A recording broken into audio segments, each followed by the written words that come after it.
Welcome to Cobalt Fairy YouTube channel. If you like our channel, please subscribe and make sure to click on the bell icon, so that you won't miss any future audiobooks we'll upload for free each week on YouTube. Loving a Forbidden Bride by Cassidy Hanton. Chapter 1. Come on, Mark, the service is starting, Clarissa Payton said to her brother as she looked towards the church. Marc Payton drew a heavy breath as he tied the reins securely to the post. He stroked his faithful black steed Spirit next, and made one more go at checking the fastenings, although there was no reason to. Clarissa looked kindly at her older brother with an understanding smile on her young face. It was, after all, a momentous occasion, although a rather somber one. Mark was on his way to Sunday church, for the first time since their parents, Anna and John Payton, died. The steps towards the church were difficult. He couldn't shake the image of his parents' caskets being carried out of the small white church. It still felt surreal. His parents had succumbed to a fever quite suddenly and they deteriorated fast. Mark had been studying in San Francisco when he received the telegram with the news of his parents' ailing health. He immediately booked the train back to his hometown of Eloy, Arizona, but was too late. By the time he arrived, both his parents had died. His younger sister, Clarissa, greeted him at the ranch, tears streaming down her soft cheeks. He held her in his arms as the reality washed over him. His parents were gone. And now, the family cattle farm, the Blue Willow Ranch, was his responsibility. As he walked up the church steps, the parishioners stared at him, not too subtly. He noticed William Carter, his father's old friend, and his wife, Sylvia, smiling kindly at him as he entered. He took off his Stetson, making his dark hair fall over his eyes, and looked around for his sister, who had already taken her seat. Clarissa had changed much in the years Mark had been in San Francisco. She had been just a kid when he left, but now she was a young woman. But Mark thought that she was too naive, and she was much too interested in giggling with her girlfriends and writing letters all day long. Clarissa was sitting next to her friend, Sarah Carlson. They had been friends since they were little girls. Sarah was the daughter of the church verger, Timothy Carlson. She had inherited her father's flaming red hair and, unfortunately for her, her father's looks as well. She had a kind nature and always became very flustered around Mark. Mark was very tall and muscular, with piercing green eyes, just like his father. He had, however, his mother's jet black hair, the same as his sister, who was the spitting image of their mother, with pale blue eyes. He was articulate and always seemed to gain the attention of the young women in Eloy. Even here, at church, they would put their heads together and whisper as they took a look at him, giggling softly, their cheeks rosy from blushing. He paid them no attention. Mark was in no way an old man, but since he'd been back, he often felt as if he had lived far longer than his years. The recent burden of taking care of the farm, and especially taking care of his sister, was trying. Although he seemed to have the aptitude and mentality required for taking care of the ranch, he just hadn't imagined doing this so soon. He looked ahead toward the altar, and in an instant, he was transported back to a few weeks ago when he'd last been here. The whole town had shown up to the funeral. Even the Wagner brothers, Andy and Frank, had been there. The Wagners lived on the neighboring ranch, the Rosewood Ranch. For as long as Mark could remember, there had been bad blood between the two ranches. It had all begun years and years ago when he was just a little boy. Someone had poisoned their well, and Mark's father was sure the brother's father, Roy Wagner, was behind it. Mark's family had lost a lot of cattle, and the Wagners had profited from their loss. Roy Wagner had always vehemently denied the accusations and was absolutely furious that they would even suggest it. This rivalry was known to everyone in town and the decedents had inherited the feud. Mark had cared much more about it when he was a boy. It had seemed logical and the right thing to do, to honor the family feud. But now, he could not really bring himself to care too much about it. It was a part of the past. And since both Roy Wagner and his wife were gone now, just like his parents, he didn't see the benefit of fueling the flames of this fire. Mark had a calm demeanor and was a stoic soul. He definitely had not inherited his father's wild temperament. As he walked down the church aisle to sit next to his sister, the familiar organ music began. Predictably, Sarah's face became a deep shade of red as she noticed Mark. He chuckled quietly as he looked away from her, to spare her even more embarrassment. He looked up, expecting to see old Graves, the church organist, but saw instead a young, beautiful woman playing. A sunbeam streamed through the high window at the ceiling which cast a magical glow around her. Her long blonde hair curled slightly at the ends, framing her trim figure. It appeared as if it was flecked with gold and she looked angelic. Her face had a delicate beauty to it and her brown eyes were the color of chestnuts. While she played the piano in total concentration, one could admire her long, delicate fingers flying in a steady and knowing manner that only a virtuoso could possess. She moved her hands gracefully and the congregation followed her and sang the familiar tune in harmony. I cannot believe my eyes. Could this angel be the little, awkward Olivia that I've known since we were children? I remember her as a timid child, always hiding behind a book, not as this beautiful angel. Could this really be Olivia Wagner? The pastor was speaking, but Marc barely made out a single word. Olivia's beauty was so captivating that he felt that only strong forces would be able to make him look away from her. She played the final psalm, and as the service finished, she disappeared from the church like a dream at daybreak. Marc got up, holding onto his hat, and began to shake people's hand. Marc, I'm glad you came, my boy. William Carter said, patting his shoulder paternally. Me too. Marc said, his mind still full of the images of Olivia. You look better than the last time I saw you, I must say. William said honestly. It is as if I've been touched by an angel. Marc said.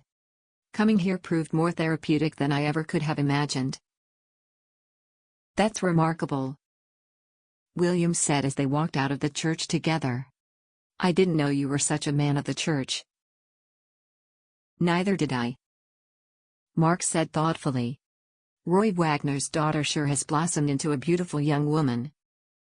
He added. Oh, Olivia is like a gift sent to us down from heaven.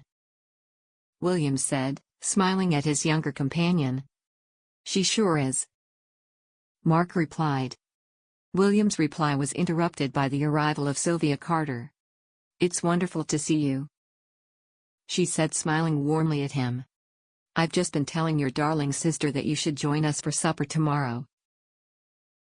What a great idea, Sylvia dear. William exclaimed. Thank you for the kind offer. Marc said gratefully, I would very much like that. My sister is many things, but a good cook she is not, unfortunately. William and Sylvia laughed, and Marc looked around for his sister. Since he'd been back, Clarissa had made many attempts to cook for them. But she seemed to have a unique ability to only cook either bland or burnt food, sometimes both. Marc sighed, seeing his sister clutching Sarah's arm, the two whispering and giggling. One of these days I really need to get serious and find a wife. The sooner, the better.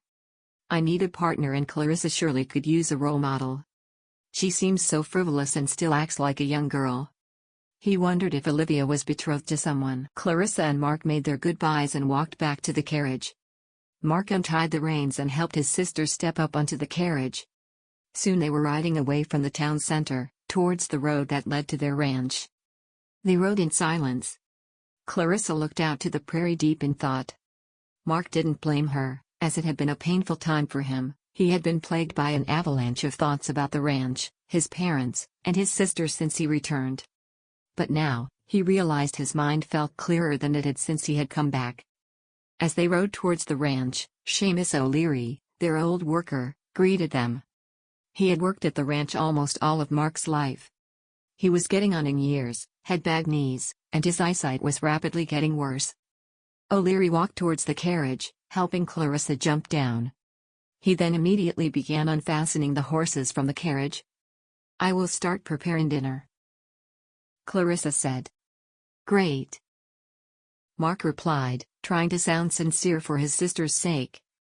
Clarissa went inside the house, and Marc helped O'Leary, leading the horses into the stable. As Marc guided his horse into the stall, he looked up at the roof of the stable. He would need to repair the roof soon, he mused, as he stared through the large hole through it. Right now he could let it be as the weather was still, but the summer was over now. There is still so much that I need to do to make up for the time lost. However will I manage? How was the service? O'Leary asked, pulling Marc away from his reverie. It was good, Marc said, thinking of Olivia again. I'm glad I went. That's nice, Seamus replied, coughing but trying to cover it. That cough doesn't sound too good, Marc said, concerned. It's nothing, Seamus dismissed. Are you sure? Marc asked as the man coughed again. I think you should go see Dr. Bourne. There's no need, O'Leary dismissed again. This is just a head cold, that comes with the change of season, that's all. I think I'll fetch another bale from the loft, Marc said, noting that the horses would need more hay. He walked towards the wooden ladder that led to the stable loft. He put one foot on the first step, and as he put his weight on it, the step broke. He fell backward but managed to keep from hitting on the stable floor. He sighed, looking at the wood splinters all around him. He bent down to pick them up.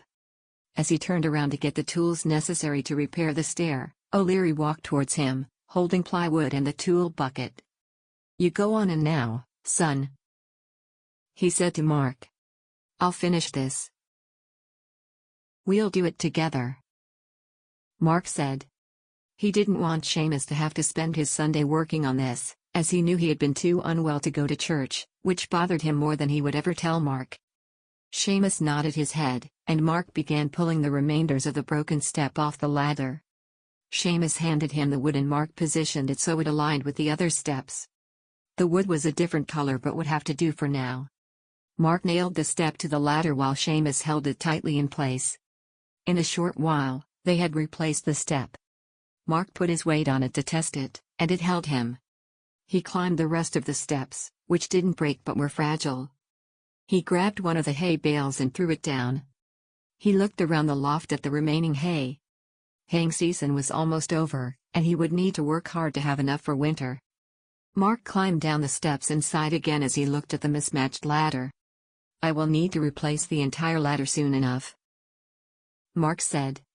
And the roof will need fixing soon. All in good time, all in good time, O'Leary said calmly. You're right, Marc replied. Seamus coughed an ugly-sounding cough again.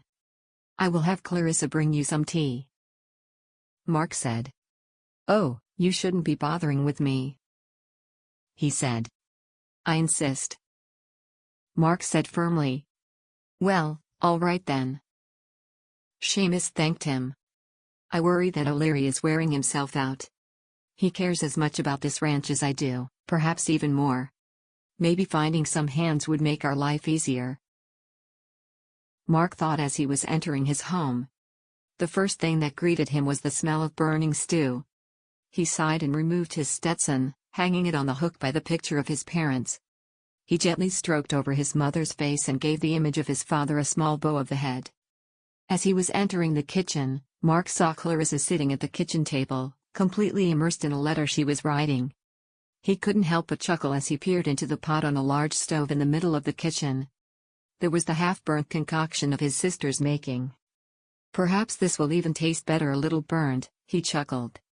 Marc loved his sister and was sure that one day she would get the hang of the cooking, but she wasn't there yet. As he removed the pot from the fire, she finally looked up from her letter, with a comical look of guilt painting her face. I was just... Her voice trailed off. Being distracted? Marc asked her. Yes? She replied guiltily. Is it ruined? She asked with a grimace. Nah, it's fine, he said, grabbing bowls for them. Will you go now and serve O'Leary some tea? He's been coughing an awful lot. Of course, she said, grabbing the letter she had been writing and hurriedly shoving it in her pocket, then got up to prepare the tea. Marc stood by the kitchen table. He and Clarissa were just starting to get a semblance of routine going. The house was quieter as the stream of guests had stopped after the funeral. People had brought food and supplies, but Marc was ready to begin taking control of the ranch, of his ranch. Clarissa returned a short while later and they sat together and ate in amicable silence. The stew turned out to be quite bland and had a burnt aftertaste. She seemed distracted still, and with all those letters she had been writing, Marc could not help but wonder what could possibly be occupying her mind so. Chapter 2. Olivia Wagner stood in the kitchen, a sweet melody playing on her lips. She was preparing the pie that was for dessert tonight. Carefully, she poured the sweet peach filling into the rustic red pie dish. She then pulled the pie crust over, neatly tucking the ends together, closing the seams. "This is going to be a tasty pie," she mused happily as she popped the pie into the hot oven, pushing a strand of hair away from her face. She had a shy smile and would much rather disappear behind a book than attend a crowded function. Not that she attended many of those. She mostly stayed home, tending to the house, or playing the piano, but sometimes she would take a book and sit by the river that marked the edges of rosewood in the beginning of the neighboring Blue Willow Ranch. Time for Mother's braided bread, Olivia thought as she stretched the dough she had prepared that morning. She divided the dough into 3 sections and began gently braiding the parts into a neat ring. Next, she brushed the bread with butter. This always made her smile. When she was a little girl, her mother would make this bread every Sunday and Olivia had always wanted to help her. Her mother allowed her to use the brush. "Careful, darling, careful," she would say and gently guide her hand. Olivia had been so young when her mother died, and this was one of her most cherished memories. How wonderful would it be to do this with a daughter of my own? Olivia could barely remember her mother anymore. The memories were few but precious. She had died in childbirth 10 years ago, along with Olivia's unborn sister. Roy Wagner, her father, had died 5 years ago, from old age, leaving Andy in charge of the home. The oldest son of Roy Wagner was firm and loyal to the memory of their father. With his large hands, wide chest, and strength, one would have thought he was made to be a rancher. He was adamant about keeping the running of the ranch the same as before. And he was hard-pressed to make changes. Olivia's other brother, Frank, had accepted the changes so far. As Sundays were celebrated as days of contemplation and rest at the Wagner residence, the family sat together around the table. Olivia honored the family tradition of making a roast on the day. Her mother had always said that eating a good, hearty meal on Sunday would have a good influence on the coming work week. That Sunday had begun like any other. Olivia woke early to prepare the day's roast and had put on her powder blue dress for church. She rode with her brothers in their carriage, and they arrived early, like always. They took their seats in the 3rd row from the altar. Olivia held her book of Psalms close to her heart. It had been her mother's and it was one of her most prized possessions. Suddenly, the harried-looking Timothy Carlson came running down the aisle. He had scooted into the row in front of them, stopping in front of Olivia, Andy, and Frank, breathing heavily. Olivia played their conversation over in her mind. "Olivia," he had said, stopping to take a deep breath. "Old Graves is ill," Timothy had said, mopping his forehead with a handkerchief. "Oh no, I hope it's not serious," Olivia had said concernedly. Beside her, Andy had shaken his head disapprovingly, and Frank covered his chuckle with a cough. "He'll be fine. But we don't have an organist," Timothy had said, trying to ignore her brothers. "Oh," Olivia had said, feeling anxious. "Would you, dear Olivia, play for us? We would be so ever grateful," he had said pleadingly. Olivia had looked nervously at Andy, who nodded his head. She looked back at the man inside. "All right, I'll do it," she had said with a resoluteness that didn't entirely convince him, or herself for that matter. She had followed Timothy from the pews to the front of the church where the old organ was. Her fingers had been cold with nervousness, and she had taken a deep breath as she had sat at the carved pump organ. She had been much more comfortable playing the piano, although she could play the organ as well. Olivia had leafed through the hymn music book, finding the correct psalm. Her heart had beat rapidly in her chest, and she had taken a deep breath to calm her nerves. As the pastor began walking into the church aisle, he signaled that she had ought to start playing. Everything was going smoothly, Olivia mused. She had continued playing, knowing the hymns very well, and the service continued. Her nerves had calmed, and she had even begun enjoying herself. During the pastor's sermon, she had turned to see him speak, and that's when she noticed him. Her cheeks burned hot from the memory. She had looked back to the pews, and her heart jumped as she noticed a familiar face sitting in the back rows. It was Marc Payton, and he was staring at her intently. "Marc, I wonder whether he remembered me? It has been so long since I last saw him. He has matured, and that has only served to enhance his good looks. She hadn't seen him in years.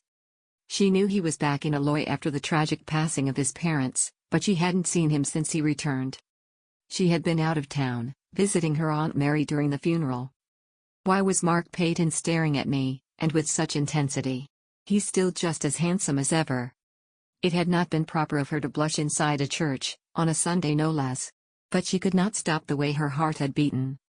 For the remainder of the service, she had found it challenging to quell her curiosity, but she had persevered and managed to keep her attention on the music in front of her. "Let us read together," Andy said, standing up from the sitting room and walking to the kitchen table as Olivia finished preparing the bread. She took off her apron and sat at the table next to Frank. They took each other's hands and prayed in silence before Andy began reading from the old family Bible. Andy had an excellent voice. They were a devout family, and Andy truly had been blessed with his deep timbre and passion. He spoke with conviction and fervor and would have made an excellent preacher had his life gone in another direction. The loss of their mother nearly ruined their father, who became cold and distant after her death. Andy had only been 20 years old at the time, but old enough to realize what he needed to do. He stepped up like a man ought to. Frank had been a teenager when their parents left them, but he tried his best to help the family. But Olivia ended up being the force that guided them onwards. Her gentle laugh and sweet smile could melt ice, and whenever the house seemed to fill with sorrow, she would sit at the piano and play beautiful music. Olivia was the apple of Andy's eye, and he regarded her as a mixture of a sister and daughter. Andy took his role as the head of the house very seriously. He often said that Olivia and Frank needed more guidance, a firm yet gentle hand to guide them and keep them focused. Lately though, Frank had begun to speak up, making suggestions that Andy was usually against. A rift had begun erupting between the two brothers, pushing Olivia into the middle, as she tried to hold her two brothers together. After reading, Andy and Frank sat in the sitting room again, Frank attending to the fire and Andy reading, while Olivia finished preparing dinner. "Frank, where are you going?" Andy asked as his brother stood. "I'm fetching more wood for the fire," Frank said. "The fire is dying out." "The fire is fine," Andy said sternly. "Let us not waste time." "If you say so," Frank said. He was irked. "Dinner is ready," Olivia called to her brothers, stopping Andy from admonishing Frank. They joined her in the kitchen, standing around the kitchen table. They held hands and bowed their heads. "Lord, thank you for this bountiful meal. Bless us and bless our parents who remain with you, under your ever-loving embrace. Amen." Andy uttered the meal prayer while Frank and Olivia echoed, "Amen." They sat down, and Olivia began cutting the meat and doling out the vegetables. They ate in contemplative silence, enjoying the food. "That was delicious," Frank said sweetly to his sister after they had finished the dinner. "You truly were blessed by an angel to be so good at cooking." Andy said, "Thank you." Olivia smiled at them. She gathered up the plates and put them into the kitchen sink. She brought the pie she'd made and placed on the table. She brought smaller plates, and the silver dessert forks that she'd always pretended were treasures when she was a child. "We also should thank you for your role in today's service," Frank added, as he took a bite of pie. Olivia looked shyly at her pie dish. "You certainly were a more enjoyable organist than old Graves," Frank added. "You ought to play every time." "Let us not get ahead of ourselves," Andy warned. "Olivia has many responsibilities here that she cannot neglect. I am, also, not sure a woman ought to play in church, at least not too often," he added. "I'm sure old Graves will be well enough to play next Sunday," Olivia said. Frank scoffed, and Andy glowered at him. They ate their pie rather hurriedly, and Olivia played with her piece, as she was not really hungry anymore. Andy returned to the comfy chair by the fire and started stuffing his pipe with tobacco. Olivia cleared the table and carefully covered the leftover food. She washed the dishes, and when she returned to the sitting room, her brothers sat in silence. "How about a little music, before we go to bed?" Olivia said to break the tension. "Aunt Mary sent me a book of sacred songs, a recent publication. It's quite wonderful." They agreed, and Olivia sat in front of the piano. She opened the book and began playing. The book housed a delightful mixture of American folk songs and sacred songs. Aunt Mary was their late mother's sister. She lived in Scottsdale, and they didn't see each other nearly enough, in Olivia's opinion. She sent Olivia books and music regularly, as her husband was a publisher, and she knew of Olivia's love of reading and music. And he didn't approve of Mary, because she had run away from the man she was engaged to and married a divorced man instead. Aunt Mary had never been to the ranch, as Olivia's father would never have allowed it. Olivia's mother saw her sister only a few times after she married Roy Wagner. Mary had no children, and she loved Olivia like she was her own. Olivia had managed to convince her brother to allow her to see Aunt Mary in the past month, but only because Aunt Mary was gravely ill. During her visit, Mary had told Olivia that she regretted nothing in life, except not seeing her sister before she died. Life was too short for grudges and love should always be the answer. Olivia had held her and cried when she had to return home. But Mary wiped her tears away and told her not to pity her. Her life had been well lived, she just had to take care of herself. "I wish I had your courage, darling Aunt Mary. You lived your life true to yourself in the face of scrutiny from others." Aunt Mary had given her a journal of her mother's. She had given it to her sister to keep the last time they met. Olivia still remembered her aunt's words, "Please guard it safely. When it is time you need to read it, you will know it. Keep it safe from prying eyes and above all from your brother, Andy. I am not so sure how much time I have left on this earth. This is for you to have, dear. It would be a way to get to know your sweet mother better." As Olivia had been so young when she lost her mother, she cherished every story about her and let others' memories of her mother guide her into knowing her better. Olivia still hadn't read the journal. It was laying at the bottom of her wooden chest in her room. She was afraid of tarnishing the image she had of her family, of her parents' marriage. Mary had once mentioned that her mother had regretted marrying Olivia's father.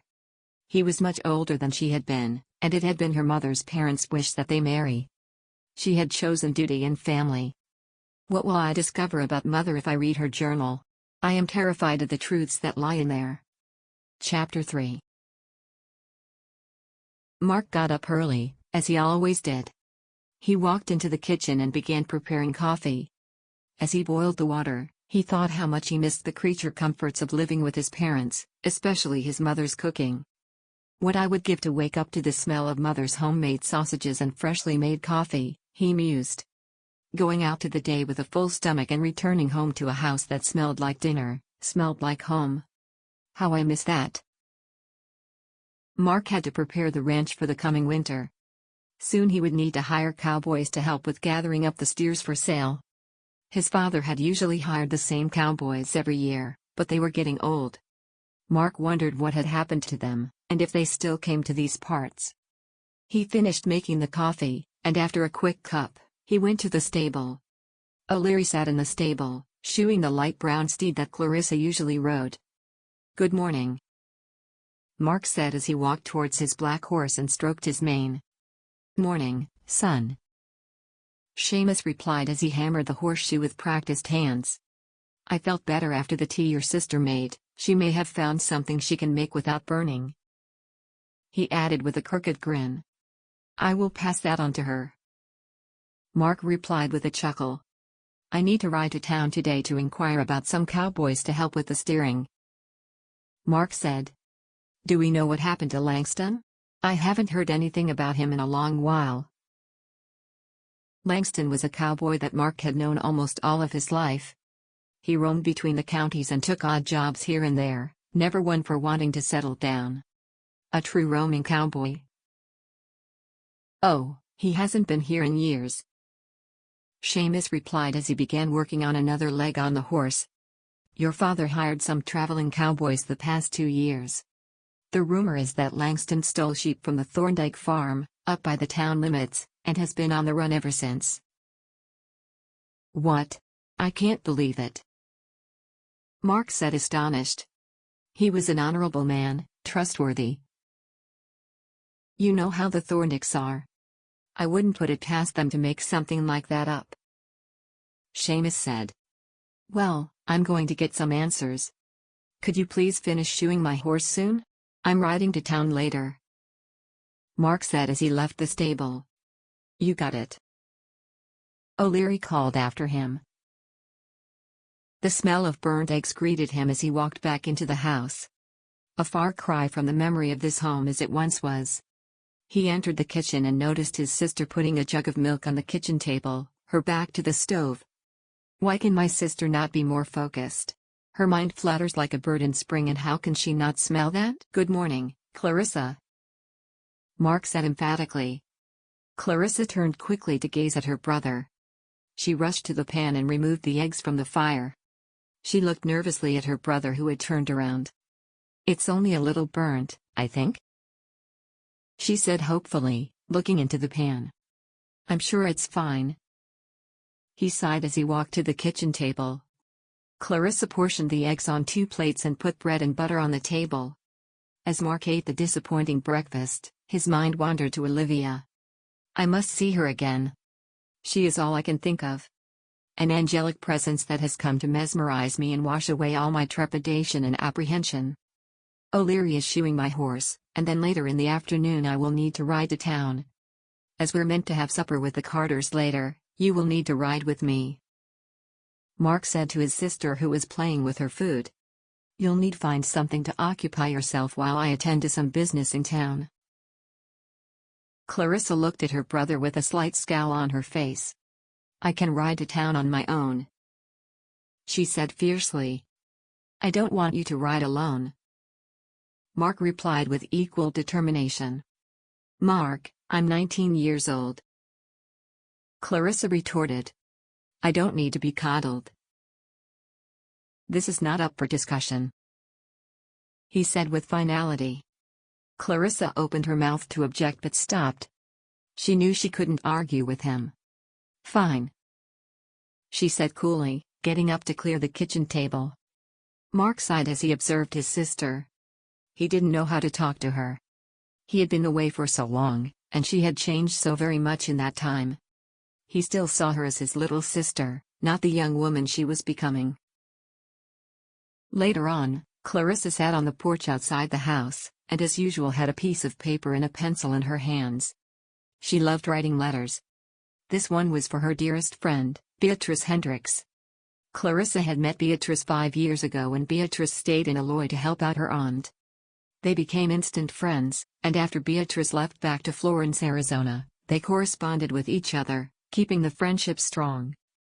Clarissa was usually carrying a letter or two in her pockets, and she kept all of her treasured correspondence in a wooden chest in her room. She probably ought to spend more time concentrating on housework or cooking, but an empty piece of paper was too tempting. She could write a poem about the beautiful birdsong that woke her every morning, a letter with news to a dear friend, or even a love letter. Clarissa folded her letter and pocketed it as she heard Marc's footstep. She got up and fastened her hat, tying a neat bow beneath her chin. As her brother led the 2 horses carrying their carriage, she gave him a little bow and laughed heartily. Marc shook his head at her silliness, and then they were off. Clarissa was not one to hold a grudge, and her annoyance from this morning seemed long forgotten. The trip from the ranch to the town was not too long. The ride took longer, of course, with the carriage, but Marc preferred to travel in this style when he took Clarissa along.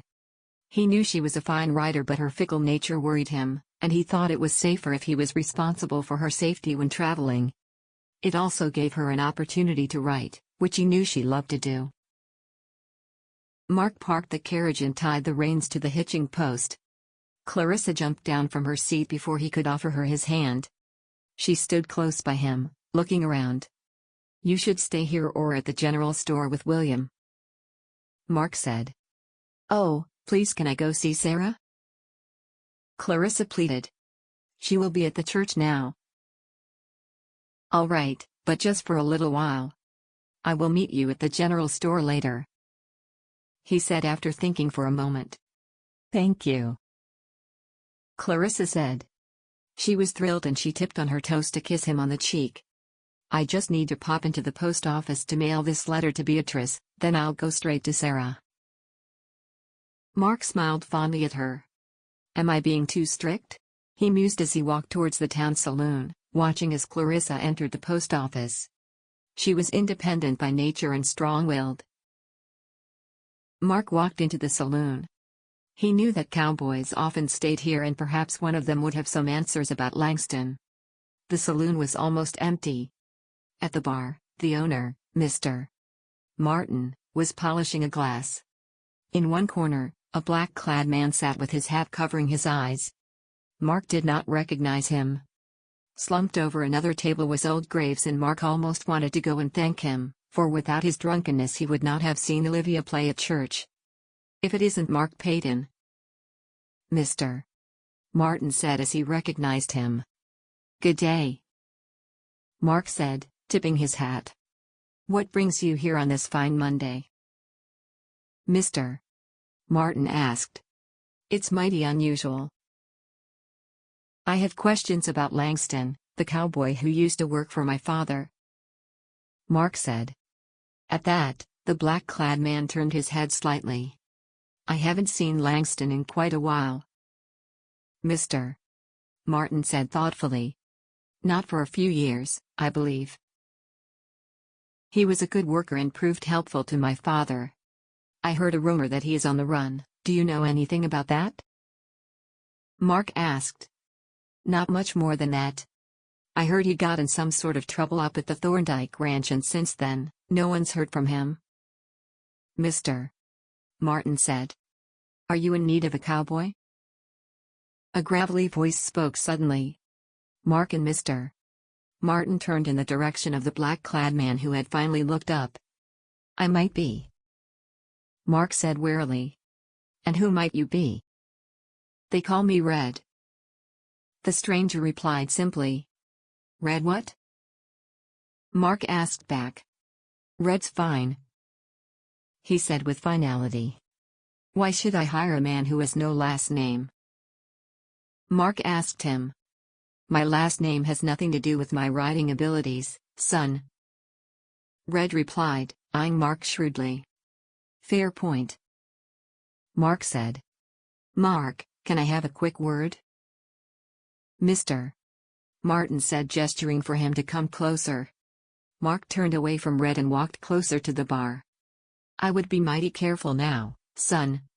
Cowboys like him are oftentimes outlaws with a bounty on their head, and you could become an accomplice if he's a wanted man found on your property, Mr. Martin warned. Marc was about to reply when Red got up. I'm riding out tonight, but I will be back in a few days. I'm a good worker, and I charge a fair price. If you're still in need of a rider, you'll find me around, Red said, finishing his glass and tipping his hat as he left the saloon. He had a slight limp, and his boot strap clanked with every other step as he dragged his leg. Marc left the saloon deep in thought, wondering about the man he had just met. He walked towards the general store. As he neared, the door opened and the two Wagner brothers walked out. He looked around, wondering if Olivia was there as well. Andy Wagner walked past him, giving him a stiff nod of the head. The younger brother, Frank, stared at Marc for a moment before bidding him good day hastily, then hurrying after his older brother. Marc walked into the store, slightly disappointed when he realized that Olivia was not there. William Carter looked up from behind the counter as the door opened and beamed at Marc. Good to see you, Marc, William said. You too, Marc replied. Where's Clarissa? I told her to meet me here. Don't you worry. She went to the house with Sylvia to help her with supper, William assured him. They just left a moment ago. Good, good. I just worry about her, Marc said. You're a good brother, Marc, William said kindly. Now I just need to close up here and then we can get going. Marc helped William close up, just like he'd done when he was younger. The Carters had been a big part of his family when he was growing up. William and his father had been close friends for many years, and whenever Marc went into town with his father, they stopped at the store. The Carters were beloved in the town. They had no children, as their only son died in infancy. But they adored children, and the children of the town adored them. William was a short man with a great, white mustache that he combed carefully every morning. He had a large protruding belly and his eyes crinkled from years of smiling at his customers. Sylvia was slightly taller than her husband, very slim, and always wore her hair in a high bun. She was one of the ladies in the church society that managed various events for the church, like the yearly bake sale. Her delicious pies always sold out first. Once they finished closing up, they walked the short way to the Carters' residence. As they neared, the dog, Tufty, bounced up and down when he saw his owner arriving. "Get down, boy," William said as he pushed the dog away. Tufty leapt over to Marc and licked his hand. Marc stroked his head and scratched him behind the ears. A delicious smell greeted them as they walked into the house. "Sylvia, I'm home," William called. Sylvia appeared in her white apron with Clarissa at her heel. "Hello, Marc, dear," she said. "Go and rest while Clarissa and I finish dinner." She smiled at the two of them. Marc followed William into the sitting parlor, where the latter poured them whiskey. They sat in the chairs. "I met the strangest man at the saloon before," Marc said as he settled in the comfortable chair. "What were you doing at the saloon on a Monday?" William asked, surprised. "I was looking for information about Langston, the cowboy who used to work for my father. This man was a very peculiar cowboy, who only goes by the name Red," Marc said. "Well, the strangest folk cross through this town of ours," William said. "I will need cowboys soon, but I worry I'm too late hiring," Marc confessed. "You're not too late. Right around this time, the town will be filling up with people looking for work," William assured him. "Yeah, I guess you're right," Marc said. "You're a good rancher, Marc. As long as you lead with conviction and trust your instincts, you'll be fine," William said. "Thank you." "Is there anything else on your mind, son?" William asked as Marc looked contemplatively into his glass. "I haven't been able to stop thinking about young Olivia Wagner," Marc said, still staring at the amber liquid in his glass. "I would like to get to know her better." William didn't say anything but looked thoughtfully at Marc. "You're quiet," Marc said, looking at William. "The Wagner boys, Andy, in particular, have inherited your family's old feud, I'm afraid. Since Roy Wagner died, they have become more reclusive. They hardly ever come to town, except for bare necessities, and for church, of course," William said. Could William be right? The last time we met, they were cordial, prayed, and gave their condolences at mother and father's funeral. Are they still harboring the old rivalry? They are conservative, that's for sure, and more pious than I am, but I am not ready to give up. Not at all. I think I will have a talk with Andy Wagner soon," Marc said with confidence. "We can't let the past control our future." At his words, Sylvia walked into the parlor. "Dinner is ready, gentlemen." They sat at the kitchen table with the delicious smell of steak pie, beans, baked vegetables, and freshly baked bread ensnared their senses. Marc tried to contain himself so as not gorge on the food, but Sylvia chuckled as she filled his plate. Marc savored the first bite, enjoying the pleasant taste, and soon Sylvia was giving him third helpings. "I think Clarissa ought to come by more often," Sylvia said as the chatter about cattle died away. "I could teach her to make my famous pie," she added with a knowing smile. "Oh, that would be wonderful, wouldn't it, Marc?" Clarissa said, looking hopeful at her brother. "Yes," Marc replied. "But you know I don't like riding on your own to town," he added, causing the hopeful look on his sister's face to falter slightly. "Come now, son, she's nearly 20," William said.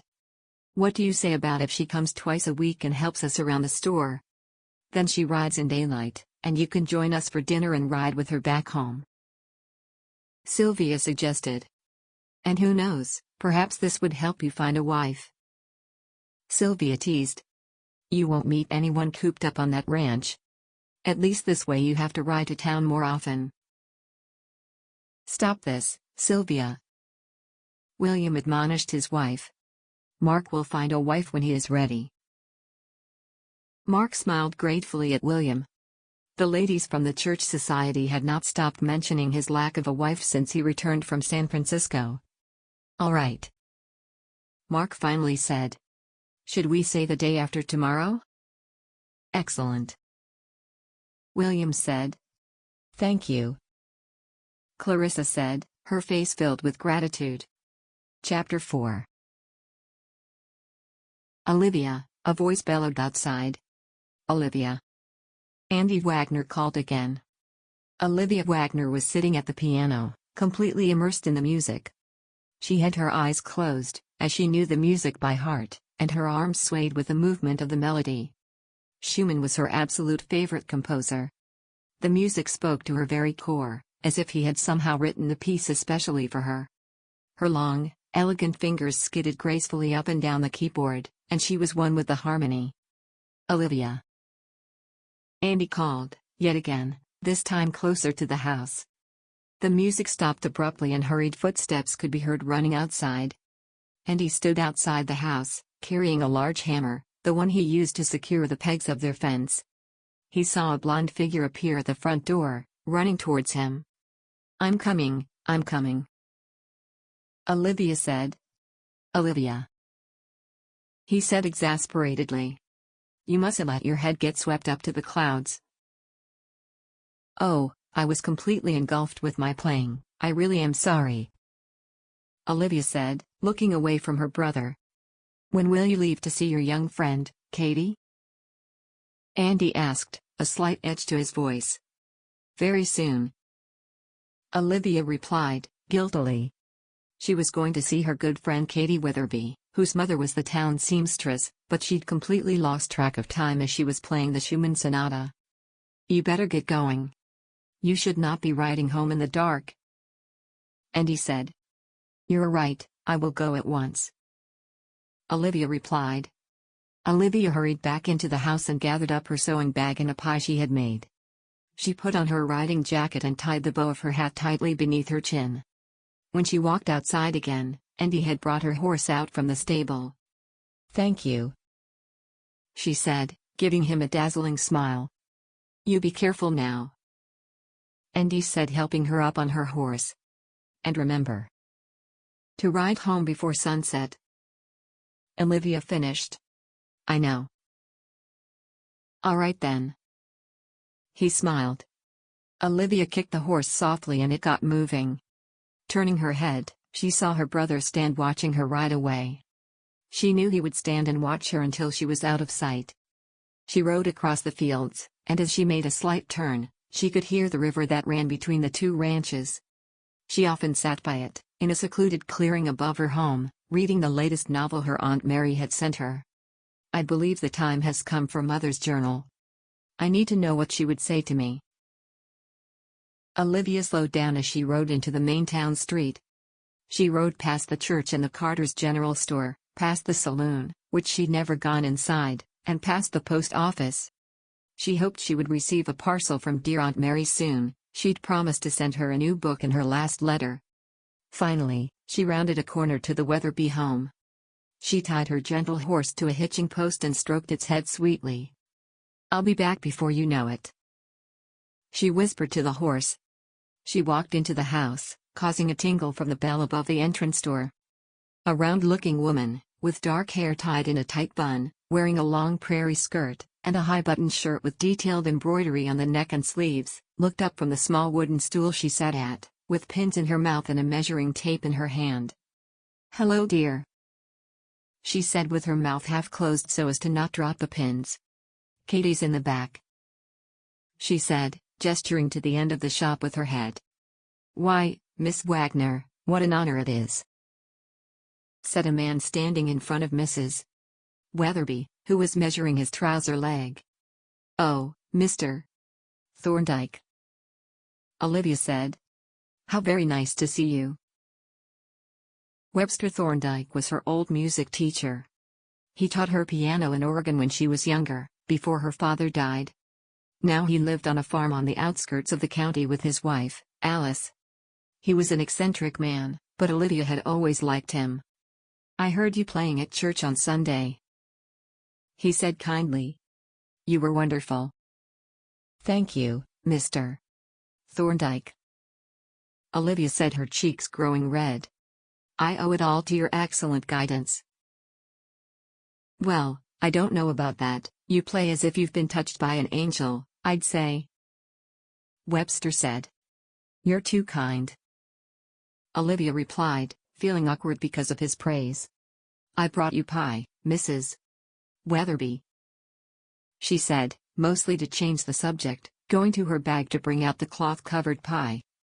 "Oh, Olivia, you shouldn't have," Mrs. Weatherby said gratefully, dropping a few pins as she spoke. "I'll leave it at the back," Olivia said. At that, Katie Weatherby, Olivia's closest friend, appeared in the doorway at the back of the shop. "I thought I heard your voice," she said with a huge smile. "You girls get sewing now?" Mrs. Weatherby said, forestalling Webster from continuing to speak with Olivia. "Yes, ma'am," Olivia said, hiding her grin at the look of disappointment on Mr. Thorndike's face. They walked to the back, into the workroom, arm in arm. Olivia didn't have many friends, as she spent most of her time at the ranch, but Katie had been her closest confidant since Olivia could remember.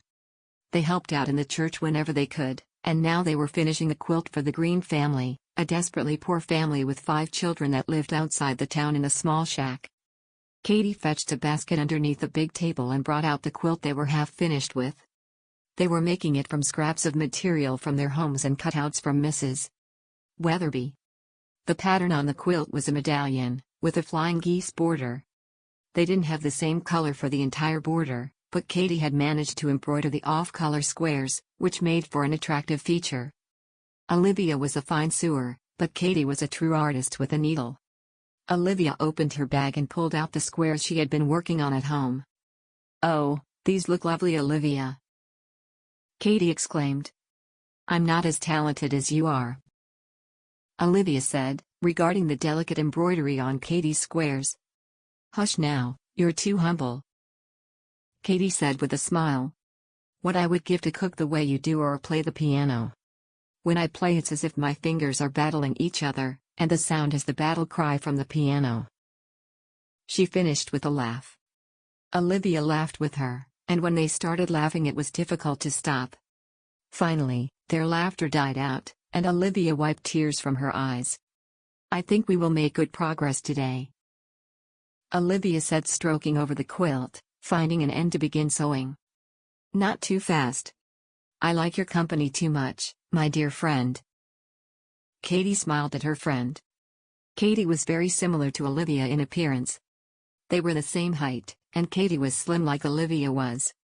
The main difference was that Katie had light brown hair that she usually kept in a braid, and although Katie was a pretty girl, she paled in comparison to Olivia.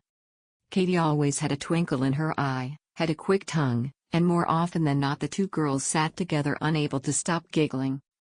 "I need to be careful not to stay out too late," Olivia said as she pulled the needle through the soft material. "You know Andy doesn't want me to ride alone in the dark." "Yes, you could meet a tall, handsome cowboy who would whisk you off your feet," Katie said jokingly. But at her joke, a clear image of Marc Payton was conjured up in her mind. She blushed at the image and focused on her needlework. "Why are you blushing? My silly jokes usually make you laugh, not blush," Katie asked, curiously. Olivia looked at her friend, biting her lip, wondering if she ought to talk about it. She stood up to peer out the door to the store, making sure Mrs. Weatherby wasn't in earshot. She pushed the door almost completely close and turned around to face Katie again. "What's going on?" Katie asked, looking excited. "Last Sunday, at church," Olivia said very quietly, "Marc Payton was looking at me." Her voice trailed off, and she looked embarrassed. He was looking at you? Katie asked. Oh, maybe I'm being silly. Olivia apologized. No, please tell more. Katie said. When I was playing, he was there, in the church. I hadn't seen him since he came back, and he's very handsome. Olive giggled. And? Katie asked excitedly. And he, well, I looked up when Pastor Ruggles began his sermon, and he was looking at me intently. When I peeked a glance in his direction again, he was still watching me. She finished somewhat dreamily, thinking about his piercing green eyes. How romantic. Katie replied. Olivia smiled at the memory. Did he speak with you? Katie asked after a short silence. No. Olivia said, startled at the thought. I would never talk to him, at least not around Andy. Why not? Katie asked exasperatedly. You know why, I can't disrespect my family like that. Olivia replied. But Olivia, that was years and years ago. You weren't even born when it happened. Katie said. That doesn't matter. You know how important it was to my father, and how important this is to Andy. Olivia replied, sadly. My father could never forgive the Paytons for their accusation. They never had any proof, only nasty allegations. At least that's how Andy tells me it was. Father never talked to me about this. Olivia said. The two girls sewed in silence for a while, Olivia deep in thought. When Marc looked at me, I felt as if I had been dropped into one of my romance novels. I felt a tingle inside, and his eyes were piercing. How did it feel when you saw him looking at you? Katie said as if she'd read her mind. Olivia giggled and thought about the warmth of the blush that she'd felt when she noticed him looking at her. It felt like he could only see me, and no one else. Olivia said. I wish something like that would happen to me. Katie sighed. Your very own tall, handsome cowboy. Olivia joked. If only. Katie said with a mock sigh. Can you imagine my mother's reaction if someone as handsome as Marc Payton came to whisk me off my feet? She would probably demand to go with us. Katie said, grumpily. Olive burst out laughing, and Katie laughed with her. The door to the workroom opened, and Mrs. Weatherby walked in, and they stopped laughing at once. Girls! She exclaimed. You will never finish the quilt at the rate you're sewing now. I'm sorry, Mother.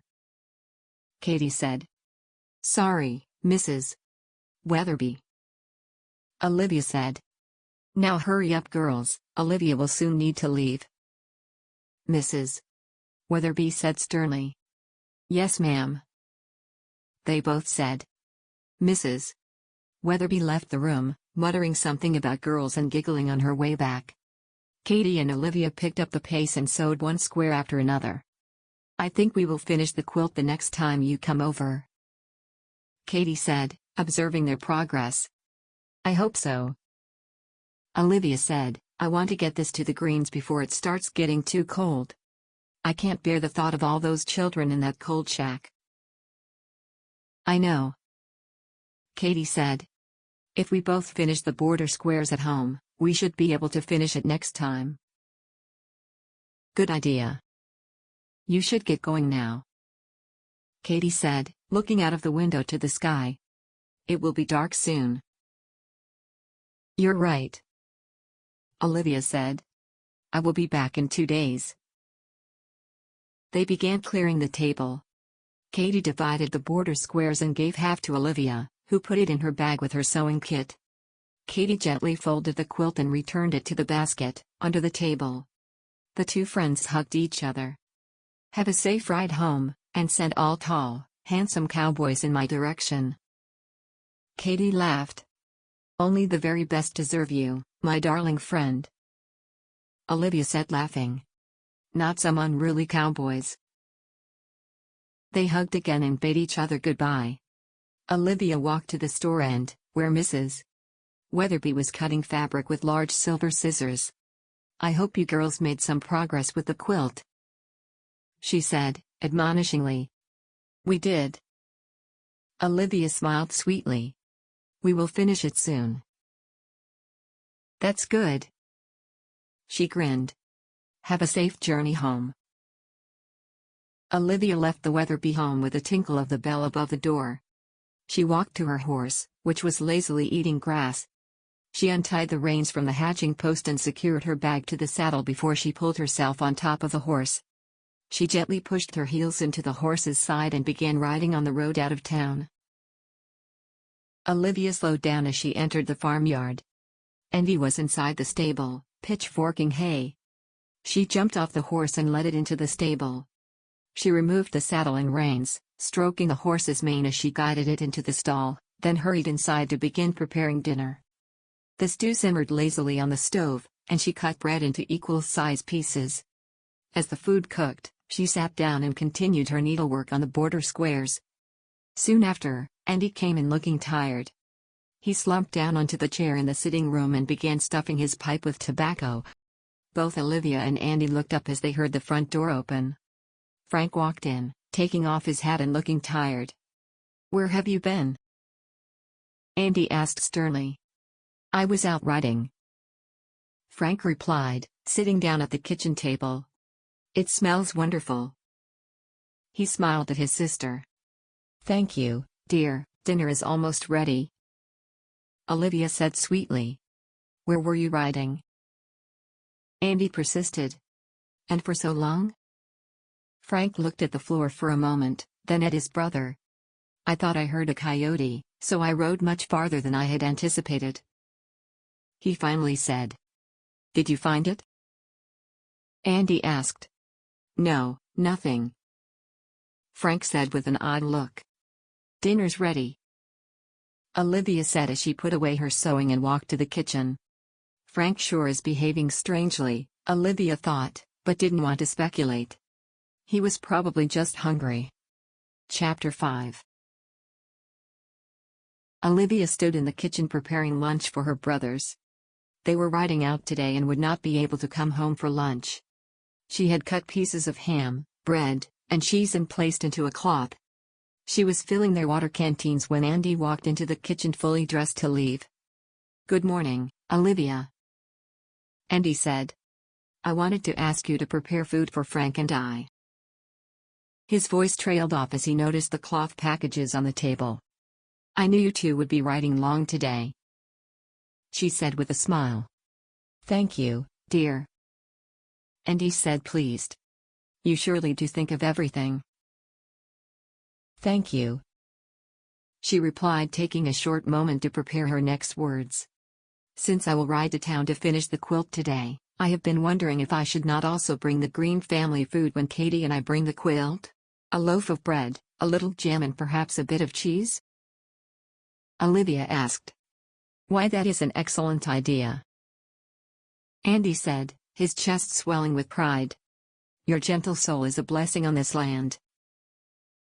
"I'm glad you agree. The thought of those children being cold and hungry makes my bones shake," Olivia said sadly. "We will pray for them tonight," Andy said solemnly. Olivia nodded and handed Andy the food she had prepared. As it was still quite early, she would not ride to town just yet. Olivia had planned to sit out in the sun and finish her final squares for the quilt. As her brothers rode away, she waved them and walked into the quiet house. She walked into her room to fetch her sewing bag, opening her wooden chest, and underneath her sewing bag was her mother's journal. She had not read it. "I will not have an opportunity like this soon. The Lord only knows what would happen if Andy found this book. I want to read it. Or should I perhaps not?" Her heart hammered in her chest. She made up her mind and took the journal. She walked out of her room and looked around. If, for whatever reason, Andy returned, she would not have time to hide the journal. She decided to go to the river. Marc walked back towards the house. He'd been out in the field all morning, securing and replacing the fence posts, and he desperately wanted coffee. As he neared the house, he heard a loud cough from outside the log cabin. He put down the heavy sledgehammer and walked towards the sound. He turned around the corner of the cabin and saw O'Leary hunched over, heaving over from the violent coughs. "Seamus," Marc bellowed and hurried to him. Seamus tried to quell the cough but was unable to. Marc guided him towards the nearest barrel, where he sat down unsteadily. "That's it, I'm riding to town to fetch Doc Bourne," Marc said. "No, no," Seamus said hoarsely. "No, please, I don't want no doctor." Marc observed him. Seamus looked terrified of the prospect of seeing a doctor. "Well, you will rest for today, and I will see what remedies William has at the store," Marc said to the relieved Seamus.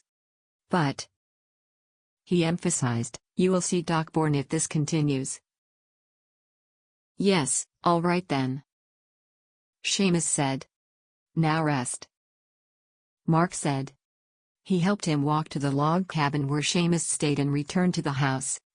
"I will need a new worker if Seamus does not get well soon. What if this is more serious than he is making it out to be? Why did he sound terrified of Doc Bourne?" Marc wiped his forehead and walked into the house. He poured himself a cup of coffee and sat down at the kitchen table. "Clarissa," Marc called. "Yes," Clarissa replied from the stable. "I will ride with you to town today," he said as he walked into the stable. His sister stood, dressed to ride, and was combing her horse's mane. "Oh, really?" she said, looking puzzled. "Does he really not trust me to ride on my own? Will he ever stop coddling me?" She stopped combing and looked resolutely at him. "Am I still staying with Sylvia again today?" she asked. "What?" Marc asked back, confused. "Yes, of course," he said. "You made a promise, Clarissa. Are you having second thoughts about this arrangement?" he asked her seriously. "No," she said quickly. "I just thought since you are riding with me." "Oh, I understand," Marc said as he realized what she was misunderstanding. "No, I need medicine for O'Leary. He has a persistent cough that I'm beginning to worry about." "Oh, how terrible," Clarissa said, covering her mouth with her hand. "I will make more tea for him. Do you think it would help him?" "That's a good idea. I will get the horses ready, and you hurry along and brew the tea."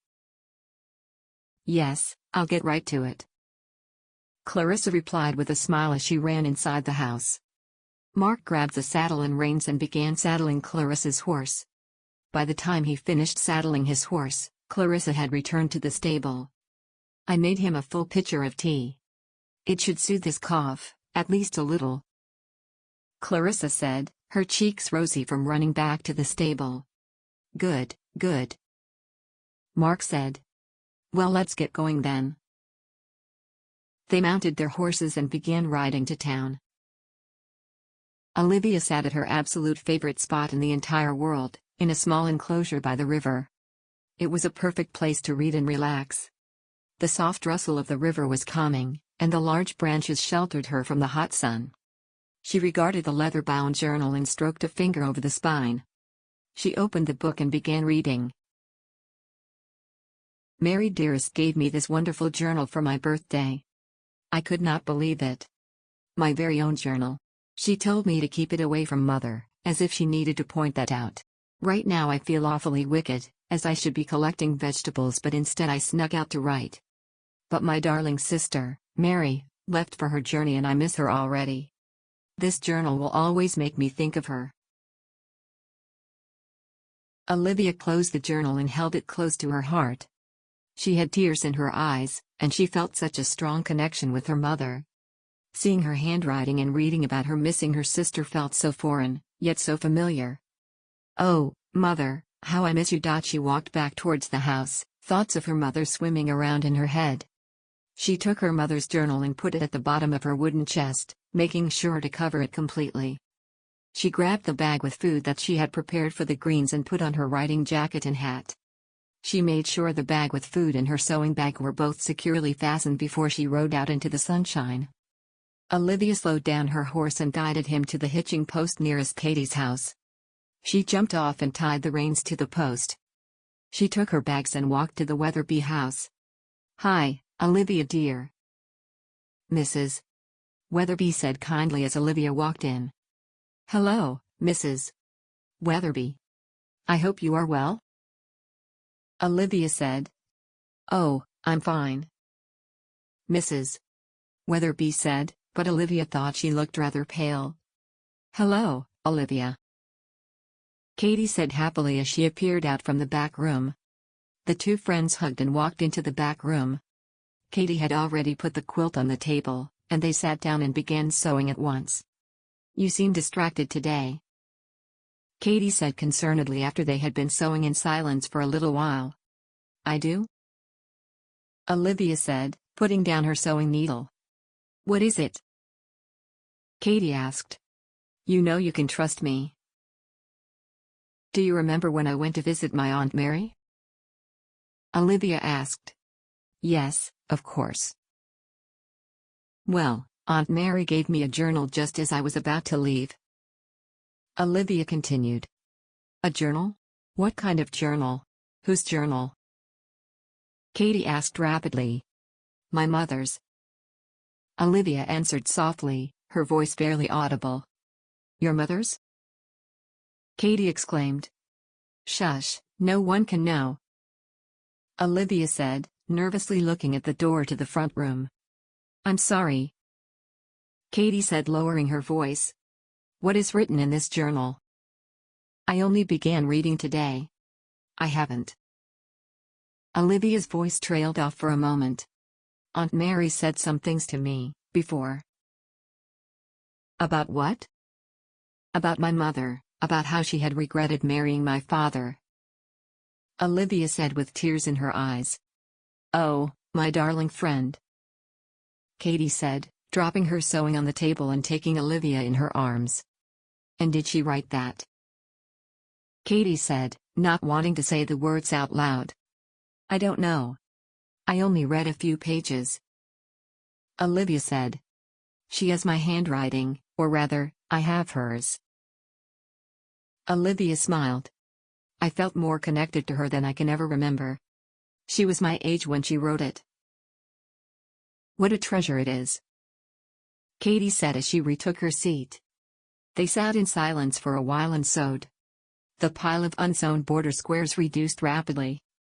"Have you seen your admirer lately?" Katie said after a long silence. Olivia was pulled from her daydreaming about her mother's journal and burst out laughing.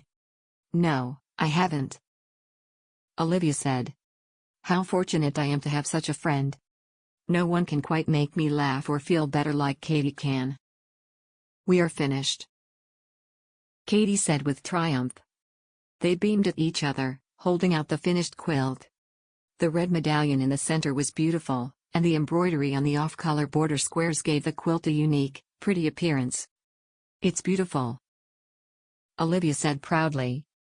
"We should take it to the Green family right away, should we not?" "Yes," Katie said excitedly. "It's not too late. If we ride out now, we should be back before sundown." They smiled at each other and folded the quilt gently. Katie produced a burlap sack which they put the quilt inside and tied a string around it. They walked out to the front room, Katie holding her jacket and hat. "I will fetch my horse," Katie said. Olivia walked outside, attached a bag of food and the burlap on her saddle, and jumped onto her horse. She guided the horse in front of the house and saw Mrs. Weatherby talking to her daughter. "You two be careful now," Mrs. Weatherby said. "I'm not too fond of you riding out so far by yourself." "We will be perfectly all right, Mother," Katie said, rolling her eyes, so only Olivia noticed. "We will," Olivia echoed. Olivia and Katie turned their horses around and began riding slowly out the main street. They had barely made it out towards the church when a loud scream pierced the sky.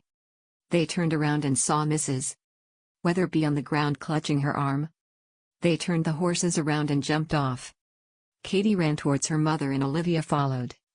"What happened?" Olivia asked. "I tripped," Mrs. Weatherby said through gritted teeth. People were gathering, as the Weatherby house was close to the main street and her scream had been quite loud. "Oh, Mother!" Katie said worriedly. Where are you hurt? It's my arm, Mrs. Weatherby said, wincing as she tried to move her right arm, which looked like it could be broken. You need to see Dr. Bourne, Olivia said, crouching in front of her. I will go and fetch him, Katie said, getting up. He's close by. Olivia helped Mrs. Weatherby stand up and gently guided her towards a bench in front of the house. Soon Katie returned with Dr. Bourne. Well now, what happened here? He said as he approached Olivia and Mrs. Weatherby. She fell, Olivia said as Doc Bourne bent down and gently took Mrs. Weatherby's arm in his hands. She gasped with pain at the slight touch. Oh dear, I'm afraid it's broken, Molly, he said to Mrs. Weatherby. Come now, I will set your arm at my office, he said, standing up. It's not far. He offered her his arm and together they walked back the way Doc Bourne had come. I need to go with her, Katie said, her face full of worry. Of course, Olivia said reassuringly. But what about the quilt? Katie said. And all the food you brought? Oh, what should I do? Olivia said. I don't want the food to spoil. Perhaps, if we wait until Doc Bourne has set Mother's arm, we'll still have time to go out there, Katie said. No, of course not. She will need you to take care of her, Olivia protested. Don't you worry. Go to your mother, I will figure out a way, Olivia said resolutely.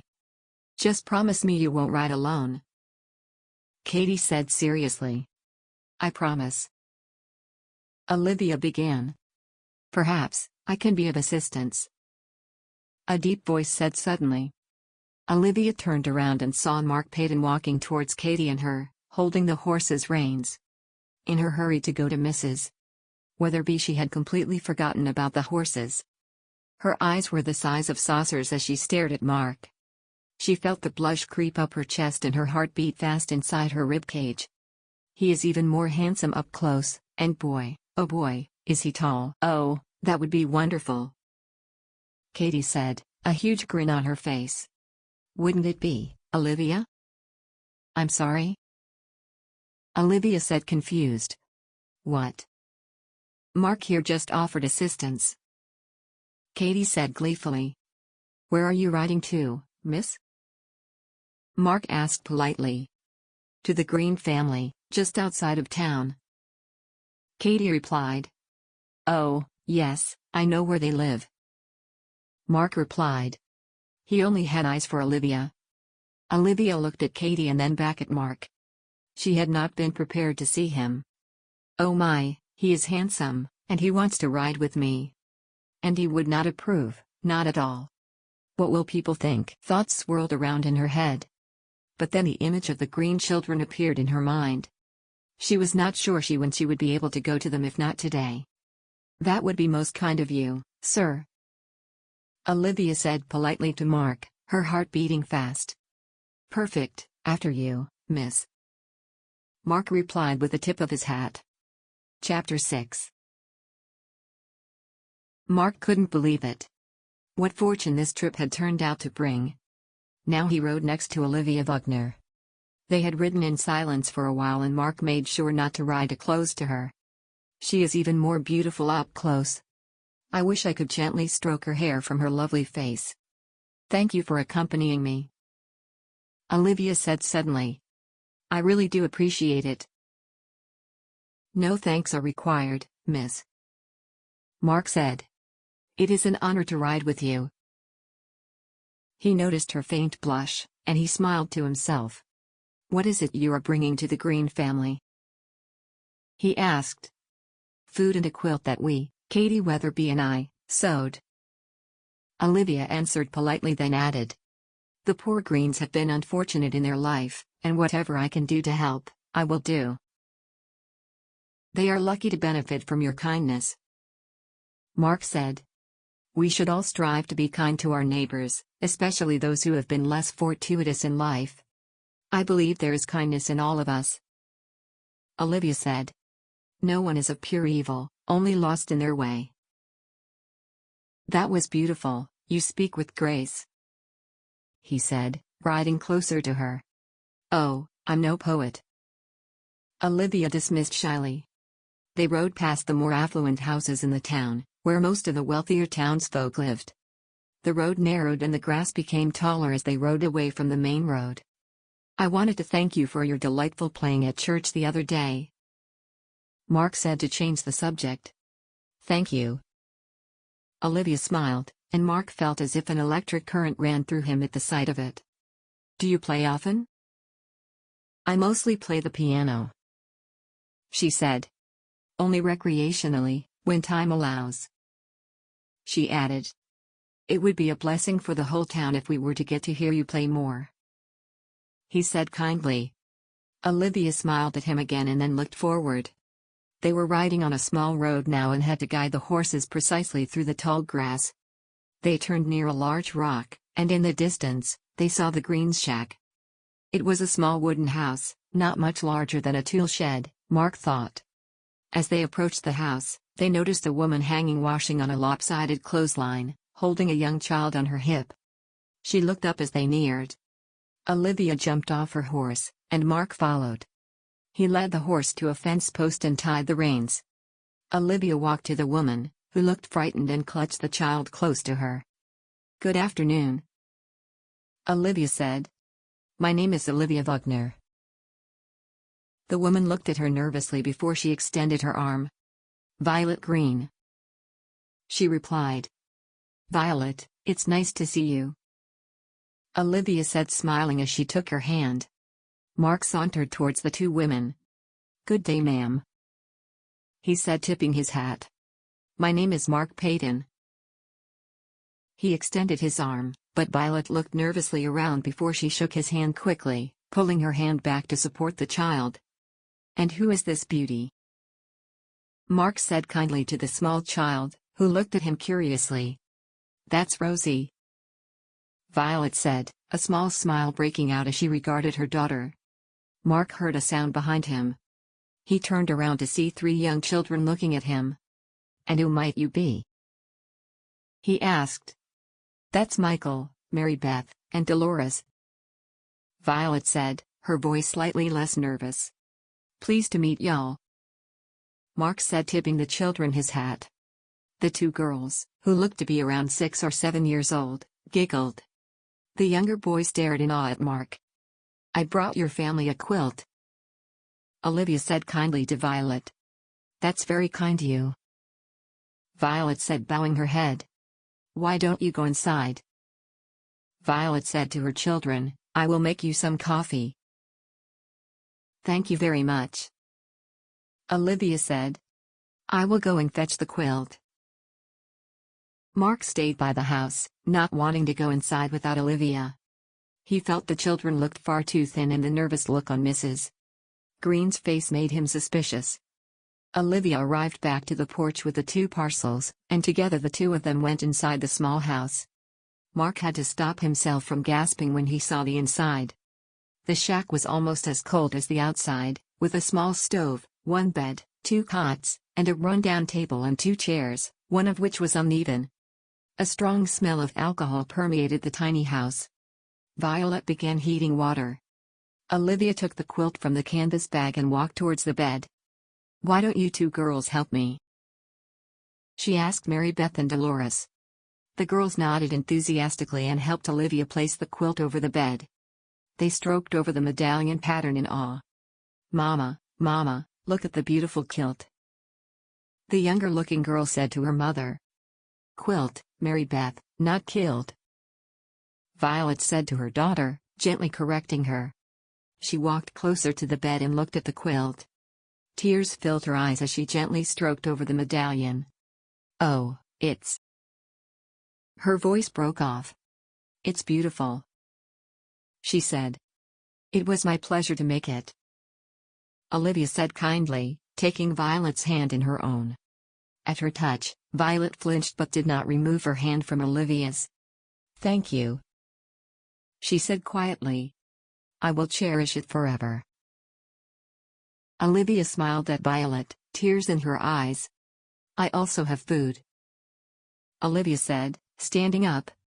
Only a little. She grabbed the other bag, and Violet stood, wiping her tears away and finished making the coffee. The children huddled around Olivia as she picked up the food from the bag. The Green family was seldom at church, and Olivia could count on the fingers on one hand the times she had seen Violet and her herd of children. They were impoverished, that was well known, and the trip to town was long on foot. The church tried to help them with clothes and food, but there was only so much they could do. I brought bread, she said, putting 2 large loaves on the table. Cheese. She put the cloth-covered cheese on the table. A little ham. She produced a small parcel with string from the bag. And some jam, she said, finally taking out 2 jam jars. The children stared wide-eyed at the food and Violet looked astounded. This is too much, she said. Look, Mama, said the little boy. Jam. Violet looked like she was going to cry again. I don't know what to say, Violet said. Well, I think a good cup of coffee is next on the agenda, Marc said to break the tension. Yes, of course, Violet said quickly and poured coffee in 3 mugs. They were sitting and enjoying the coffee when the door opened and a boy, about 13 years old, walked inside. He looked surprised to see all the people sitting in the house. This is my oldest, Joshua, Violet said proudly. Good afternoon, Joshua said, his voice determined. Afternoon, son, Marc said. Joshua, Joshua, the small boy said, running to his brother. Look it, they bring jam, he said happily, pointing to the table.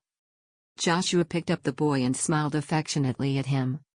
Marc smiled as the 3 girls all flocking towards their older brother. Suddenly a thud at the door startled all of them. The children fell silent at once, and Violet became as white as a sheet. Oh, it's she said, frightened, and stood up to clear the food rapidly into the bag again. It's my husband, she finished, looking terrified at the door. He won't be pleased with guests or sherry. He does not want pity, she said. Marc looked over at Olivia, who looked apprehensive. He sat straighter in his seat. There was another thud at the door, and it pushed open. In the doorway stood a man, his dark hair stood on end. He wore dirty trousers, with a large hole on one knee, his shirt had stains on it, and he stood on wobbly legs. He entered the house, reeking of alcohol, and was momentarily confused as he regarded Olivia and Marc. Violet, he bellowed. Yes, Violet replied, standing up to greet her husband. What did I say about guests? He said with an angry slur.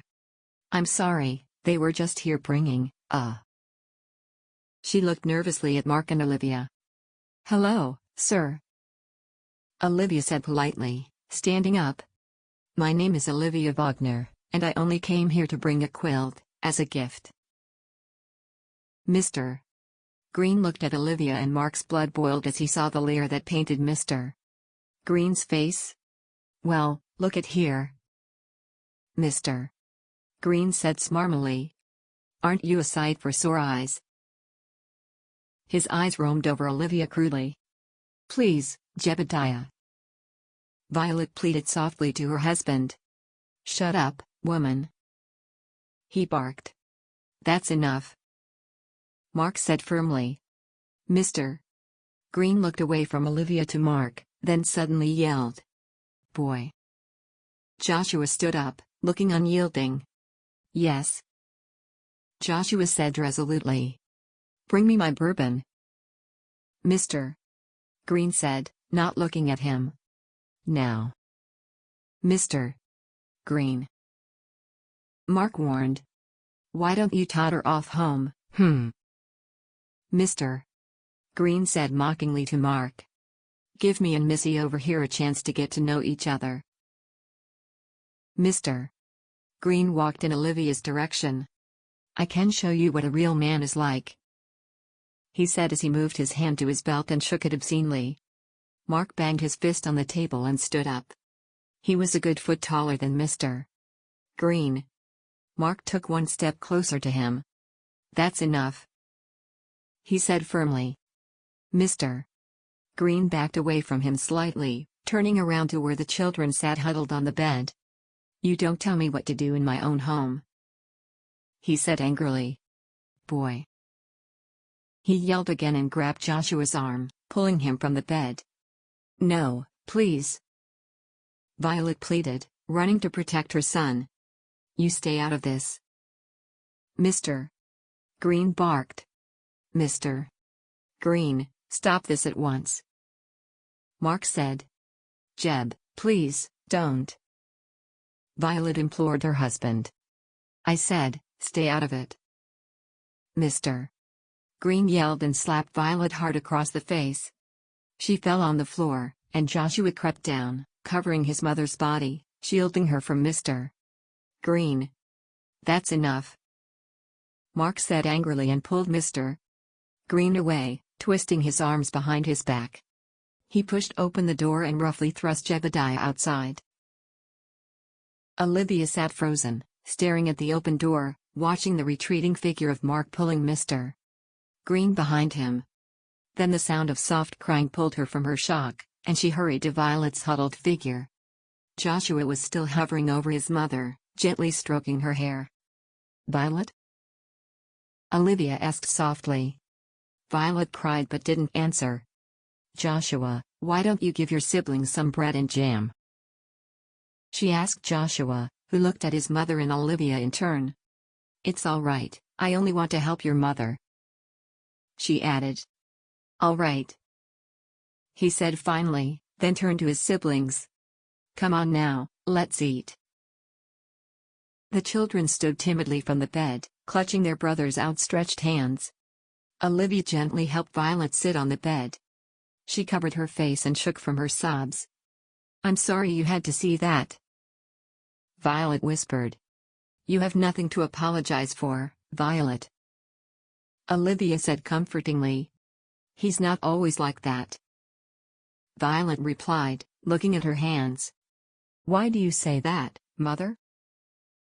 Joshua exclaimed desperately. "Joshua, dear," Violet began.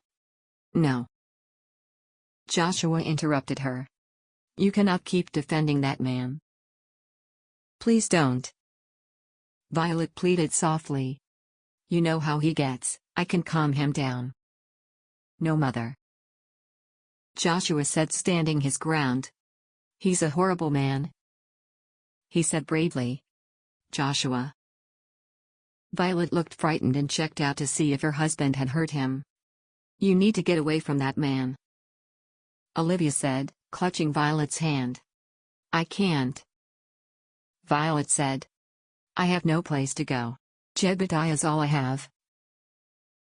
"We will figure out a way, I promise," Olivia said determinedly. Marc pushed Mr. Green into a pile of hay. "I ought to take you straight down to the sheriff's office," he retorted. "You can't tell a man what he can or cannot do in his own home." Mr. Green bellowed as he tried to stand up. "You are no man," Marc said with contempt. "A man does not lay a hand on a defenseless woman or child. They deserve a beating, the way they talk, bah," Mr. Green said, but Marc cut him off. "Do not even finish that sentence," Marc said menacingly. He was not a cruel man nor confrontational in any way, but Mr. Green's behavior made him sick to his stomach. "And don't you ever dare to speak to Miss Wagner in that manner. Ever. You will stay out here and sleep off your intoxication," Marc said as he towered over the other man. "Do you hear me?" Mr. Green grunted an unintelligible gargle back at him. "I said, do you hear me?" he repeated, emphasizing each word. "Yes." Mr. Green barked through clenched teeth. "I will come back soon, and if I find out that you have been threatening your family, or heaven forbid, beating them, I won't be so lenient." Marc was fuming. Do you understand me? Mr. Green looked at Marc and seemed to be apprising him. Yes. He finally said. I will find out if you lie to me. Marc said and walked back towards the house. When Marc returned to the house, Olivia sat next to Violet, who was clutching her coffee cup, still looking shaken up but better. As he entered the house, Violet looked up nervously, and Joshua stood up. They both relaxed when they realized who it was. Where's Jebediah? Violet asked. He's outside. Marc said. I told to sleep it off. He then turned to Joshua. I will return here very soon. I made it clear to your father what will happen if he behaves this way again, however, I know there is every chance that he won't listen to what I said to him. But Marc said, putting his hand on the boy's shoulder. If he does, I want you to ride out as fast as you can to the sheriff's office. The boy looked uncertain. Or you can come straight down to my ranch. Marc added. The Blue Willow Ranch, right by the town border. At that, Joshua smiled in disbelief. Thank you, sir, thank you. The boy said. You need to take care of your family now. Marc said, and Joshua's chest swelled with pride. I will. Joshua said proudly. Dear Violet. Will you come to church on Sunday?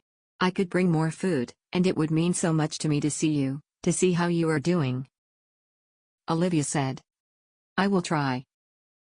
Sadness tinged Violet's voice. It can be difficult for all of us to travel, but I will try. Oh, I hope I will see you there. Olivia said. You two are too kind, a pair of angels sent down from heaven. Violet replied, her voice breaking. Take care. Goodbye, children. Olivia said, and Dolores, Mary Beth, and Michael all hugged her. Marc and Olivia walked to their horses, waving to the children. Marc helped Olivia mount her horse and then they were off. How are you feeling? Marc asked. I am truly sorry you had to witness that. I'm all right. I'm just terribly afraid of what will happen to Violet and the children. Olivia said, looking at Marc. I meant what I said, I will come back. Marc reassured her. It was such a blessing that you came with me. Olivia said. I shudder to think what would have happened if Katie and I had gone there on our own. That thought sobered Marc up. What would have happened? Oh, Olivia. I wish I could always be by your side. To hold you close and protect you. Always. They rode in silence. They were nearing the crossroads that lead to the Blue Willow Ranch on one side and the Rosewood on the other. Olivia didn't want to leave him. She felt so safe around him. They had slowed down, and now the horses were barely moving. Thank you, Marc, for everything you did today. She said, looking him in the eye. For you, darling, I would do anything. Marc said softly. Olivia felt butterflies in her stomach, and she wanted him to embrace her. But then she became aware of the rapidly setting sun, and panic washed over her. I must hurry back home, she said wistfully. Until next time. Marc smiled at her, tipping his hat. Next time. Olivia echoed. She kicked her horse into action, and it leapt ahead. She turned her head around and smiled as she saw him sitting still, watching her, guarding her. Chapter 7. How dare you come home so late? Andy yelled as Olivia rode up the farmyard. He stood outside the stable, looking angry. I'm sorry, Olivia said as she dismounted. It's after sundown. Andy said. You know you should be back before that, Olivia. I know, I'm sorry, Olivia repeated. What is the reason for this? Andy demanded. Olivia hesitated. What can I say? If I tell him what happened, he will ban me from ever leaving the house, but I can't lie to him. It took longer than anticipated at the Greens, she said, being purposefully vague. Why? Violet Green needed my help, Olivia said. She has 5 children, and her husband is not helpful. She added.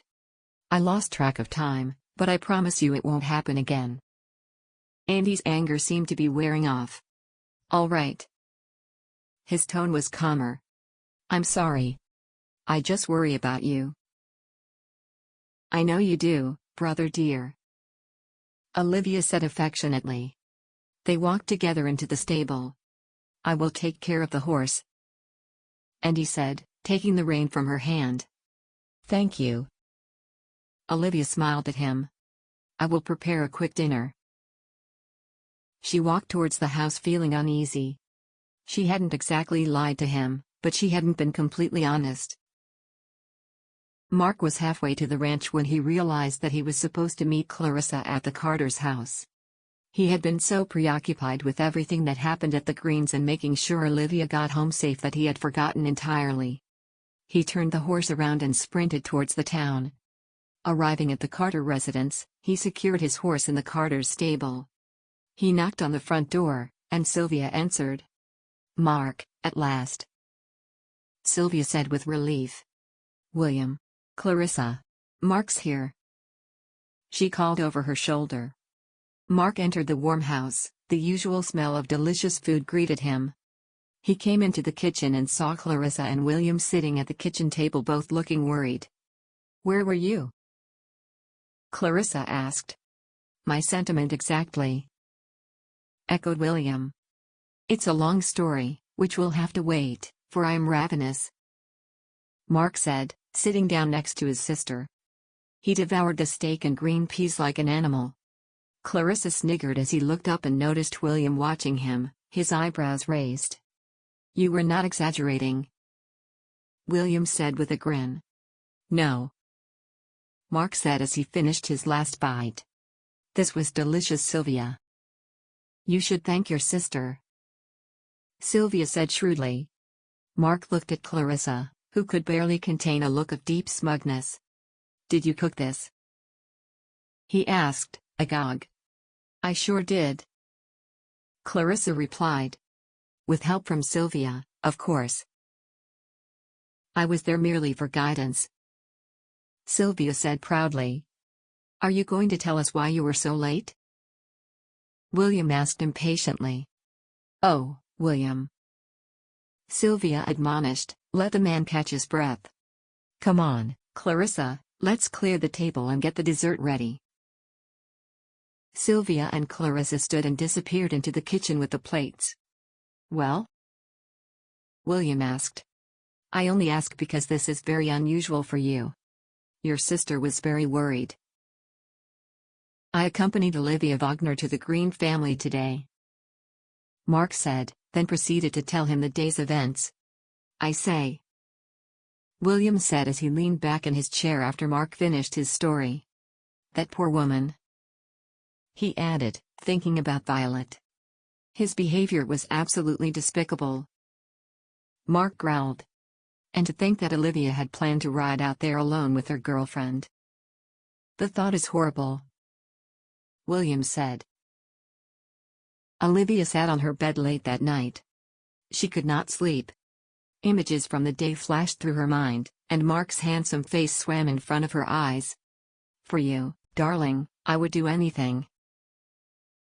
Her heart swelled as she relived his words. She had never felt that way about anyone before. The way he had stood up, defending her honor, when Mr. Green was talking to her. She closed her eyes and saw Marc clear as ever, standing in front of her, protecting her, guarding her. She could not wait to see him again. The following morning, Marc woke with a smile on lips. His dreams were filled with Olivia, and his determination to find a way for them to spend more time together grew stronger. He would have to talk to Andy Wagner. He walked in front of the house where Clarissa was feeding the chickens. Good morning, sister, he said cheerfully. Good morning, she replied. Marc, Clarissa said, putting down her bucket, I'm worried about O'Leary. How is he? Marc asked. He had given Seamus the cough remedy William had given them after their last supper together. Not good, Clarissa said, full of concern. He has been taking medicine for 3 days now, and my herbal tea, but there is little improvement. I will go see him now, Marc said, walking towards the log cabin. As he neared O'Leary's home, a nasty cough could be heard. Marc knocked softly on the door before walking inside. "Good morning, Seamus," he said. Seamus was laying in his bed looking very unwell. He was shaking with every cough and his eyes watered. "Mornin'," he said, trying to sit up. Marc hurried the bed and gently pushed him back. "Don't get up, you need to rest," Marc said. "I will ride to town to fetch Doc Bourne today." "There's no need for any of that," Seamus said weakly. "There is more need for you here." "It is not up for discussion," Marc said firmly. "Now rest." He left the log cabin inside. He was worried about O'Leary and he was going to need a new worker. "Clarissa," Marc called as he returned to the house. "Yes," she answered, peering her head from the kitchen. "I'm riding to town," he said. "Again?" "Why?" "I need to see Doc Bourne, and I have to find someone to cover for O'Leary." Marc sighed. "There's always something," he muttered, thinking about how he still needed a cowboy and now a worker. At least Clarissa's cooking was getting better. A silver lining, for sure. "Father would have been proud of you," Clarissa said, smiling knowingly. "Thank you," Marc said, feeling touched. "I know this has been hard for you, but you're doing so well." Clarissa said, "I'm proud to be your sister." Marc observed his sister carefully. This was very unlike her. Or was it? Have I perhaps missed some of her growth? Am I unfair in my judgment of her? Perhaps I ought to be more lenient with her? Marc arrived in town for what felt like the 100th time this week. He rode past the general store and further up the main street. He knocked once at Doc Bourne's office door, which was close to the sheriff's office, and entered. "Dr. Bourne?" Marc called. A man appeared from the back. He had a tremendous mane of auburn hair, which caused some of the town's children to call him Dr. Lion. "Mr. Payton," he bellowed loudly. "What brings you here, my boy? I hope you're not unwell." "No, I'm here because O'Leary, my worker, has a persistent cough. The drops from William Carter have not helped, and he seems to be weaker," Marc said. "Well, I can ride up to the ranch to see him later in the day," Doc Bourne said. "Thank you," Marc replied. "How have you been?" the doctor asked. "It's such a shame about your parents." "Yes, it was," Marc replied. He was slowly starting to become more comfortable with these types of questions. "Say, doctor, would you happen to know anything about the Green family?" Marc added, the thought popping up in his mind. "Very little, I'm afraid." Doc Bourne sighed. "I have only seen the oldest children. Jebediah Green refused me entry when the youngest was born." "How odd," Marc said. "Truth be told, I worry that when I will be called up there, I will not be there to heal, but rather to claim someone." Doc Bourne said sadly. "Why does no one do anything?" Marc asked angrily. "There are children there, small ones. I saw with my very own eyes how Jebediah treats them." "It's not that simple, young man," Doc Bourne said. "Even though this shack and the land it stands on was the property of Violet's father, then she has no right to it after she and Jebediah got married." "Well, I'm going up there," Marc said as he made to exit. "Someone needs to stand up to that man." Doc Bourne nodded his head and wished him good luck. "Good luck, son." The doctor sighed. "You're going to need it." Marc left Dr. Bourne's office and walked towards his horse. "It's a fine day," a familiar voice said behind him.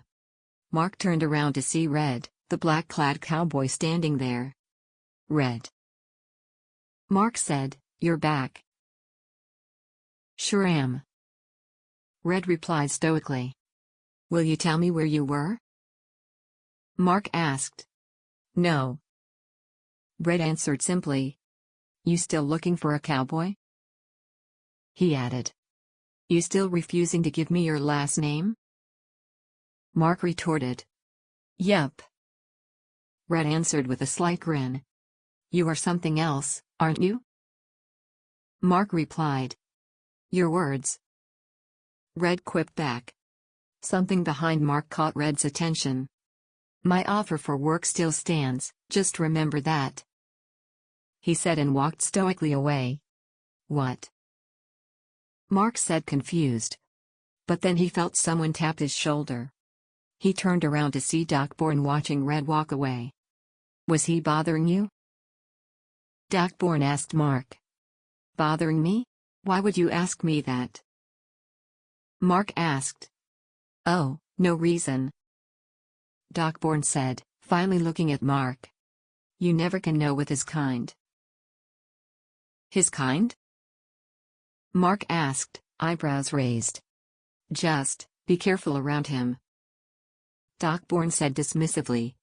"Take care now," he added and left Marc standing alone. "This is the second time someone warned me about Red. But I cannot help liking him. He is sharp and I have a strong urge to trust him. Am I wrong to? His heritage is of no interest to me, only that he is a good worker." Marc mounted his horse and rode in the direction that Red had walked. He looked around for him and as he neared the saloon he saw him. He had made up his mind. "Red," Marc called. Red looked up at the sound of his name. "We start rounding up on Tuesday," Marc said. "Promise me I won't regret hiring you." "I never make promises," Red replied, but he was smiling. "Tuesday," Marc repeated and rode away. Red watched him ride away and muttered quietly to himself. "You won't regret." Olivia sat in the carriage on Sunday morning on her way to church. She had hardly slept the night before, the prospect of seeing Marc was too exciting. Since their adventure at the Greens shack, she felt his presence around her constantly. As Andy parked the carriage, she looked around wondering if he had arrived yet. She didn't see him anywhere. She walked towards the church beside her brothers and was almost immediately impeded by Timothy Carlson. "Dear Olivia, I think you know what I came to ask you," Timothy said, mopping his sweating brow. "Is Graves still unwell?" Olivia asked politely. "Well, yes," Timothy said. "Would you play for us again, dear Olivia?" Andy gave her a short nod, and she beamed at Timothy. "I would be delighted," she said happily. Andy took his seat next to Frank. He thought they must have arrived later than usual as more people sat inside the church now. He liked the quiet in the church just before the service began, but there was little of that to have now, he thought grumpily. But suddenly the voices a few rows back grabbed his attention. "Oh, my word, Sylvia." Mrs. Jennings, one of the women from the church society, was saying to Mrs. Carter. "Thank the heavens that Marc Payton was with Olivia." "Yes, thank the Lord," Sylvia replied. "It's too horrible to fathom what would have happened if he had not been there with her, and you know she and my Katie had planned on going there by themselves. It makes my skin crawl to think of those two girls at the green shack, alone." Mrs. Weatherby said. "Absolutely horrendous," Mrs. Weatherby said. Andy looked ahead at Olivia, who sat by the organ, dutifully waiting for the service to begin. "What did you not tell me? Why were you around Marc Payton? Who has corrupted your sweet mind, sister?" The organ music filled the church, and Andy stood with the rest of the parishioners. Church was a sacred place, but he could not detach his mind from the conversation he had just heard. He watched his sister play. What was she hiding from him? After the service ended, Andy walked out ahead of his sister. He asked Frank to wait for her, which he was happy to do. He hurried outside, searching for Sylvia Carter. He noticed her and made a beeline for her. "Good day, Sylvia," Andy said politely. "Good day, young Andy." The woman replied kindly. "Well, your sister has blessed us again with her delightful playing." She added. "Yes, it is good that she can help out." Andy replied. "I wanted to have a word with you, regarding my sister." He added solemnly. "Oh, you do?" Sylvia said, surprised. "It is about the incident at the green home." Andy said quietly. "I'm afraid Olivia was vague on the details. No doubt she did not want to relive the unpleasant experience, and I have not wanted to press her, however." Andy's voice broke off. "You would like to know what happened?" Sylvia finished. "Yes."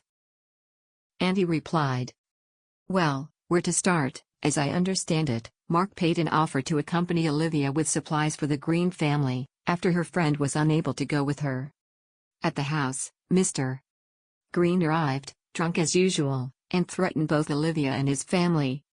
Marc took Mr. Green away and guided your delightful sister back home, so she was safe the entire time." Sylvia said consolingly. "Thank you, that clears everything up." And he said, biting his jaw to prevent his anger showing. "Not at all, not at all." Sylvia said. "We're all just so happy Marc was there to protect Olivia." Andy nodded his head in agreement and turned around to look for his siblings, silently fuming. "She lied to me. My sweet Olivia spent time with Marc Payton and then lied. My father was right about the Payton family. They are liars and corrupt the innocent." Chapter 8. Olivia stood in the kitchen preparing the Sunday dinner. Something strange was going on. Andy had been cold and distant ever since church, and now Frank had left the house to take a walk after he and Andy clashed while putting away the carriage. The tension was palpable in the house, and Olivia felt, more than she saw, that Andy was watching her. "I thought Pastor Ruggles' sermon was very moving today," Olivia said, trying to break the tension. Andy sat in the sitting room and didn't reply. "What did you think of the sermon?" she asked, hoping to garner a response from him. "It was fine," Andy replied curtly. Olivia decided not to bother him with more questions. She focused on the cooking and smiled at the memory of how Marc had watched her at church. She bit her lip as she thought about his beautiful eyes silently communicating with her throughout the service. Dinner was a quiet affair. After a quick prayer, they sat and ate in complete silence. Olivia exchanged looks with Frank, who seemed to be as bewildered by this as she was. This is like when Mother died. The quiet dinners, the brooding stares. What has happened? I do not understand. Olivia. Andy said suddenly. Yes, she replied, rather hastily. I have made the decision that you will no longer help out with the church society, he said coldly. What? Why? Olivia said. I feel that it is prudent that you spend your leisure time here, at the ranch. Andy said, not looking at her. Surely there is work to be found if you complete your daily tasks. Olivia looked horrified. She would no longer see Katie. Together they would complete various tasks for the church society, like sewing the quilt and knitting blankets for newborns. But, she began, blustering. This is not up for discussion. Andy said simply. I feel I have been too lenient with you. We need to prepare for winter, and that means you need to stay here. Olivia had tears in her eyes, and she looked desperately at Frank, who looked away from her uncomfortable. May I be excused? She asked, her voice shaking. Yes. Andy said, still not looking at her. But make sure you clear the table first, he added coldly. She looked at her brother and felt as if he had slapped her. She stood up, clearing the table, tears spilling down her cheeks. After she finished washing the dishes, she walked into her room quickly. She threw herself on her bed and cried silently into her pillow. I would like to talk about my ideas about the cattle, the one I mentioned the other day, Frank said. I will not discuss this on a Sunday, Andy replied. Well, I don't think this can wait. Frank replied angrily. Frank. Andy warned. Andy, every year we are nearly late with rounding up the cattle, and I think this year we ought to begin earlier. Frank said fiercely. The weather has been unusually dry, and I believe we will have a harsh winter. You believe? Andy scoffed. Yes, I believe.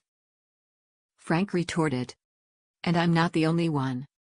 I have mentioned this to other farmers here in the county, and they agree that. You've been discussing matters of the ranch with strangers? Andy asked, insulted. Not strangers, other farmers, other ranchers. Frank said.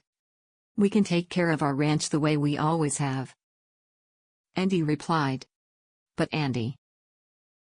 Frank tried. We round up the same time we always have, and we always will. Andy said with finality. It is the wrong way.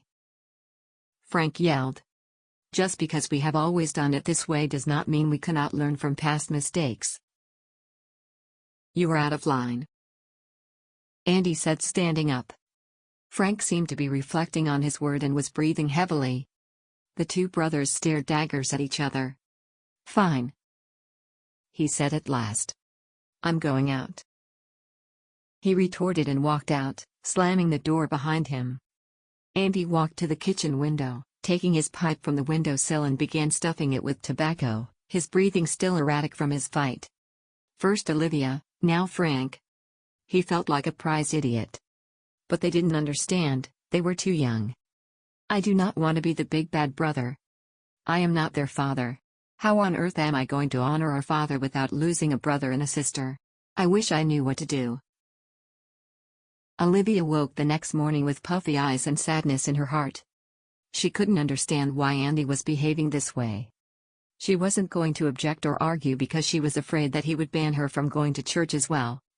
She prepared the breakfast in silence, and the three Wagner siblings all sat and ate quietly, each one rooted in thought. How I wish I could talk with my dear Katie, or receive a letter of encouragement from Aunt Mary.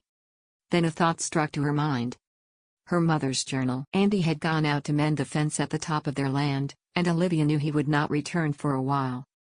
She didn't see Frank anywhere. She grabbed her mother's journal and made her way to the riverbank.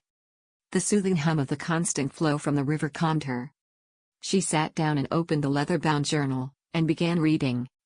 Time equals 500 milliseconds / greater than today. Mother tied my braids so tightly before church that my eyes watered. I picked flowers from the field and made myself a crown, which mother then threw away. I always seemed to displease her. Father rode to Eloy yesterday, I do not know why. But he promised to bring me something when he returns. There is a new worker on the farm. A young boy called Nathaniel. He is quite charming. He kissed my hand the first time we met. I was ever so flustered. Thankfully mother did not witness his gestures. Olivia chuckled, remembering her stern grandmother. Her mother mentioned the farm boy Nathaniel more often, and the way she described him made Olivia immediately think of Marc. Father has returned to home. He acted very strangely, but mother seems to be pleased with his news. He brought me the most beautiful hairpin, silver with a pearl on it. I feel like such a lady when I wear it. Nathaniel said I didn't need a hairpin to look beautiful, he said I already was. Oh, I was terribly shy when he said it, but he looked me in the eyes and told me I was the most beautiful woman he had ever seen. Imagine that. Olivia hesitated, not sure if she wanted to continue.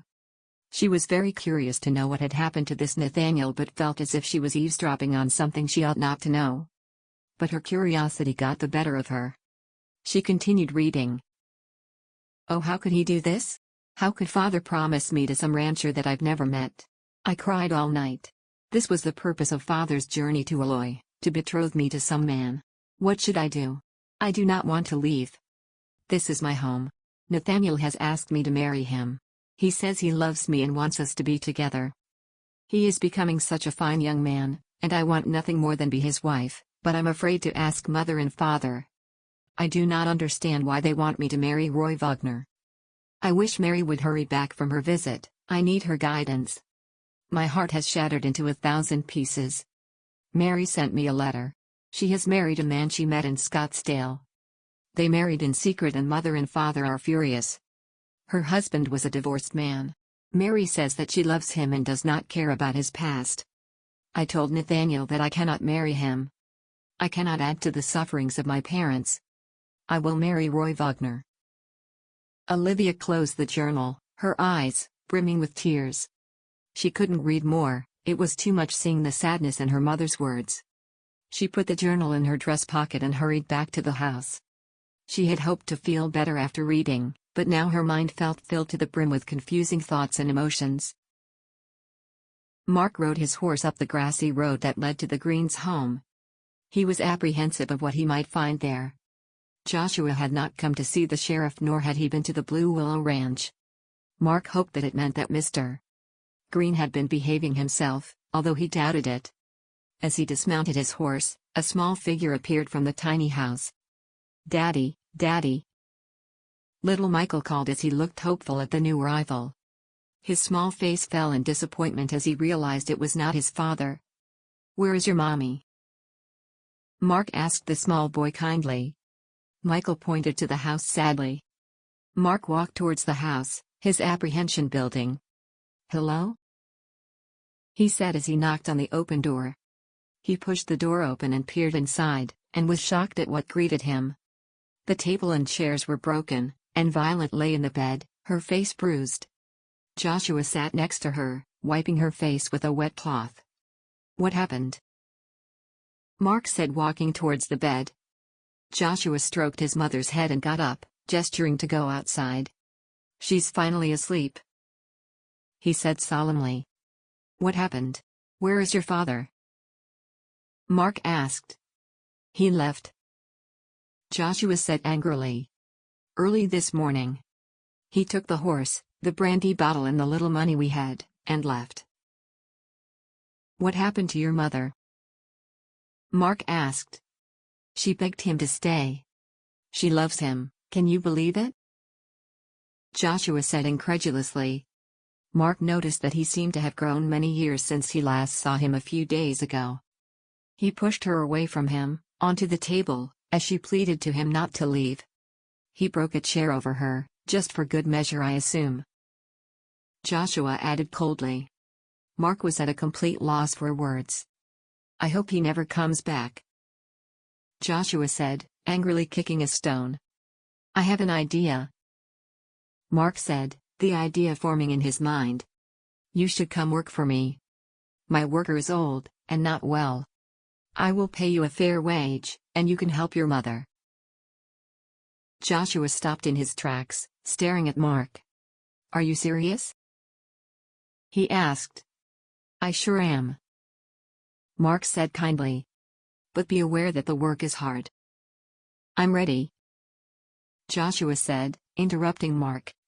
"Well then, I think we should shake on it," Marc said, laughing at the young man's enthusiasm. Joshua shook his hand vigorously. "You won't regret it," the boy said. "I'm sure I won't," Marc said. "Now let's go see what we can do about the broken furniture in your house." Marc assisted Joshua in clearing out the broken fragments. The tools in the house were ancient, but Marc managed to fix the table with a piece of rope from his saddle. The chairs were beyond repair. "We will see what can be done about the chairs," he said as he and Joshua carried the table back into the house. "What's going on?" Violet asked groggily. "Marc?" "Mother, Marc has hired me as his worker," Joshua said excitedly to his mother. "I can use my wages to help us." "What are you saying?" Violet said, sitting up in the bed. "But Marc, that's too much, you need a proper worker, a grown man." Her voice trailed off, and she looked dizzy. "I need a good worker, and I think Joshua is the one for me," Marc said kindly. "You need to rest now, Violet," he said, observing the nasty bruise on her face and clavicle. "And you, young man," he said to Joshua. "As soon as your mother feels better, you come work, for now she needs your help." "Yes, sir," Joshua replied exuberantly. "I will." "All right." Violet said softly, giving him a small smile. You truly are a wonderful man. Olivia is a lucky girl to have you by her side, she added kindly. Marc opened his mouth to speak but decided not. He nodded his head and bid them goodbye. Joshua followed him to his horse and Marc waved the children as he rode away from the house. Marc tied his horse to a rail near the gate. He had never been at the Rosewood Ranch before. It was remarkably similar to his home, like a mirrored version, albeit a neater and cleaner version. He walked to the front door, took a deep breath and knocked. As he waited, he thought that Olivia was probably just a few feet away from him. The door opened, and a stern-looking Andy Wagner looked surprised to see him there. Good evening, Marc said politely. Good evening, Andy replied.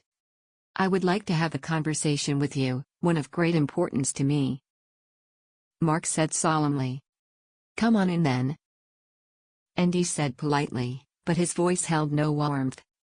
Marc removed his hat and walked into the house. The smell that greeted him was one of delicious food, freshly baked bread, and tobacco smoke. He inhaled deeply and followed Andy into the sitting room. Would you like bourbon? Andy asked. Thank you, Marc said, pleasantly surprised. Andy left the sitting room, and Marc thought he heard him speak to someone in the back of the house. Soon he heard the sound of clinking glasses and Andy returned, handing him a glass with amber liquid sloshing inside it. Marc nodded his head in thanks and took a small sip, trying to find the best way to say what he wanted to say. Andy, Marc began. I know that between our two families there has been bad blood for almost as long as we have lived. I do not wish to continue my father's feud. I believe there is a way forward, and that is through forgiveness and mutual respect. He paused. I respect you, Andy, and I respect your family a great deal. You lead by example, and I could learn much from you. Marc tried to read into Andy's indecipherable face, and then took a deep breath. It would be my great honor, if you would give me permission to start courting your lovely sister, Olivia, Marc said slowly but confidently. Andy looked at Marc for a long while, apprising him, it seemed. He took a sip of his bourbon and put the glass on the table in front of him. He stood up and turned his back from Marc, who stood as well. I must say, I admire your courage, Marc, Andy said. Coming here, trying to mend the controversy between our fathers, with simple words and inane promises. And to top it all, you asked to court my only sister. To give a definitive answer, Marc Payton, Andy said, turning to face him again. My decision is, no. You do not have my permission to court Olivia. I would like for you to leave my home now. He added coldly, thank you for the visit. Marc stood silent and then, left without saying goodbye. He was speechless. Andy had refused him. But Marc would not give up. Olivia meant too much to him. He would do everything for her. But what could he do from there? Chapter 9. Marc had laid awake for a long while after he returned home from his conversation. He felt dejected, but the image of Olivia's beautiful face hovered over his subconsciousness, making sleep impossible. Darling Olivia, I will fight for you. Your kind soul saved me, of that I am sure. I have never met anyone like you, angelic on the inside and outside. This cannot be the end for us. Is our father's feud really the reason for Andy's hostility? Next morning Marc stood tired in the kitchen, guzzling coffee, when he noticed a figure through the kitchen window. He walked outside the house and saw Joshua Green strolling up the farmyard. Good morning, Marc said. Good morning, Joshua Green said, smiling. How is your mother? Marc asked. She's better, Joshua said. She said I should go to work today. She would be all right without me. That's good, Joshua, Marc replied kindly. He felt responsible for the boy and wanted to help. What should I do? Joshua asked, walking around the ranch. Maybe start in the stable? I see there is hay that needs shoveling, and I could then go to the garden, and even look at the chicken coop. Whoa, slow down there, son, Marc chuckled. All in good time, just start in the stable. Yes, sir. Joshua said happily and ran to the stable. He certainly is eager to work. Clarissa said, who had arrived outside to see the newcomer. He sure is. Marc smiled. I think he will prove to be a valuable help here. I'm sure he will, Clarissa said. At the end of the day, Marc sat at the kitchen table and observed young Joshua devour the steak pie that Clarissa had made. She chuckled as she portioned third helpings for him. Thank you. Joshua beamed at Clarissa. You're a great cook. Marc winked at Clarissa. Thank you, Joshua. She laughed. You are sweet. I think it's about time for you to head back home, Marc said. Joshua had been working non-stop for the entire day, and the stable was looking good. I just want to finish a little bit more, Joshua said. No, your mother needs you as well, Marc said paternally. I will see you first thing tomorrow. All right then, Joshua said, a little dejectedly. They walked outside together and Joshua walked slowly towards the road. He has sure enjoyed the work, O'Leary said, appearing suddenly beside Marc. Hey, Seamus, Marc said cautiously. Should you be out of bed? I feel better, Seamus said. Don't you worry about little old me. I would worry less if you would rest, Marc said, noting that although Seamus sounded better, he still looked frail and weak. I will. Just wanted to see the boy, Seamus said with a soft chuckle. He's been running around all day. He's eager to prove himself, Marc answered, waving to Joshua as he walked away from the ranch. You're doing the boy a kindness, that's for sure, Seamus said sadly as he turned around to return to the log cabin. Seamus, Marc said determinedly. There will always be a place for you at the Blue Willow Ranch, I want you to know that. Young Joshua's recent employment changes none of that. That's mighty kind of you, Seamus said thankfully. Now you should hurry up and find yourself a wife, my boy, so this ranch can feel like a proper family again, he added with a grin, sounding more like his old self. I'm working on it, Marc said laughing as he walked back to the house. You better believe that I'm working on it. Olivia walked out of the kitchen, longing for some peace of mind. For the past few days, she had barely spoken out loud. All she did was work around the house, but gone was the tune on her lips and the joy in her step. Andy's inexplainable actions hurt her more than she could truly fathom. She felt that he was punishing her, but she did not know why. She had been quiet and meek and complied with Andy's suggestions. What is the reason for your actions, Andy? I am beginning to resent the home I love. I do nothing but cook and clean, and my mind is racing. Andy was working in the stable and, yet again, she did not know where Frank was. He had been riding out more often than usual, and when asked where he had been, his answers were strange and vague. Olivia left the house and walked towards the river. As the din of the river became more prominent, she felt the usual calmness wash over her. This indeed was her haven. She turned at the large tree towards the small enclosure but was startled to see a black horse drinking from the river and a figure on the other side of the river, resting beside a large tree. A very tall, familiar figure. Marc? She said, surprised. The figure turned quickly around. Olivia? Marc said, not believing his eyes. They stared at each other in silence. The only sound was the din of the river and the birdsong surrounding them. As they regarded each other, the birdsong seemed to fade away, and the only thing that mattered at that moment was the two of them. Olivia's heart was about to jump out of her chest. Why are you here, Marc? Did you hear my silent prayer? Had we both been to this place but our paths never before crossed? This is certainly a delightful surprise, Marc said as he approached the riverbank. Yes, it is, Olivia replied, moving closer to the river as well, her heart beating rapidly in her chest. Would I be out of turn if I asked to join you on your side of the river? Marc asked politely. Not at all, Olivia said, I am going to be near him once more. Marc observed the steady flow of the river and carefully stepped on a smooth stone. He nearly lost his footing, causing Olivia to gasp, but he regained his balance and jumped over to her side of the river. Once again, they stood close together. The fates must have brought my horse this way today, Marc said, looking intently at her. At his proximity, Olivia felt her tears start welling up, the pressure of these last days washing all over her again. What is the matter, darling? Marc said worriedly, putting his hand on her elbow. At his touch, Olivia turned around to hide her pain. Olivia? Marc asked. Oh, I am sorry.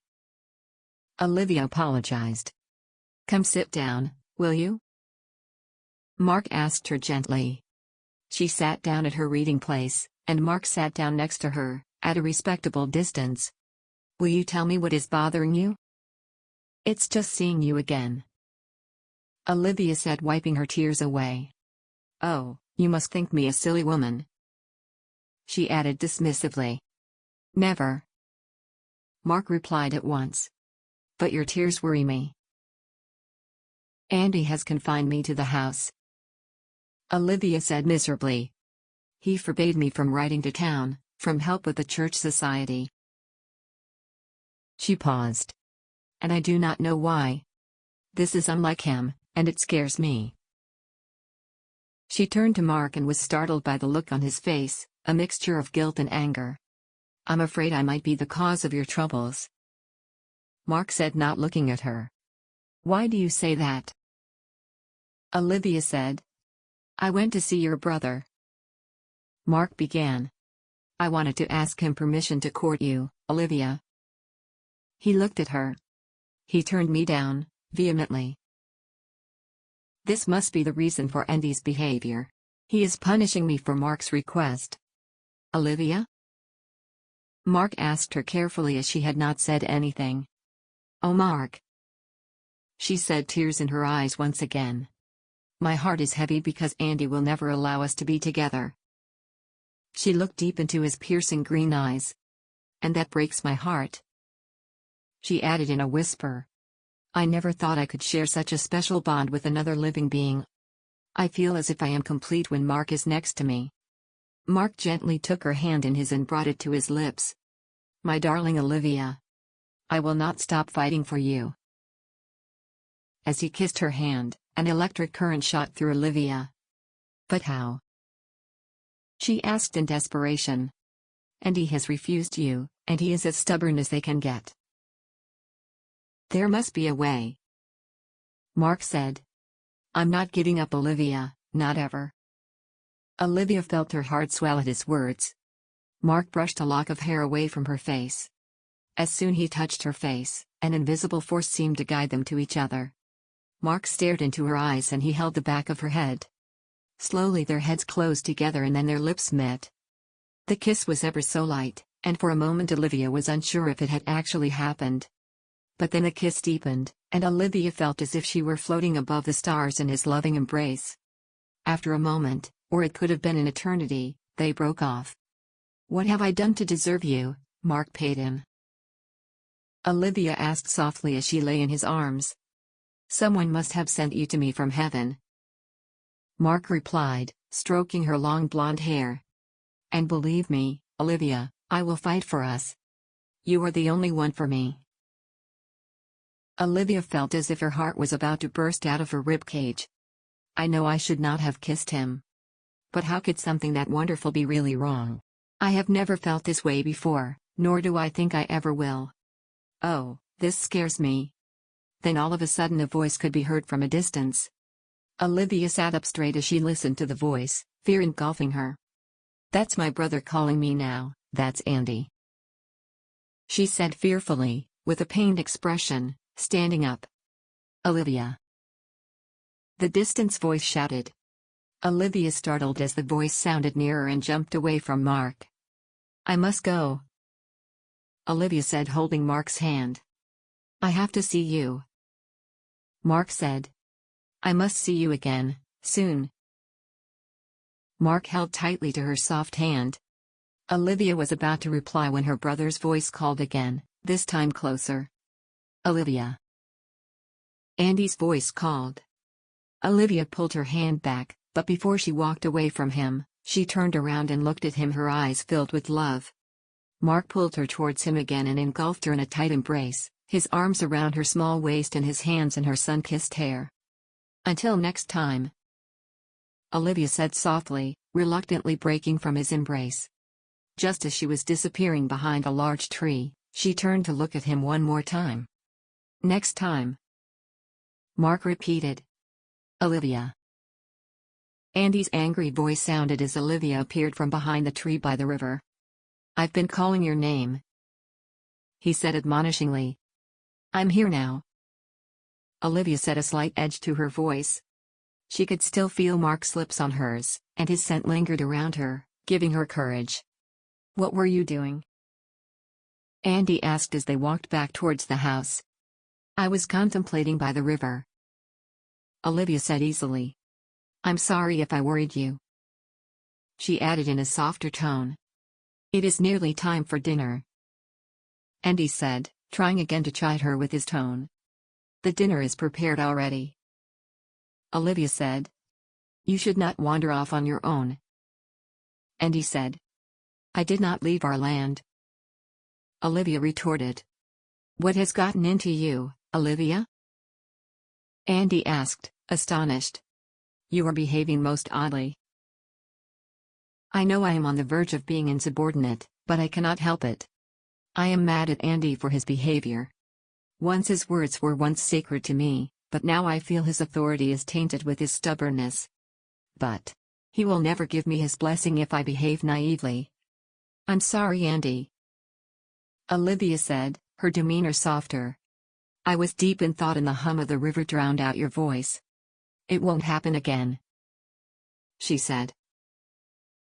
Marc approached the farm, his mind filled with images of Olivia.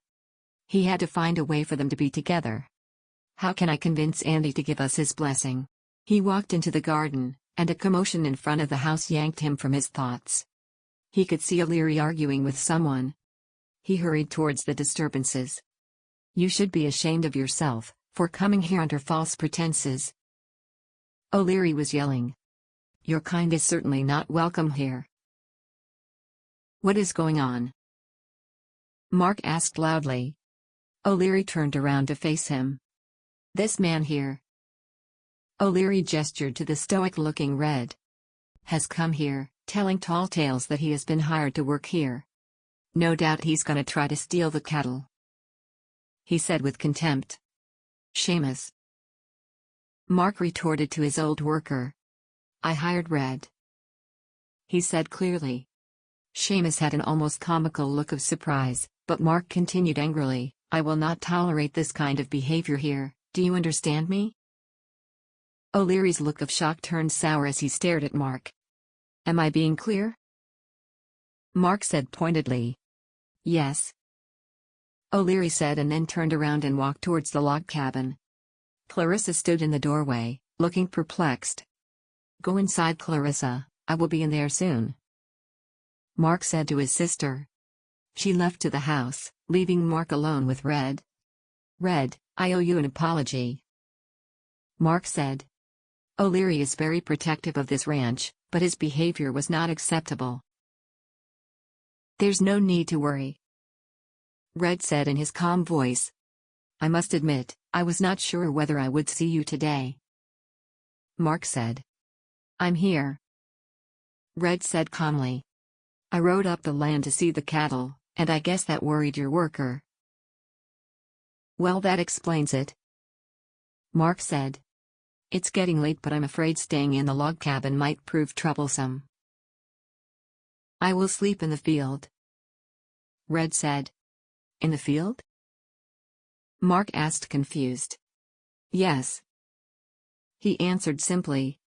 "There's no need for you to sleep in the field, you could stay in the stable. It's not warm, but it's at least not out in the open," Marc said, but Red cut him off.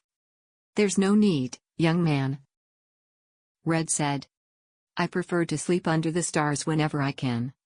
I will be closer to the animals and will begin rounding up early." If you say so. Marc said uncertainly. I do. Red replied. Well, I will see you tomorrow then. Night. Red said with his half-smile as he mounted his horse and rode away. Good night. Marc muttered to himself as he walked back into the house. He entered the kitchen and saw Clarissa standing in front of the stove, and the smell of stew wafted around the kitchen. The smell was quite pleasant, but Marc wondered why on earth his sister had cooked so much.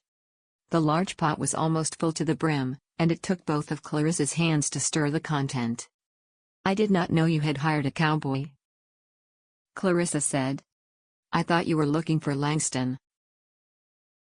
Apparently Langston is on the run, Marc replied. I met Red, and he was looking for work. Well, I'm glad you hired him. Clarissa smiled, bringing him stew. He has an aura around him, like a man you can trust. Marc chuckled and began eating. Clarissa seemed to see the same goodness in Red as he did. Chapter 10. Never did I imagine I would be in this situation. Now I know exactly how Mother must have felt. She chose to honor her family and not her heart. But will I be able to do that? Will I be able to never see Marc again in order to honor Andy's wishes? Olivia sat in bed, thoughts swirling around her head. Her dreams had been filled with images of Marc and his soft lips and strong arms, and she woke feeling flustered. She longed to be able to see him again soon. Perhaps he can meet me at the river again? She got out of bed and began her day. Since last Sunday, her life had been strangely quiet at the Rosewood Ranch, and both Frank and Andy had begun sitting in resentful silence at breakfast, hurriedly eating, spearing glances at each other.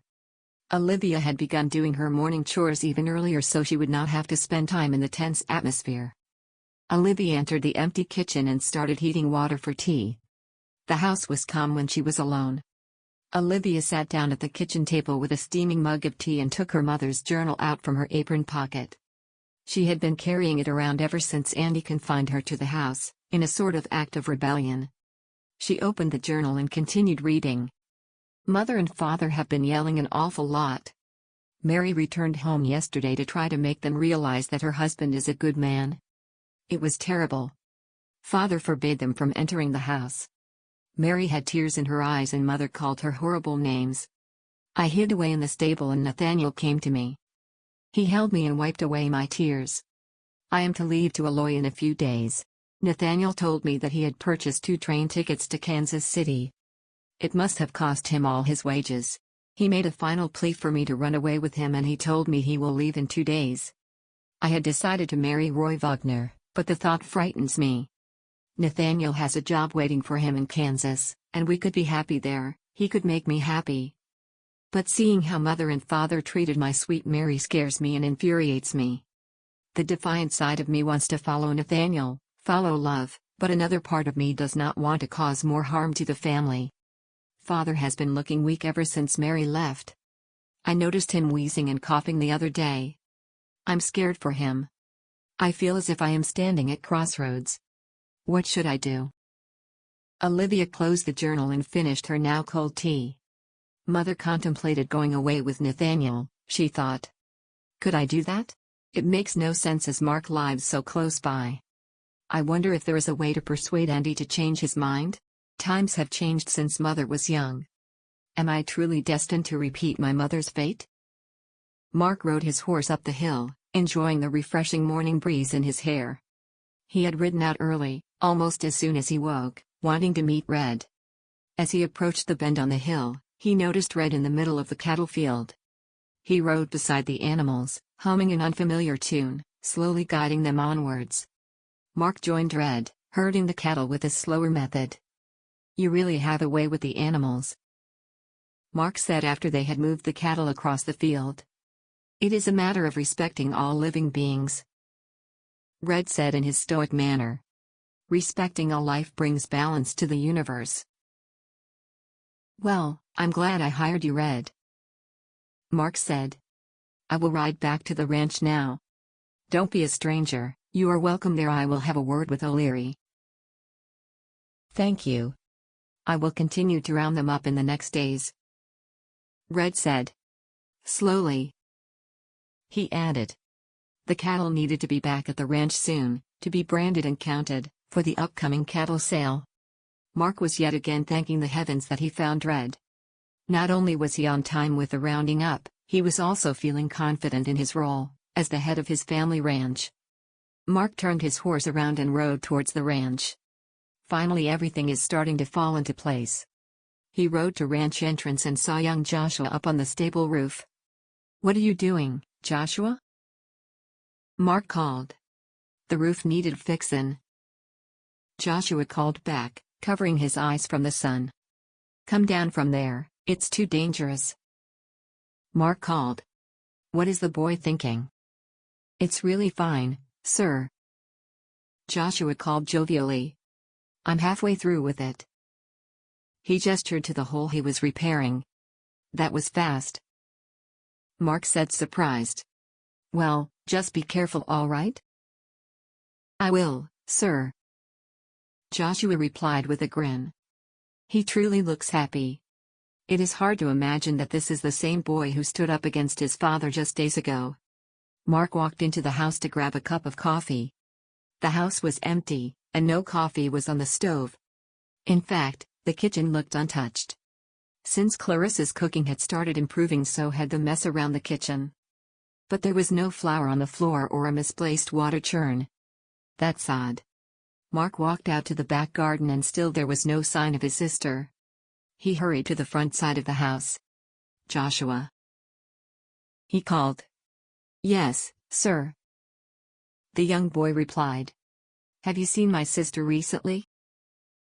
Marc called. Clarissa? No, not since I arrived. Joshua said. Not at all? Marc asked. Well, no, sir. Joshua answered, looking apprehensive. I figured she rode out with you, as both of your horses were out of the stable when I arrived. What? Marc exclaimed, and he ran into the stable. Sure enough, there was the empty stall where his sister's horse usually was. Marc racked his brain. Is it time for her to be with the Carters today? But why would she leave so early? And without telling me? Marc walked to the log cabins. Seamus. He called at the door. Seamus. The door opened, and Seamus O'Leary looked at Marc. If you think that man is staying in here, you're wrong. O'Leary said, but his demeanor changed as he noted the look of worry on Marc's face. What is it? Have you seen Clarissa today? Marc asked, calming himself. Young Clarissa? No, I have not. Seamus said earnestly. I cannot find her. Marc said. She must have left to the town. Seamus said reassuringly. Surely, she just forgot to tell you. Yes. Marc's voice trailed off. Why don't you ride to town? I will make sure that young Joshua does himself no harm up there. Seamus said kindly. Yes, I will ride to town, thank you. Marc said, already walking away from O'Leary. Olivia walked into the house, carrying a basket of herbs from the garden, and was slightly startled to see Andy standing in the kitchen. Where is Frank? He asked her. I have not seen him today. Olivia answered. Perhaps he rode out early? Perhaps. Andy said. Andy. Olivia began timidly as she set the basket on the kitchen table. I would like to speak with you, about something of great importance. She said lamely. Why are my nerves acting up now? I have no time for talking right now, Olivia. Andy dismissed her. I will be out back. He added and made to leave the kitchen. No, Andy. Olivia cried to both their surprise. I beg your pardon? Andy said, astounded. Olivia began, tears filling her eyes. I need for you to listen to me. She added nervously. There was a long pause where Andy observed her carefully. We will talk. He finally said. But not now, I need to continue working. Thank you. Olivia said in a small voice. If you see Frank, tell him to find me. Andy said. I will. Olivia said shakily. I am a bundle of nerves. But now I will use my time wisely and decide what I can say to him. There is hope. Later, Olivia stood outside, feeding the chickens. A savory pie was in the oven, Andy's favorite, and she had been practicing her words for tonight over and over in her head. She put the bucket of feed away and looked up as Andy came towards her, leading his horse behind him. Are you going somewhere? She asked as Andy walked to the farmyard in front of the house. I'm going to town, to see if Frank is spending time at the saloon again. Andy growled. Oh, when will you be back? Olivia asked. I don't know. Andy scoffed.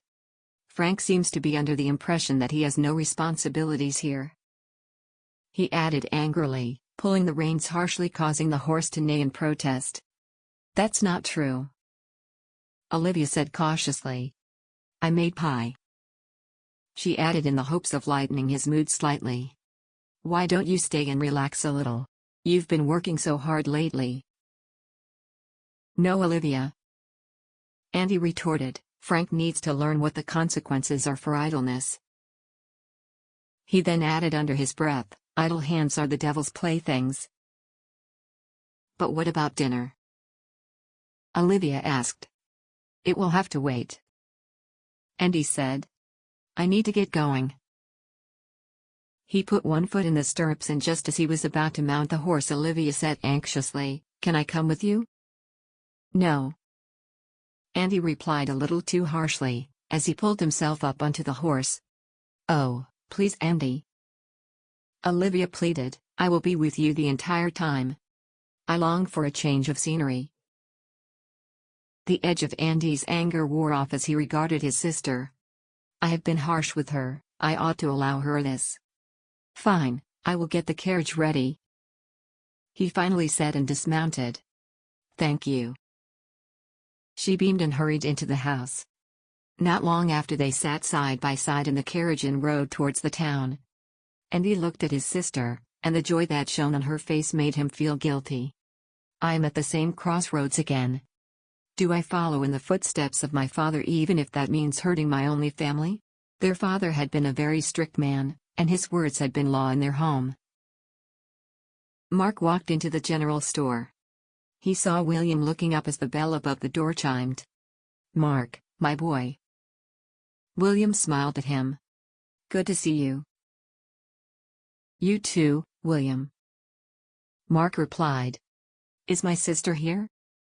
Here? William looked surprised. No, she's not. But she's probably at home with Sylvia. He added. She could be there? Marc asked keenly. She might be. William replied uncertainly. I left early, and Sylvia was staying home today. Thank you. Marc said and made to leave. Marc, my boy, what is going on? William asked. Probably nothing. Marc said as he left the store, feeling hopeful. I will have a stern talking with Clarissa. She needs to learn to behave like an adult. But he was startled when he noticed Sylvia Carter walking towards the general store alone. Marc, how nice to see you. Sylvia said as she approached him. Sylvia, I thought you were staying home today. Marc asked. Oh, I just came to add these pies to the store.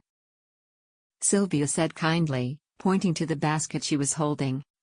So Clarissa is alone at your home? Marc asked sternly. Clarissa? Sylvia said, looking confused. Yes, Clarissa. Marc said impatiently. Marc, Clarissa isn't at home. Sylvia said slowly. I have not seen her today. She's not with you? Marc asked. No. Sylvia answered looking worried. Marc, what's going on? I have not seen Clarissa today at all. Marc replied quietly. What if something has happened to her? What are you talking about, Marc?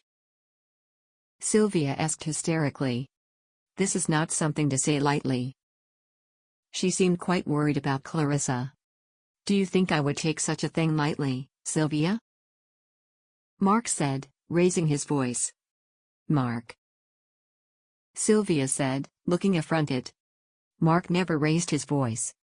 What is going on? William said. He had come outside to see what the commotion was about.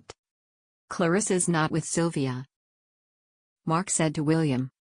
She is not? William asked his wife, surprised. No, dear. Sylvia said. She said she would either be with me today or tomorrow. I did not worry when she did not show up today. We will get to the bottom of this, Marc. William said paternally to him. When did you last see her? Yesterday. Marc said very quietly, the realization washed over him like a bucket of icy cold water. I have not seen her for more than half a day. Oh my. Sylvia gasped, but her husband shushed her. None of that, Sylvia. He said. We will figure this out. Could she have made other arrangements?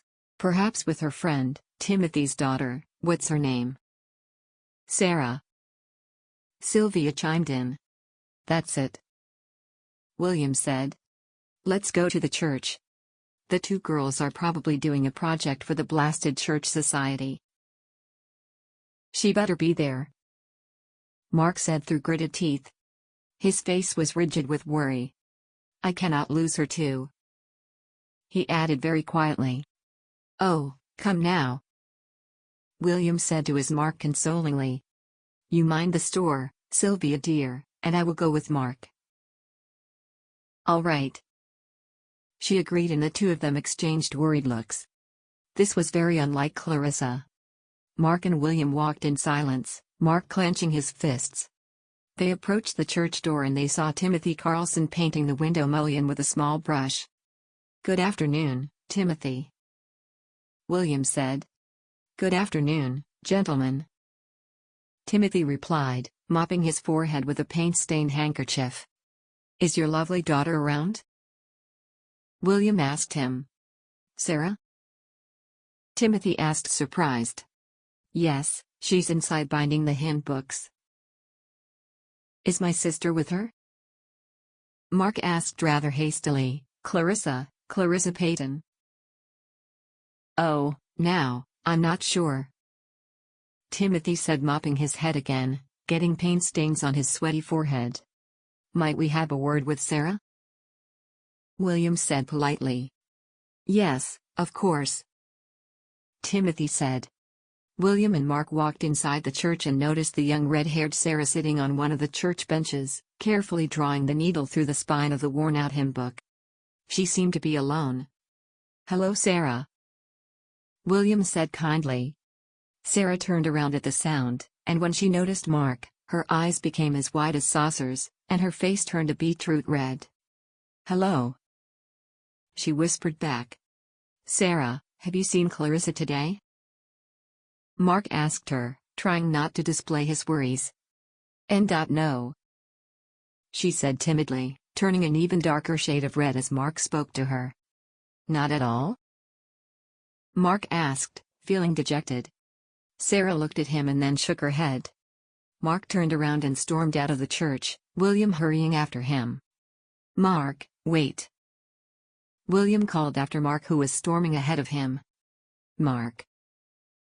He called again, but Marc ignored him. Where is she? Where are you, Clarissa?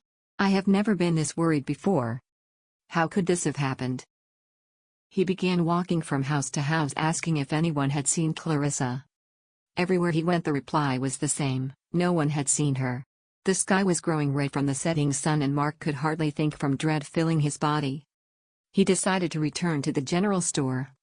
He walked by the saloon and nearly bumped into someone. Olivia. He said, shocked.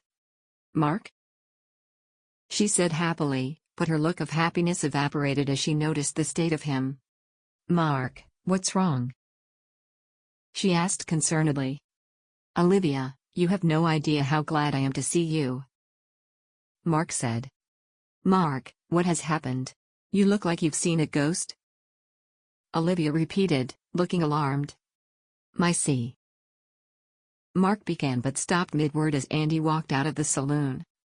Let's go, Olivia, Andy said to his sister, but then he noticed Marc. What are you doing near my sister, Payton? Andy snarled. Andy, not now, William said as he arrived at the small group, out of breath. Marc, we have discussed this, Andy said coldly. Now let's go, Olivia. No, Andy, wait just one moment, Olivia pleaded. Marc, what has happened? No, Olivia, Andy objected. We are leaving now. Come now, Andy, William said, trying to reason with him. Marc? Olivia asked, having only eyes for Marc. We are leaving, Andy said angrily. My sister's missing, Marc finally said. Chapter 11. What? Andy asked Marc. What did you say? My sister, Clarissa, is missing, Marc said angrily to Andy. Olivia stared at Andy. What is going on? Marc asked Andy, but Olivia replied. Marc, our brother, Frank, is also missing, she said timidly. He's also missing? Marc repeated. Are you sure? Andy scoffed and was about to reply when Olivia stopped him. Yes, we've looked everywhere, and no one has seen him. This is a strange coincidence, William said thoughtfully. Two youngsters go missing the same day. His voice trailed off at the look on both Andy's and Marc's faces. That sure is a strange coincidence, Marc said accusingly to Andy, taking a step closer to him. How dare you? Andy retorted, red from fury. Come now, William said. Let's leave here before you two gather a crowd. Already there was curious townfolk looking out to see what the raised voices were about. Marc, Andy, and Olivia followed William to his home. Tufty, the dog, jumped up in excitement as he noticed his owner, but he seemed to sense the somber mood of the group and he stopped jumping and crawled under the stairs. They sat down in the sitting room and no one spoke for a while. I will make coffee, William said, breaking the silence. I will help you, Olivia said, getting up and following William into the kitchen. Do you think your brother has run off? Marc asked, careful to keep his voice neutral. Andy seemed to bite back a retort as he took in the question. Yes, Andy said slowly. We have not been getting along, he finally said, adding, lately. I see, Marc said. Why would your sister leave? Andy asked, not entirely without contempt. She would not, Marc said, his anger getting the better of him again. Not uncoerced. Watch your tongue, Andy warned. My sister is 19 years old, Marc said, raising his voice. Frank is an honorable man, Andy said pointedly. What are you implying? Marc asked.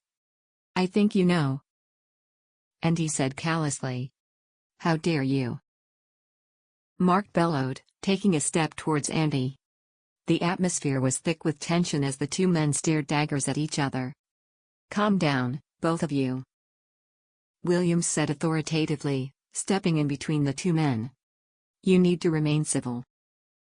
Olivia stood in the doorway looking frightened. Two of the most important men in her life looked like they wanted to kill each other. Have some coffee, she said softly, carrying a tray into the living room. They grudgingly took a cup each and drank in silence. As the front door opened, both Andy and Marc got up quickly but calmed as they noticed Sylvia arrive. What are you doing home, dear? William asked his wife. I closed the store early, she said, and forestalled his objection. It was more imperative to come back here. She nodded her head behind her and William gave a small sign of understanding. Sylvia entered the sitting room, closely followed by the terrified-looking Sarah Carlson. Gentlemen, she said calmly, I need the two of you to promise me that you will remain calm and that you will keep your voices gentle. She looked between Andy and Marc, who both looked perplexed. Young Sarah here. She gestured to Sarah. Was not entirely truthful before. Go on, Sarah, dear. Sylvia said encouragingly. With all eyes on her, Sarah looked like she was about to faint. She avoided Marc's eyes and looked at the floor as she spoke. Clarissa has, She stopped and took a shuddering breath. She told me, in strictest confidence, that she would be married soon. She spoke so quietly that her audience barely dared to breathe. Married? Marc asked, shocked. She said that they were planning on eloping. Sarah added timidly. Who are they? Andy demanded. Andy Wagner. Sylvia admonished as Sarah recoiled at his tone. Clarissa and... Sarah looked terrified, and Frank. They eloped? Marc said, shocked. Thank you, dear. Sylvia said to Sarah, who looked close to tears, I will accompany her home. Sylvia put her arm around Sarah's shoulder and guided her outside, leaving Andy, Marc, Olivia, and William in complete silence.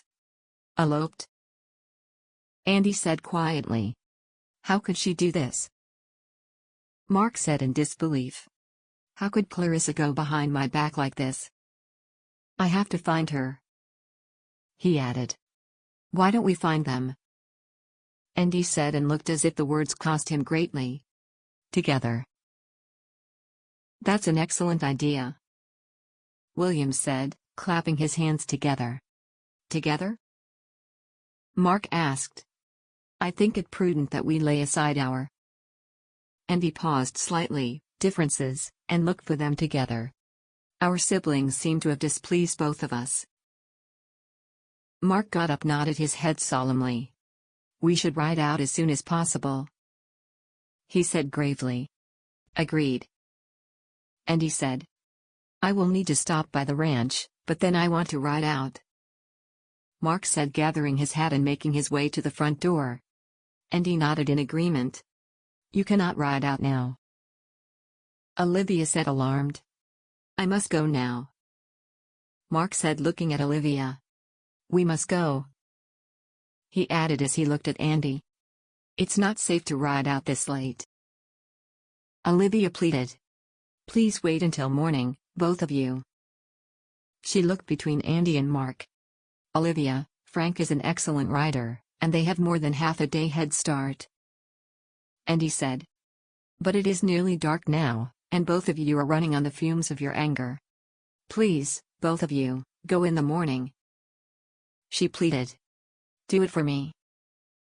She added, looking into Marc's green eyes. How can I refuse you, Olivia? You are the voice of reason. All right. Marc said. We'll leave early tomorrow morning. He tore his eyes from Olivia to look for approval from Andy. Tomorrow morning. Andy echoed, and Olivia breathed a heavy sigh of relief. Let's ride home. Olivia sat in the carriage, and she could sense Marc watching her, as he had done at church. How odd it is to be riding with Marc and Andy, but instead of this being a joyous affair, we are all racked with worries. Oh, Frank, what have you done? I will see you here at daybreak? Marc asked as they came to a stop at the crossroads that lead to the two ranches. Yes, at daybreak. Andy replied shortly. Good night. Marc said, looking intently into Olivia's eyes. Night. Andy said and pulled the horse's reins to continue onwards. Olivia turned quickly in her seat to look at Marc. Good night, she said softly, as the carriage began moving, blocking her view of Marc. Olivia and Andy walked into the house in silence. I will prepare food for you, Olivia said. Thank you, Andy said. Where do you think they went? Olivia asked timidly. I don't know, Andy said. They could have gone anywhere. Do you think he's going to see Aunt Mary? Olivia asked carefully. Honestly, I'm not sure. Andy sighed. It would be a very long ride, but I have been wrong about Frank's motivations before. Andy, you should not blame yourself. Olivia said. This is not your fault. I'm going to rest now. Andy said, dismissing her comments. Good night. Olivia sighed. She took the still untouched pie she had made them and covered it with cloth. I worry about Andy. He seems to be taking this very personally. Have I perhaps undermined what he had to sacrifice for our family? She put bread, cheese, and ham into a burlap sack and filled his water canteen. She walked around the kitchen looking for items he might need. Oh, my heart is full of worry. Marc and Andy are riding out to the unknown, alone. After a short, restless sleep, Olivia walked out where Andy was preparing for his ride. Here is the food, she said, handing him the bag. Thank you. Andy said, looking tired. When do you think you will be back? She asked. It is hard to tell, in a few days I expect. Andy speculated. Please be careful. Olivia pleaded. I will, sister dear. Andy said kindly. And please be kind to Marc. She added without thought. I will try. Andy said stiffly. Marc rode out at daybreak to the crossroads. He had hardly slept the night before, and the silence in the house was deafening. He noticed Andy waiting for him, looking as exhausted as he felt. Good morning, Marc said cordially. Good morning, Andy replied. I think we ought to ride to the farms on the northwest side of the county, to see if anyone noticed them riding, Marc suggested. Why northwest? Andy asked. In case they try to make it to Casa Grande, Marc replied. Yes, that makes sense. Andy agreed. Casa Grande was a mining town, filled with newcomers, which would make it easy for Frank and Clarissa to be undisturbed. They neared a farm, which lay just outside the town border. They dismounted and walked towards the front door. Marc knocked, and they waited. Soon the door opened, and a plump woman with gray speckled hair appeared. She looked surprised to see the two of them standing there. Yes? She asked. Good morning, ma'am. Andy said politely, beating Marc to speaking. We apologize for the hour, but we are in need of information regarding two youngsters that might have passed your farm yesterday. I don't know nothing about no youngsters, the woman replied. Is they on the run? You ain't no sheriff, she said with a sneer. We are their family, Marc interjected politely, but the woman scoffed. I haven't seen nothing. I'm no busybody, she said, and closed the door in their face. They stood in silence, looking shocked. Well, Andy said. Let's continue, Marc said. They rode on to the next farm and knocked on the door. This farm was the complete opposite of the one before, but equally pointless. The farmer's wife seemed much more interested in inviting Marc inside to give him breakfast, and he might as well not have been there. Marc managed to excuse himself away, and they rode on to the next farm. They knocked on the front door, and loud barking could be heard. A large woman with a child on her hip answered. Well, this is a surprise, she said, regarding the men in front of her. Hi, Gretchen, Marc said. Gretchen Pikes was Marc's age and was the wife of Charles Pikes, who was the town's biggest horse rancher. She was a kind woman whom Marc had always liked. Hello there, Marc, she replied. What brings you here? I'm looking for someone, Marc said vaguely, but Gretchen seemed unperturbed. Did you see anyone unusual ride past your farm yesterday? Possibly late last night. No, no one, Gretchen replied confidently, bouncing the child on her hip. Are you quite sure? Andy asked her. Yes, quite sure, she replied. I was out at the riding range all day yesterday. We have new stallions that we are breaking in. The path next to our town is very close to the range, and I did not see anyone. Well, except the mail carriage. Thank you, Marc said gratefully. Sure thing, she replied, still regarding the two of them surprisingly. Andy and Marc walked back towards the horses. They have not gone to Casa Grande, Andy said seriously. No, Marc agreed. Where do you think Frank might take her? Take her? Andy repeated but seemed to stop his retort. My guess is that they rode north. Let's ride out to the Thorndyke farm, Marc suggested. They are at the county border, they might have seen something. Andy agreed, and they rode on. As the morning wore on, more and more people were out riding. More than once did riders do a double take as they recognized the two men riding together. It was completely unheard of to see these two men riding side by side. Finally, they arrived at the Thorndyke farm. The farmyard was littered with chickens and sheep could be seen in the backyard. How peculiar, Marc remarked. Andy shrugged and knocked on the lavish-looking door knocker. The sound of piano playing stopped abruptly, and a man opened the door. Why, Olivia Wagner, Webster Thorndyke said, observing the two men in front of him. And Marc Payton. My, to what do I owe the honor? Morning, Webster, Andy said stiffly. And how is your lovely sister? Webster said smarmily to Andy. She is well, Andy said shortly.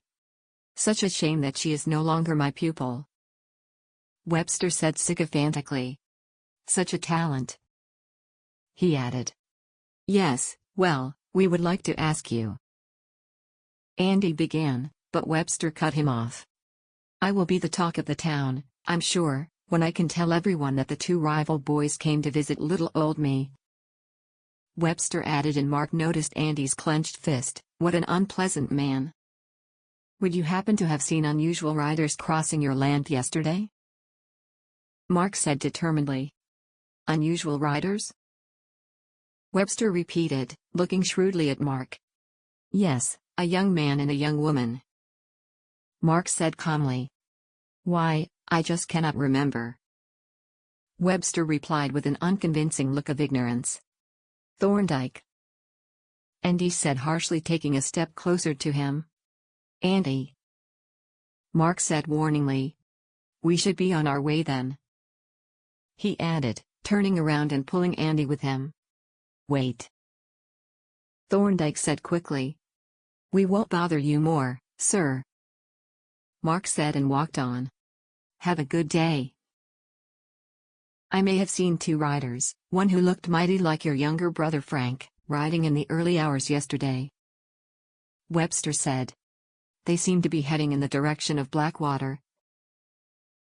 Andy stopped to turn around, but Marc stopped him. Thank you for your help, Marc said, tipping Thorndyke his hat, and kept on walking towards their horses.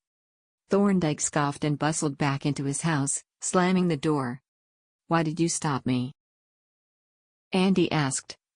He wanted to egg you on, Marc replied. I did not want to humor him. Thank you, Andy said after a short silence.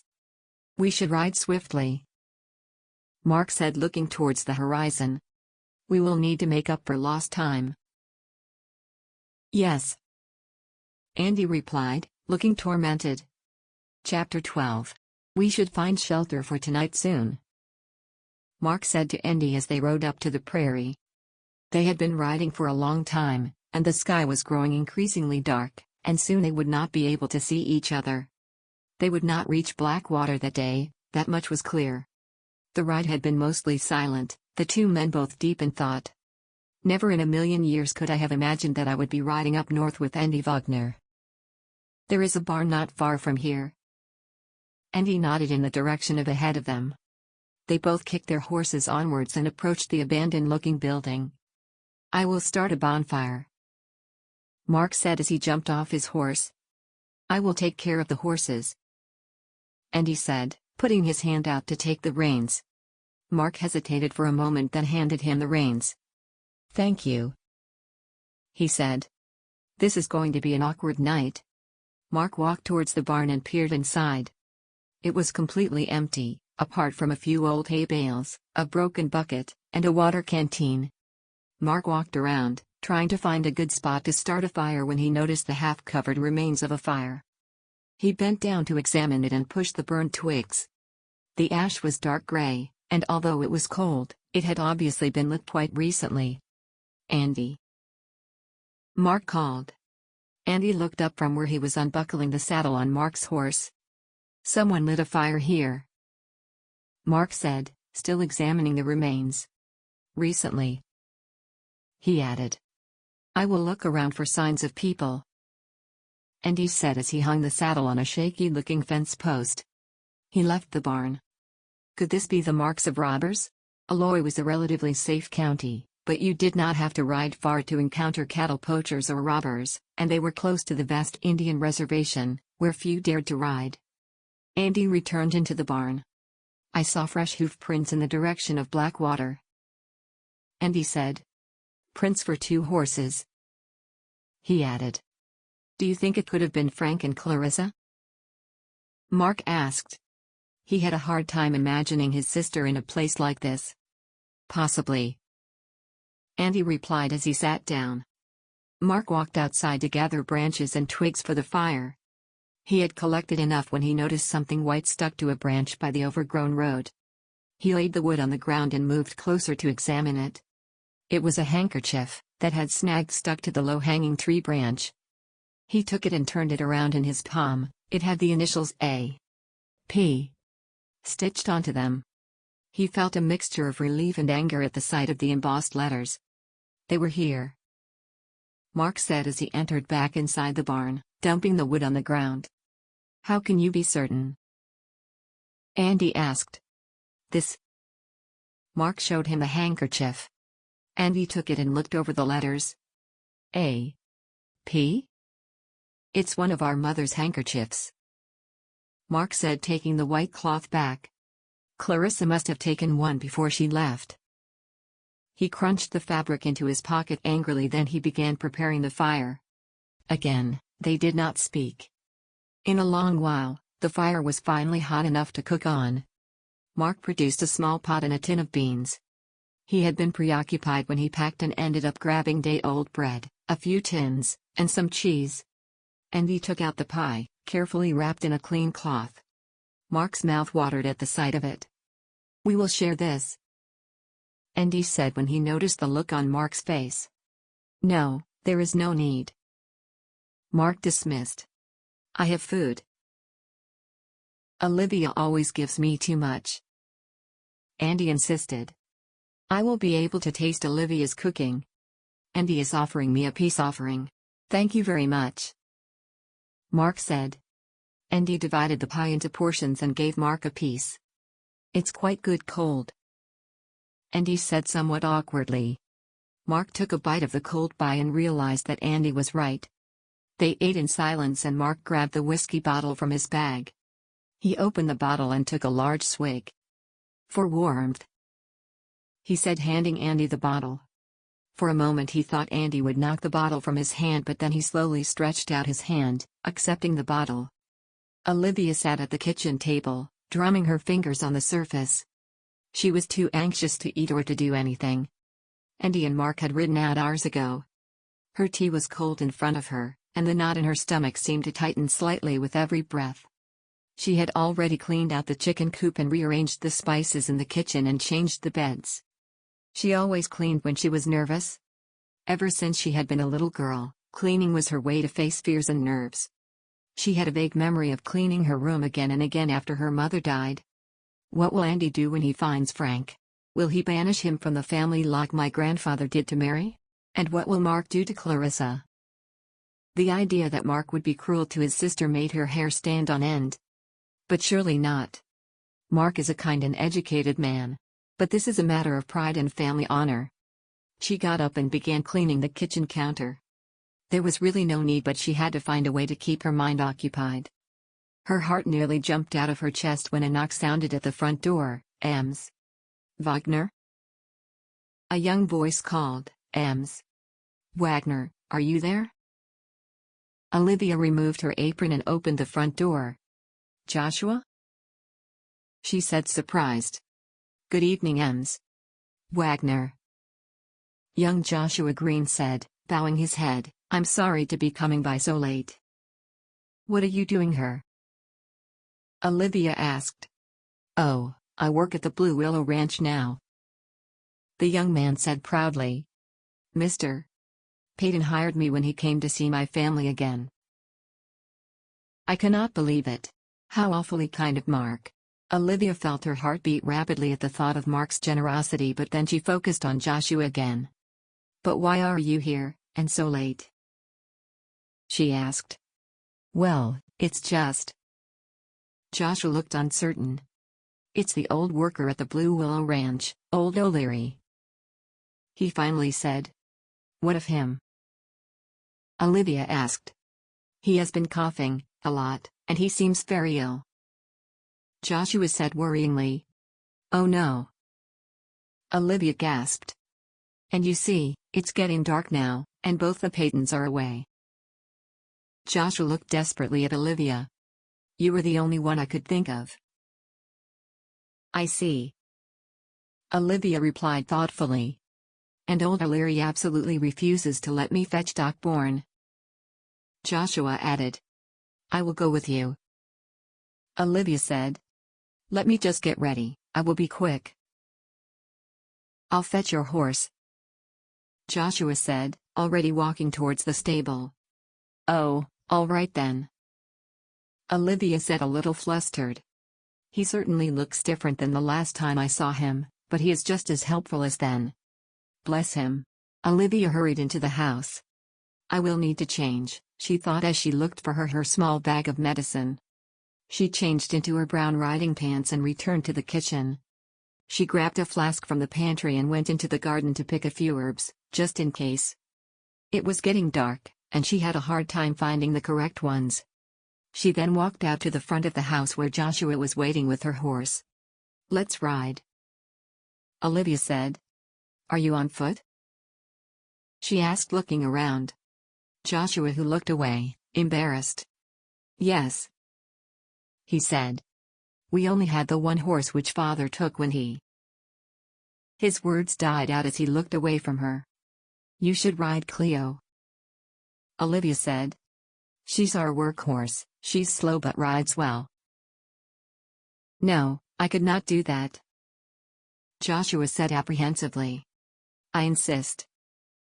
Olivia said, I think it imperative that you have a horse now, in case we will require more help. Thank you, miss. Joshua said gratefully. He walked into the stable to fetch Cleo. Soon after, they were on their way to the Blue Willow Ranch. As soon as they arrived, Joshua jumped off his horse and helped Olivia step down. O'Leary's in the log cabin, Joshua said as he took the two horses into the stable. Olivia walked in that direction, stopping for a moment to look around. How similar the two farms are. She had never been there before.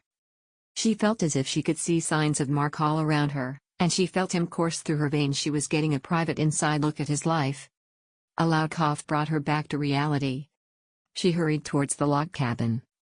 Mr. O'Leary? Olivia said gently as she knocked on the half-open door. Mr. O'Leary? A nasty-sounding cough answered her. Oh dear, that does not sound too good. She pushed open the door and entered. The old man she had often seen at church was laying on a small cot, covered in sweat and gasping with every breath. Ms. Wagner? O'Leary said hoarsely as he made out who had entered the cabin. Yes, O'Leary. Olivia smiled at him kindly. Young Joshua came to fetch me. He did not like the sound of your cough. Oh, that boy. O'Leary sighed weakly. He ought not to have bothered you, miss. Well, I for one am glad he did.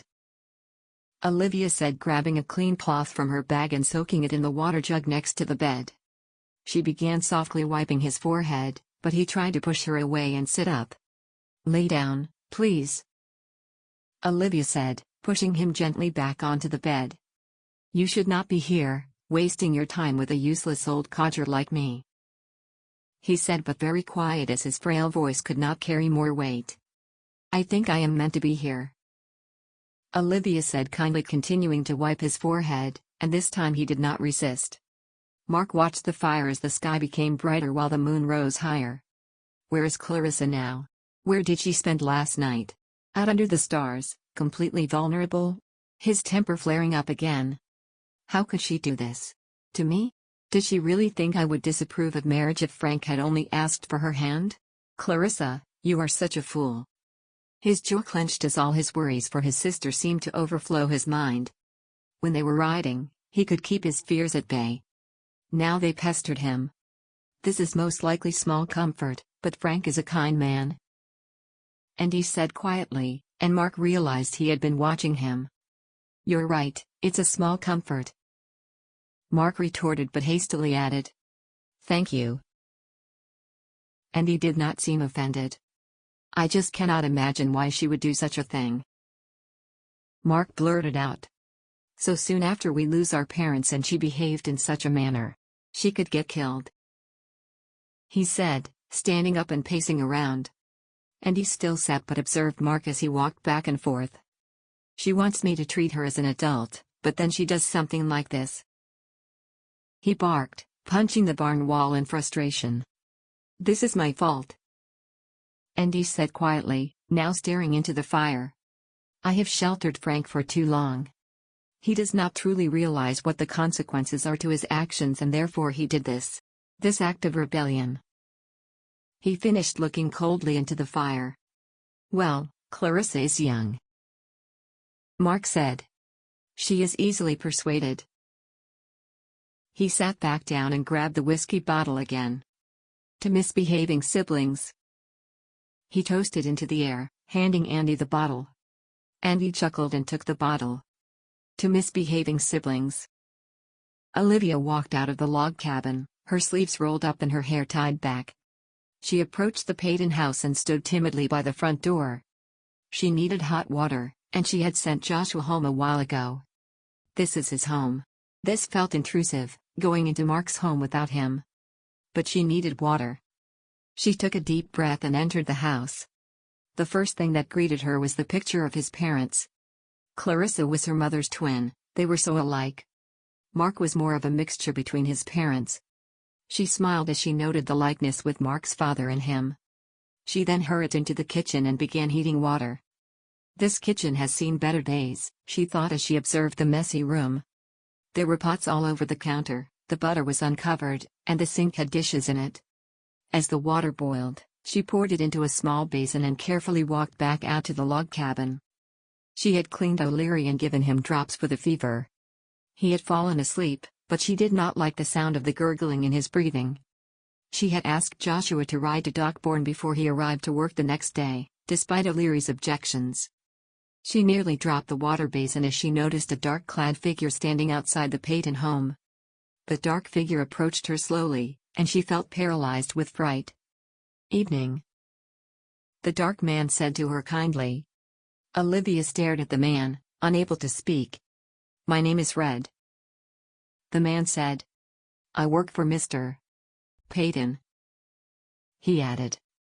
Oh, I see. Olivia said, her voice returning. You're the young Wagner sister. Red said simply. Yes. Olivia replied. And you are here taking care of O'Leary? He said, again it was a statement, he wasn't asking. Yes. Olivia said softly. How is he? Red asked. Not at all well. Olivia said, her voice full of concern. I have managed to maintain his fever, but the cough is harsh and deep. It is out of my knowledge of how to treat his cough. I have tried everything I can think of. He needs broom snakeweed. Red said stoically. Broom snakeweed? Olivia said, perplexed. And chokecherry. A broth made from the snakeweed roots, and a paste from the bark of the chokecherry. He said. I have never heard of it. Olivia said. This will help. Red said. These herbs are much used by my people. Your people? Olivia asked and was surprised as Red smiled at her. I will make this, he said, and his eyes stared into hers. But you will need to apply it to his chest every hour, and he will need to drink the broth as hot as he can take it, and he must breathe in the fumes of it. He said seriously. Will it work? Olivia asked sincerely. Yes. Red answered simply. But you will need to keep silent about this and that it came from me. Why? Olivia asked, shocked. It simply must be this way. Red said. If you insist. She replied. I will bring it soon. Red said and walked away. What a strange man, and yet I feel a strong urge to trust him. Chapter 13. Olivia stifled her yawn as she applied the brownish paste onto O'Leary's chest. It was the middle of the night. Red had arrived with the strange-smelling paste in a small jar and a fist-sized bunch of roots tied together with string. Olivia made broth from the roots. The smell was very pungent, and she helped O'Leary sit up to drink the hot liquid. He seemed to be entirely out of it, and Olivia feared she was making a mistake. What if this Red is actually poisoning O'Leary? And using me as his tool? But although he seems disorientated, his breathing is calmer. Or am I simply imagining? I'm so tired. Olivia startled as someone softly said her name. What? Who's there? How did I not notice you enter the cabin? She blinked her eyes, trying to regain her senses. She looked around and noticed it was bright outside. Ms. Wagner? Joshua was saying softly. Joshua? Olivia said groggily. What are you doing here? It's morning, miss. Joshua said slowly. You were sleeping. He added carefully. I did not realize. Olivia blustered. Oh, my, how is O'Leary? She turned around to look at O'Leary. He was still sleeping, and the brown paste had created an odd stain on his nightshirt. Why don't you go inside the house and rest? Joshua said, his young face filled with worry. I'm sure Mr. Payton won't mind. Oh, no, I could not do that. Olivia said, getting up, but she sat down almost at once as she was still bewildered from sleep. I think you ought to, miss. Joshua said. I mean no disrespect, but you look like a ghost. Olivia smiled at his words. I take no disrespect, but perhaps you're right. I don't think I'm in any state to ride. Joshua smiled, looking relieved as he walked with her towards the house. You will let me know if O'Leary wakes up or when Doc Bourne arrives? Olivia said. I promise, miss. Joshua said earnestly. Thank you, Joshua. Olivia said kindly and walked towards the Payton home. She entered and looked around. It looked so different in the early morning sun. She could see the remnants of their parents scattered around the house. Boots in the kitchen, an old-fashioned apron that was surely not Clarissa's. It must be hard to be surrounded by these memories, the constant reminders of the family they once were. Olivia walked in the hallway and peered into one room. This must be Clarissa's room. She closed the door and looked behind another door. A cloud of dust greeted her. Oh dear, she thought this must be their parents' bedroom. She closed the door quietly and walked to the very end of the hallway. She pushed open the door, and a shiver ran through her body as she stepped into the room. Marc's room. She stroked a finger over the bedspread and inhaled deeply. It was like being back in his arms. On his bedside table was a lamp and a stack of books. She opened his wardrobe and gently touched the jacket that hung there. There was a suit there, and her heart ached as she was surrounded by him. She turned towards the bed and got in. Almost as soon as her head touched his pillow, she fell asleep. Marc turned to his side and woke up suddenly. He had been dreaming of Olivia. How real it was. Olivia in my home, in our home. He sat up and saw Andy packing up his bag. We should ride out soon. Andy said, not looking at him. Yeah. Marc said as he rubbed his hand over his face and got up. He put out the dim fire and hastily stuffed his things back into his bag. They saddled their horses and then they were off. It is not far to the next town, Andy said, pointing beyond a hill not far from them. They rode in silence, but at least it was an amicable one for a change. They arrived to find not so much a town as a single tavern. They dismounted and Marc tried to open the tavern door. "It's closed," he said, yanking the handle. "We are early." And he pointed out. "You don't say." Marc scoffed back. Andy was about to retort back when a window above them opened. "What is the meaning of this?" An annoyed voice called out the window. "You are like two talking goddamn roosters, the way you're yapping on."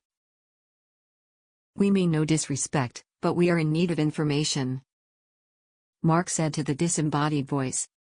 "Regarding a missing young woman." He added, signaling Andy to keep quiet. "Stop this, Jeff." Another voice, this time a woman's, said. "Go downstairs and talk to him." "Fine," the man said. A little bit of time passed until a heavy lock could be heard turning and a short, balding man with a scowl appeared at the door. "Yes?"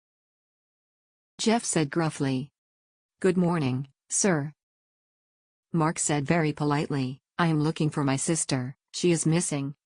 I only want to get her safely back home, and I have reason to believe she passed your fine establishment sometime yesterday." Andy raised his eyebrows in Marc's direction. "I see," Jeff said warily. "I'm not one to gossip about folk, no sir. But there was a young man here, yesterday. Came asking for a map. Even bought my wife's inedible pies, the whole lot of them," he said with a barking laugh. "I heard that." His wife's voice called. "Could you describe the man?" Marc asked. "Oh, he wasn't like the folk that comes here, that's sure. Let's see." Jeff paused as he thought. He was thin, blonde hair and dressed like he was going to church. Marc looked at Andy. "That sure sounds like Frank." "Thank you, sir, you have been a big help," Marc said, tipping his hat. "I did not see no girl with him, though," Jeff said. "I understand," Marc said simply. "Again, thank you." Marc turned around, leaving Jeff looking perplexed. "You did it again," Andy said, looking oddly at Marc as they rode away from the small tavern. "What?" Marc asked. "Got the information you needed and still shut him down, just as you did with Thorndyke." Andy contemplated. "Well, I did not want Thorndyke to get the satisfaction of egging you on, and this Jeff would never have told us anything if he thought we were lawmen after a wanted man. This tavern is most likely filled with outlaws and criminals. But if we were searching for a young woman, folk just seem to want to help when that's the case," Marc said. "You ought to have become a sheriff," Andy said, not looking at him. "Thank you?" Marc replied, not entirely sure if it was a compliment or not. "Ms.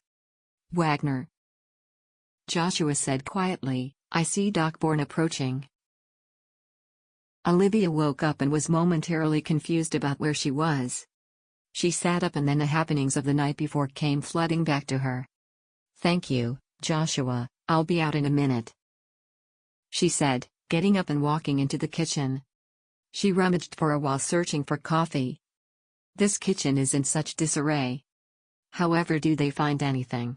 She finally found the almost empty tin of coffee and began heating water.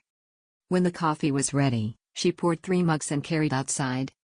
She walked towards the log cabin where Joshua was. Doc Bourne's horse was tied to the fence post. "I brought you some coffee," Olivia said, handing him a cup. "Thank you," Joshua said, taking a sip. "How has he been?" Olivia asked. "He was still sleeping when I last checked on him," Joshua said, looking at the cabin door. "I opened the windows, I hope you don't mind," he said, looking apprehensive. "Of course not," Olivia said kindly. "Mother always said that fresh air was of the utmost importance during illness," Joshua said shyly. "She said that the illness needs a place to fly away to. Otherwise, it just keeps flying back into the soul." His voice trailed off, and his ears turned red. "You must think me a small boy for believing that." "I certainly do not think that," Olivia said determinedly. I think your mother makes a good point. She smiled kindly. Thank you. Joshua said. Ms. Wagner. Dockborn said as he walked out of the cabin. Dockborn.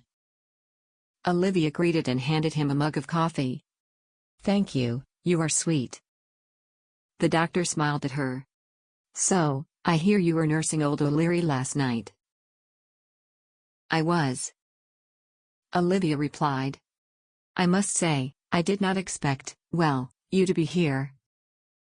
Dockborn said shrewdly. At the Payton family farm. Oh boy, what can I tell him?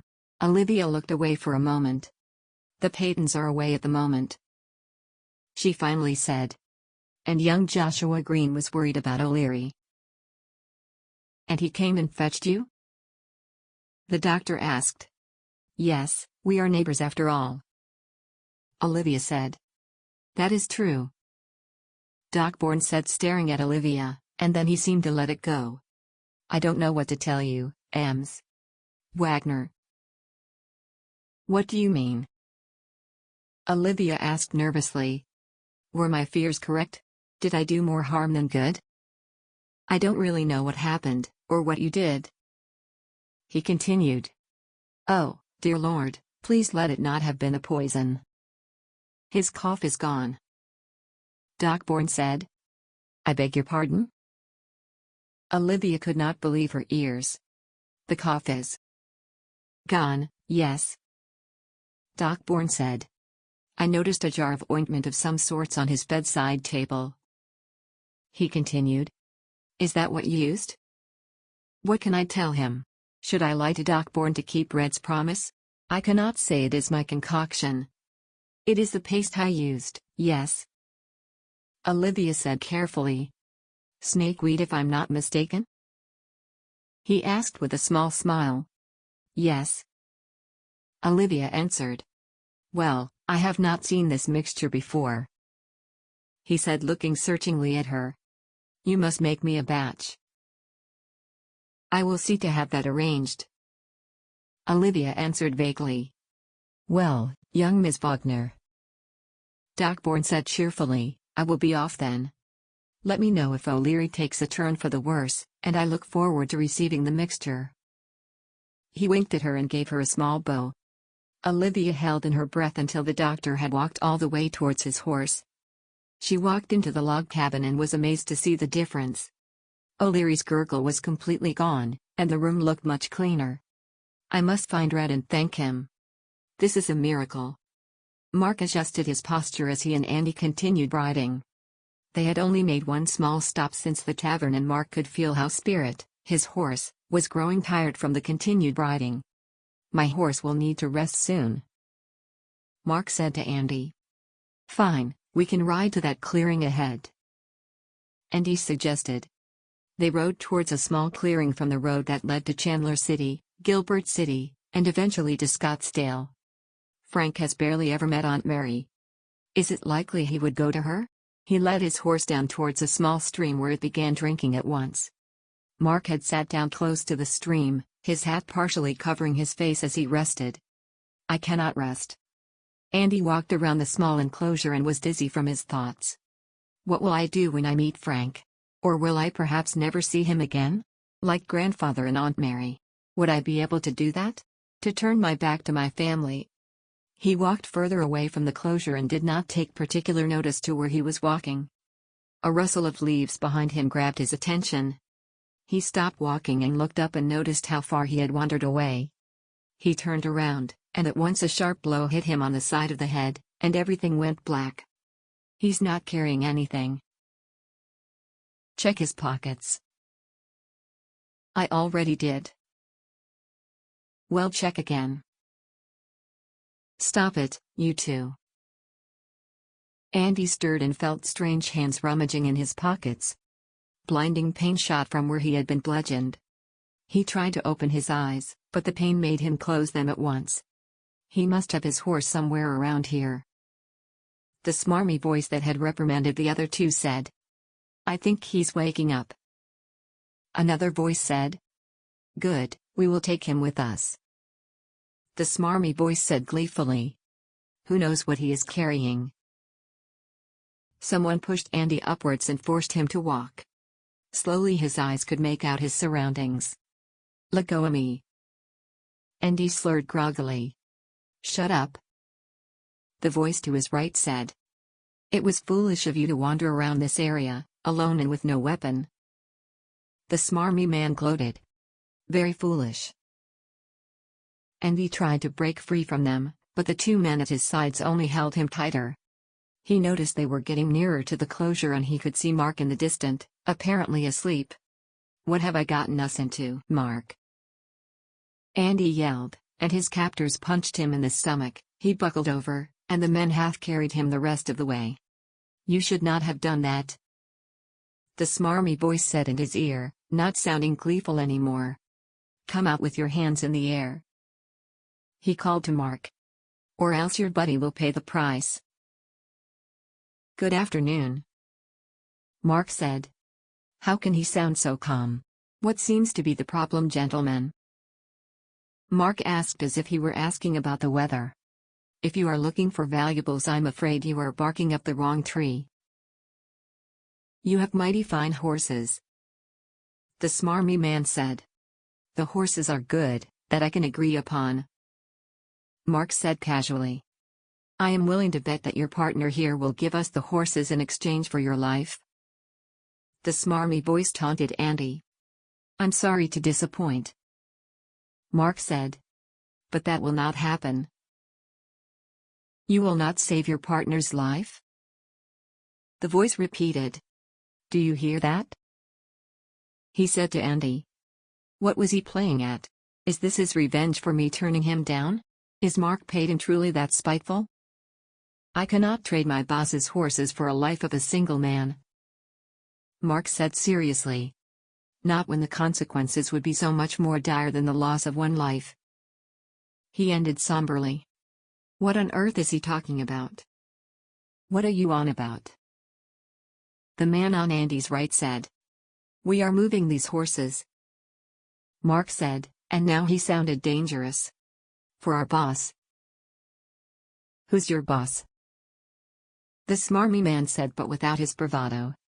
My partner's life is not worth revealing his name, Marc said.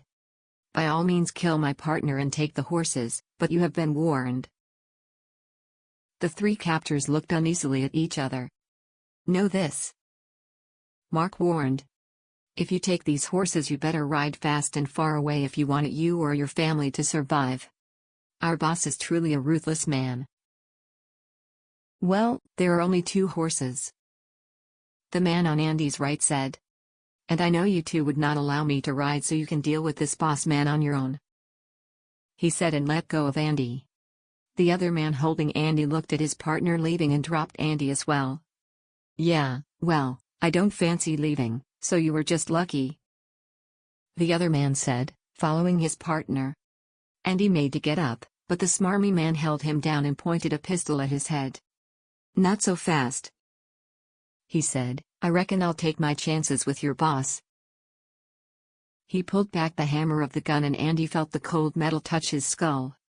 Suddenly there was a loud banging sound, and Andy fell to the ground. Chapter 14. Andy. Marc called. Andy, are you all right? He asked, pulling Andy towards him. What happened? Andy asked, looking down his blood-soaked pants, but he felt no pain, at least not in his legs. That bastard fell on you. I thought for a moment I had hit you, Marc said, looking to the men behind them. Andy turned to see the smarmy-voiced man clutching his knee, and the 2 other men that had been holding him up were hurrying away from them. The sight was almost comical, if he had not been shaking from both shock and anger. You shot him? Andy asked, gobsmacked. In the leg, Marc admitted. I am no killer, but I could not take the chance that he would shoot you. I cannot believe it. Marc saved my life. Come, I think we better get going, Marc said. They might have left, but there is no way knowing if they'll be back. "How's your head?" he asked. "It's fine." Andy dismissed. "It's just a flesh wound," he said as he touched the bleeding side of his face. He walked towards the water and bent down to clean the cut. "You have got some mouth, you do," Andy said as he cupped water in his palm to wash away most of the blood from his pants. "What made you make up the story of the boss?" "I just took a chance," Marc said. "I only saw one gun, and the two seemed to take orders from the one whom I shot. They did not look too threatening, and as this area is filled with outlaws, I figured this was the most likely way to get to them." "You noticed all this from just looking?" Andy said, staring at Marc. "Thank you," he finally said. "You are welcome," Marc said. "You sure you're fit to ride?" "I'm alive," Andy said simply, mounting his horse laboriously. "Well then, let's ride," Marc said.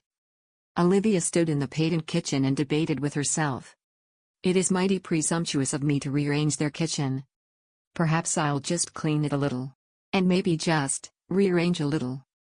She smiled to herself and began cleaning the countertop. There was a layer of filth that had not been cleaned in a while, and she noticed that with some very slight changes it would be easier to cook and not make a mess. Before she knew it, she was deep inside the pantry, refilling jars and properly sealing jars and tins. "I'm simply being a good neighbor," she tried to convince herself. But her mind wandered into dangerous grounds. Pictures of her in this home, her home. She tried to banish the images but was unable to. Marc sitting in the living room, reading a book. The smell of her mother's braided bread and the tittering footsteps of tiny feet. "Stop this, Olivia," she reprimanded herself. "It is unhealthy to lead the mind down these impossible paths." A knock on the kitchen window made her look up. There stood O'Leary waving her with a huge smile. She dashed outside. "What are you doing out of bed?" she exclaimed. "Oh, I just came to give my humble thanks," O'Leary said, happily but still sounding weak. "Come sit down," Olivia said, guiding him towards the steps in front of the house. He allowed her to help him sit down, patting her hand kindly. "You must get tired of hearing this, but you truly are as an angel sent to us down from heaven," he said, his voice thick with emotion. "Oh, you are too kind," Olivia said, flushing slightly. "Only an angel could have saved me as you did," O'Leary said. "I have not felt this good in a very long time, I must say." "Is that so?" she said uncomfortably. "How can I lie to the man? I do not want to take credit where it is not earned." "Your angelic hands nursed me back to health," he said. "I feel 10 years younger." "Well, truth be told," Olivia hesitated, "I was merely a tool." "The Lord's tool, yes," he interrupted her. "That much is sure." She was at a loss for words. "You are too humble, my child," he said kindly. "Now I will rest. Would you mind walking with me back to my cabin?" Of course," Olivia said, standing up to hold him up. She accompanied him to his cabin, her mind racing. Marc rode beside Andy and could not help but notice how he winced slightly with every movement. "He is not telling how much he is injured.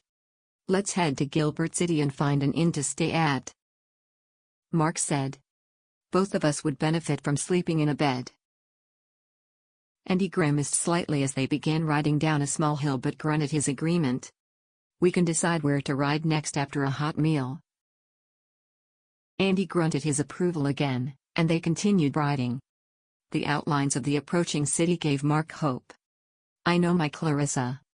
She will have had to send a letter or two, so I will inquire at the post office." They were soon riding the main street. They tied the horses' reins to the hitching posts. "This is like being back in San Francisco," Marc mused as he looked around the busy street. He spotted the inn and walked towards it, leaving Andy behind as he had sat down next to the hitching post breathing heavily. A bell clanged as he entered. The interior was extremely dirty and broken glass was scattered over the floor. "Hello there," An older-looking woman in a dress much too tight said to him. Afternoon. Marc said, I require 2 rooms. Sure thing, sweet things. She said with a shrill giggle. How many hours? Hours? Marc asked. For the night at least. My, we are going to be busy. She said, looking him up and down.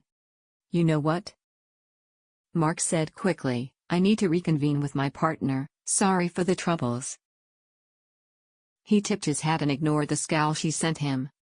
This sort of establishment is the very last thing Andy Wagner needs right now. He looked up and down the street and noticed a large building with golden painted letters, spelling hotel. That's better. He walked towards the hotel and entered. He booked 2 rooms, and half carried Andy towards the building. You need rest. Marc said seriously. Go to the room now and rest. I will see if there are any signs that they were here. Andy nodded his head in agreement, which convinced Marc of his suspicions. Joshua. Olivia called into the stable. Joshua. Yes, miss. Joshua said as he came running towards her. Dear, I need to head back home. Olivia said. I will return tomorrow to see how O'Leary is doing. Thank you again, Ms. Wagner. Joshua said. I do not know what I would have done without you. I'm just glad you came to me. Olivia smiled kindly at him. Should I fetch your horse? He asked. That would be welcome. She replied. She went inside the house to fetch her bag. The kitchen looked completely different. She had truly tried not to go overboard, but she got lost in her cleaning and daydreaming. She walked outside and stroked her faithful horse. Let's go home. She whispered and mounted. Joshua waved her goodbye, and she rode the short way back home. It was strange being in the house completely alone. She did not expect Andy to return for at least another day, although she hoped he would be back soon. She walked to the stove to heat water when she heard the hoofs of a horse. She ran outside to see who it was. Could it be Andy? That's not possible, is it? It was Red, in his black clothes, riding without a saddle. Good evening, he said in his calm, stoic voice. Red. Olivia exclaimed happily. Oh Red, you are just the man I wanted to speak with. Is that so? He said, surprised as he slid off his horse. Yes. Olivia beamed at him. Your paste and roots have cured O'Leary. It is truly a miracle. I am glad he is well. Red replied. Dockborn could not believe it. Olivia said. He was most interested in your mixture. Do you tell him who made it? Red asked her rather harshly. No. Olivia said solemnly, I would never betray your trust. Good. He said, looking relieved. But pardon me if I am too bold. Olivia said. You really ought to give Dockborn your recipe. You could help many people. No, that is not possible. Red said abruptly. Why not? Olivia asked. You would not understand.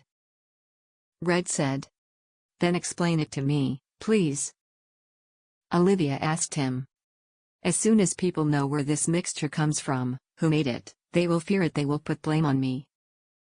He growled. That is how it has always been. He added. I am very sorry. Olivia said, tears in her eyes.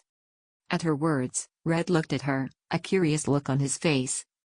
You do not deny it, nor do you defend it? He asked. You simply say you're sorry. Should I not be? Olivia asked. I meant no harm. She said sincerely. I know. Red said. It is simply unusual. He paused and looked at her for a long while. I will give you the recipe, and you alone. You will? Olivia said, amazed. Yes. Red said, still appraising her. But you must not give anyone else the recipe or tell where you got it, am I clear? Yes. Olivia replied. Good. Red replied and gave her a small mysterious smile. Now to the reason I came. I noticed your cattle are still high in the land. Your brothers will not arrive for at least 2 days. I want to offer my help. You would? Will you manage while taking care of Marc's cattle as well? Olivia asked. I will. He answered simply, then added. I will not round them up, that I will not manage alone, however, I can move them in the right direction. You are too kind. Olivia said, full of gratitude. We will pay you for your troubles, you have my word. Thank you, Ms. Wagner. Red said and tipped her his hat. Good night. Good night. Olivia said. How fortunate am I to have met Red.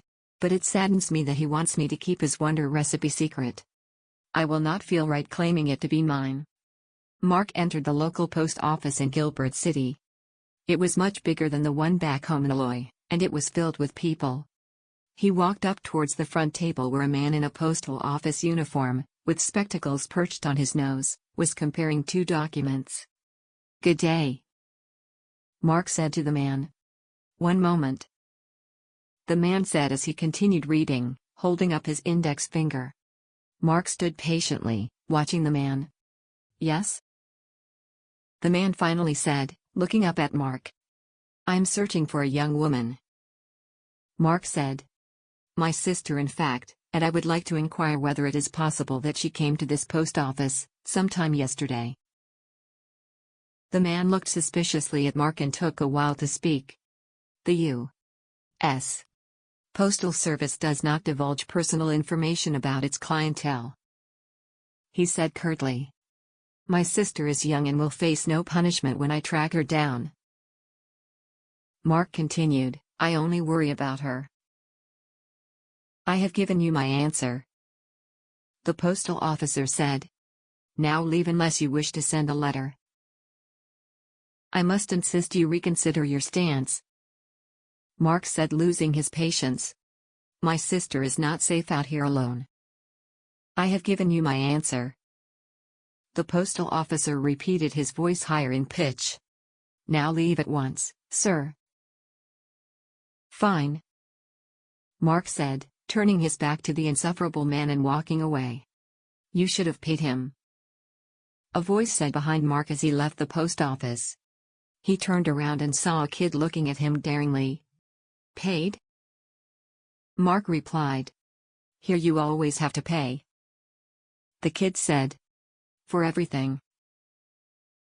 Well, I'm going, Marc said, but the kid cut him off.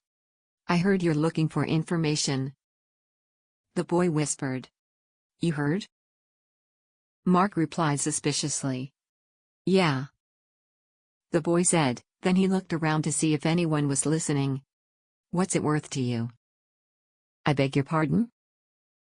Marc said incredulously. How much? The boy said, nodding his head. How much will you pay? I won't listen to this nonsense, Marc said angrily and began walking away. No, wait, the boy called after him. Has your sister got long dark hair? Marc stopped in his tracks. What did you say? He said as he turned to face the boy again. I'll tell you more after you pay, the boy said. Marc looked at the boy. He was filthy, in clothes that were too small and looked all too skinny. He must be around Joshua's age. If I give you a nickel, how will I know you're not lying? He asked the boy. Because I know everything that happens here, the boy replied smugly, and Marc could not help laugh a little. He's got some nerve. What the hell, kid? Marc said, chuckling. Here you go, he said, handing him the shiny coin. A young woman, long dark hair, tall like you and blue eyes, came here yesterday, the boy said, his eyes fixed on the coin. She sent a letter, then left with a man. What did the man look like? Marc asked. Light hair, Kind of thin, I don't know. The boy said vaguely. I only saw him for a little while. But how come you noticed my sister in such detail? Marc asked, and the boy's thin cheeks blushed slightly. I don't mean to be disrespectful or nothing, but she was a real looker. The boy said, looking as he was preparing for Marc to slap him. Why are you spying on the customers of the post office? Marc asked him. At that, the boy looked frightened and began backing away from him slightly. I don't know what you're on about, he said defiantly. Poor kid must work for some outlaws, Marc thought. It had been common in San Francisco, the outlaws would send kids out to look for easy targets. People usually did not notice these street kids. I hope he did not tell some thugs about Clarissa and Frank. They must have looked out of place. If I pay you one more nickel, will you answer me one more question? Marc asked the boy. And remember that real men always tell the truth. The boy thought for a while, looking at the additional coin in Marc's hand. All right, he said finally. Did you report to anyone, about my sister? Marc asked, looking the boy in the eye. You will not get into any trouble, I just want to get my sister back. The boy looked nervous, and Marc felt he looked like a small child now. Yes, the boy said, his voice cracking, yes, I did. Chapter 15. Marc half ran back towards the hotel. Those damn kids. First, they run away, and then they gather the attention of outlaws. What could possibly go wrong next? Marc walked the stairs to the hotel, and the first thing he noticed was Andy standing in the foyer yelling loudly at someone. Marc rushed towards him. Andy, what is going on? Marc asked, but as he approached him, he noticed who Andy was yelling at: Frank and Clarissa. Clarissa? Marc said, but was interrupted by Andy's rage. What on earth were you thinking, Frank? He yelled at his brother. You could have been killed, you could have gotten her killed. He pointed at Clarissa, who cowered from Andy's rage. Sir, I must ask you to calm down. The hotel employee walked towards them, looking apprehensively at Andy. Andy, Marc said sternly. You want to be treated like a man, and then you run away like a dog? Andy snarled at his brother. Don't you talk to me that way. Frank said, standing up to his brother. I won't have it. You won't have it? Andy repeated, I'll tell you. But as he extended his arm, he winced in pain and held his side. Come, Marc said authoritatively. Let's go somewhere else, you need to take it easy, Andy. He said, looking around, ignoring the crowd of people staring at them. He noticed a sign pointing to the hotel restaurant. We will eat, and we will talk, understood? He looked at all of them in turn. Yes, Clarissa said quietly. And he grunted his answer and walked slowly towards the restaurant. What has happened, Andy? Frank asked his brother, are you injured? Never you mind. Andy grunted as he opened the door leading to the restaurant. The four of them sat at a table with a white tablecloth. A timid waiter had taken their orders, gazing from the stern-looking Andy to the hotel employee that stood in the entrance to the restaurant observing them. After the waiter brought their drinks, they sat for a long while in silence. Frank was watching his brother, who was wincing slightly with every move. Clarissa looked nervously between Marc and Frank, and Marc, who stared at his sister. She is here, and she seems fine. We got here just in time. Clarissa, Marc said finally, breaking the long silence, what were you thinking? Clarissa looked at her brother uncertainly, but then she looked at Frank and smiled. I thought, well, we figured this was the only way for us to be together. The only way? Marc said in disbelief. How could you possibly believe that? It's complicated, she said. Well, explain yourself, young lady. Marc said sternly. It's because of you. Frank said suddenly. Because of you too. He looked from Marc to Andy, who stared back at him. Now, hold on. Marc said. How can it possibly be because of Andy and I that you two ran away, without as much as a single note? You were away for a long time, Marc. Clarissa said. I had always liked Frank, ever since I was younger. She smiled at Frank, who took her hand in his. I never in a million years thought he would like me, as well. Her voice trailed off dreamily. How could I not? Frank said, looking Clarissa in the eyes. Frank sent me a letter, just after Mother and Father died, and he wrote with such grace and beauty that I was mesmerized with his words. Clarissa said. I wrote him back, and that was the beginning. I fell in love with his soul, and I wanted nothing more than to be with him. I still don't understand what made you run away? Marc said. Did you honestly think I would deny your request if you had asked to court Clarissa? He looked at Frank. Honestly, yes, I thought you would. Frank said simply. Why on earth? Marc asked. I think I know the answer to that, Marc. Andy said in a low voice. You must have listened to my conversation with Marc? He asked his younger brother. I did. Frank said. Let me guess. Andy said. You made the assumption that because I refused Marc permission to court Olivia that he would do the same? In revenge? Frank stared at his brother, clenching his jaw. Yes. He said after a pause. Well. Marc said, I think I speak on mine and Andy's behalf when I say you two behaved very stupidly. Andy scoffed and took a swig of his drink. Even stupider than you could imagine. What are you talking about? Frank asked angrily. It has come to my knowledge that some outlaws have spotted the two of you out, like a sore thumb. Marc said, looking at Andy. They look clueless and would make easy targets. Andy sighed, but Frank looked irate. How dare you speak to me like that? Who told you that? Frank retorted. A young kid, a spotter, followed you and Clarissa to the post office. You are on your own, you are young, and you look innocent. This city isn't like Loy. Marc said. He spotted me? Clarissa said, looking frightened. Yes. Marc said simply. We should ride back as soon as possible. Andy said, sitting straighter, wincing slightly. First we need to rest. Marc said, looking at Andy.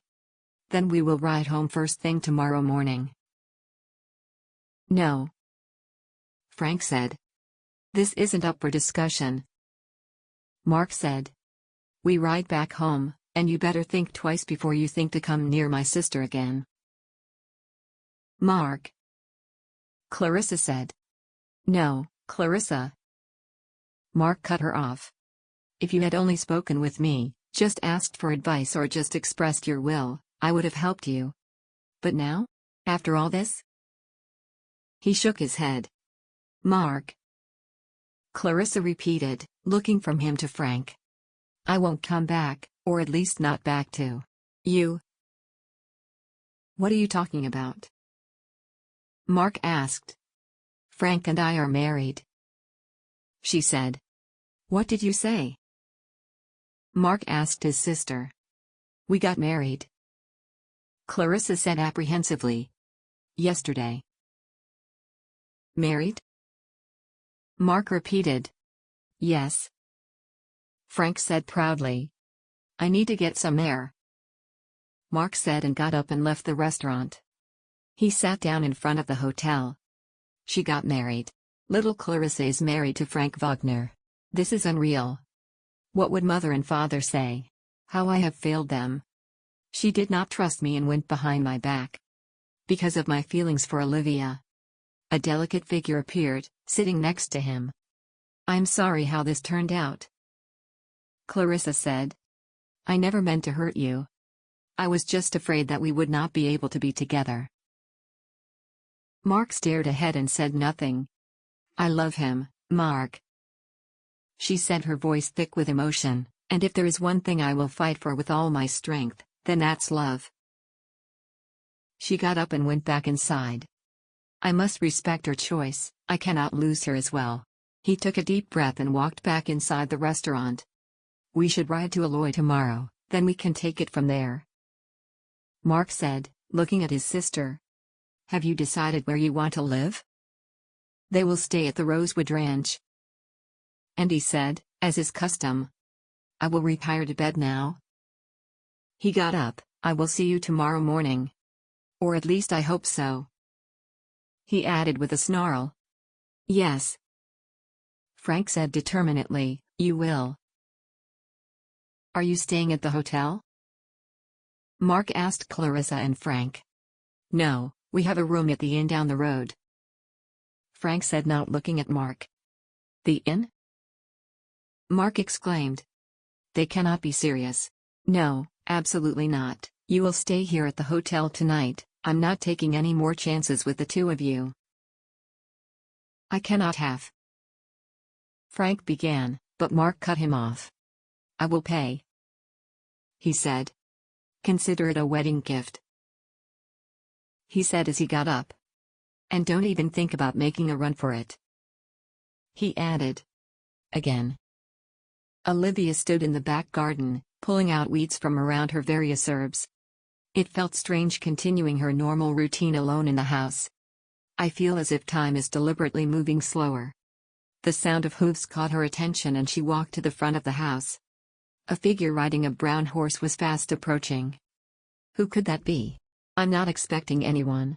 The rider wore a hood which partially covered the face. Olivia looked apprehensively around her. Oh, how I wish I were not alone. The rider rode across the farmyard, and as the horse neared Olivia, the ride pulled off the hood. Katie! Olivia yelled with surprise. Katie jumped off the horse gleefully and ran towards her friend. Darling Olivia, she said as she hugged her tightly. What on earth are you doing? Olivia asked Katie, looking at the hood. I heard that you were all alone here. Katie said, holding Olivia's hand in hers. There's a wild rumor going around the town that Clarissa Payton and your brother Frank ran off together. Of course. Olivia sighed. That's what we all need, more rumors. Katie laughed heartily. But what are you doing here? Olivia asked again seriously. You should not be riding alone. Did you not see my clever disguise? Katie said with a grin. No one can tell who's riding when wearing this hood. You are mad. Olivia said. Come inside. They walked into the house, and Olivia put a freshly baked pie on the kitchen table. I see I came just in time. Katie said, looking around the house. What do you mean? Olivia asked. You always clean like a mad woman whenever you are nervous. Katie said wisely. Oh, that. Olivia said with a small smile. How are you feeling? Katie said affectionately. I do not really know. Olivia said, I worry about Frank and Clarissa. I worry about Andy riding out there into the unknown, and I. She paused and wiped a tear from her eye. I worry so much about Marc that I feel as if my heart is about to split in two. Oh, darling Olivia. Katie said, putting her arm around her shoulders, I have worried so much about you. I have not heard from you for so long, and Mother told me that Andy told her you would no longer help out with the church society.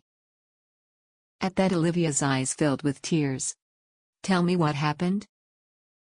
Katie said, stroking Olivia's hair. Marc. He came to Andy, and he. Olivia sobbed quietly. He came and asked Andy for permission to court me, officially.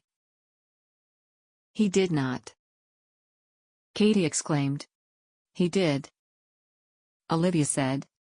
And Andy plain out refused him. And is that the reason Andy has confined you to the house? Katie asked, confused.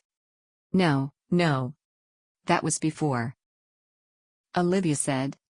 Truth be told, I do not know why Andy did that.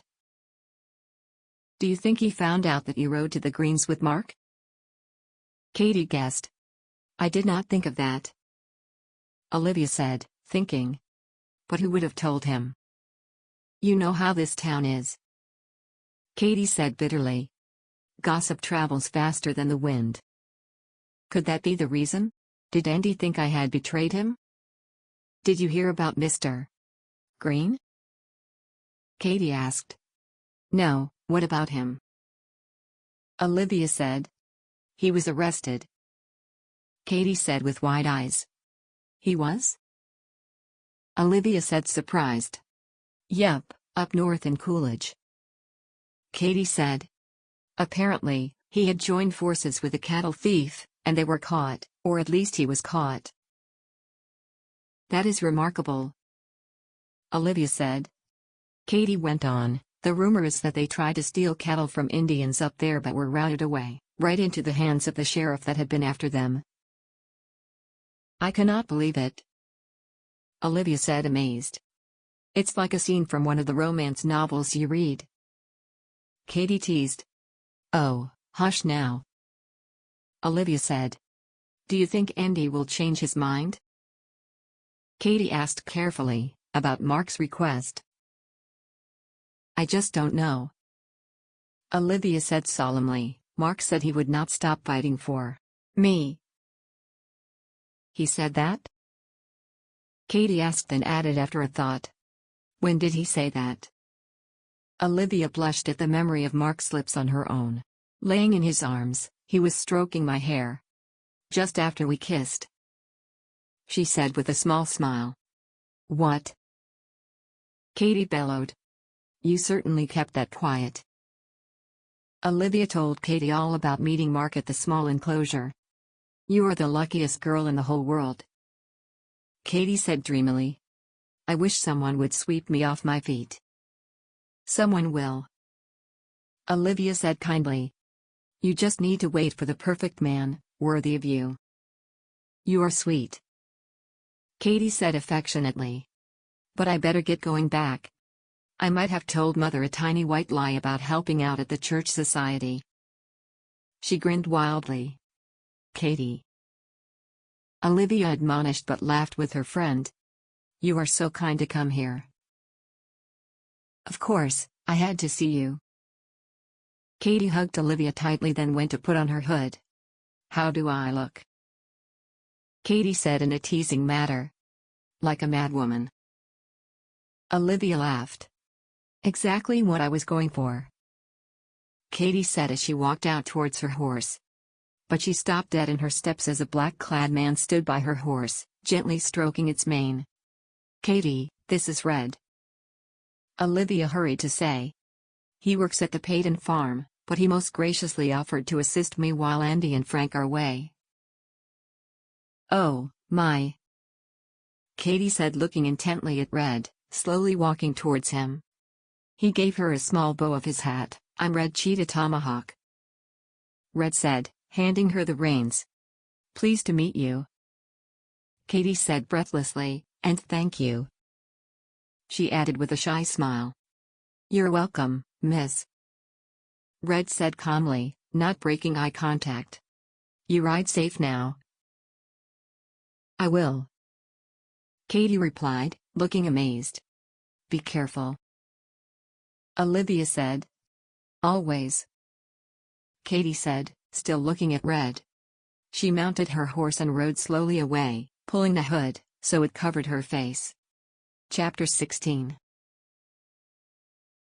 Olivia watched as Katie rode farther and farther away. Red cleared his throat slightly. Oh, I'm sorry, Olivia said apologetically, looking away from Katie's retreating figure. There is no need for apologies, Red said. She is a close friend? He watched as Katie's image faded away. Yes, she is, Olivia said. And I worry about her riding alone. I came to give you this, Red said, handing Olivia a small cloth bag. What is it? Olivia asked. The components of the chokecherry paste, Red said. And the snakeweed roots. The roots require dark and cool surroundings. I also put some dried chokeberries there, which can be eaten. I wrote the recipe down. Red added, handing her a small note. "Thank you, Red." Olivia said kindly. "This is amazing. But keep the note safe." Red iterated. "I promise." Olivia said. "If you wish, then I can follow behind your young friend, to make sure she arrives safely back home." Red added. "Really? You would do that?" Olivia beamed at him. "Yes, if you could, it would mean so much to me. I have business in town, so it is not an inconvenience," he said, but Olivia thought he sounded slightly flustered, for the first time since she met him. "Well, you, sir, are a true gentleman," Olivia said to him.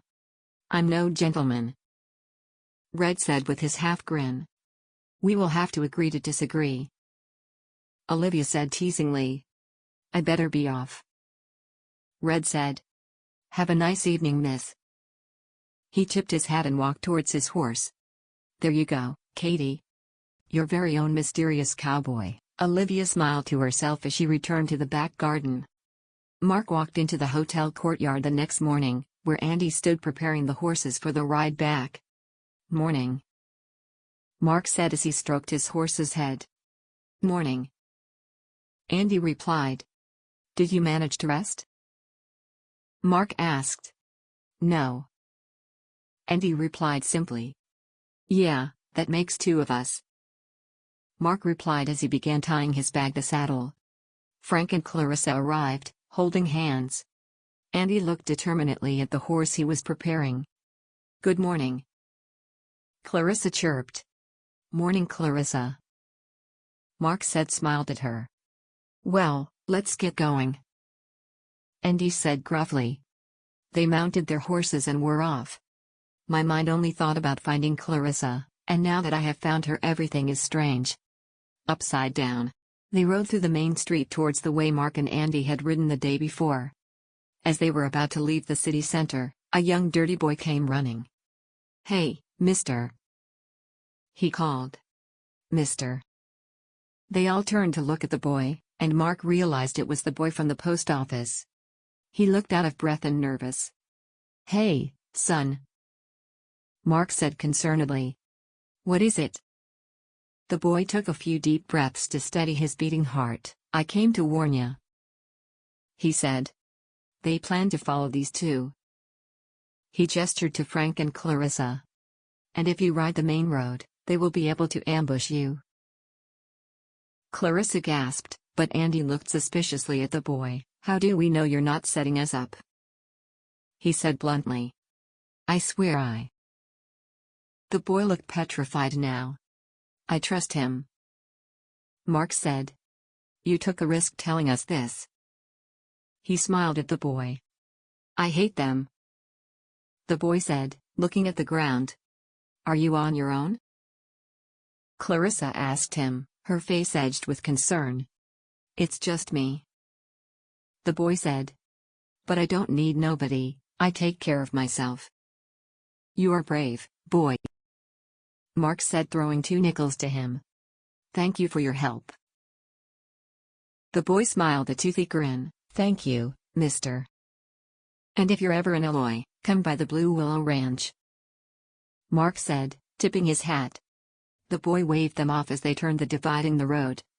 "This will prolong our trip," Andy said. "But we will be safe," Marc said. "Hopefully." The road they were on was a less traveled one, which made for a slower ride. The horses had to step over tall grass, and they had to guide them over uneven terrain. "I hope this will not prove to be a trick," I believed the boy. The sky was getting dark, and as of yet, they had only made one small stop. "We need to find shelter for the night," Marc said to the group. "We will need to sleep under the stars," Andy said, looking to the horizon where no buildings could be seen. "Then that is what we will have to do," Marc replied, annoyed. "How romantic," Clarissa said to Frank, making Andy sigh heavily. "Let's ride on for a while, then find a place to stay," Marc said. They rode onwards, and Marc had to agree with Andy's exasperation with the newly married couple. They seemed to see this as an adventure, utterly unaware of the dangers that followed these kinds of trips. They turned at a large rock and found a beautiful clearing, near a small stream. The trees around gave some shelter, but they would definitely feel the night cold. "Let's get the fire started at once," Marc said, and Andy began looking for wood. "I will take a look around," he added, double-checking his gun. "You should not go alone," Clarissa said, startled.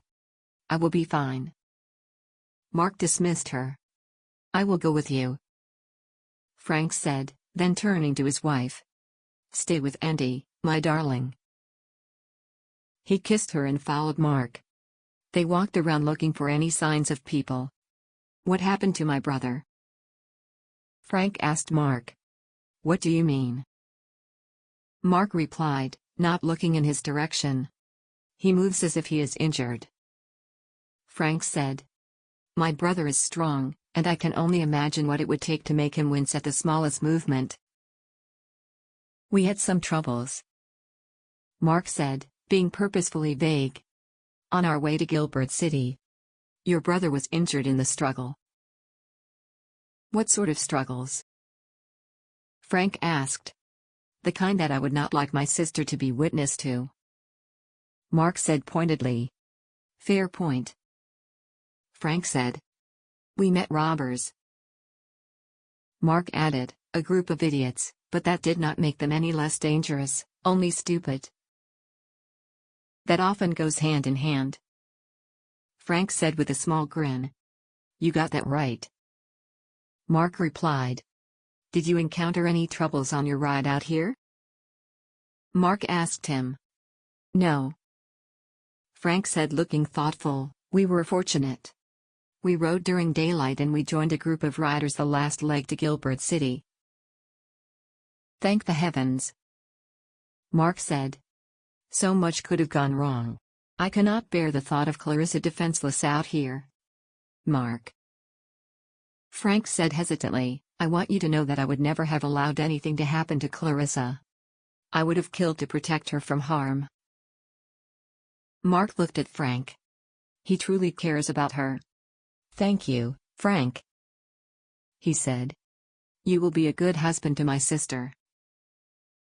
"Thank you," Frank said gratefully. They walked on, but movement ahead made them stop. They exchanged looks and carefully pulled out their guns. They approached the direction of the voices. These voices sound familiar. They walked slowly, but then Frank stepped on a twig, and the sound of the wood breaking could as well have been a bullet. "What was that?" a voice said. "You go see." Another replied. "It's surely not." "Could it be?" Marc grinned and gestured to Frank. "Follow my lead," he whispered to the bewildered Frank, taking his gun from his belt, and looked stern. A man appeared from behind a tree, looking for the source of the sound. He noticed Marc and Frank and yelled, "Get your hands up!" pointing his gun at them. "Are you really going to do that?" Marc said calmly to the man that had beaten Andy the day before. "Hey!" the man said, recognizing Marc. "It's you." The two other men appeared from behind the tree, one of them limping, his knee bound with 2 pieces of wood and cloth. "Shoot him!" the smarmy man bellowed, but he sounded uneasy. The man in front of Marc and Frank did not move. "You have got some nerve," Marc said calmly. "Pointing your guns at me, given my current company." "What are you on about?" the smarmy man said, but he looked at Frank with more apprehension nonetheless. "These are the men that tried to steal your horses," Marc said quietly to Frank, who looked from Marc to the men with a convincing look of indignation. "I see," Frank said, his voice full of ice. The 3 men looked nervously at each other. "This is your handiwork?" Frank asked Marc, looking at the smarmy man's bandages. "Yes," Marc replied. "I gave him a chance, but he appears to be ungrateful." "You shot me," the smarmy man shouted. "I ought to shoot you right now." He pointed his gun at Marc. "I would not do that," Frank said calmly. And why is that? The smarmy man jeered. I have given you one chance. Marc said menacingly. There will not be another one. Yeah? The smarmy man said, but he was looking rapidly between Frank and Marc. At once Marc pointed his gun at him and pulled back the hammer. The smarmy man stepped on his bad leg and winced in pain. Fine. He snarled but looked scared. Put down your weapons. He finally said to his men. Now leave. Marc said seriously. You do not want our men to find you wandering too near us. The smarmy man clenched his jaw and turned around. Let's go, he said to his cronies. Marc watched them walk away from them, standing in the same place observing them. What was that about? Frank asked as the men disappeared from sight. The idiots that attacked your brother, Marc said sighing, putting his gun back in his belt. What? Frank said. These men? They caught him off guard. Marc explained as they walked back to Andy and Clarissa. I will stand guard in the night. They might be idiots, but they are still dangerous. We will take shifts, Frank said. I will do anything to protect Clarissa. The night was uneventful. Marc stayed awake for most of it until Frank told him to sleep for a little while, at least until sunrise. They had not told Clarissa nor Andy about their encounter. Andy was likely to hunt them, and it would only scare Clarissa. After a quick breakfast, concocted from a combination of all their leftover food and weak coffee, they were on the road again. They rode non-stop and finally, they saw the edges of Eloy. I cannot wait to sleep in my own bed, Marc mused as they neared their home. There had been little conversation that day. Everyone was tired from the night, Marc especially, and the looming prospect of what was to come was increasingly pressing. How strange it will be to be alone at the house. I will not ask Andy again. He has been through enough, I will not add to it. Oh, darling Olivia, how I wish there were a way for us. They rode up to the hills that lead to the Rosewood Ranch and the Blue Willow Ranch. Clarissa rode beside Marc and observed him, a sad look on her young face. I will be at the house very soon, she said. We just want our first night back home to be together. Of course. Marc smiled at her. That is perfectly understandable. I will not be entirely alone. He chuckled. I will most likely need to pull Illyria and Red apart as soon as I arrive back. I hate thinking of you all by yourself, Clarissa confessed. Don't you worry about me, little one. Marc gave her an encouraging smile. Now a new chapter in your life begins. You should look forward to the future, not the past with me. Marc, she said, wiping her eyes. You are making me cry. She laughed. I love you, sis, he said. You know that, right? I do know that. She sniffled. You are incapable of not caring, and your heart is bigger than your height. Thank you, Marc said kindly. Well, this is it.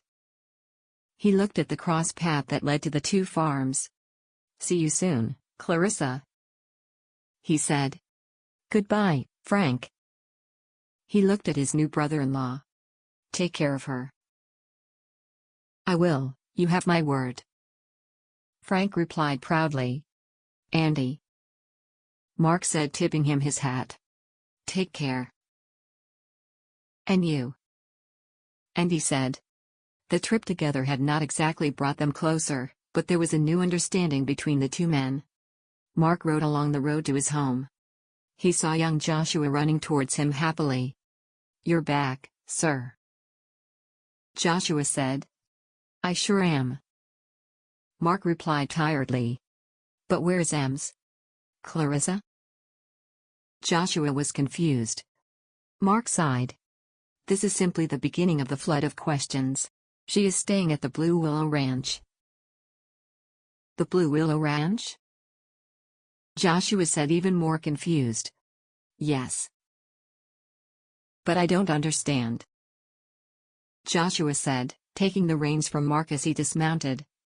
There we can agree on something. Marc chuckled.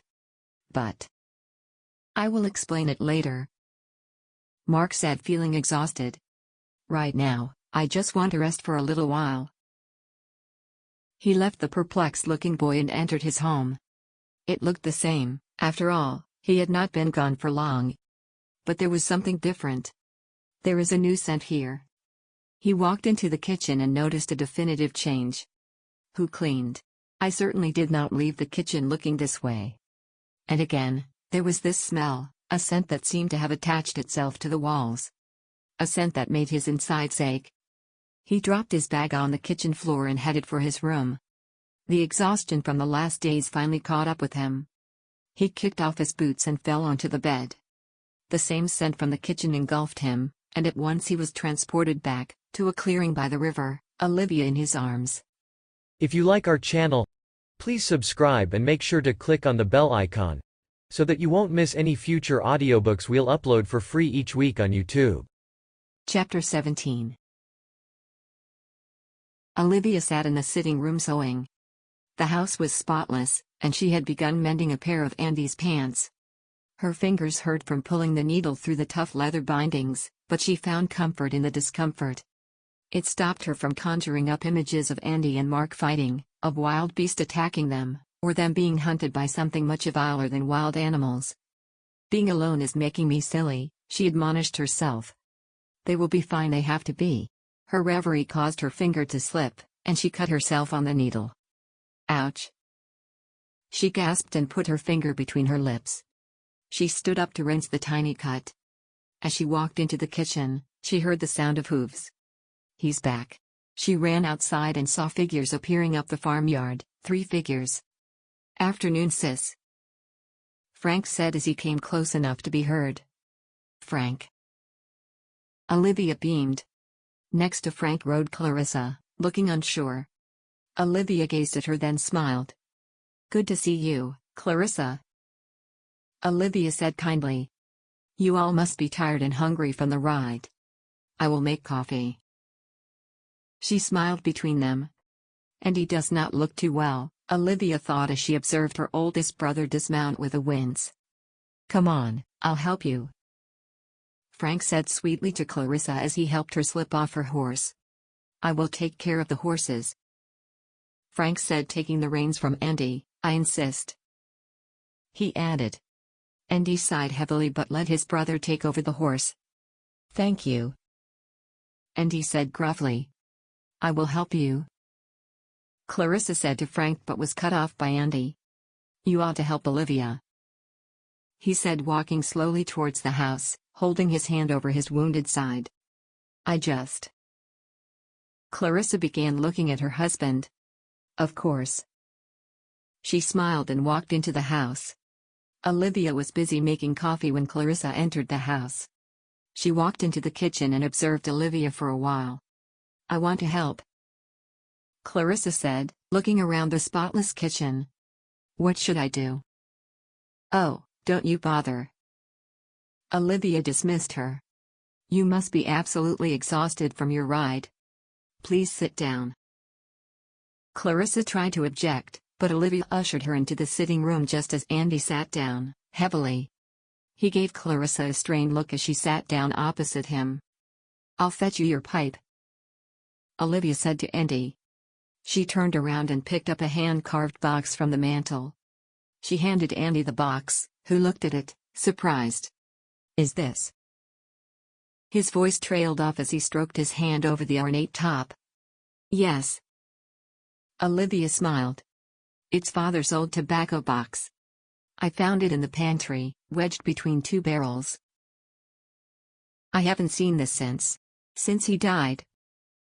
Andy said, still transfixed with the box. I was cleaning and heard a clatter when I bumped into a shelf. He must have put it at the top shelf, that's why I never noticed it before. Olivia explained. Oh, how I hope this is a happy reunion with Father's old box. His face is inscrutable. Thank you, Olivia. Andy said genuinely. This means a lot. Andy opened the box and smelled the content intently before he began stuffing his pipe carefully. Olivia finished preparing the coffee. Frank walked into the house and looked around, observing everything, before he walked into the kitchen. "It's good to see you, sis." He smiled and kissed her cheek. "And you?" Olivia smiled with tears in her eyes, pulling him into a hug. "I'm so glad you're back," she whispered. "Me too," Frank said, hugging her tightly. They broke the embrace and Frank walked into the sitting room, sitting next to Clarissa, taking her hand in his. Olivia looked at their joined hands. "Oh, Olivia, I just realized, we have not yet told you the good news," he said. The news of Clarissa and I," he hastened to add as Andy gave him a stern look at the word good. Olivia still looked puzzled. "Clarissa and I are married," Frank said proudly. Olivia gasped and looked between Frank and Clarissa. "You're," she said, confused, "married?" "We got married in Gilbert City," Clarissa said. Olivia noticed Andy wince as he moved in his seat, his face stern. "What wonderful news," Olivia said. "Congratulations." She beamed. "Thank you," Frank said earnestly. "Welcome to the Rosewood Ranch," Olivia said to Clarissa. "Thank you." Clarissa beamed at her. "This is truly a beautiful home." Marc got out of bed. He had dozed off for a while and was unsure for how long. He walked out into the dark kitchen. "I better throw something together," he sighed as his stomach gave a loud grumble. A knock on the front door sounded, and he walked towards the door. "Hi there, Joshua," Marc said to the young man in front of him. "Evening, sir," Joshua said. "I wanted to ask if you required me to do something else before I head back home. Won't you stay and have dinner with me?" Marc asked. "Really?" Joshua was surprised. "I would be most grateful." "Go and ask O'Leary if he wants to join," Marc said. "I don't much fancy eating alone tonight." "Sure thing," Joshua said, dashing towards the log cabin. Marc returned to the house. "Now, what can we eat?" Marc was not a great cook, having had little experience of it. He walked into the kitchen and looked around. How strange it is to see the kitchen so organized. He looked into the pantry, and the first thing that greeted him was a loaf of bread. Who made this? He wondered as he peered into various tins and jars. He pulled out a nicely packaged ham, a jar of jam, and a tin of beans. A knock on the door was heard, and the door opened. "Can we come in?" Joshua called. "Please, come in," Marc called. Joshua walked into the kitchen, followed by O'Leary. "I'm afraid dinner is not going to be a spectacular affair," he said as he poured the beans into a pan. "Oh, we don't mind," O'Leary said kindly. "Now, do we?" he asked Joshua. "No, sir," Joshua said. "I'm just happy to get to spend more time with you, sir." "You are a good man," Marc said kindly to Joshua, whose chest swelled at his words. Marc put the bread, ham, jam, and beans on the table. He went into the pantry and grabbed beer. "I'll grab the plates," Joshua said. They sat down and began eating. "I must say," Marc said as he turned to his workers, "shame as you look much better than before I left." "I feel better," O'Leary said as he took a sip of his beer. Courtesy of young Miss Wagner. Marc nearly choked on his piece of ham. "I'm sorry, what did you say?" he asked as he finally managed to swallow his bite. "Olivia was here?" "Why, yes," O'Leary said. "I don't really know much about it, I was rather unwell," he admitted, then added, "Young Mr. Green brought her here." Marc looked at Joshua. "Oh, I am," Joshua said, looking between the two men. "O'Leary was ill, really ill, and he, well, forbade me from fetching the doctor. He was coughing an awful lot, so I rode over to the Wagner farm, and she agreed to come with me. She stayed with him all night, and the next day O'Leary's cough was gone." Is that so? Marc said, amazed. She has been blessed. O'Leary said. That's for sure. Joshua nodded in agreement. So Olivia was here? Marc said again. I was not mistaken. It was her presence I felt. How long did she stay here? She left the following day. Joshua said. I see. Marc looked at the bread on the table. Did she make? Never mind. My dearest Olivia. You were here, how can I ever thank you for all you have done? Olivia stood in the kitchen and prepared dinner. Clarissa hovered behind her, unsure of what she should do. Why don't you set the table? Olivia said kindly to the other woman. Yes. She said enthusiastically, I can do that. She grabbed plates and began setting the table. The dishes clattered as she put them a little heavy-handed on the wooden surface. Sorry. She grimaced. No need. Olivia reassured her. She's as nervous as a long-tailed cat in a room full of rocking chairs, she mused. Olivia did still not know the happenings of these three. No one had spoken of it, or more accurately, Andy had not spoken of it. Frank seemed to be waiting for Andy to tell Olivia everything. Dinner is served. Olivia said as she carried the heavy pot of stew onto the table. Frank and Andy got up and sat at the table. Clarissa looked nervously at Frank as he took her hand in his and bowed his head. Lord, we give you thanks for this bounty we are about to eat. Andy began. Bless our family and... He paused for a moment before continuing. Marriage is a gift from the Lord. Give strength to this newly married couple, in your everlasting grace, Amen. He finished. Amen. Clarissa and Frank echoed. Thank you, Andy. Clarissa said gratefully. It was a beautiful blessing, Andy. Olivia smiled. And now everyone, eat. I'm afraid it's nothing special. She excused as she began to serve both Andy and Frank, then finally Clarissa. I need to go to the general store. I'm sure this is just as delicious as everything you make.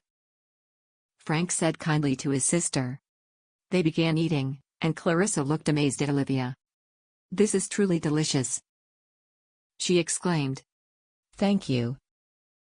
Olivia said, embarrassed. You must give me the recipe. Clarissa said friendly.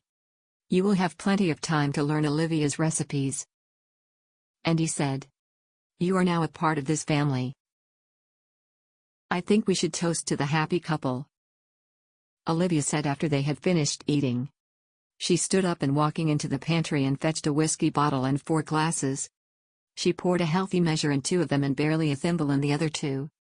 She handed her brothers the drinks with more whiskey in and gave Clarissa the other. To Frank and Clarissa. She said, raising her glass. May your marriage be blessed and full of joy.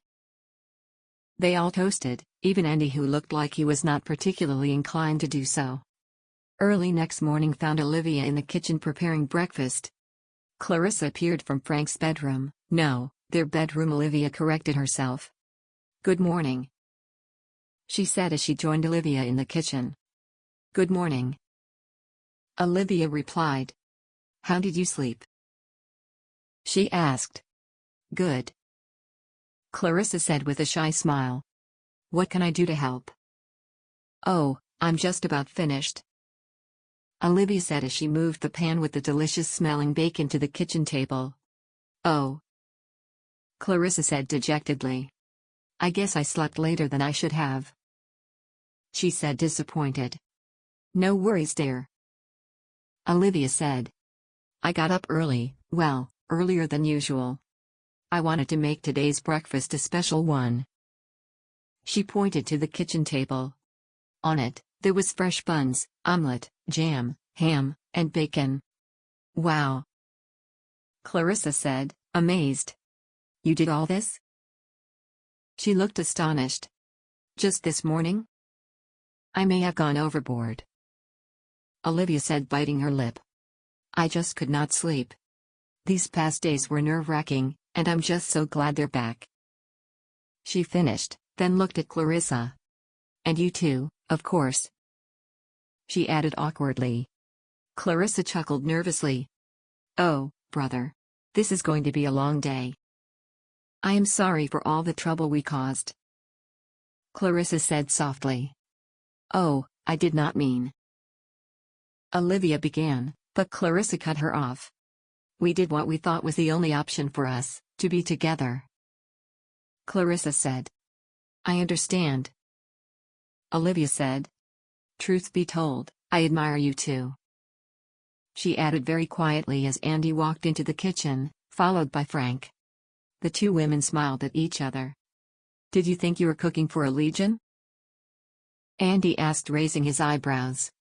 Oh, I'm just so glad to have all of you back.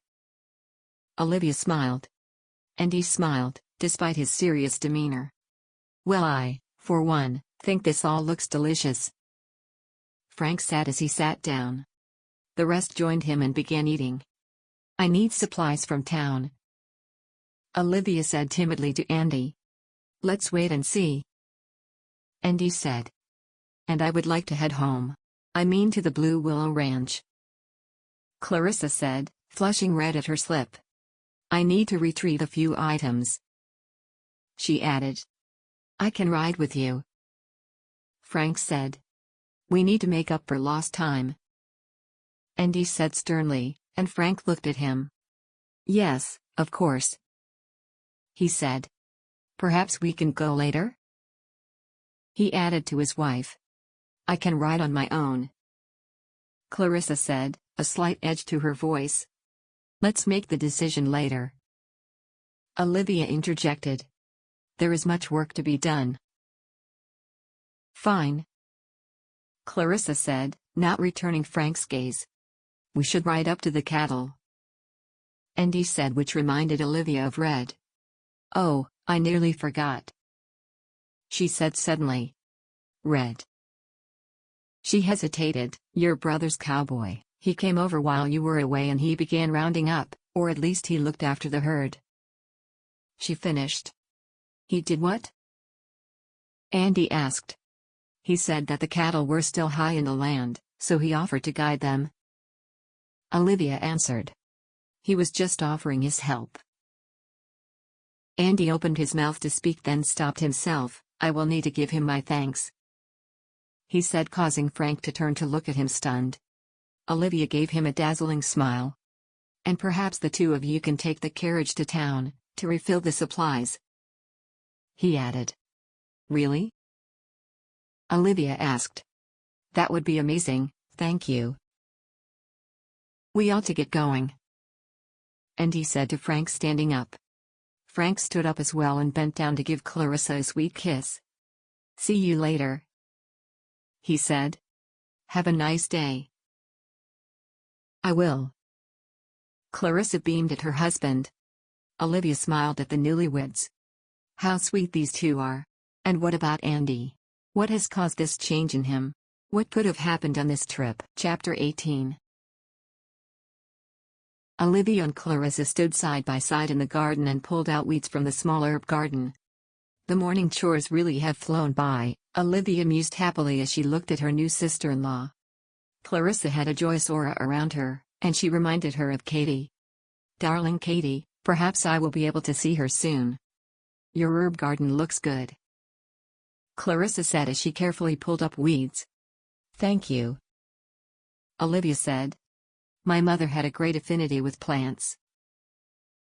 I wish I would have been able to meet her, Clarissa said thoughtfully. I think she would have liked you, Olivia said. You would probably have reminded her of her sister.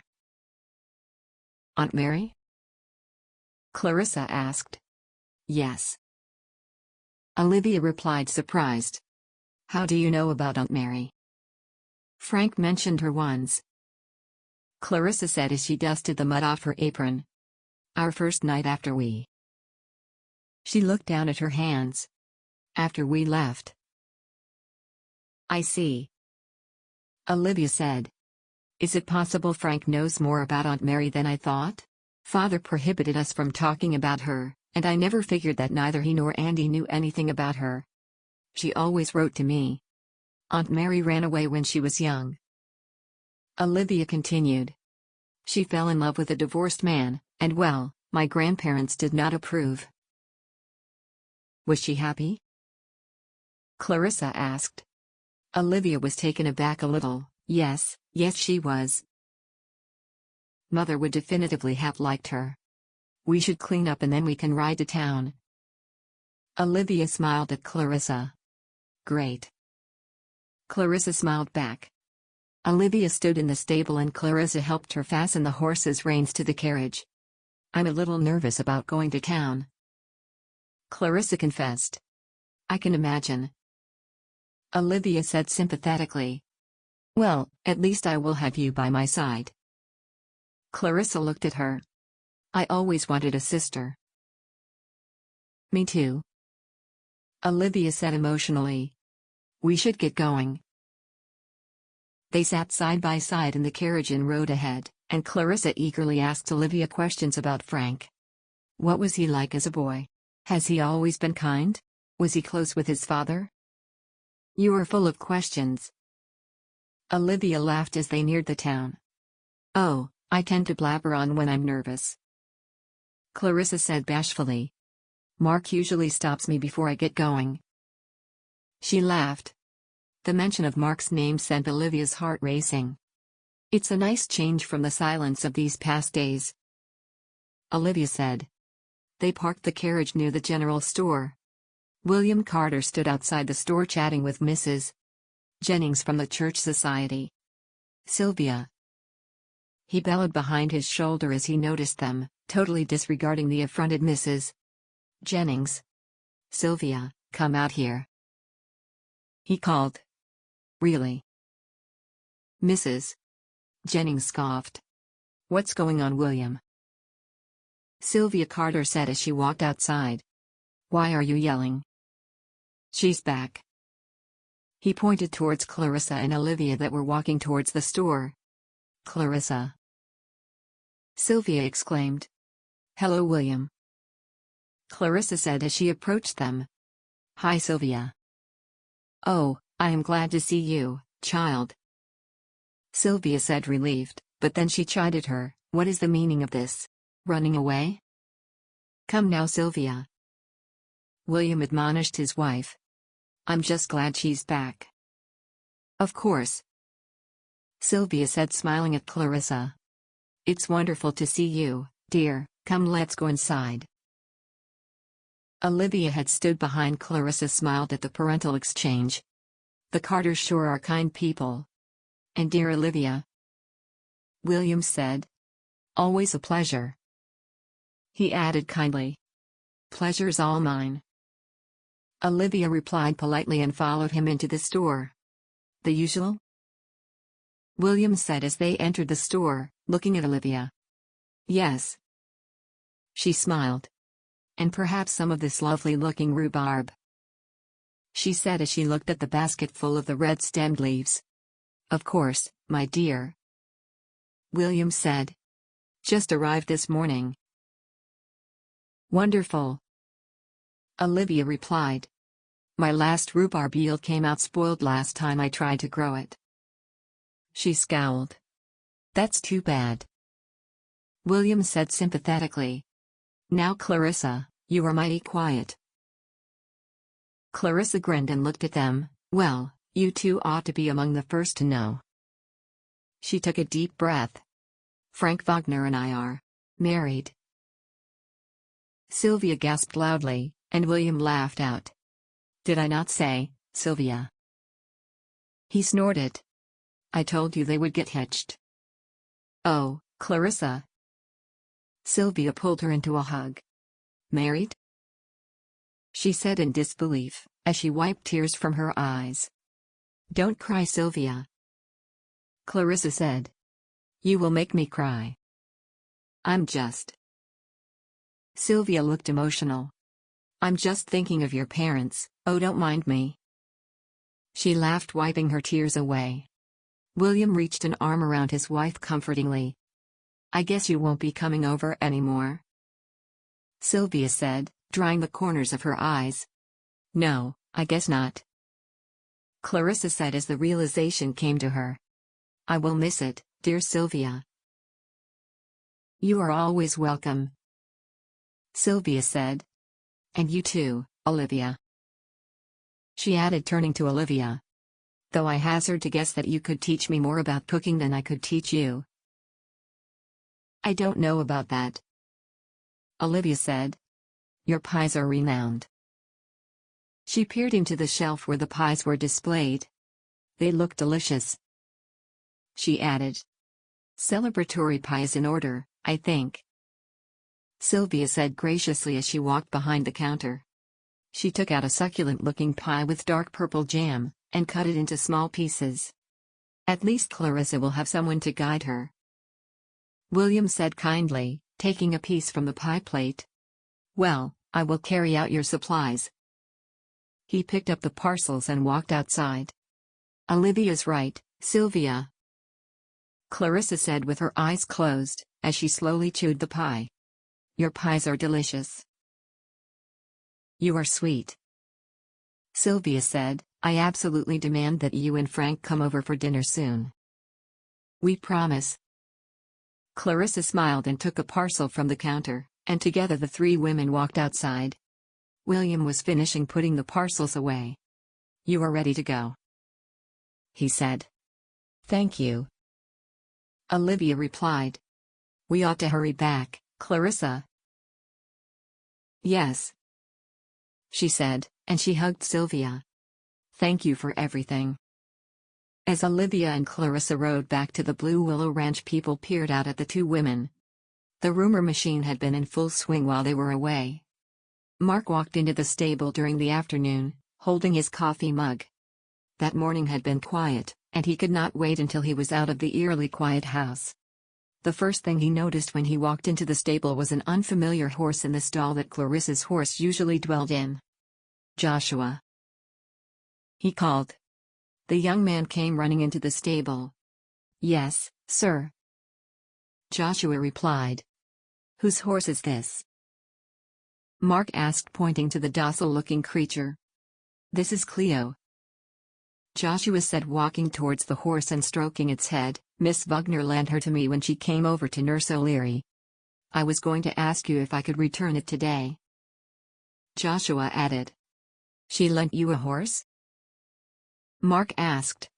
She is a kind woman, Joshua said, his ears turning red.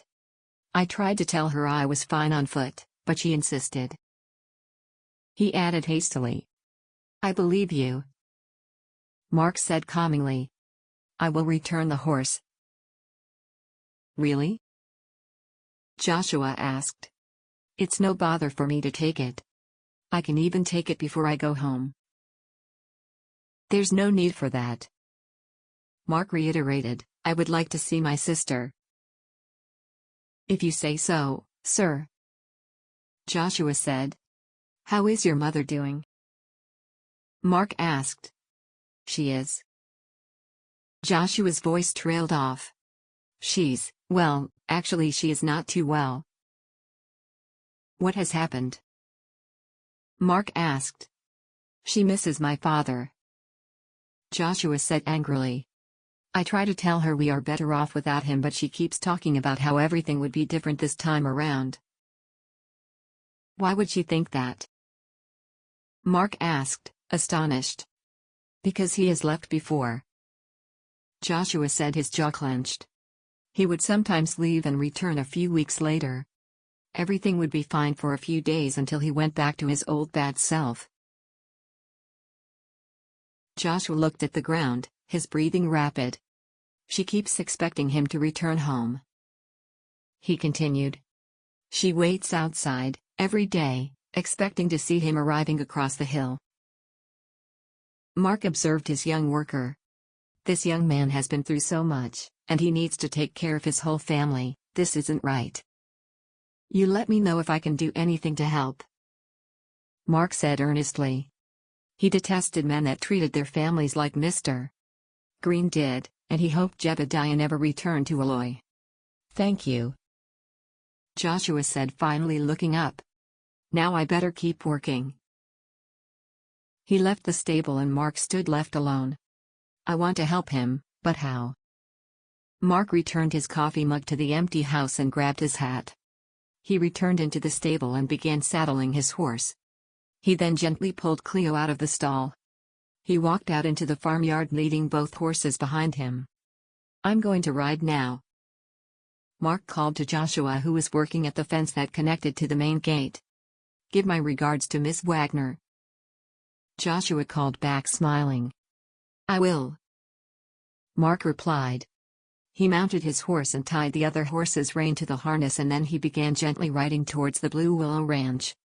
Cleo was slow in spirit. Marc's energetic steed kept trying to ride faster. Calm down, Marc said, pulling the reins to slow him down. After a rather long journey, he was finally nearing the Wagner home. An uneasy chill ran down his spine as he neared the farmyard. So much has happened since last I came here. As he came closer, he noticed two women emptying a carriage into the house. There she is. Olivia's golden hair glittered in the setting sun, and as she laughed at Clarissa's word, all the world's troubles seemed to melt away. Marc! Clarissa yelled, startling Olivia, as she noticed her brother. She dropped the parcel she was carrying and ran towards him. Hello there, sister dear. Marc chuckled as he slid off his horse and led the two horses towards the stable. Clarissa jumped at him, which made him drop the reins. She hugged him tightly. It's so good to see you, she whispered. Steady on, Marc said kindly. It has not exactly been long since we saw each other. I know, Clarissa replied. It's just, I kept thinking of you, all alone in that house. Well, you don't have to worry about me, Marc said, looking his sister in the eyes. You just have to think about you and your new family. I will always be there for you. Clarissa gave him a watery smile. Now help me with these horses. They turned around and noticed that Cleo was sauntering towards the stable, unperturbed. Look at that, Marc said, amazed. His breath hitched as Olivia walked towards them. I came to return your horse, but I might not have bothered, he said with a laugh. She might have found her way on her own. Olivia laughed, an angelic laugh that shook his very core. Our Cleo is an amazing creature, Olivia said, smiling. She is the calmest horse I have ever met, and although she is getting on in years, she is still working as hard as ever. Thank you for all your help, Marc said, looking at Olivia, holding her gaze. I was glad to help, Olivia said softly. Marc, I wanted to go back to the Blue Willow Ranch, to fetch a few belongings, Clarissa said happily. Could you go with me? Marc tore his eyes away from Olivia. Yes, sure. Of course, he said, smiling at his sister. I hope you don't mind, Clarissa said anxiously to Olivia. Not at all, Olivia replied sweetly. Are you ready to go? Marc asked his sister. Sure am. She giggled. I'm always prepared for a spontaneous ride. She grinned. I'm aware, Marc said, raising his eyebrows, causing Clarissa to blush. Go get your horse. Clarissa ran into the stable, leaving Marc alone with Olivia again. It's good to see you, Marc said softly. You too, Olivia replied. How has today been? Marc said, nodding in the direction of his sister. How was she? Clarissa is sweet, Olivia said, smiling. She and Frank seem to be in love, she added, then looked away from him. Yeah, Marc said, if only that were all it takes. He was about to speak when Olivia did the same. They both stopped and smiled at each other. Please, Olivia said, smiling, indicating he should speak. Ladies first, Marc replied. I'm glad you have not excommunicated your sister, she said solemnly. Why on earth would I? Marc said, astonished, but Olivia cut him off. It is not a matter of course. Olivia added simply. Believe me. I'm just glad, that's all. I would never turn my back on those I love, Marc said fervently. Believe me, Olivia. She smiled at him and turned around as Clarissa came riding towards them. I'm ready, she exclaimed. Let's get going, Marc said, tipping Olivia his hat. Until next time. Olivia returned to the house, her heart racing. I just wanted to melt into his arms, she contemplated as she began putting the supplies from the general store away. She had just finished folding the packing paper neatly together when she noticed Andy and Frank riding back. Andy does not look too good, she considered as she watched him dismount with difficulty. He ambled towards the house, and Frank took the horses into the stable. Andy walked into the house, and Olivia greeted him. How was the riding? She asked. It was fine, Andy said through clenched teeth. Sit down, won't you? Olivia said concernedly.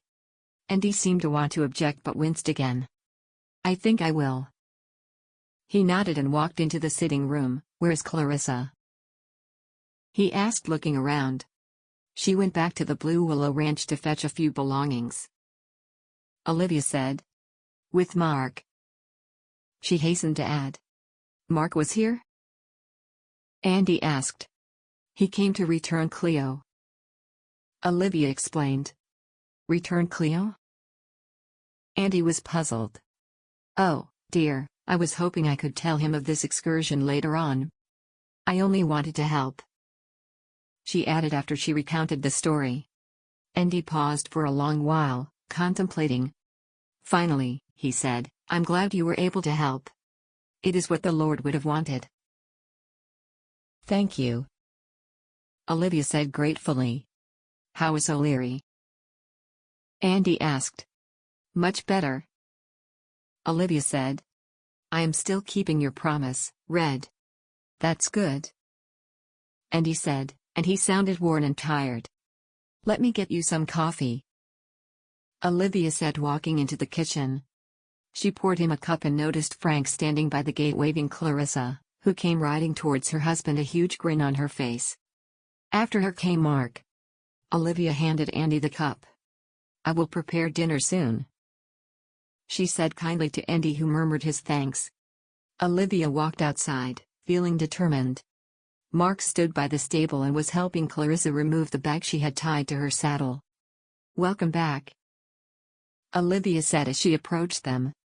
Hello, Marc said politely. I wanted to ask you to join us for dinner, Olivia said to Marc, hopefully. I'm sure Andy would not mind, as our two families are interlinked now. Oh, that is a kind offer, Marc said. But I'm afraid I will have to decline tonight, he said, looking pained as he spoke the words. He looked behind Olivia and gave a small nod. Perhaps another time, he added. Olivia stared back at him. Oh, of course, she said dejectedly. I was so very much hoping I would be able to spend a little time with you. Well, I better get dinner going, she said, her voice nearly breaking. Have a nice evening, she added, and turned around quickly to hide her tears. She hurried back into the house, not noticing Andy standing by the window observing. Chapter 19. Clarissa opened her eyes and sighed. She snuggled closer to Frank and smiled. This is the best way to start the day, she thought happily. She kissed his cheek and got slowly out of bed, trying to allow him to sleep a little longer. Frank and Andy were working hard these days, and Clarissa knew her husband wanted to prove himself to Andy. I hope Olivia is not out and about yet, Clarissa contemplated as she tied back her black hair and carefully buttoned her cream-colored dress. She felt like a grown woman when she wore this. I look like Mother, she smiled at her reflection in the mirror next to the wardrobe. Clarissa had been trying hard to help more around the house. It was, however, proving difficult. Olivia was a domestic angel. She was always up before Clarissa, but Clarissa was determined to wake earlier than her and cook the breakfast for once. Clarissa tiptoed into the kitchen but was disappointed when the first thing she saw was Olivia making bread. Good morning, Clarissa said quietly so as not to startle Olivia. "Good morning." Olivia replied with a small smile. What is bothering her so? Clarissa thought. Ever since Clarissa and Frank came to live here, Olivia had begun to retreat into herself. Clarissa was terrified that this was her fault. "I desperately want her to get along with me." "I'll make the coffee?" Clarissa asked her. "It's already brewing," Olivia said. "Oh." Clarissa said dejectedly, "I'll take out the bacon." "I can do it," Olivia said as she took the bread loaf and popped into the stove. "No, I want to help," Clarissa said earnestly. Olivia was about to object but seemed to think better of it. "All right," she finally said. "Do you always get up so early?" Clarissa asked her as she took out the neatly packaged bacon. "I tried to get up before you, but no luck." "Why did you try to get up before me?" Olivia asked curiously. "I just wanted to take care of the breakfast," Clarissa admitted. "I mean, I'm not as good a cook as you are, but I want to get better." "I see." Olivia smiled at her kindly. "Truth be told, I have not been sleeping well. I toss and turn, and I usually end up getting out of bed much too early." "You poor thing," Clarissa said sympathetically. "You must be tired." "Not really," Olivia said, again with that sad smile. "Perhaps we can try to take turns in preparing breakfast?" Clarissa suggested. "That way you can try to rest a little more." "Oh, all right," Olivia said. "Let's try it." "You must teach me how to make your bread, one day," Clarissa said, looking at Olivia. "Sure," she replied, looking a little happier. "You can help me make my mother's braided bread tomorrow. I always make it on Sundays," she added. Clarissa started to fry the bacon and some eggs while Olivia laid the table. "I will make her see that I can help her out. She does not need to do everything by herself." Marc was getting used to the unusually quiet house, although he was not eating as regularly as before. "Who would have thought I would ever miss Clarissa's rubbery eggs?" he chuckled to himself. He and Red were preparing to take the cattle to town, for the fall cattle sale. Marc was increasingly more grateful that he had hired Red. His stoic manner and way with the animals made the work run smoothly. O'Leary was still behaving ridiculously whenever Red was at the farm, staring at him accusingly. Marc knew better than to try to make him change his mind. What worried him more though was the new behavior from his young worker, Joshua. Every morning he arrived, looking more tired than the night before. It was a long way for him to walk, granted, but there seemed to be something else. "I should try to get to the bottom of this. I am beginning to think of him as one of my own." Today was Sunday, and Marc wanted more than anything to stay home. But he knew that he should go. It was at least a chance for him to see Olivia again. "I can still see her beautiful face falter as I decline her dinner invitation," Marc pondered. Seeing Andy standing behind her made Marc realize Andy's position more. Andy invited Clarissa into his home without hesitation. "I cannot add to his suffering, even if that means hurting my darling Olivia." Marc walked out to the farmyard where O'Leary stood in his best clothes. "Good morning, Seamus," Marc said. "Good morning," O'Leary said, adjusting his hat. "I had hoped I could ask a great favor of you," he added uncertainly. "What is it, Seamus?" Marc asked. "It's just, I would very much like to go to church, but I am still not strong enough to walk," O'Leary said. "Nor ride, for that matter. How about we take the carriage?" Marc said gently. "Would you?" O'Leary said. "I would be very grateful, yes I would." "Certainly," Marc said. "I will go prepare for our journey." "Bless you, son," O'Leary called after him.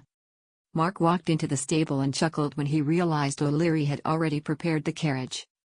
Clarissa woke up early, her nerves on end. Today she was going to church with Frank as her husband for the first time. She had not been to town since she went with Olivia to the general store. She dreaded the talking and staring that would undoubtedly follow. "What's wrong, sweetheart?" Frank asked, opening his eyes. "I'm nervous about church," she replied. "Don't be," he said and pulled her into a hug. "I'll be next to you the whole time." She felt lighter as she got dressed in her good dress.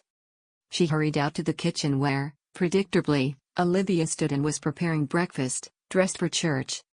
"Good morning," Olivia said as Clarissa joined her in the kitchen.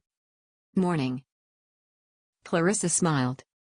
They had finally begun to find a balance with them both working in the kitchen. The bumps were fewer, and Clarissa had almost entirely stopped dropping things.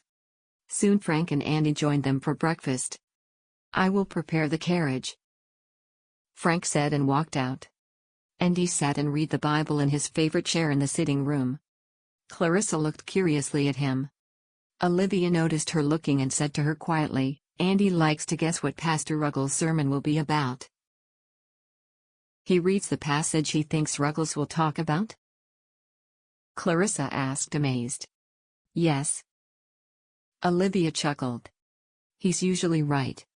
Pastor Ruggles is a good pastor, but he can be predictable." Andy closed the Bible and carefully returned it onto the mantel. "What will it be today?" Clarissa asked Andy, who looked surprised. He thought for a little while before he said, "Colossians." With a ghost of a grin on his lips, Clarissa laughed and tied her hat beneath her chin. They walked outside where the carriage waited for them. Frank helped his wife and sister up into carriage before he sat next to Clarissa, holding the reins. "Why don't you ride behind us?" Frank asked his brother. "It will be too crowded with us all." Andy looked relieved as he clutched his side, as had been his custom since they arrived back in Alloy. "That's a good idea," Andy said, walking towards the stable. "What is bothering Andy?" Olivia asked Frank in hushed tones. "At first I figured he was just tired from the long journey, but he seems not to be getting better." She sounded worried. Clarissa nudged Frank, encouraging him to tell her. "Fine." Frank sighed. On the way to Gilbert City, Andy was attacked, but he stopped Olivia from speaking, looking to see if Andy was coming. "He is fine, though I think he might have broken a rib. A carriage ride would cause him more damage, I believe." "Oh, dear," Olivia said with tears in her eyes. "Who told you about this? Surely not Andy?" "No," Frank said. "Marc told me. But Andy does not want anyone to know." "I understand," Olivia said. "Let's get going," Andy said, appearing suddenly on his horse. Frank pulled the reins, and the carriage began moving. At church, the town folk seemed unable to pull their gaze away from the new couple. Clarissa clutched Frank's hand and looked away from everyone. Olivia had been whisked up to the organ yet again. Clarissa turned to look at her brother, who sat next to O'Leary. She smiled at him, and he gave her a small bow and winked at her. At least he is not completely alone, she considered guiltily. The chatter around them seemed to refuse to die down, even when Olivia began playing the first hymn. "Be quiet," Timothy Carlson hissed at the row of women from the church society that were talking the most. "How strange it is sitting here, next to my darling Frank," Clarissa smiled to herself. "I dreamed of this for so long," admittedly without the chatter and whispers. The congregation stood for the next hymn, and Clarissa sneaked a peek at her brother. He was staring ahead, transfixed. As the service ended, Olivia got up from the organ and walked out of the church, seemingly in a hurry. Clarissa observed this and looked over to her brother. He was shaking hands with William Carter. A hand tapped her on the shoulder. "I hear congratulations are in order?" Dr. Bourne boomed in his powerful voice. "Thank you." Clarissa smiled politely. Frank turned around and shook the doctor's hand. "It's wonderful to see you together." The doctor continued. "Just wonderful." "Thank you," Frank said. "We are fortunate to have each other. Now excuse us," he added, walking out of the church holding tightly to Clarissa's hand. "Frank." she said. I just want to say a quick hello to Sarah. Well, hurry. Frank said hastily, then softened up at the look on his wife's face. I'm sorry. Give her my regards. But we need to get home soon. He added. Clarissa smiled at him and walked hurriedly towards her friend. Hello, my sweet friend, Clarissa said as they embraced. I'm sorry I blabbered, Sarah said miserably. I was just so worried. Nothing to apologize for, Clarissa said kindly. I realize now that I put you in a terrible situation. I beg your forgiveness. Of course I forgive you, Sarah said, then looked at Frank. How is it being married? It's wonderful, Clarissa said dreamily. I will tell you later, but now I have to hurry back. I was hoping you and Frank could join Father and me for dinner tonight, Sarah said, disappointed. What a splendid idea. Clarissa said, I will go ask him. She hurried back to Frank. Sarah just invited us to dinner with her and her father, she said happily.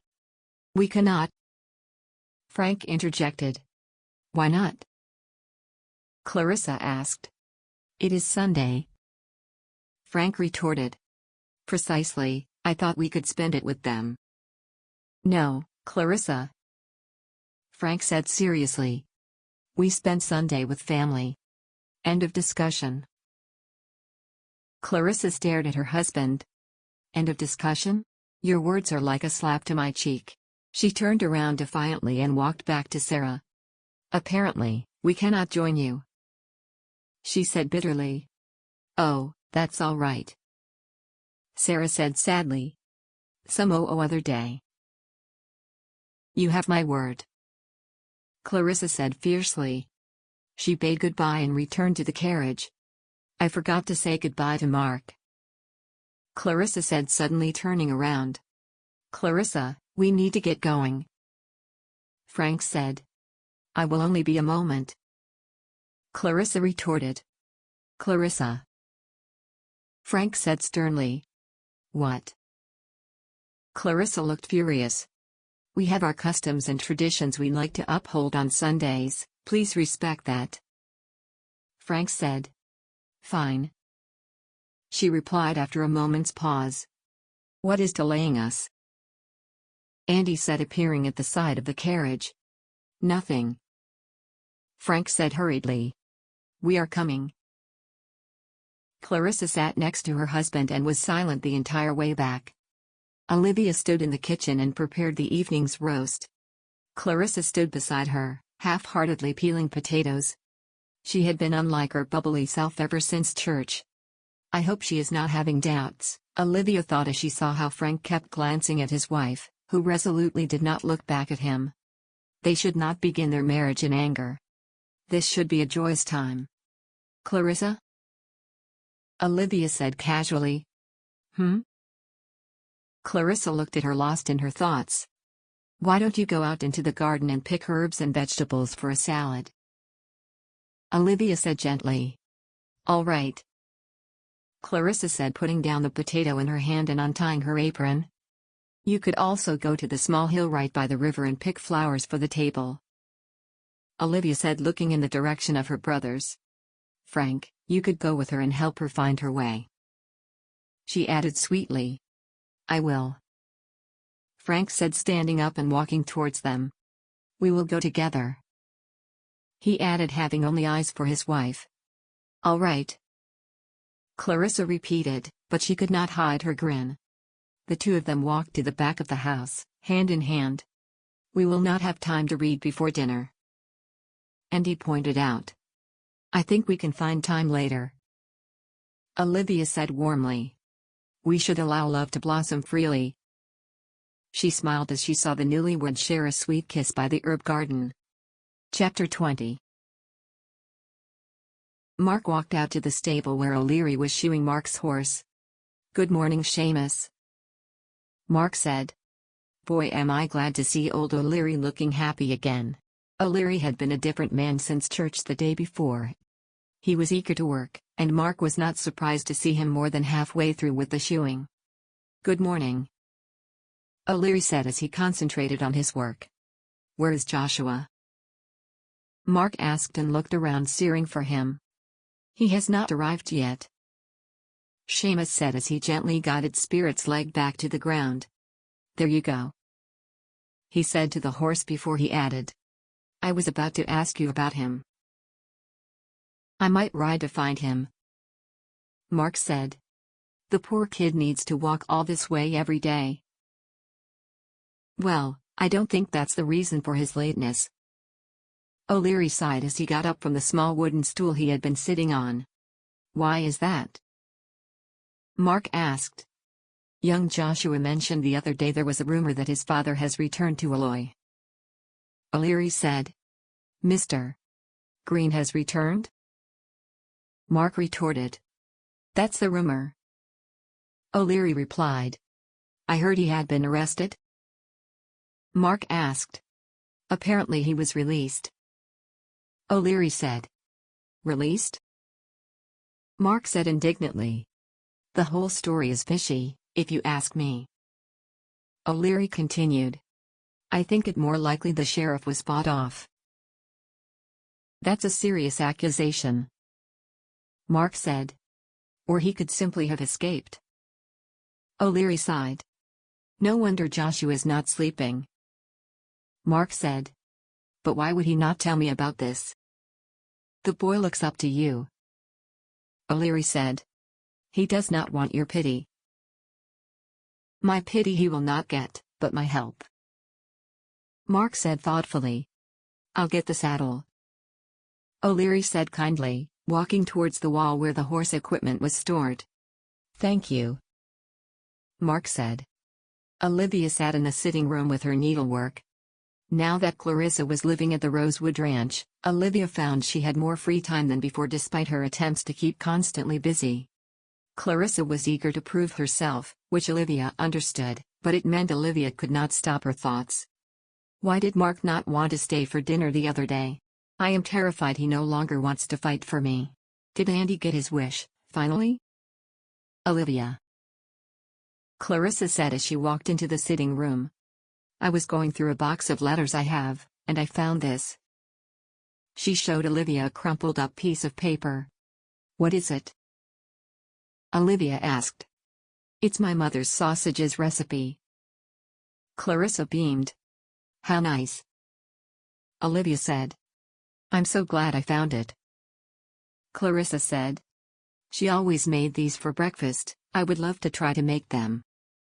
Let's see. Olivia, read the recipe. I think we have everything for this. She thought about what they would need.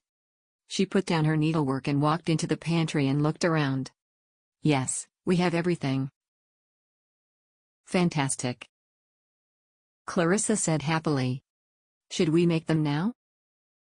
Olivia asked, reaching for her apron. Actually, Clarissa said with a slight grimace.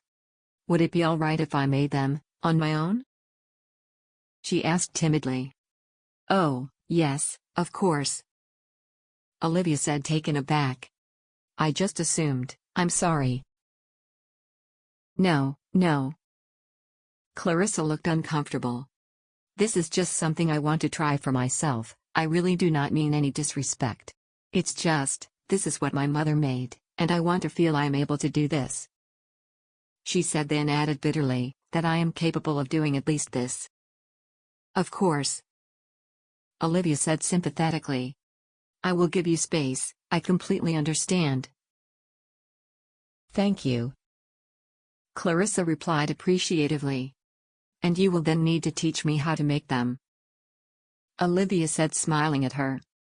I promise. Clarissa said. In that case, I am going to take a stroll around the garden. Olivia said, but Clarissa was too busy reading the recipe to hear her. Olivia walked to her room to fetch her mother's diary. Now was the perfect time to read. Olivia walked to the river, enjoying the usual calmness that she always felt there.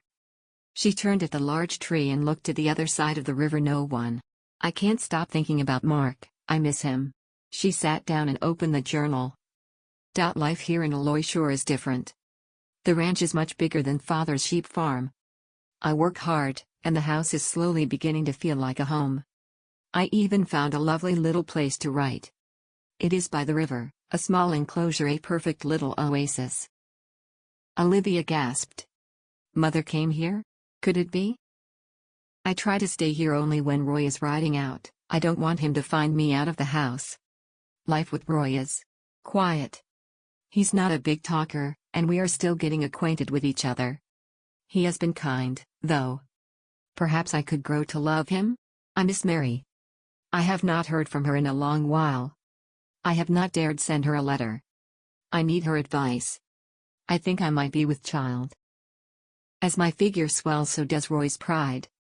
He strokes my belly and tries to listen to the baby's heartbeat. It makes my heart swoon when he does that. He also dotes on me. I wanted jam the other day, and we had none, so Roy rode out to the neighbors, the Blue Willow Ranch, and borrowed some. The Paytons are nice people. Anna Payton has been over with her newborn son. I'm so glad that my little one will have a playmate not far from here. Olivia closed the journal, deep in thought. This must have happened soon before the feud began. Mother was not with the man she wanted to be with, but still, she was happy. Olivia continued reading, but her mind was filled with questions.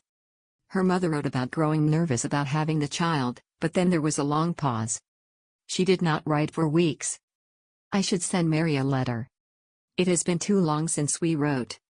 I need to tell her that I have begun reading the journal and the news of Frank. I better hurry. She got up and walked back to the house. Clarissa was busy in the kitchen, and Olivia sighed as she looked at the mess her sister-in-law had made. That is going to take its time to clean. But the happy look on Clarissa's face made it worth it. Marc was on his way to the green home. He had ridden the way he figured Joshua would walk, but there was no sign of him. He rode up the grassy hill that led to the shabby-looking home. He slid off his horse and walked past the gate. No one seemed to be home. He tied the reins to the fence and walked cautiously towards the house. He knocked on the front door. He could hear a scuttle inside, and then the door opened, and little Mary Beth stood in front of him. Joshua. She called happily. It's Mr. Marc. Mr. Payton. Joshua corrected his sister sweetly, and walked towards Marc. I am sorry I could not be at work today, he said miserably. What has happened? Marc asked, looking around the small house. Where's your mother? Mama's gone. Little Michael said sadly, appearing at Marc's side. She's not gone, Joshua iterated. She will be back soon. Joshua? Marc asked. What is going on? Give me a moment, he said, looking at his sister Dolores. Dolores, I need to step outside to have a word with Mr. Payton. Please make sure they stay inside, he said thoughtfully to his sister. She nodded her head solemnly. Marc walked outside with Joshua. Where is your mother? Marc asked again, more vehemently. Joshua sighed. She heard that my father had arrived in Aloy and was staying at the saloon. She said she was going to go see him, said that she would be back soon. Joshua looked heartbroken. She has not returned since she left on Sunday morning for church, and I can't leave my siblings alone, he added fiercely. Of course not, Marc said. But your mother should not have left you behind. She loves him, that is her cross to bear. Joshua sighed. Might she still be in the town? Marc asked him. I'm not sure, Joshua replied. I will ride to town and find out if she's there. Marc reassured his young worker. Thank you, Joshua replied. Marc hurried towards his horse and loosened the reins from the fence. Joshua looked hopeless as he stood by the front door of the small house. Marc clucked Spirit, his horse, on, and they speed towards town. I have a terrible feeling. Something does not seem right. He neared the main street and slowed down, finally tying his horse to the hitching post nearest the town saloon. He checked his gun in his belt and walked resolutely into the saloon. Mr. Martin looked up surprised as he noticed who it was. Mr. Payton, he said, putting down the glass he was polishing. Mr. Martin. Marc replied, I'm looking for Mrs. Green. That seems to be your lot in life. Mr. Martin joked. But Marc said sternly, this is no laughing matter, have you seen her? Why yes. Mr. Martin said, a little taken aback. She came here yesterday, looking for her husband. Was Mr. Green here? Marc asked. Mr. Green is a wanted man. Mr. Martin answered stiffly. Lawbreakers are not welcome in my saloon. Give it a rest. Marc growled. This is a matter of life and death. It's none of my business what you do here, I just need to know if Mrs. Green met with her husband. Mr. Martin sighed heavily, then said conspiratorially. You might want to check in one of the rooms upstairs, on the north side. That did not bode well. These rooms were generally only used for the traveling cowboy that did not want to be found. Marc climbed the creaky stairs and walked the tight hallway towards a closed door. He put his ear to the door and heard a faint, muffled sound. He slowly opened the door and peered inside. What met him made him yell out. Mrs. Green lay in the filthy bed, with a black eye and her hands bound. Violet. Marc said as he hurried into the room, Can you hear me? He said, untying her hands. Violet? She slowly opened her eyes and was filled with fright as she noticed where she was. Calm down. Marc said soothingly, It's me, Marc Payton. He added. Remember, your boy Joshua works for me. She calmed at the mention of her son, Marc? She said, and she looked like a little girl.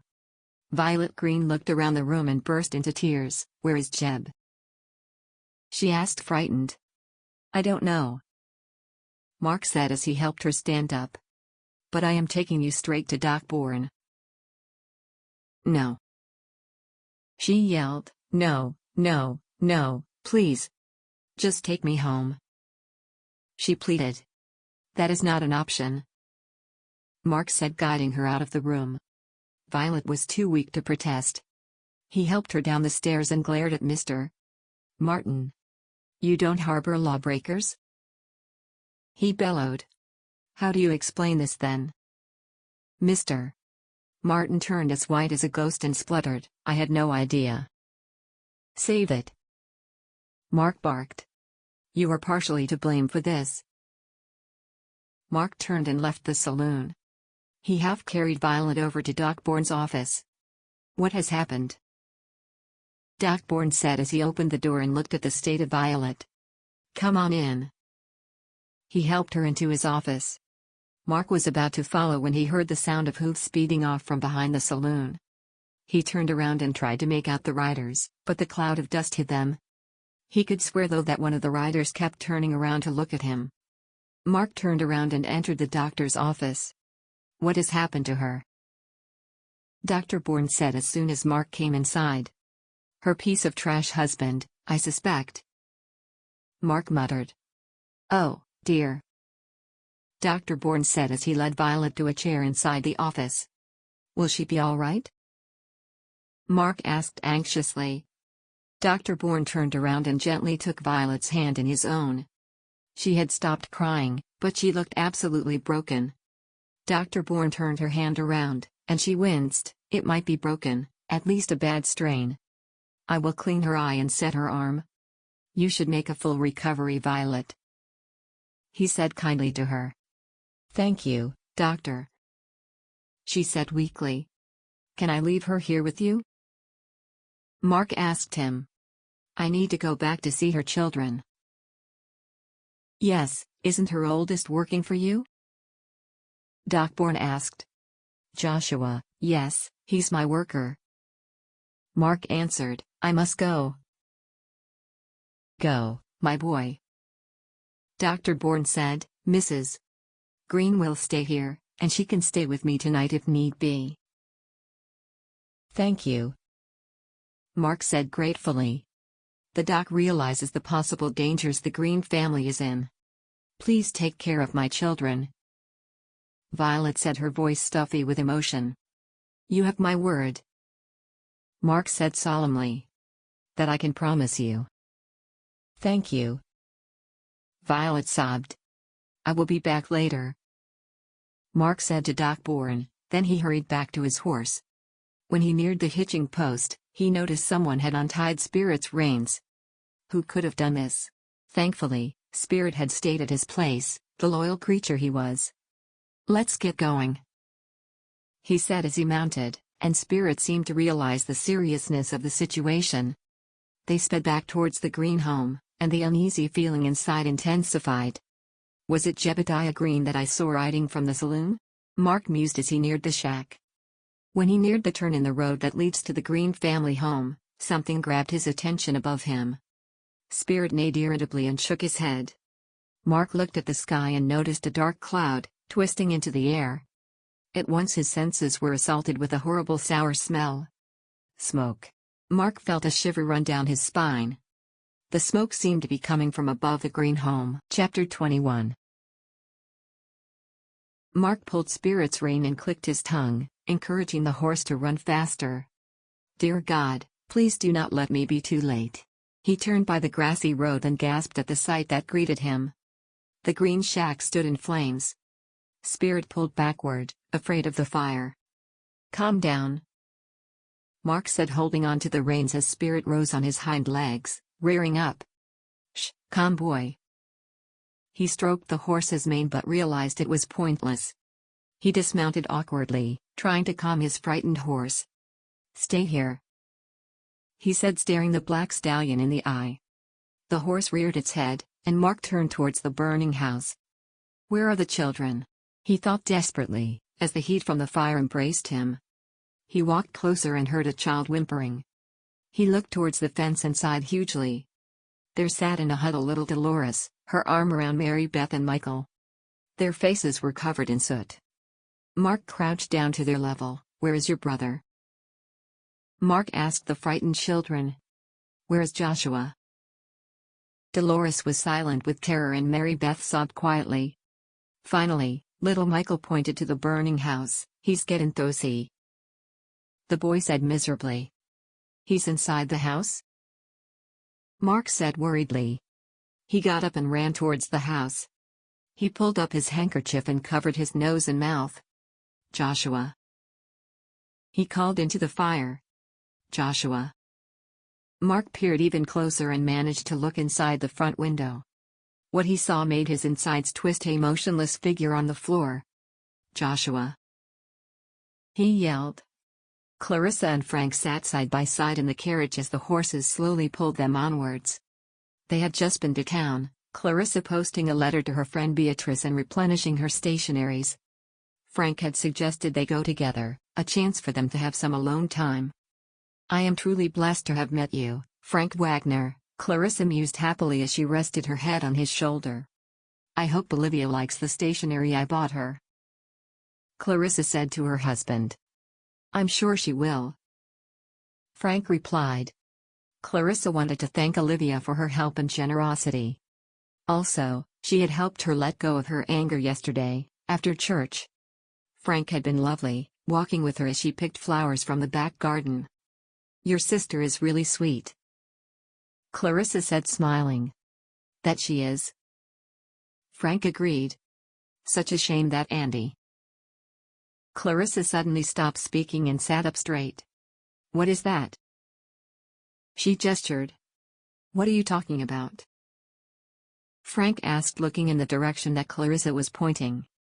Smoke, Clarissa said, frightened. Look, over there.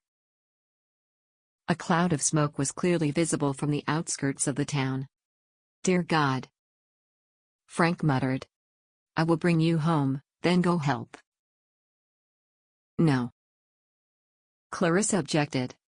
We must go, now. We? Frank said, staring at her. Absolutely not, Frank. This is not up for discussion. Frank, there is no time for this, we need to go now.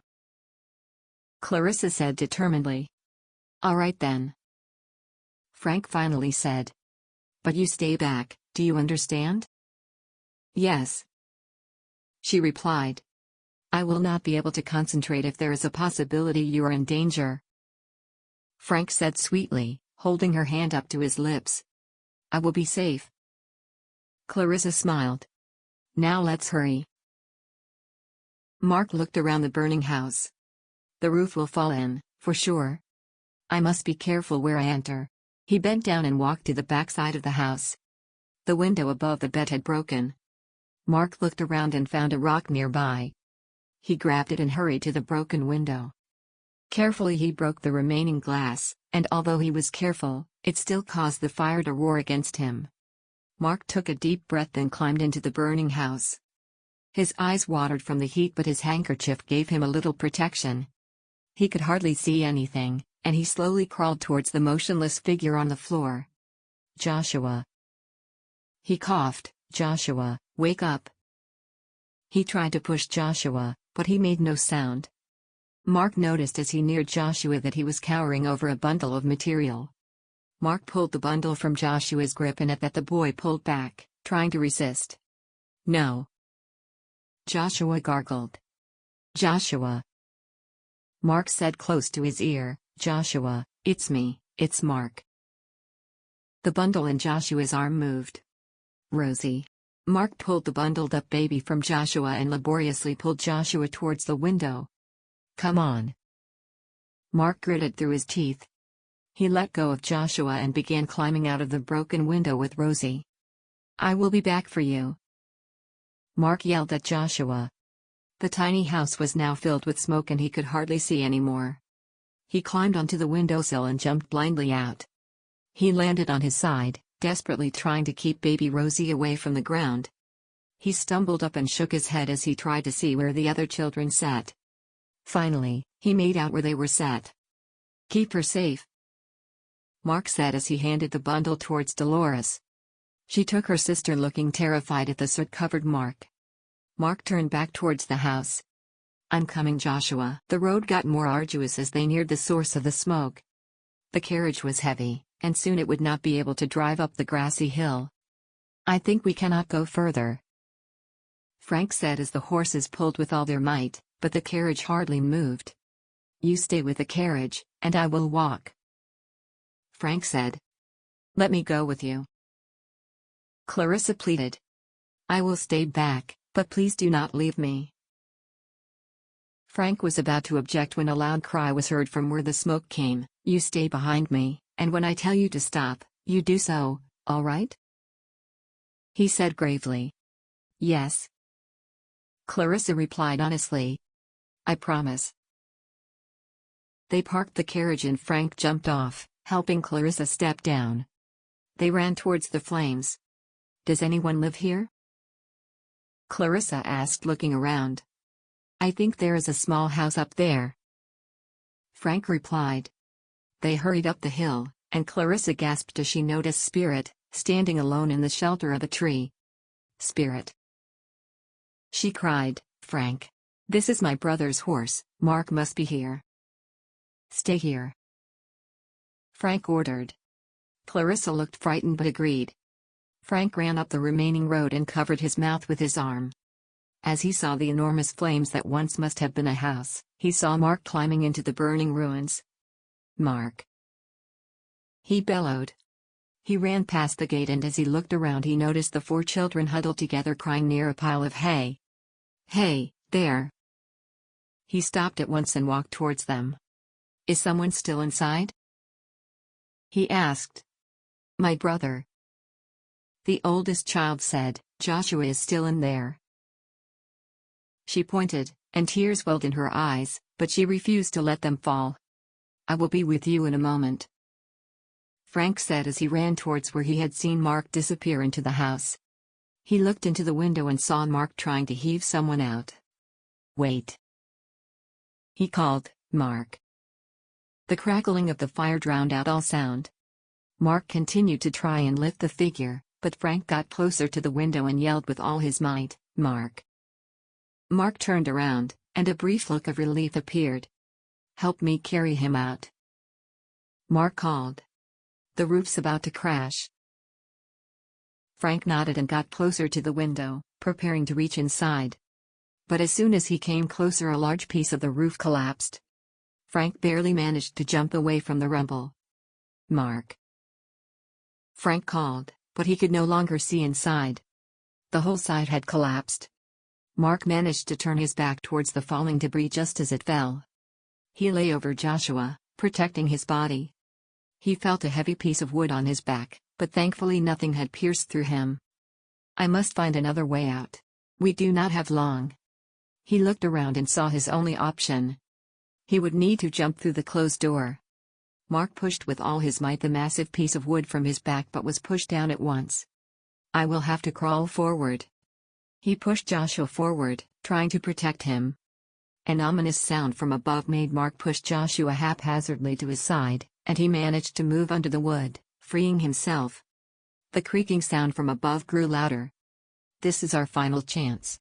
Come on, Joshua," Marc said as he took the motionless boy in his arms and stood up. He took heavy steps towards the door and lunged for it.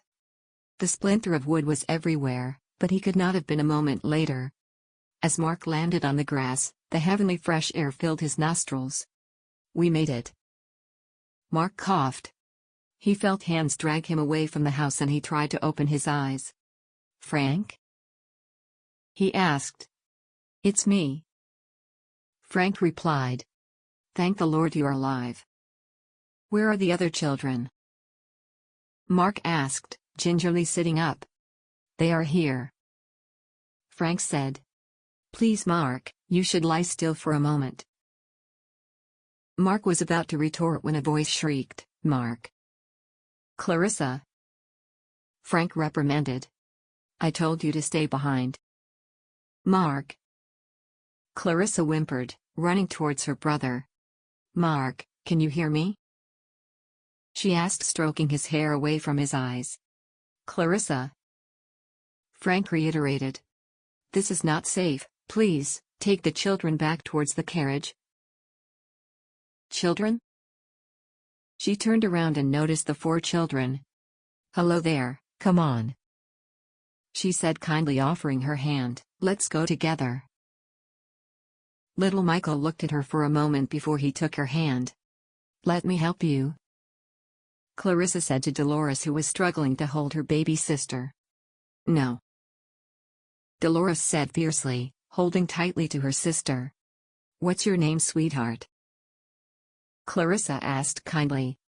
Dolores looked at Clarissa warily. "My name is Clarissa," she added. "My name is Dolores," the young girl said very quietly.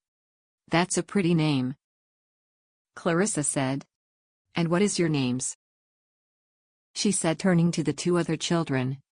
"I'm Michael," the small boy said. "And this is Mary Beth." He took his sister's hand and stroked it gently.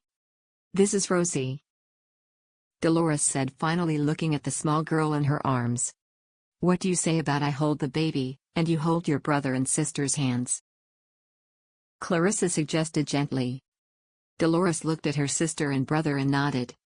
Clarissa took the bundle-wrapped child from the young girl's arms and helped the children stand. Michael demanded to hold Clarissa's hand. Finally, she managed to hold hands with Michael, who clutched her in Dolores' hands, who tightly held onto Mary Beth's hand. Gingerly they filed down the hill, Clarissa clasping Rosie close to her chest. "Please hurry," she said quietly to her husband, turning her head to look at him. "We will, sweetheart." "Marc?" Frank asked. "Can you walk?" Marc sat up and looked over at Joshua. "Take him. I'll be fine." "All right," Frank said, moving over to Joshua. They both looked behind them as a loud crashing sound reverberated around them. The rest of the roof had collapsed. "You could not have been in there a minute longer," Frank said, amazed as he picked up Joshua's limp body. Marc watched the complete wreckage burn away. "Thank the Lord there are no other houses near," he thought as he got up slowly. He turned back and followed to where Frank had left, carrying Joshua. He stumbled down the grassy hill and saw his sister in the distance, helping Frank to lay Joshua onto the carriage. Marc walked towards Spirit, who still stood where he had left him. Marc grabbed the horse's mane to hold his balance. Spirit bent down, making it easier for Marc to mount. "You are a good boy." Marc chuckled as the horse stood up slowly. Marc rode the short distance to where the carriage stood. "Marc," Clarissa said, worried. "Thank God you were there." "How is he?" Marc asked, looking at Joshua. "Breathing," Frank said as he securely closed the carriage. "Marc," Frank said seriously, "should you be riding?" "I'm all right," Marc dismissed. "We should hurry back home," Clarissa said, appearing by her husband. "Joshua needs a doctor," Frank said. "I think it better to bring Dr. Bourne home," Clarissa suggested. "His office is small, and I think it better for Joshua to be with his siblings. Lord knows his siblings need to be with him." "I will ride to town," Marc said weakly, coughing. "No," Frank said, "I will ride to town, and you two ride back home." "That's a good idea," Clarissa said, looking at her brother. "Marc, come on now, you will ride with me." Marc coughed again and sighed. "You are right." He carefully dismounted. "We will ride home. I have room for all of the children." "All right," Frank said, taking the reins from Marc. "I will return to the Blue Willow Ranch with Dr. Bourne." Marc stroked Spirit's head before he walked to the front of the carriage. Clarissa walked to her husband and kissed him. "Be careful," she said, stroking his cheek. "You too, my darling," Frank said. Marc pulled on the reins, but the movement made him cough violently. "You should rest," Clarissa said worriedly. "I can steer the carriage." "No," Marc said quietly. "Marc, please," Clarissa pleaded with her brother as they began moving. "No," Marc objected. "I need for you to stay with Joshua and the children." "Are you sure?" Clarissa asked. "Yes," Marc dismissed. "Please, Clarissa, stay with Joshua." "I will," Clarissa said reassuringly and climbed into the back of the carriage. "Thank you," Marc said as he gently pulled the reins so the horses moved quicker. Marc rubbed soot from his eyes and sat straighter. He could hear hoofs in the distance. "What if these are the men I saw riding away from saloon before?" Marc loosened his gun from his belt, keeping it out of sight. "Keep down," he called back into the carriage. "And do not speak until I say it's safe." "Okay," came Clarissa's soft voice from the carriage. The horses came nearer, and Marc pulled back the hammer of his gun. He slowed the carriage down to a stop. A moment later the horses appeared, and Marc grabbed his weapon, holding it out, ready to shoot. Chapter 22. Frank sped towards the town. Much of the town folk stood outside and watched the smoke rise. Frank slowed down as he came to the main street. He stopped close to Dr. Bourne's office. Frank slid off the horse and quickly tied it to a hitching post. Next, he ran inside the office. "Doctor," Frank called as he entered. "Dr. Bourne." "Yes," Dr. Bourne said as he came from the back room. "What is the meaning of this, Mr. Wagner?" he said, surprised. "Hurry, doctor," Frank said. "You must ride with me to the Blue Willow Ranch." "What are you talking about? Slow down, son," Dr. Bourne said, looking intently at Frank. "There was a fire up at the Green home," Frank explained. "Young Joshua was inside. Doctor, you must hurry." "Did you say Joshua?" a frail voice said from the doorway to the back room. "What has happened to my Joshua?" Violet Green said apprehensively. "Please, Violet," Dr. Bourne said. "You need to rest." What happened to my son? Violet asked. I beg you, tell me. Doctor. Frank said impatiently. We must hurry.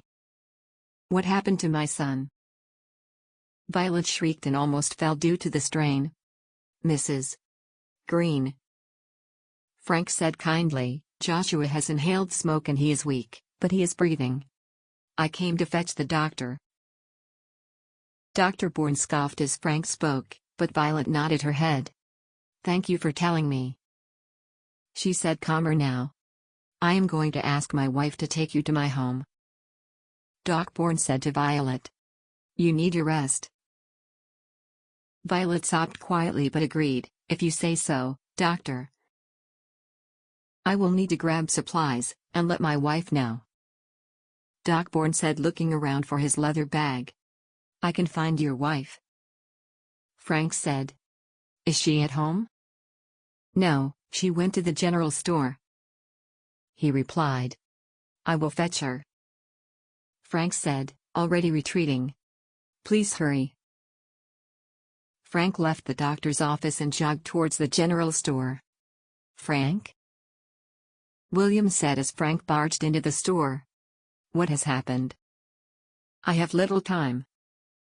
Frank said. Is Mrs. Bourne here? I'm here. Mrs. Bourne said, from behind Frank. Oh, good. Frank said. I am sorry to barge in here, but I must ask you to return to your husband's office. I will return at once. Mrs. Bourne said, putting down the fabric she had been examining. You will? Frank said, surprised. Of course. Mrs. Bourne said.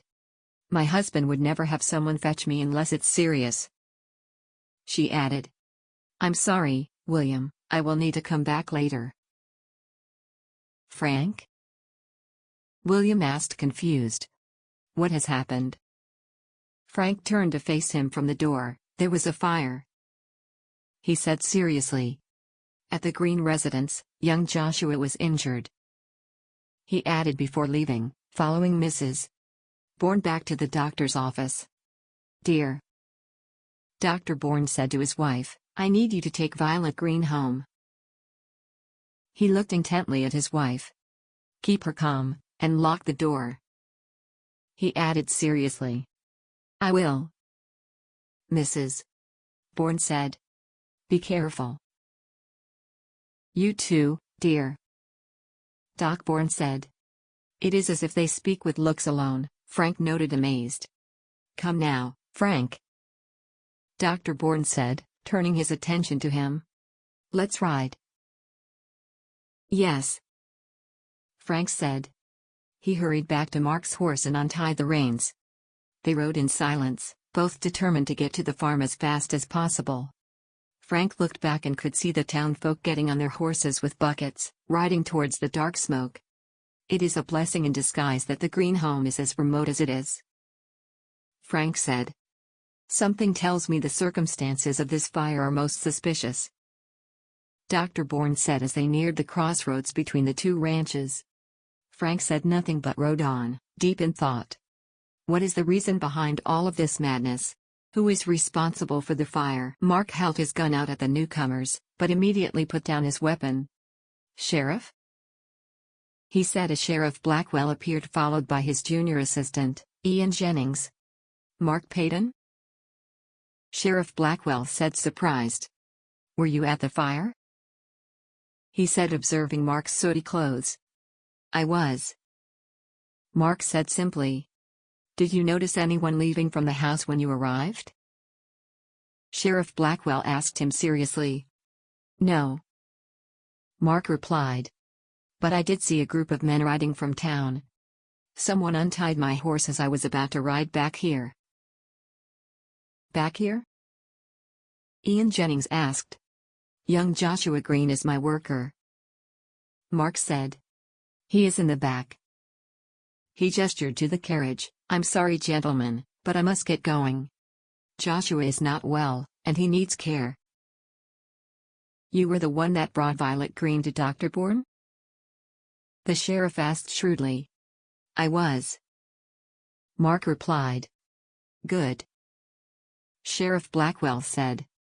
We need to go take care of the fire. We will come by your ranch later. There is much we need to discuss. Fair enough, Marc said. Sheriff Blackwell and Ian Jennings rode past him, and Marc pulled the reins guiding the horses on. Marc? Clarissa called from the back of the carriage. Yes. Marc replied. Is everything all right? Joshua is coughing, Clarissa said, and she sounded frightened. An awful lot. We are nearly home, Marc reassured his sister. He yanked the reins harder, making the horses ride faster. We are nearly there. Finally, they were riding up the road that led to the Blue Willow Ranch. Marc could see O'Leary standing at the edge of the house, looking towards the smoke cloud in the distance. O'Leary, Marc called as he rode in the farmyard. We need your assistance.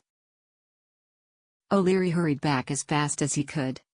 Marc jumped from the carriage and walked to the back, opening the back door. Clarissa, you take the children inside, Marc said. O'Leary, help me carry Joshua. O'Leary appeared at his side and gasped and crossed himself.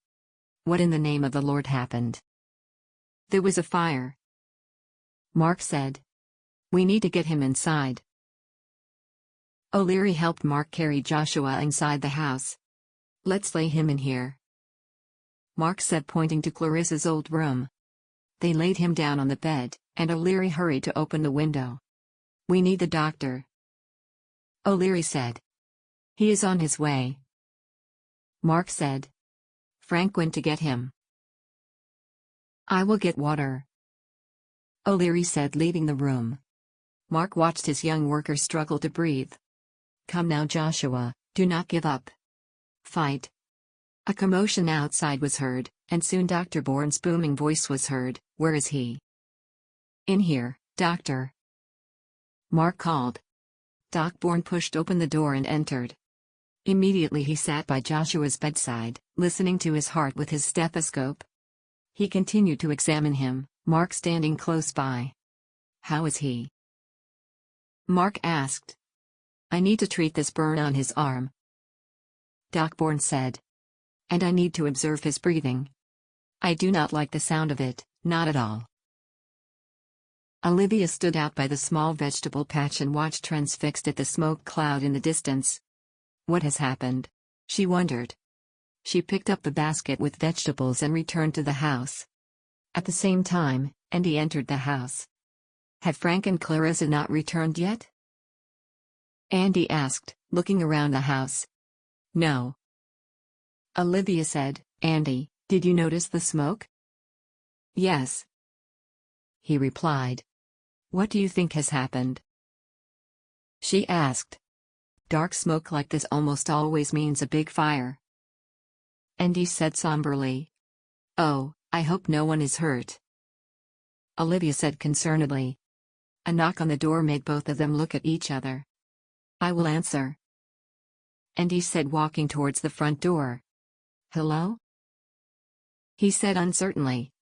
Good afternoon, the visitor said. Olivia turned around as she recognized Red's voice. She hurried to the door. Red, she exclaimed. You know this man? Andy asked her. This is Red, the one I told you about. The one that helped us with the cattle, Olivia explained. He's the cowboy at the Blue Willow Ranch. I see, Andy said. Thank you for your help, he said to Red. I was happy to help, Red said. However, I came to let you know that young Joshua Green was injured in the fire, he said calmly, looking intently at Olivia. Oh, no, Olivia said, but stopped at the look on Red's face. He will need the chokecherry and snakeweed, Red said. The sooner, the better. Yellow spine thistle will help with the burns, he added, handing Olivia a small bag of dried flowers. Boil and apply to the skin. Thank you, Olivia said gratefully. But why do you not take this? She urged him. You know why. Red said stoically. The doctor from town is there now, this is how it must be. Fine, Olivia said, I understand. I will ride out now. Red said. There is an omen in the sky. He added as he walked away from Andy and Olivia. What was he talking about? Andy asked Olivia. She observed her brother and contemplated. I think I must tell him the truth. When O'Leary was ill, I nursed him to the best of my abilities, but his fever was barely down. Red came to me and gave me herbal remedies, from his people. Olivia said, looking carefully at Andy. I made the paste and broth as he instructed me, and O'Leary made an incredible recovery. Why did you not tell me this? Andy asked her sternly. Red made me promise him I would not. Olivia said. All right then. Andy replied. Will you accompany me to the Blue Willow Ranch?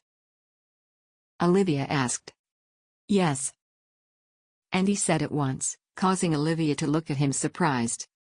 We should always give help, it is the Lord's way. Thank you. Olivia smiled at him. I will get my things. I will prepare the car. Andy's voice died out.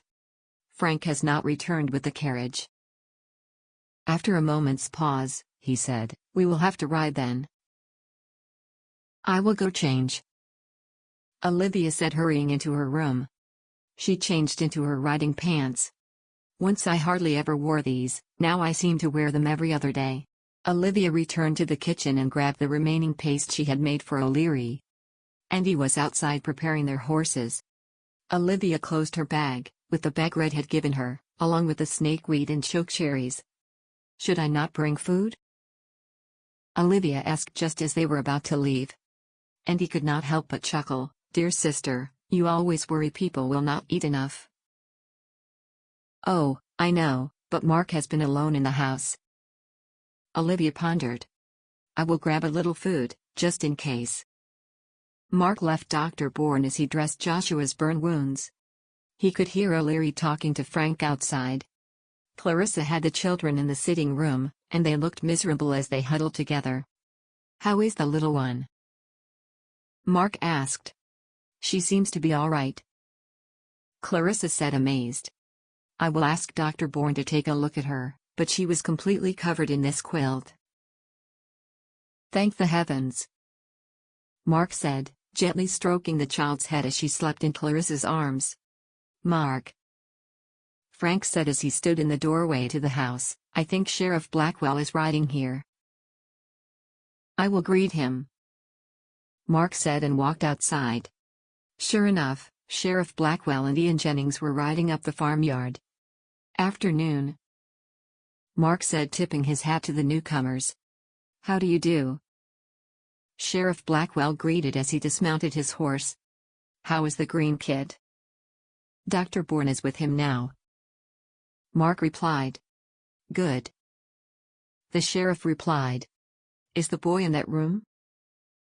Ian Jennings asked, pointing to the window facing the farmyard. Yes, Marc replied. What can you tell me? He added. As I am sure you know by now. Sheriff Blackwater said. Jebediah Green is on the run. He broke out of the jail in Coolidge. Marc clenched his fist at the sheriff's words. I should not have given him a chance before. I could have prevented this. We believe he is working for outlaws from up north. Sheriff Blackwell continued. There is a bounty on his head, for $500, dead or alive. Marc looked up at his words. Are there bounty hunters after him? Not yet, Blackwell replied. But it will not be long. Jebediah Green is, however, not the bounty hunter's main focus. Who is? Marc asked. A cowboy that calls himself Lockhart. Blackwell said. Most likely not his real name. Lockhart is believed to be the ringleader in a wide cattle thieving scheme. Cattle thieving scheme? Frank asked, looking stunned. They infiltrate in the unlikeliest places. Ian Jennings said, looking at Marc. Infiltrate? Marc said, astonished. Infiltrate how? They get work on ranches, often where the rancher is none the wiser. Jennings said with a sardonic smile. They seem helpful in the beginning and gain the rancher's trust. Then they steal cattle, right out from under their nose. Blackwell finished. This has been happening all over Arizona for the last few years, but they are smart. They never stay in the same town for long, and we are only now realizing this pattern. Do you have new workers here, Mr. Payton?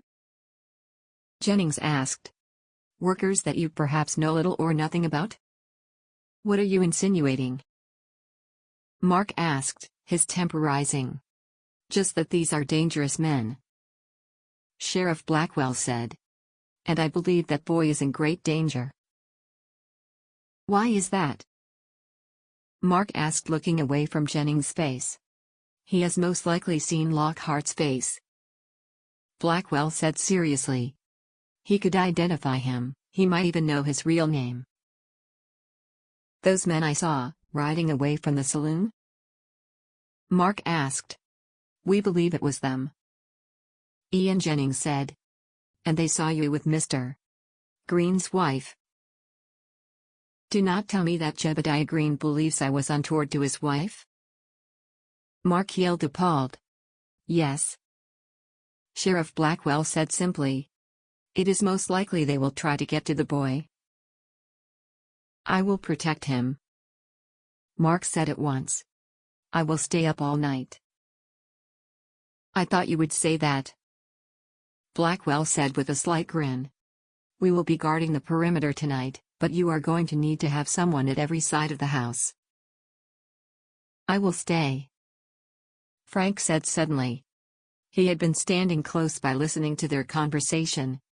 Clarissa can take the children home. No. Marc said, she stays here, and you too. Good. Frank said solemnly. We will need to speak with young Joshua. Blackwell said, and at that moment Doc Bourne came outside, his sleeves rolled up. Good afternoon, Sheriff. Dr. Bourne said in his rich voice. Doctor. The sheriff tipped him his hat. How is he?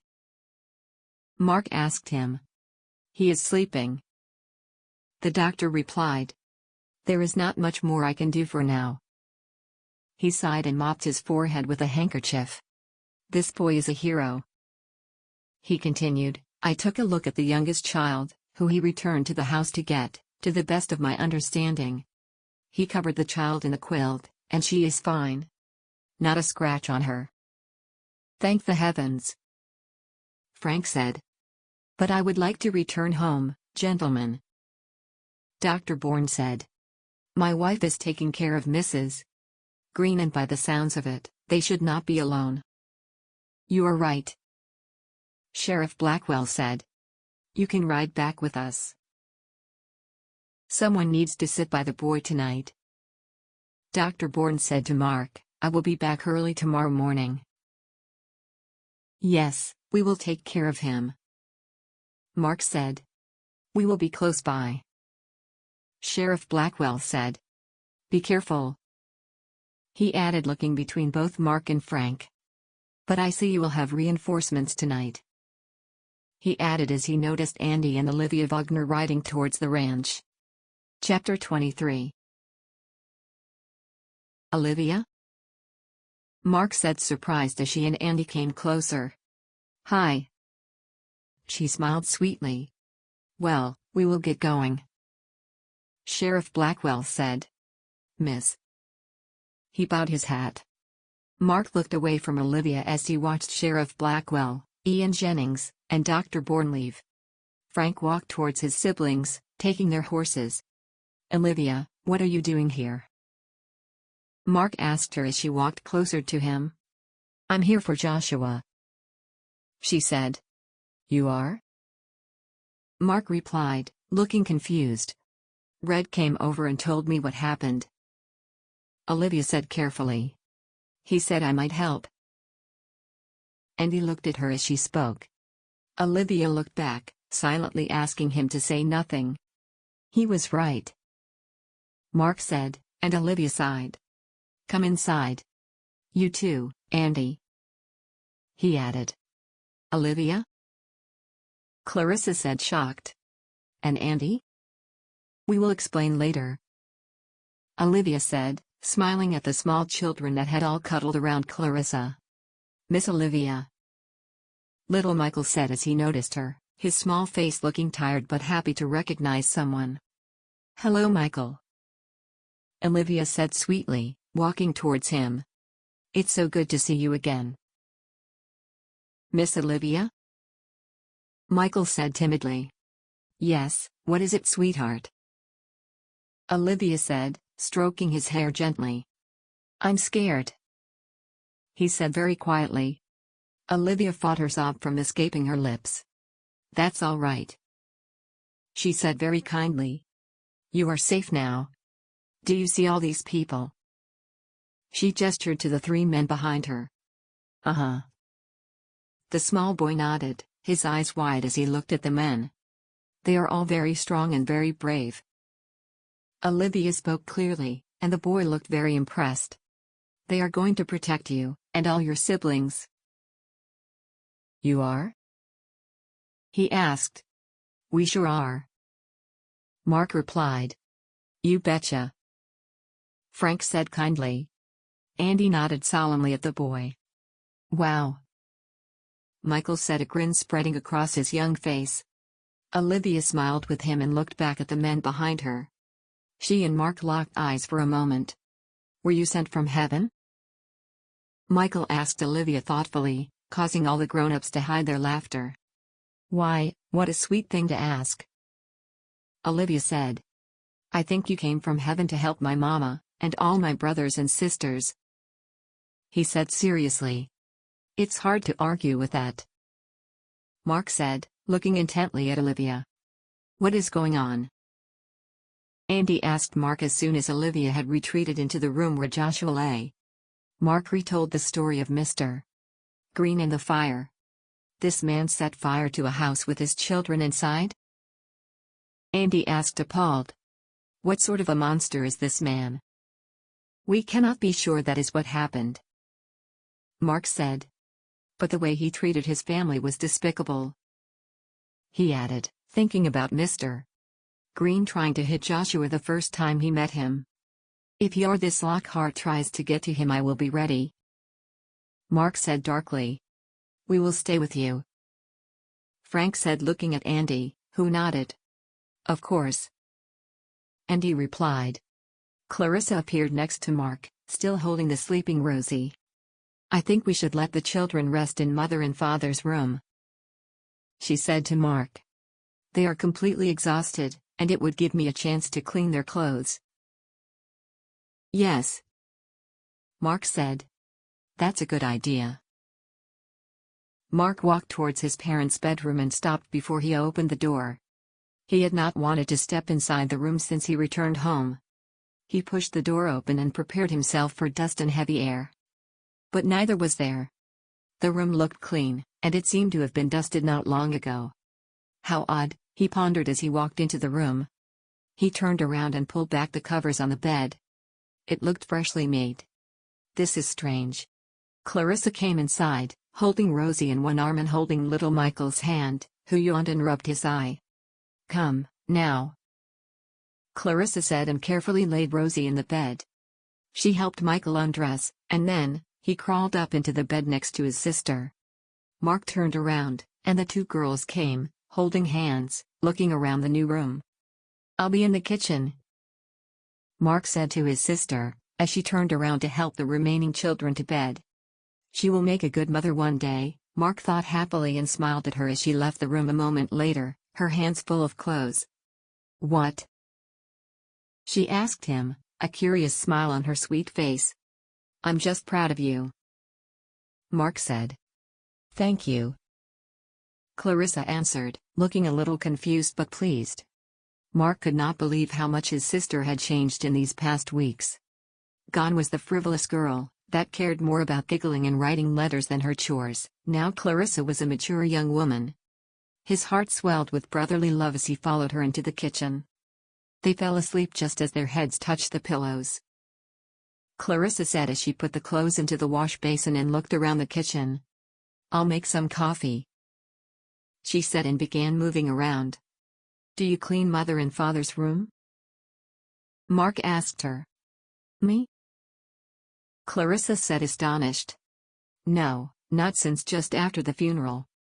I found it hard to be inside the room, truth be told." "But did you rearrange the kitchen, Marc?" Clarissa asked, laughing as she looked around the much tidier countertop. Marc raised his eyebrows at her, and she giggled. "Well, it is much better. It's much more like over at the Roseau." Her voice trailed off as Marc looked toward the room where Joshua was. "Coffee," she amended, and focused her attention on heating the water. Marc walked over to Andy and Frank that were talking in the sitting room. O'Leary sat next to them. "How is the boy?" O'Leary asked worriedly. "He is sleeping," Marc replied. "Olivia is by his side now." "Well, if she does anything in the likes she did for me, that boy will turn out all right," O'Leary said. "But most important thing now is to protect Joshua," Marc said. "We should take turns guarding the house," Frank suggested. "It would be prudent to guard both sides." Andy said. "You are both right," Marc said. "Two outside the house and one inside the house with the women." "I agree," Andy said. The two men looked at each other, and an unspoken understanding seemed to exist between them. "I will not use this as an opportunity to try to get nearer to Olivia. It would not be right. I will stay inside first," Frank said. "If you do not mind. I would like to be near Clarissa now." "Before you go out, at least have some coffee," Clarissa said, holding out mugs. They took the mugs and thanked her. Everyone drank in silence as Olivia came from the room. Her hair was tied back into a knot, and her cheeks were flushed, and she carried a small basin. "I need to make more broth," she said, walking into the kitchen, breaking the silence. "He will not be able to drink it, but I am going to leave the basin close to the bed so he can breathe the fumes." "What sort of a broth are you making?" Clarissa asked curiously. "It is called snakeweed root," Olivia said, looking at Andy nervously. "Oh, I have never heard of it," she said, looking at the strange root. "Do you grow it?" Olivia hesitated, then finally said, "No." "Oh?" Clarissa looked confused. Olivia looked at her sister-in-law and sighed. "I am sorry, Red, but I cannot keep lying to my family. This is a remedy from Red," Olivia said softly. Marc turned to look at her quickly. "I'm sorry, from Red?" he asked. "Yes," she answered.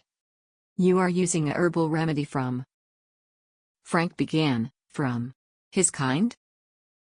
He looked concerned. "Is that wise, Frank?" Clarissa reprimanded him. "It helped O'Leary," Olivia said slowly. "When I came here to nurse you," she said, looking at O'Leary's inscrutable face. "Nothing I did helped, not really.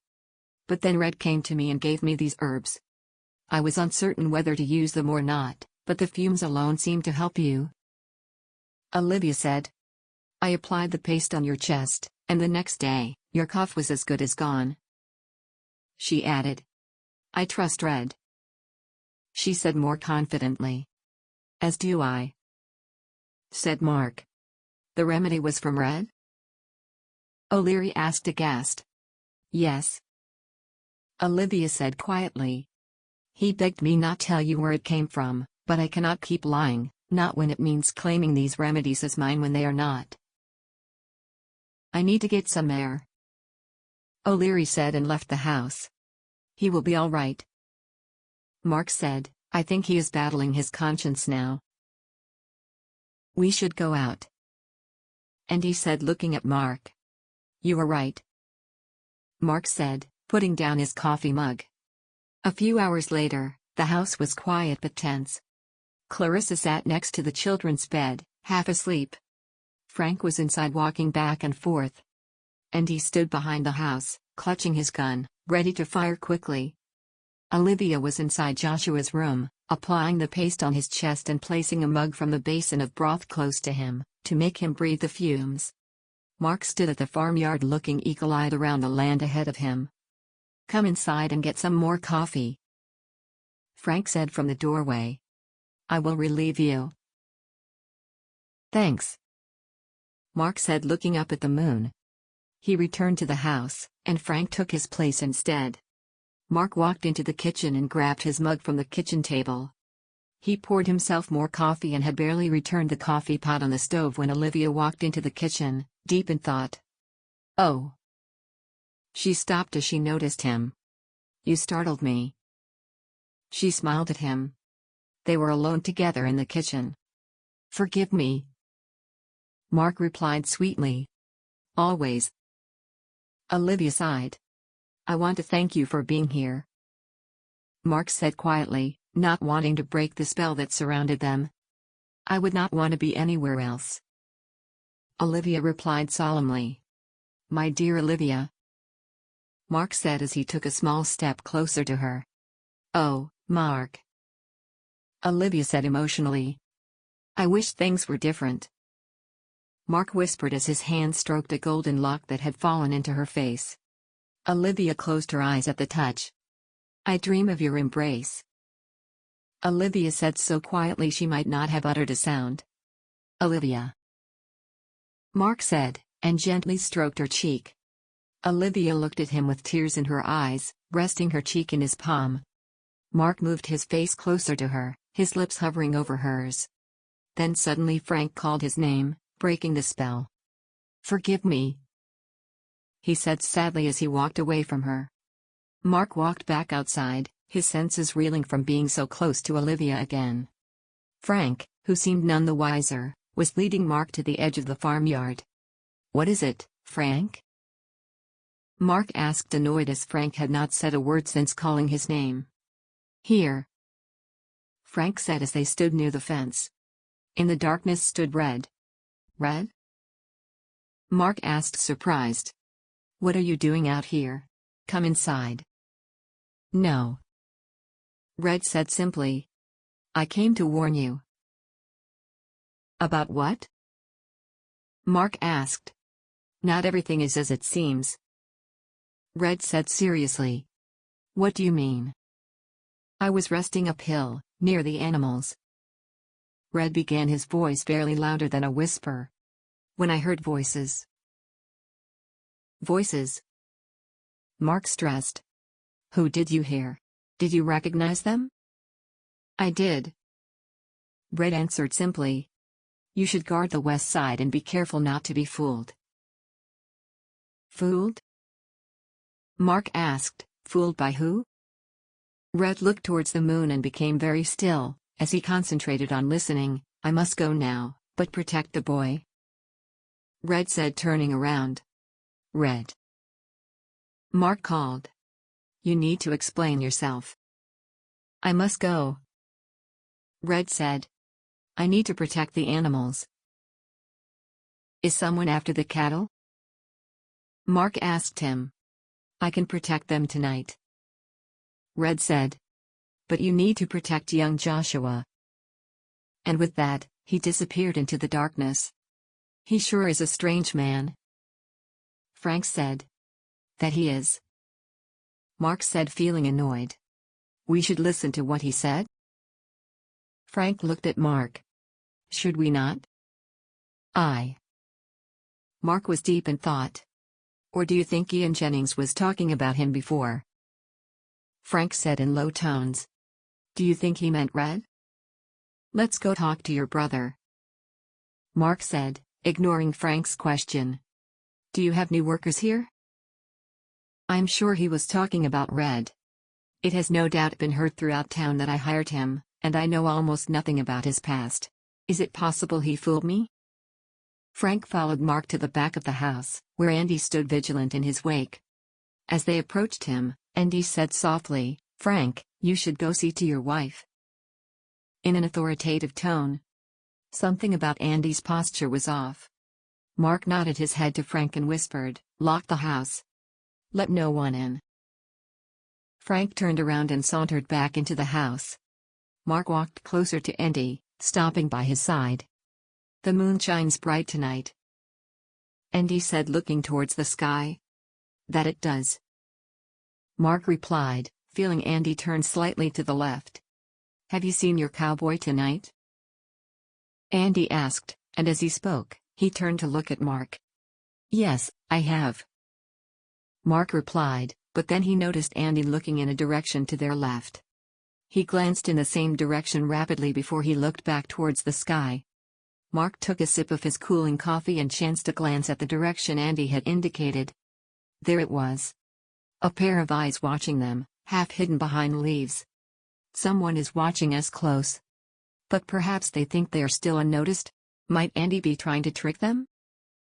"I think I will retire to bed," Andy said suddenly.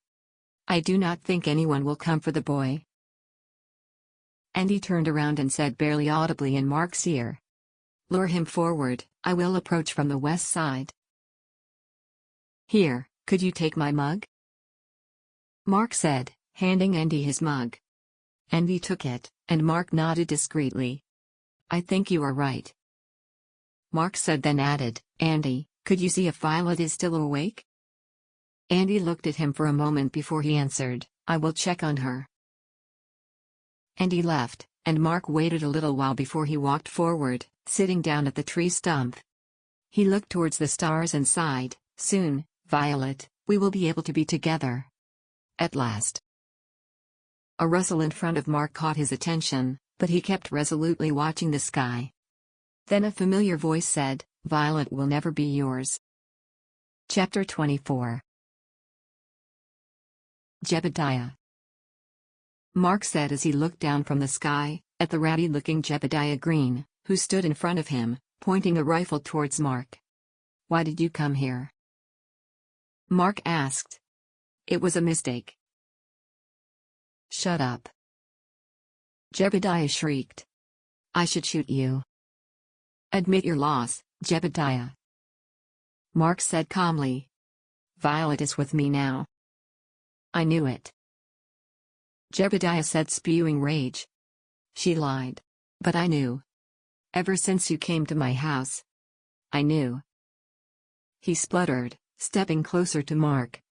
"Can you blame her?" Marc asked him tauntingly. "Of course she would choose me instead of you." "Shut up.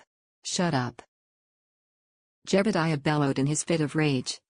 "What kind of man tries to burn his children alive?" Marc said, his voice icy cold with fury.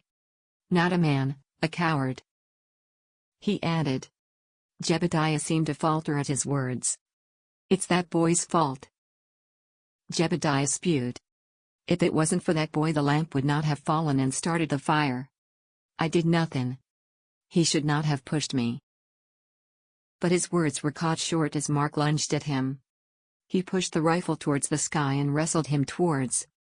Andy appeared from the side, and in the struggle, a loud gunshot pierced the still night air. "What was that?" Olivia asked, frightened. "Was that a gunshot?" "Go back to Joshua," Frank ordered. "Clarissa, stay with the children," he whispered as Clarissa appeared in the doorway. She nodded and returned into the room and closed the door. "Frank?" Olivia said, frightened. "Go, Olivia," Frank stated. "Now." "All right," she said, and as she returned to the room, she looked out the window. "Frank," she said as he closed the door. "Someone is coming." Frank went into the room and looked out. There was Ian Jennings, dismounting his horse and walking towards the house, alone. "Where's Sheriff Blackwell? There is something not right here. If my instinct is correct, I must hurry. Olivia, come this way," Frank said quietly to his sister. She looked confused and frightened. I need you to go to the other room, with Clarissa. I will stay here, he said urgently. What? Why? She asked. Go, Olivia, I do not have time to explain. He reiterated. All right. Olivia said, leaving the room, but Frank held out his hand as he listened. Go to Joshua, Olivia, and close the door behind you. Frank said out loud and gestured to Olivia to leave and close the door behind her. She nodded and left the room. A moment later, Frank noticed a dark silhouette outside the pulled-back curtains. Marc kicked Jebediah's rifle away from him and wrestled him to the ground. Jebediah fought tooth and nail as he tried to escape from Marc's grasp. Help me hold him down, Marc said to Andy, who was running towards them. But as Marc said the words, Jebediah kicked Marc in the stomach, catching him off guard. He squirmed away from Marc and began running away from them. Andy ran after him up the hill, and as soon as Marc caught his breath, he pulled himself up and ran after them. Marc noticed a rope by the tool shed and grabbed it. He quickly tied a noose and he ran after them. Andy was nearing Jebediah when the latter suddenly turned back, causing Andy to trip.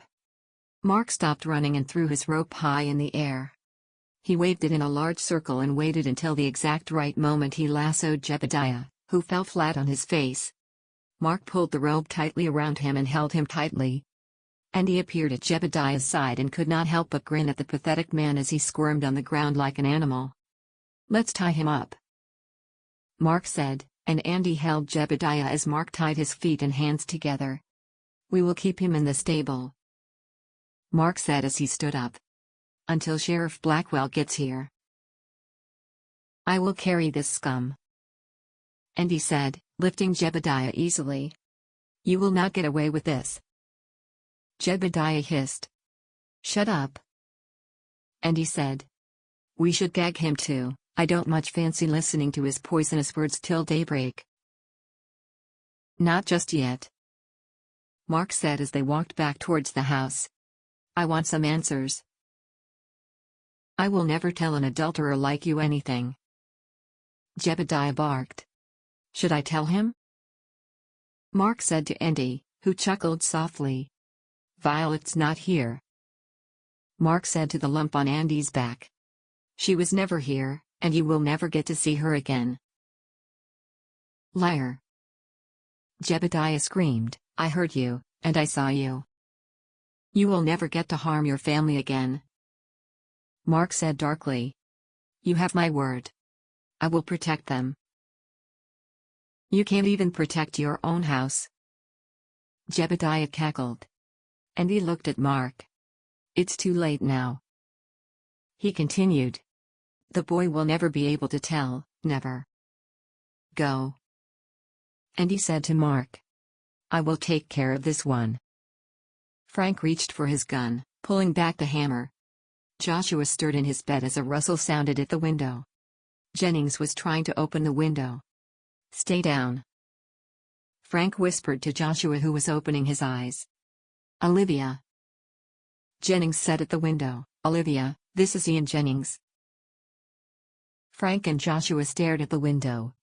Olivia, I need for you to open the window. You are both in grave danger.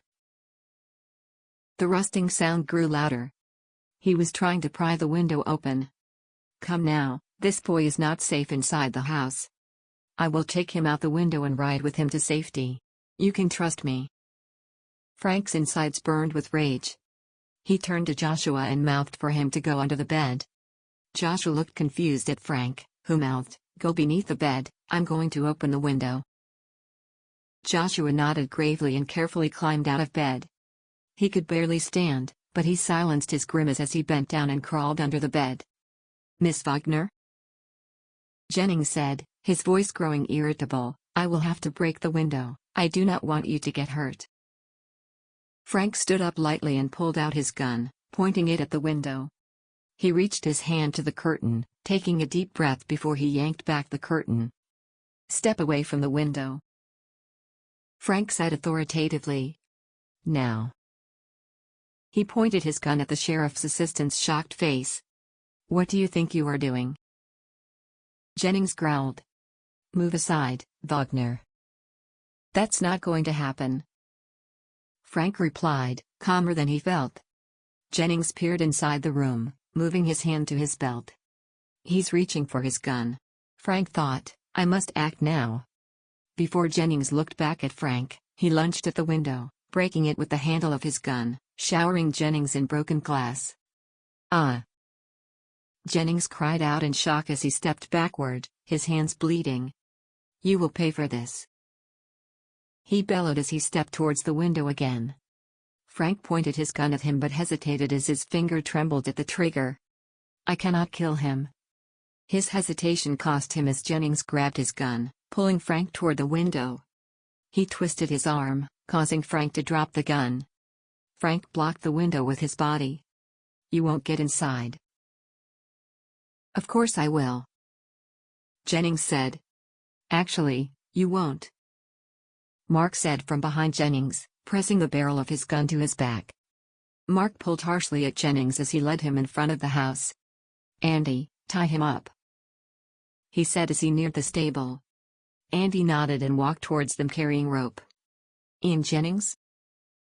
Andy said, surprised as he came face to face with him. He was trying to break into Joshua's room. Marc said. Andy began tying the rope around Jennings. You are making a big mistake. Jennings snarled. I work for the sheriff's office, you'll both be hanged for this. I doubt that. Marc said calmly.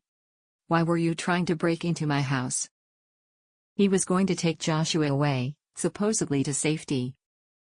Frank said as he appeared in the stable, looking at Jennings with disgust. He thought Olivia was alone with Joshua. He what? Andy said and tightened the rope, causing Jennings to gasp. That's it. Marc said. This is what Red meant. He must have heard Jennings talk to Jebediah or someone with him. Why would he not simply tell us that? Frank asked. He could not be sure how we would react. Marc said. He is used to people not trusting him. He added. O'Leary is a fine example of this. What should we do now? Frank asked. Let's go inside. Marc said. This scum can stay out in the barn.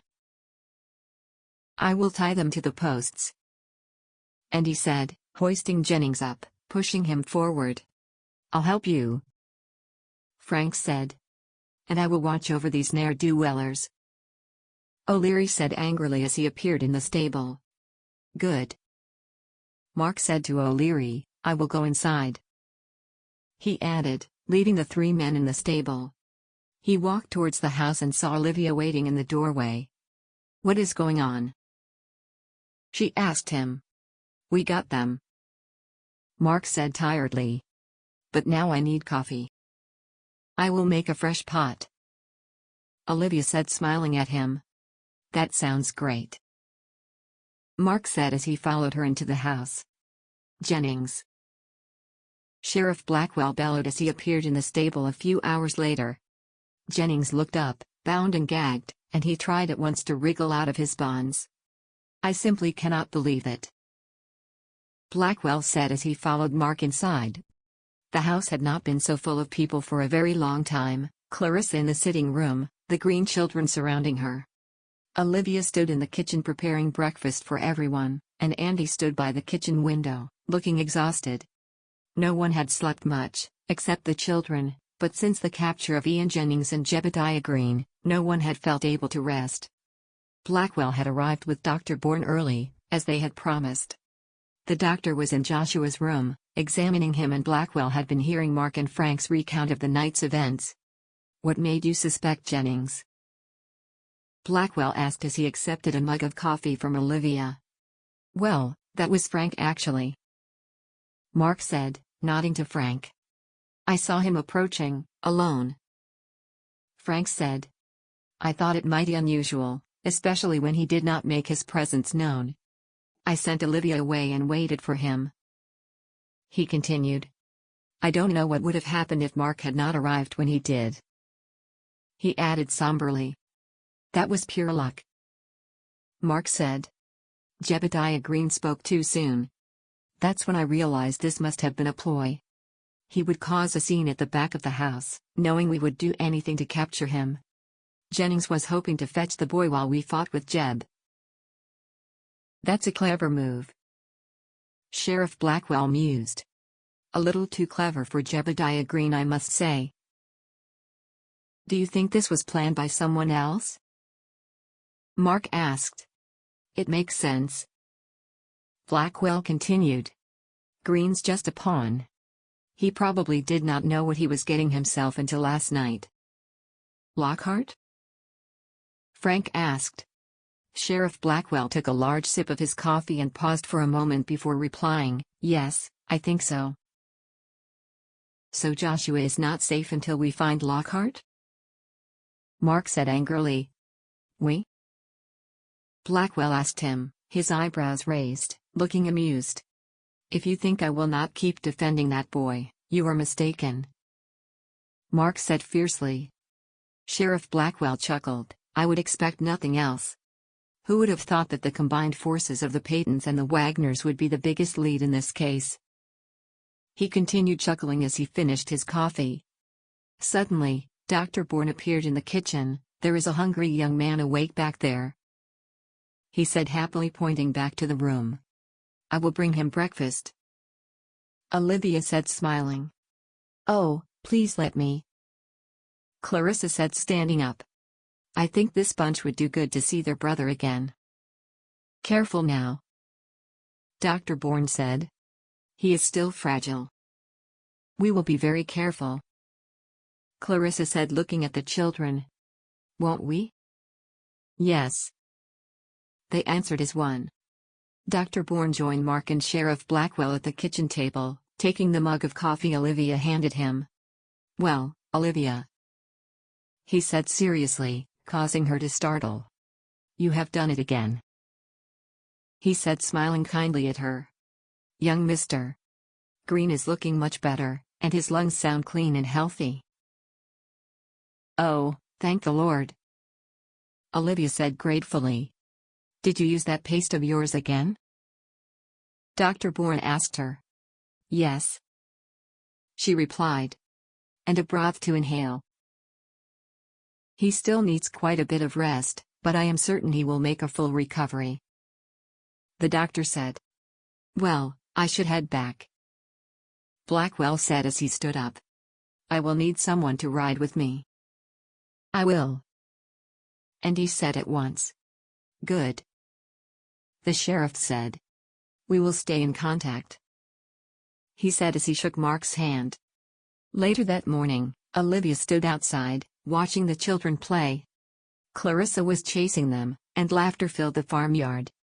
All fright had left the children when they saw their brother laying in the bed, his body weak, but he smiled and hugged them in turn. Frank was repairing the window he had broken, and they waited for Andy's return. How I longed to rest for a little while, she thought as she noticed a horse appearing in the distance. At once the children stopped playing, looking frightened. It's all right, Clarissa said kindly. Look. She pointed. It's Andy. The children still looked weary, and as Andy rode in the farmyard, they did not relax until Andy had dismounted and they recognized him again. How did it go? Frank asked, walking towards his brother. They are both in jail now, Andy said. They will most likely be moved up to Chandler soon. I stopped by the post office, he added, handing Clarissa a letter. She took the letter and smiled at the handwriting. It's from Beatrice. She beamed, tearing open the letter and hastily read it. Andy, Mark said as he walked from the back garden. I have news. I just spoke to Red, Mark said as he neared Andy and Olivia. He was out in the field all last night. When Jebediah and Jennings were here, thieves rode up from the far side of the fields and tried to steal cattle. Tried? Andy asked. They were unsuccessful? Red drove them off, Mark answered. Apparently he has many ways to make the animals move. He drove them into two formations, and I think he also scared the thieves away. So that was the plan all along? Andy said. To steal the kettle? At least a part of it. Marc said. We should head back. Andy said to Olivia. I want to check everything. Yes. Olivia replied. Will you be all right with all these children? She asked Marc. Well. Marc said, looking at the children that had begun playing again. I have an idea. Clarissa said, walking towards them, holding her letter close to her heart. What if I stay here, at least for a few days? I will stay with you. Frank said. Do we know what will happen to them? He added, looking over at the children. Their home is destroyed. Clarissa said sadly. They have a home here for as long as they need. Marc said, catching Olivia's eye, who smiled sweetly. At least I have enough room. He added. That's decided then. And he said. We should ride back, Olivia. Yes. She said, finally looking away from Marc. I nearly forgot. Clarissa piped. Beatrice is coming to Alloy. She beamed. Chapter 25. Marc opened his eyes as the playful laughter of children echoed in the hallway outside his room. I guess the green children are up, he mused as he sat up in his bed. He still felt tired from yesterday's sleepless night, but there was still work to do. Besides, he was not sure he would have been able to sleep longer if he could. The laughter had turned into crying quickly. Let go, Dolores yelled at her younger brother, Michael, who was pulling something away from his sister. Come now, children, Clarissa said, sounding tired. Marc walked into the kitchen. Clarissa stood, with little Rosie on her hip, trying to reconcile the fighting siblings. Michael, please, let go of the quilt. No. Michael yelled. Good morning, Marc said, causing all the children to look up frightened. At once Michael let go of the quilt he had been pulling from his sister. I'm sorry, the small boy said fearfully, looking at his toes. This abrupt change was alarming. We will not argue anymore, Dolores said, taking a protective step closer to her brother. We promise, she added rapidly, looking between Clarissa and Marc. It's all right, Marc said kindly, and bent down to their level, but he was startled as the small boy closed his eyes and put his hands over his face, as if bracing for a slap. Dear God.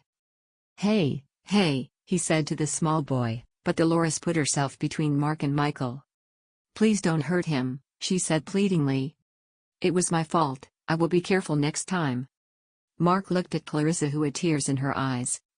Dolores, Marc said gently, but even at his soft voice she looked frightened and protective. I would never hurt Michael or any of you, he added.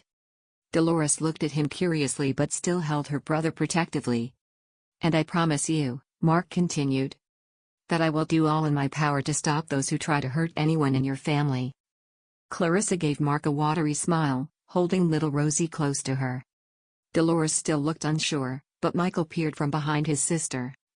Even if I spill milk all over the kitchen table? Michael asked gravely. Marc bit back his chuckle and looked Michael squarely in the eyes. Even if you spill milk, Marc said. Even if I push Mary Beth? Michael asked, looking furtively at Marc. You should not push your sister, Marc said admonishingly, but no, I would not hurt you. Not ever. Wow, Michael whispered to his older sister. Michael, Marc said as he stood up again. Remember, real men don't hit women or children. Michael nodded his head slowly, looking awestruck. Now, children, Clarissa said, wiping her eyes, let's finish setting the table. She put Rosie down on the quilt the children had been fighting over. If I put her down on anything else than this quilt she bursts into tears, Clarissa said wearily. The quilt is still covered in soot, and I cannot work properly in the kitchen holding her. Dear sister, Marc said sympathetically, did you manage to sleep at all? A little, she smiled at him as she continued preparing the breakfast. They miss their mother, she added quietly. I will ride to town later today, Marc said. I will ask Dr. Bourne how she's doing. Thank you. Where's Frank? Marc asked. He left already, Clarissa said as she set the bread on the table. nearly tripping as Mary Beth sat down on the floor by her feet. He and Andy need to hurry to round up. "Will you manage alone today?" Marc asked as he observed Clarissa struggling to finish setting the table as Rosie had started crying. "I will," Clarissa sighed. "Besides, Olivia said she would be over later today to help." "Olivia?" Marc asked, and at once the image of the two of them standing almost exactly where he stood now appeared vividly in his mind's eye.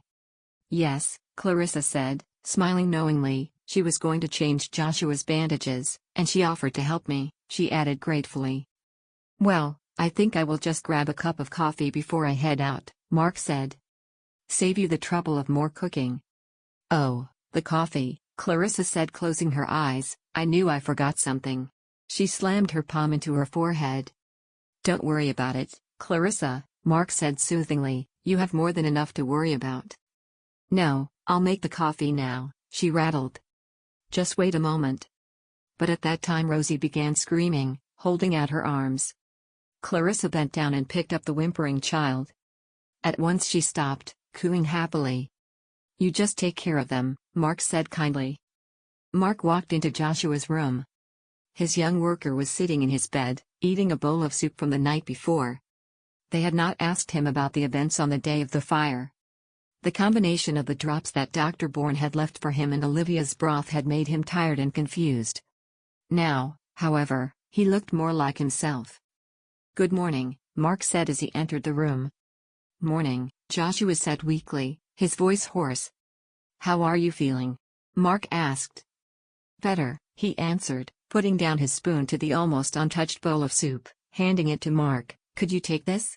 I don't have much appetite," he added apologetically. "Sure," Marc said and put the bowl on his bedside table. "I will go to town later to see your mother." "Is she safe?" Joshua asked, scrunching up his eyes as he thought deeply. "Yes," Marc replied slowly. "She's still with Dr. Bourne." "Oh, I understand," Joshua said uncertainly before he added, "Marc?" "Yes, what is it?" "What will happen to my family?" Joshua asked in his croaky voice. "We have no home," he added, his voice filled with agony. "Joshua," Marc said gravely. "You and your family are welcome here for as long as you need." "Thank you," Joshua replied sadly. "I will see you later today," Marc said, standing up. "Marc," Joshua said, "what will happen to my father?" Marc paused for a moment. "Your father is in jail, and will be for a very long time." Joshua looked at his bandaged arm for a long while. Finally, he said, "Good."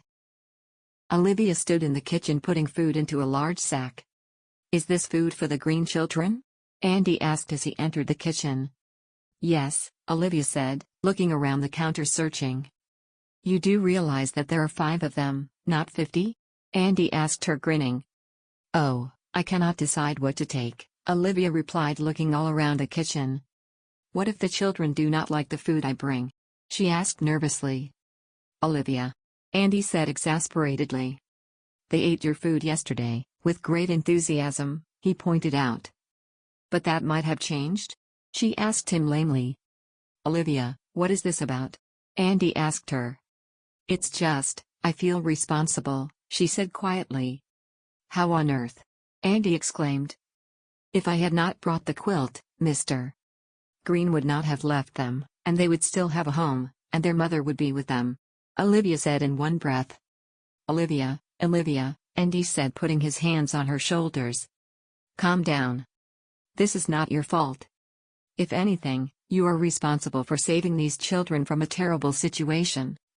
"Yes, but at what cost?" Olivia said miserably. "The children have no father now, their mother is all alone, and heaven knows when she will be well enough to take care of them, and they have no home." Her tears drowned the rest of her words.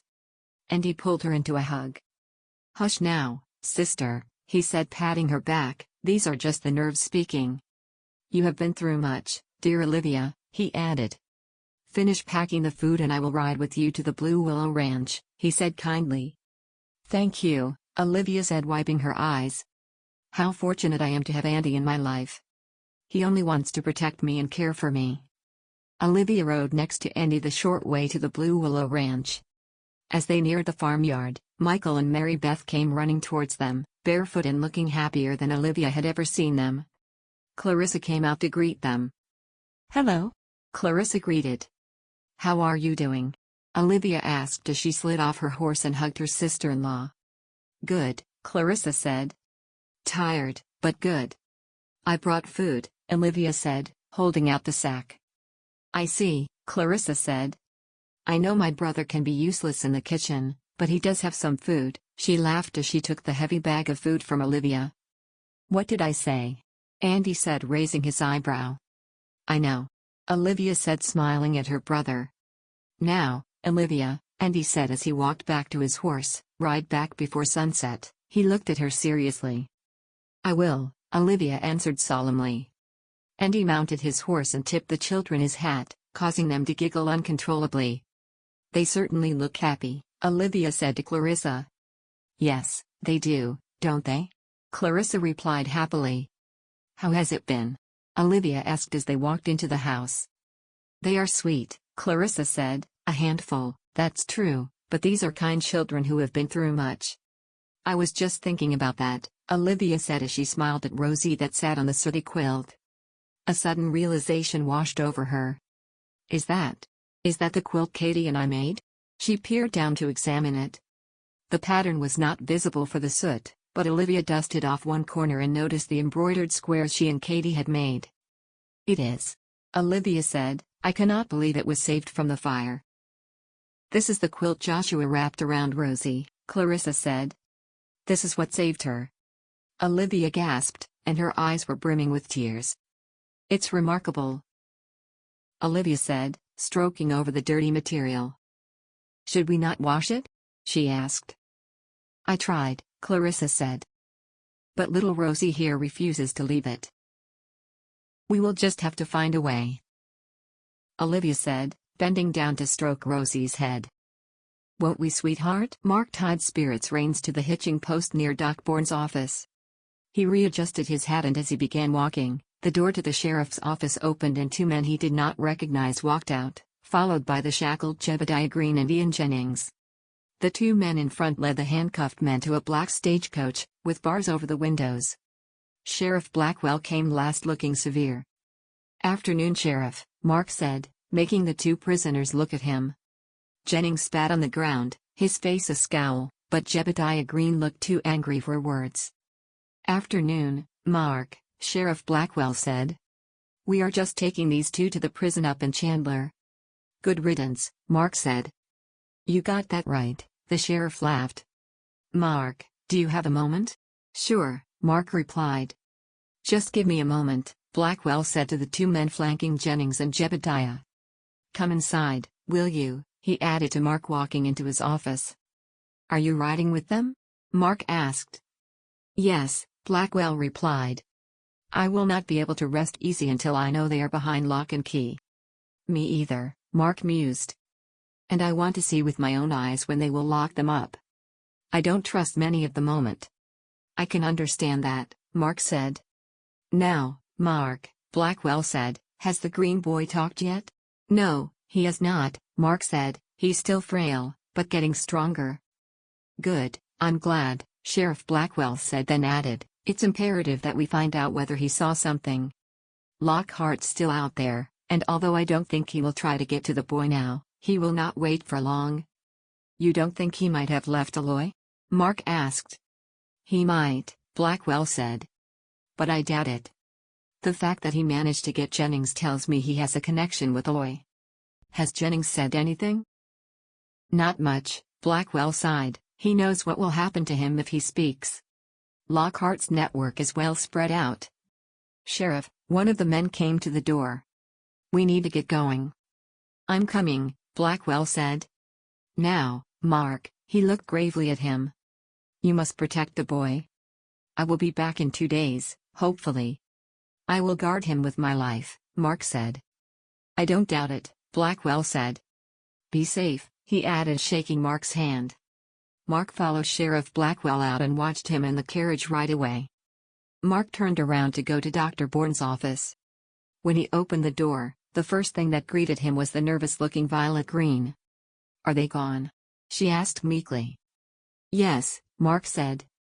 And he will not come back, he added, looking at the frail-looking woman for her reaction. She looked sad and swallowed her sob. Marc, Dr. Bourne said as he appeared from the back room. Afternoon, Doctor, Marc said, still apprising Violet. How are my children? Violet said, her voice trembling.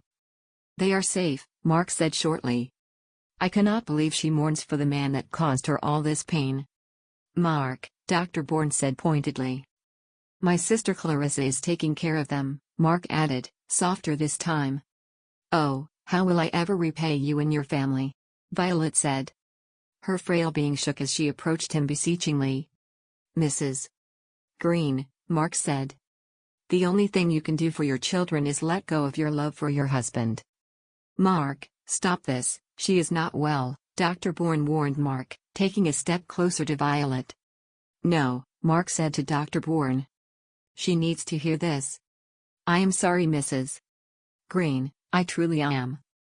I take no pleasure in saying this, but your children need you, he reiterated before adding, your children can stay with me for as long as necessary, and you too, but only if you can promise me they will be safe. They are safe if they have you, completely. Violet Green looked at him, and Marc thought she might break in two. She looked away from him and drew a shaky breath. He is really gone? She asked timidly after a long pause. Yes.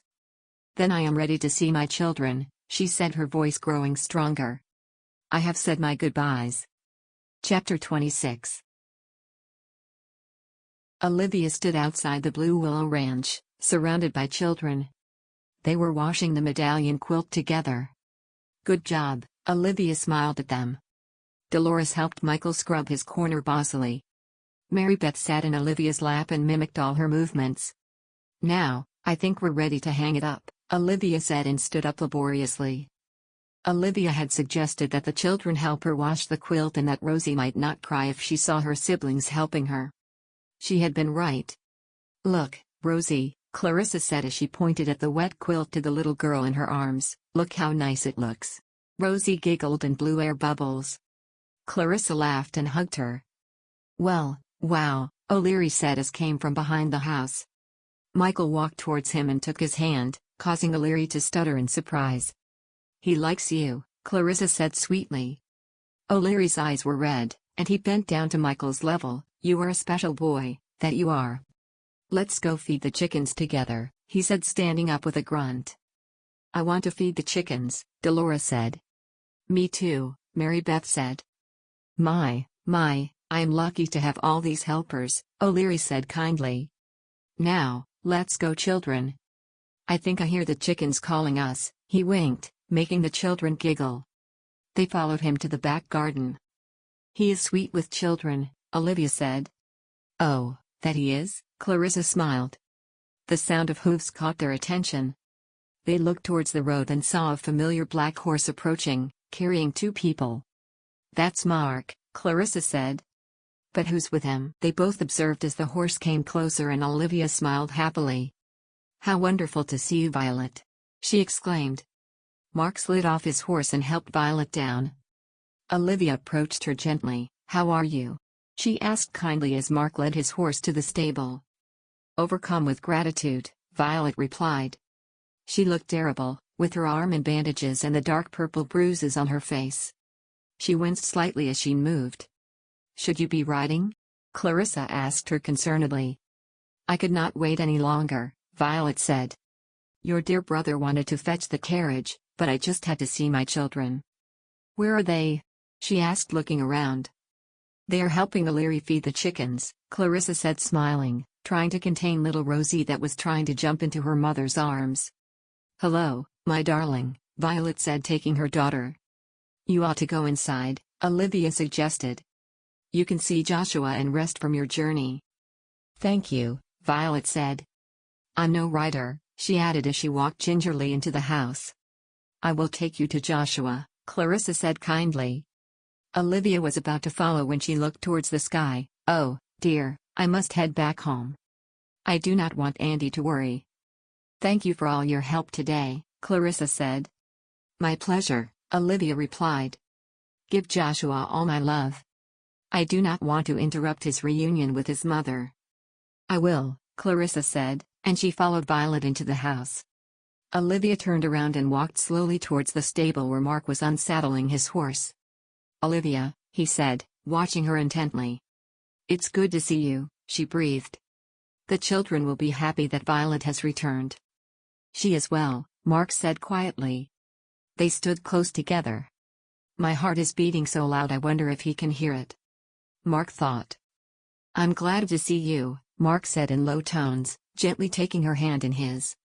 We always seem to be going in the opposite direction when we meet, Olivia said sadly. Now I must go home. Till next time, Marc said, bringing her hand to his lips. The loud chatter of children brought them back to reality, and Marc helped her with her horse, leading it to the farmyard. Be safe, he said as she slowly rode towards the road. I will, Olivia said, smiling sweetly to him, reluctantly turning away from him. Marc walked into the house, his mind filled with Olivia. An avalanche of noise filled his ears as the children noticed their mother. Mama, Michael yelled, trying to jump into his mother's arms. Careful, son, Marc said, holding him back. Let your mother sit down. Violet sat at the kitchen table and at once her children surrounded her. Dolores gently stroked her mother's hair, Mary Beth sat as close to her as possible, and Michael sat in her lap, brushing up against Rosie. Children, be careful, Clarissa said.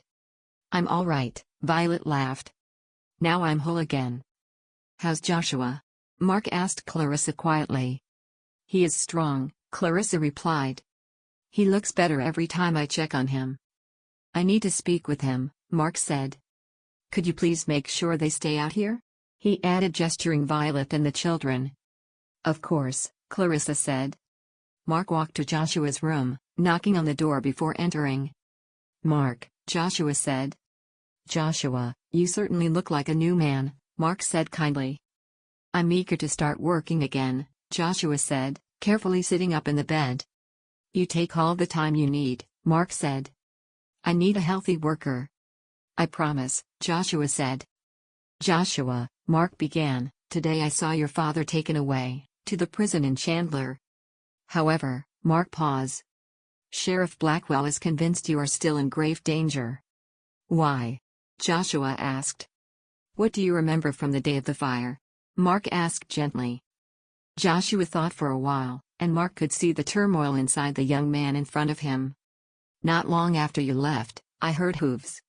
At first, I thought it was you, but then I realized it was many horses. I waited by the door and saw Father. He tried to get inside, and I held the door. But he was too strong. He pushed me aside and began asking me questions. Joshua stopped speaking and looked away from Marc. What did he ask you? Marc said. He said horrible things. About Mother, and you, Joshua said slowly. I knew these were lies and I told him so. He did not expect me to talk back. He hit me, but I hit him back. I told myself, I was not going to let him beat me again. Joshua looked directly ahead. He tried to hit me again but was too slow. Rosie started crying, and he was going to shut her up. I pushed him and Joshua's eyes filled with angry tears. He fell on the lamp. There was a fire, and he just left, he ended, looking stiff with fury. I tried to put out the fire, but it spread too quickly. I packed Rosie in the quilt, but everything happened so fast. Joshua looked dizzy. I remember Mary Beth crying and Dolores talking. I pushed them outside but then the door shut behind me. Next thing I remember is your voice, he said looking at Marc. Joshua, you were so brave, Marc said, you saved your siblings. I am so proud of you. I have another question, Marc continued. Is that all right? Joshua nodded. Did you recognize the third man riding with your father? Marc asked. I did not see his face clearly, he said closing his eyes. But I will never forget his voice.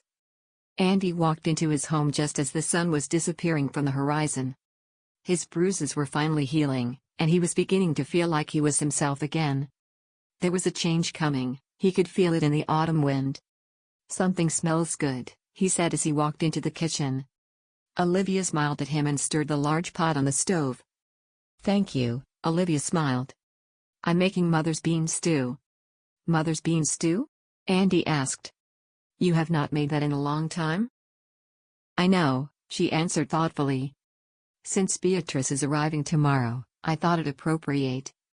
Of course. Beatrice will be here tomorrow. What will we eat tonight then? Andy asked. Their mother's bean stew was best when it had gently simmered on the stove for an entire night. Steak pie, Olivia said sweetly. Andy? Yes, Olivia, Andy said, as he stuffed his pipe with tobacco.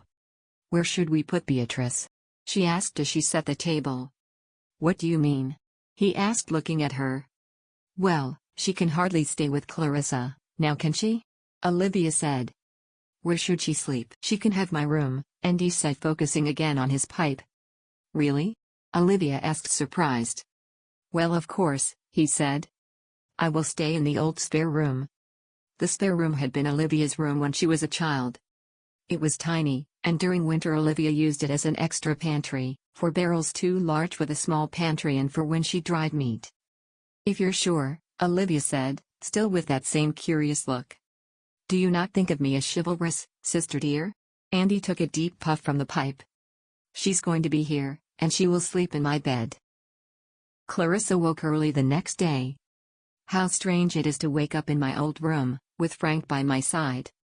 Joshua was sleeping on a cot next to his mother, and Violet had slept in the bed with her children. Even though Clarissa had urged her to take her bed, she and Frank could sleep on cots. But Violet resolutely refused. I cannot wait to see my darling Beatrice again, Clarissa squeaked as she buttoned up her dress. I look forward to meeting her, Frank said as he got up. Has someone begun making breakfast? He asked, sniffing the air. Clarissa smelled a delicious smell of bacon. That can't be Marc? She giggled. She hurried from the room and saw Violet up and about in the kitchen. Her 4 youngest children sat calmly at the kitchen table, a big difference to yesterday's morning. Good morning, Clarissa said. Why are you not resting, Violet? I am rested, Violet said, smiling.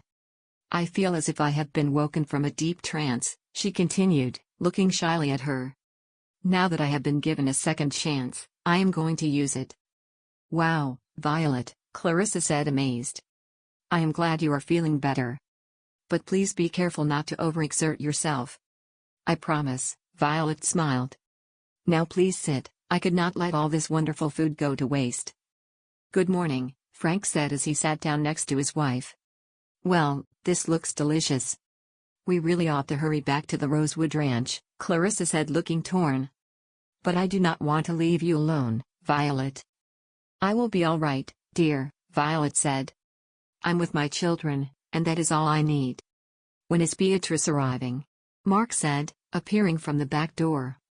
Marc's here, Mama, little Michael said in a loud whisper to his mother. He's right there, he pointed. I can see him, Michael, Violet answered kindly. I see you have a fan, Marc. Clarissa grinned at her brother, who walked past the table, playfully ruffling Michael's hair, making him giggle. Mama, I'm finished, Mary Beth said. All right, dear, Violet said, sounding tired, I will help you. She tried to get up but accidentally put pressure on her injured arm and winced. I can help her, Dolores said, standing up to help her little sister. Oh, Violet observed her daughters, looking emotional. You have such lovely children, Clarissa said. I'm lucky, Violet sighed but held her arm close to her chest. Go, lie down, you need the rest, Clarissa said. Violet was about to object when Clarissa stood up, looking thoughtfully at her. I will clear the table, I insist. Marc stood in the stable speaking with Frank when Clarissa arrived after cleaning the kitchen. I feel like I should stay, Clarissa said, biting her lips. She's still weak and has all those children. But what about Beatrice? Frank asked her. I just don't know, she replied, looking worried. She will be fine, Marc said. Violet is tough, much tougher than we might expect. Besides, Frank said, Olivia brought enough food for a small army. I expect it will last them until at least tomorrow. Oh, you're right, Clarissa said. But, I nearly forgot to ask you, she said suddenly to Marc. Won't you join us for dinner tonight? She asked him hopefully. In honor of Beatrice. Tonight? Marc said hesitantly, I don't think I should leave Violet and Joshua alone. How about if I stay with them? Blurted O'Leary, appearing from the back of the stable.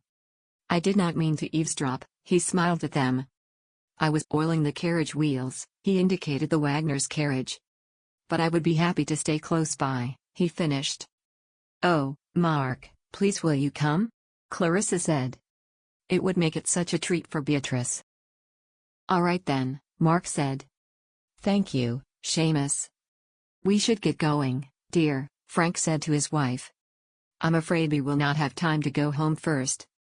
Oh, that will just have to do, Clarissa said, sighing at the look of her crumpled dress. Clarissa rested her head on Frank's shoulder as they rode towards the town. I cannot wait until we have little ones of our own, she sighed. Maybe not 5? Frank said teasingly. I was thinking a dozen, Clarissa said laughing. Heaven forbid, Frank said. But I worry, Clarissa said, her laughter disappearing. They cannot stay with Marc forever. I know, dear, Frank said sympathetically. We will find a solution. They rode in silence, and Clarissa's mind was racing. But as they neared the train station, the excitement of seeing Beatrice took over. Oh, when will the train arrive? Clarissa said as she walked back and forward impatiently, looking up the train tracks. Calm yourself, Frank said kindly. The train will be here soon. A little while later the loud whistle of the train sounded, signaling its arrival. She's coming, Clarissa exclaimed. She's coming, Frank. As the black locomotive approached, steam billowed. Clarissa clutched Frank's arm tightly as the train slowed down at the station. The train conductor jumped down to the station platform and began opening the doors. White steam momentarily blinded them, and Clarissa looked around eagerly. Finally, the steam cleared, revealing a tall figure standing on the other side of the platform. Beatrice was tall and slim, wore a tight navy blue wool brocade dress, with a matching hat which was perfectly balanced on her curly red hair. The flaming locks framed her beautiful face, which had a big smile on it as she had noticed her friend running towards her. Beatrice! Clarissa shrieked as she embraced her. My darling Clarissa, Beatrice said, holding her tightly. A married woman, she said, smiling. Come, I want you to meet Frank, Clarissa said, holding her hand and dragging her towards Frank. Darling, she said to her husband. I want you to meet my dearest friend, Beatrice Hendricks. Pleasure to meet you, miss, Frank said politely. Now, we should hurry. I have so much to tell you, Clarissa beamed. Chapter 27. Clarissa and Beatrice were already at the carriage when Frank arrived with Beatrice's trunk. Their heads were close together, and Beatrice was whispering animatedly to her friend. Frank chuckled and heaved the massive trunk into the back of the carriage. Well, ladies, he said as he appeared by their side. Shall we head back? You are such a gentleman, Beatrice said, smiling broadly at Clarissa when Frank gave her his hand to help her climb onto the steps to the carriage. He sure is, Clarissa said. Now, where was I? Your lovely brothers had just found you too, Beatrice grinned at the pair of them. Oh, yes, Clarissa sighed. It was such a shock. We were heading over to the hotel restaurant, and the first person we see when we entered the hotel was Olivia Wagner.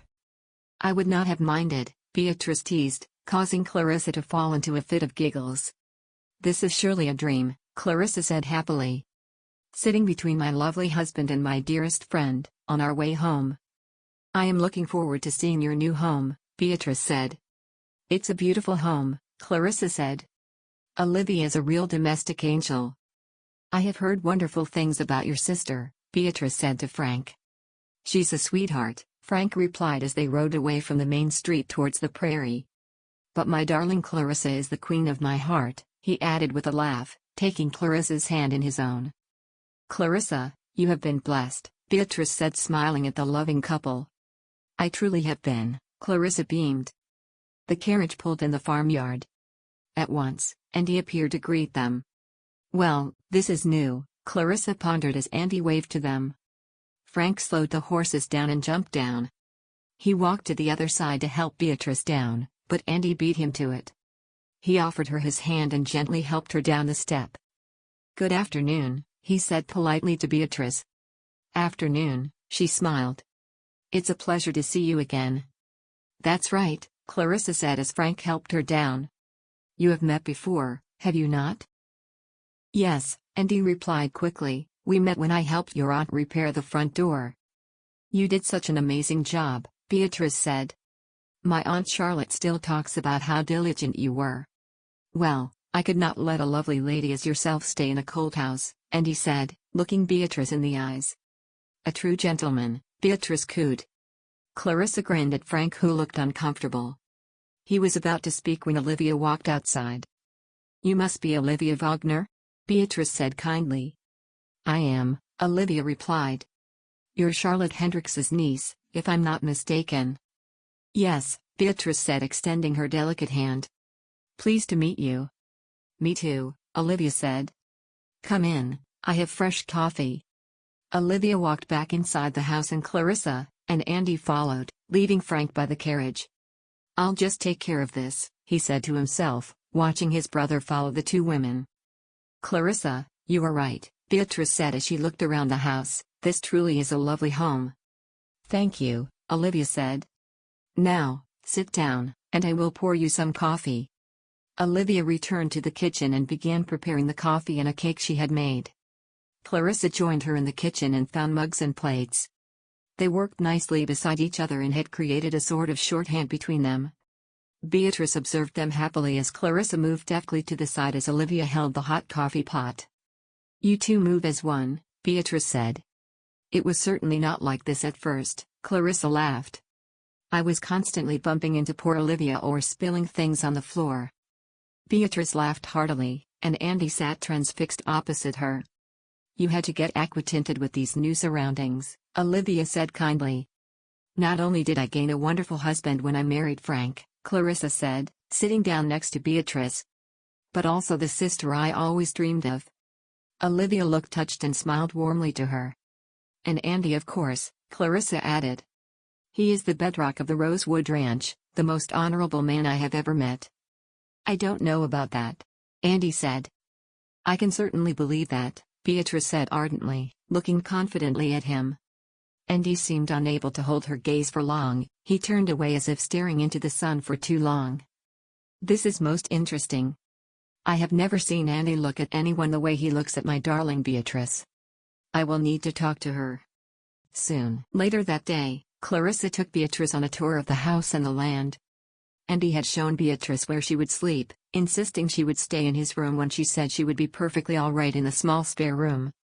Nonsense, Andy had said, you will stay in my room, I won't have it any other way. Frank had already put her heavy trunk in Andy's room, and Beatrice smiled dazzlingly at Andy as she thanked him. Your family is sweet, Beatrice said as they walked towards the small hill behind the house. Andy seems especially pleased at your arrival, Clarissa grinned. I do not think I have ever seen him behave in such a way. They sauntered amidst the flowers and Beatrice turned sharply at Clarissa's words. How do you mean? She asked, turning slowly away from her and picking up a red flower, spinning it between her fingers. Andy is stern and follows tradition, Clarissa said, watching the flower in Beatrice's hand spin around and around. I guess I forgot that he can be quite gentlemanly as well. That he can be, Beatrice said breathlessly, hiding her smile as she smelled the blossom. Beatrice. Clarissa gasped. Are you sweet on Andy? Whatever do you mean? Beatrice said coyly. Clarissa laughed and locked arms with Beatrice. I never finished telling you about the situation back home at the Blue Willow Ranch. Clarissa recounted the story of the green fire and their exciting night protecting Joshua. Your brother really is something, Beatrice said dreamily. Just imagine the courage required to stand up to an armed bandit. Marc is truly a brave man, Clarissa agreed. It's such a shame about this blasted rivalry between our families. How so? Beatrice asked. As I mentioned in my letters, Marc asked Andy permission to court Olivia, Clarissa said. But Andy denied him. Since then so much has happened, yet I still think Andy will not give him his blessing. All because of a decades-old feud? Beatrice said amazed. Yes, Clarissa replied sadly. I don't know all the details of it. I was not even born when it happened, but we were raised as if our family was right and theirs was wrong. And now you are a part of both families, Beatrice finished. Yes. Clarissa exclaimed. and Frank does not pay too much attention to it, though it is of great importance to Andy. Such a shame, Beatrice said, bending down to pick up a pale blue flower and swirling it between her fingers. But I have an idea, Clarissa said and grinned. And you can help me. Marc returned to the house after a long workday. He would need to ride out to the Rosewood Ranch soon. I want to be near Olivia again, but it will be painful having to keep a respectful distance. Every time she looks disappointed, my heart sinks closer to the ground. He entered the house and saw Violet cooking in the kitchen. Are you leaving for the Wagners? She asked him. Yes, Marc replied. I just need to change my boots. Should you not be resting? He asked her. Oh, I feel much better, Violet said. Olivia agreed to join us for dinner, and I made us a little. She looked nervously at Marc, her eyes full of sudden fear. I should have asked you first, I'm sorry, she cowered. Violet. Marc said kindly. Please help yourself to whatever you need. You are my guest, and I hazard to guess that you are an excellent cook judging by the lovely smell, he added. You really are too kind, she said. I mean it, Marc said. Just make sure your eldest eats and grows stronger, he smiled at her. I will, Violet said gratefully. You're our guardian angel, Marc Payton. Olivia was busy preparing tonight's supper. Her mother's stew sat on the stove, and Olivia pulled the pastry over the rhubarb pie she was making for dessert. She had already set the table after she pressed the embroidered napkin she only used on special occasions. Clarissa was outside with Beatrice, and Frank was riding with Andy. Olivia had the house to herself. It has been long since I was alone, she thought as she sealed the ends of the pastry together. This reminds me of the time before Marc and I spoke. When I only had a small secret buried in my heart. She popped the pie into the oven and sighed, looking around the spotless house. Beatrice and Clarissa entered the house, arm in arm, holding a bouquet of wildflowers. Olivia, we thought we could adorn the table with these, Beatrice said, showing her the flowers. These are beautiful, Olivia gasped. Beatrice has a great eye for colors, Clarissa said, fetching a jug from the pantry and filling it with water. There are so many gorgeous flowers outside, Beatrice said. I would constantly lose track of time if this was my view, she added, looking out the kitchen window. You two should go out tonight during sunset, Olivia suggested. The sun paints the whole land with its rays, and it takes my breath away. You speak eloquently, Olivia, Beatrice noted. Thank you, Olivia smiled awkwardly. Beatrice sure is confident, but still as sweet as Clarissa. Olivia, I cannot wait to taste this, Clarissa said, looking into the heavy pot on the stove. The smell is tantalizing. I can promise you, it is delicious, Frank said as he entered the kitchen, kissing his wife. When is supper? He asked. I am absolutely ravenous. I prepared entrees, we can eat soon, Olivia said. I think that's Marc, Clarissa said, looking out of the kitchen window. Olivia's insides jumped as she too saw the familiar black horse approaching the ranch. We should greet your lovely brother, Beatrice said to Clarissa. They walked outside, and just as Andy walked inside the house, Olivia heard Beatrice tell Clarissa, he's just as handsome as before. Olivia's heart sank, and she looked away from the window at once. I just need to get some herbs, she said to her brothers as she hastily left the kitchen. She stood by her small herbal garden and breathed deeply, composing herself, before she picked a handful of herbs she did not really need. She took her time to return to the house, and when she walked back to the kitchen, Marc stood there, next to Beatrice, who smiled at him, her white teeth dazzling. Good evening, Marc, Olivia said politely. Good evening, Marc replied, trying to catch her eyes, but she hurried to the kitchen counter. Please, everyone, sit down, Olivia said. I will bring your drinks. They sat down, Beatrice chatting with Marc. Olivia brought the platter with the entree to the table and poured them all wine. Please, sit down with us, Clarissa said to Olivia. I will be with you in a little while, she replied. The sight of Beatrice gently putting her hand on Marc's as she laughed felt like a blow in her stomach. Finally, she sat down, next to Frank. This is wonderful, Beatrice said to Olivia. Yes, Frank echoed. You bless us with your cooking. Thank you, you are too kind, Olivia said, but ate little herself. It was such a shame you had to marry on the run, Clarissa, Beatrice said teasingly. I would have loved to be your maid of honor. You would have made a beautiful maid of honor, Clarissa sighed. But I guess your way was more romantic, Beatrice said with a delicate grin on her lips. Andy looked at his plate, and Marc seemed to dislike this topic of conversation heartily. It was rather romantic, Clarissa said looking at Frank. Well, I think we should. Frank began trying to change the conversation, but Beatrice interrupted him. Did you consider having a reception? She suggested. A wedding reception, as a belated celebration? Clarissa grinned broadly and looked at Frank to gauge his reaction. What do you say? I think it's a wonderful idea, Marc said. I agree, Olivia said softly, looking briefly in Marc's direction. He was staring intently at her, and as their eyes met, Olivia felt as if she could melt from his piercing eyes. But then Beatrice spoke and looked up at Marc, and Olivia felt suddenly icy cold. Should we have the reception at your farm? Beatrice asked sweetly. It would give a lovely sense of you giving our dear Clarissa away. Let me clear the table, Olivia said, standing up. I'll help you, Clarissa said, but Olivia put her hand out to stop her. No, please allow me, she smiled a stiff smile. All right? Clarissa replied, looking concerned. I think it more appropriate to have the reception here, Andy said, looking at Marc, who nodded.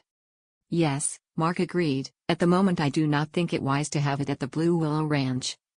Clarissa returned her attention to her Seat mates. It would be lovely to have the reception here, she said happily. A chance to show my new home, she added proudly. Olivia retreated to the kitchen, and her heart beat rapidly in her chest. What is wrong with me? Beatrice has been nothing but sweet, but still, I feel this way. She put the dishes away and picked up the heavy pot of stew. As she turned, she almost lost her grip on the hot handle. Marc shot up like a cannon and grabbed the other end, saving the content from spilling on the floor. Here, allow me, he said, taking the pot from her hands. He carried it into the dining room and placed it on the table, and Olivia stood, shaking, trying to find the strength to walk to the table again. I am a nervous mess. She turned around and fetched the bread and returned to the table. Such reflexes, Beatrice beamed at Marc. Thank you, he smiled at her. Olivia tore her eyes from them and began portioning everyone some stew. The table was silent as everyone began eating. This is just as delicious as when Mother made it, Frank said contentedly, breaking the silence. Might even be better. This is like a taste of heaven, Olivia, Marc said kindly. Thank you all, Olivia replied, not daring to look at Marc again. Now, we need to start planning the reception, Beatrice said. Olivia stood by the sink, watching Marc's retreating figure ride away. He had excused himself away, soon after they ate the pie, saying he did not want O'Leary to be alone with Joshua too long. Beatrice and Clarissa were deep in their plans for the wedding reception, with Frank sitting by them and uttering the occasional yes and sounds good. Olivia checked at her brother. Andy sat in his usual chair in the sitting room, smoking his pipe, looking troubled. She was thinking of the way Beatrice looked at Marc.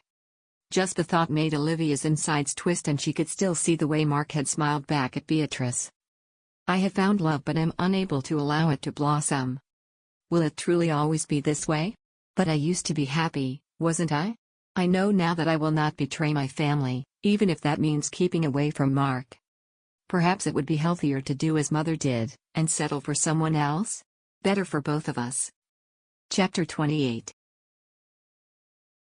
Andy lay in bed watching the ceiling. The room smelled like smoked meat, and he could feel a cold breeze blowing through a crack near the outer wall.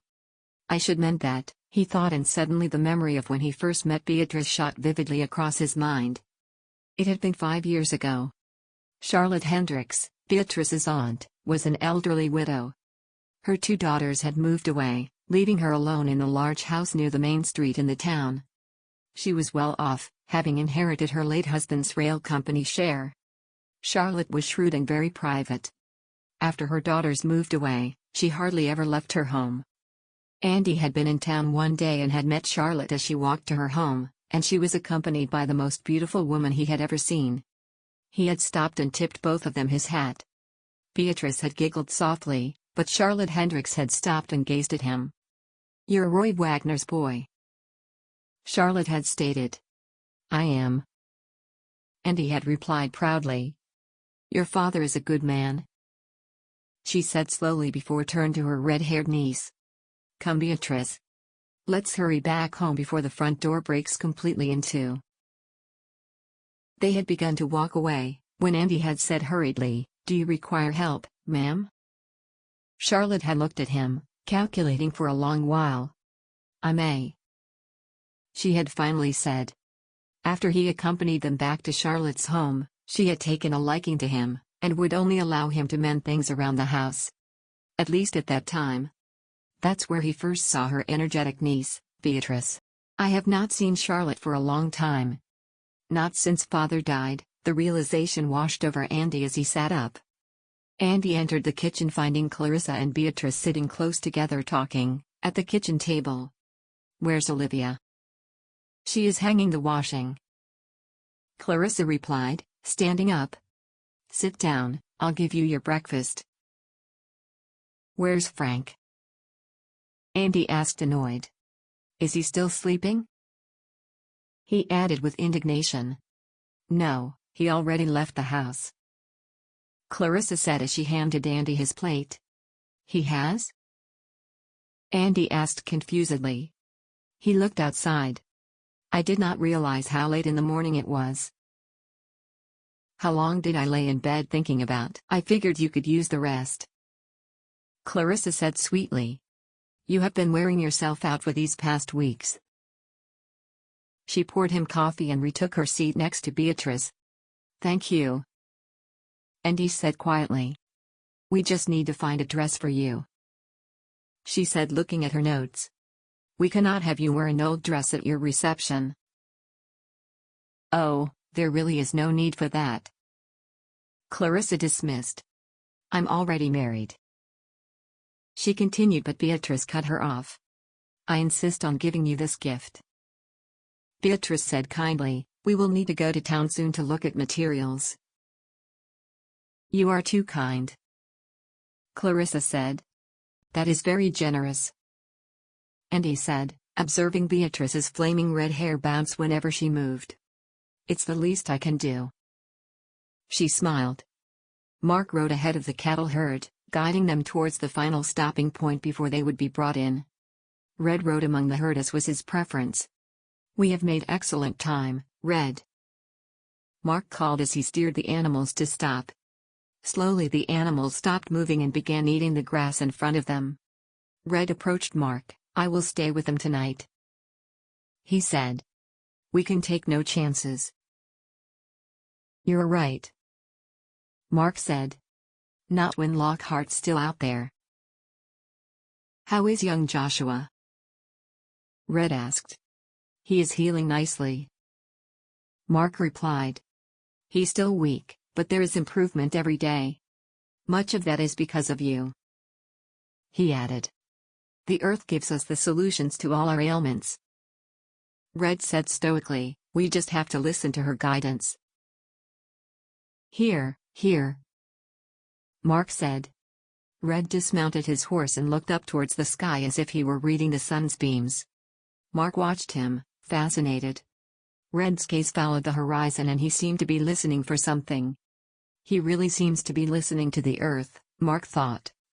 After Marc had observed Red for a little while, he said, "Well, I better head back." Red nodded his head but did not speak. He was too transfixed with his listening. Marc turned his horse around and rode back towards the ranch. When he returned from the stable, he noticed Joshua sitting outside on the porch, in his father's old rocking chair. "Good afternoon," he said as he approached Joshua. "Where did you find this chair?" At that moment O'Leary appeared from the stable. He looked at Joshua with a fond expression etched onto his weathered old face. "Well, I took it out of the shed," O'Leary said. "It has been there for so very long. It needs painting, but I fixed the broken leg. It's as good as new." "It's back where it should be," Marc said. "Thank you, Seamus." Young Joshua was getting tired of his view, so we brought him outside, O'Leary said kindly. "I have always said fresh air replenishes the soul." Violet said as she walked from the side of the house, carrying a washing tub, gently stroking her son's shoulder. "I'm feeling better already, Mother," Joshua said, and Marc was pleased to hear that his hoarseness was almost entirely gone. "If you're feeling better, you should join my sister's wedding reception," Marc said, then looked at Violet. "All of you," he added kindly. "But only if you are feeling strong enough," he reiterated. "That would be great, sir," Joshua said.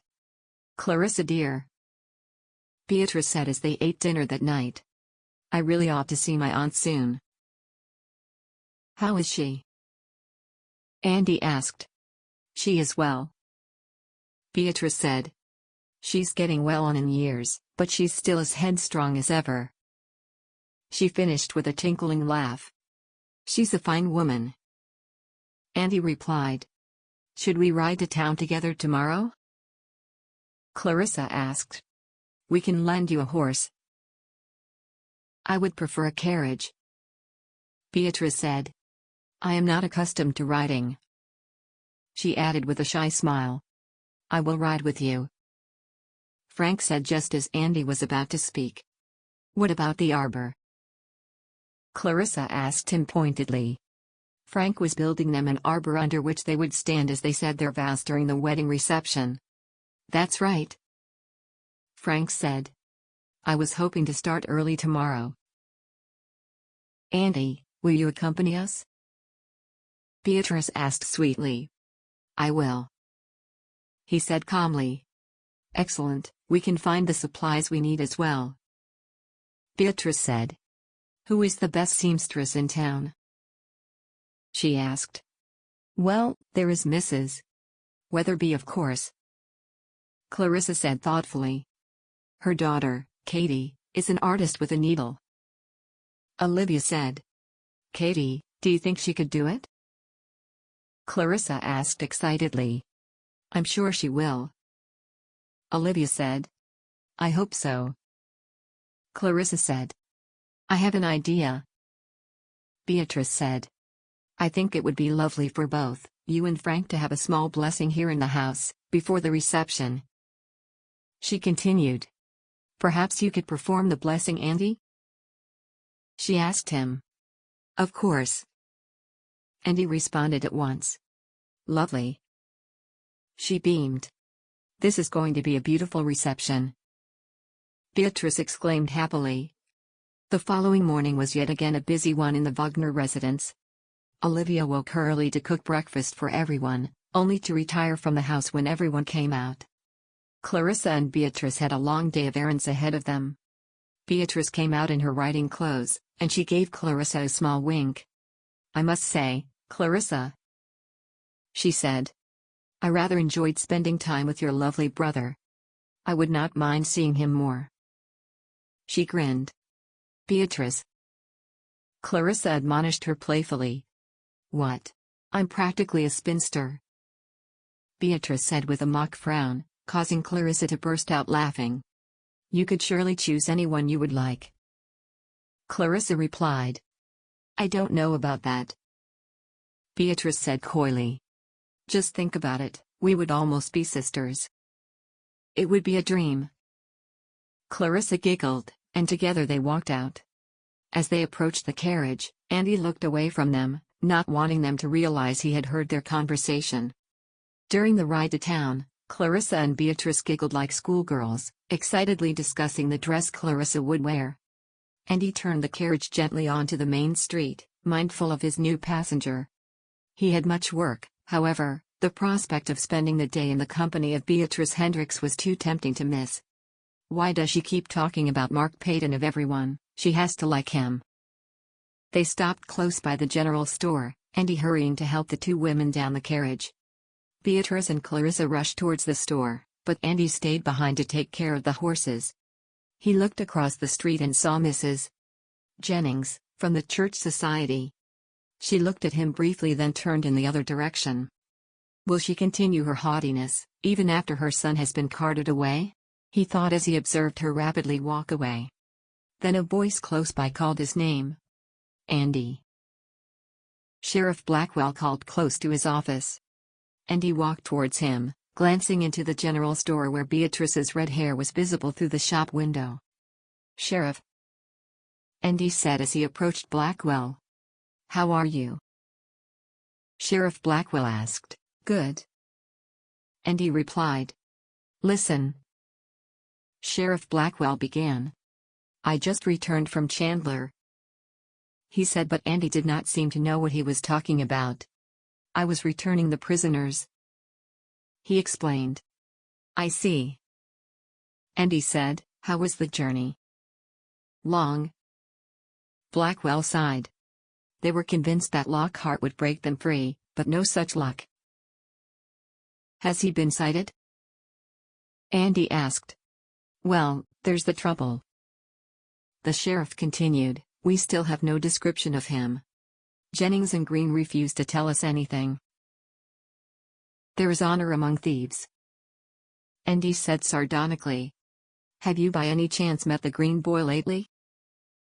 Blackwell asked. "No," Andy replied. "Not since that night." "But you know him to be safe?"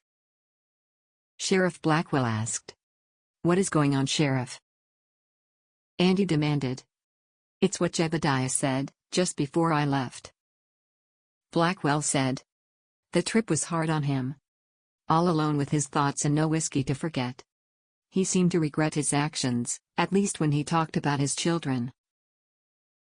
"Who knew?" Andy said, surprised. "My sentiment exactly," Sheriff Blackwell echoed. "However, the last thing he said has sat unwell with me, plagued me really, all the way back home." "What is it?" Andy asked curiously. "Jebediah screamed at me as I left, that his family would not be safe, not while they were with Marc Payton," Sheriff Blackwell said quietly.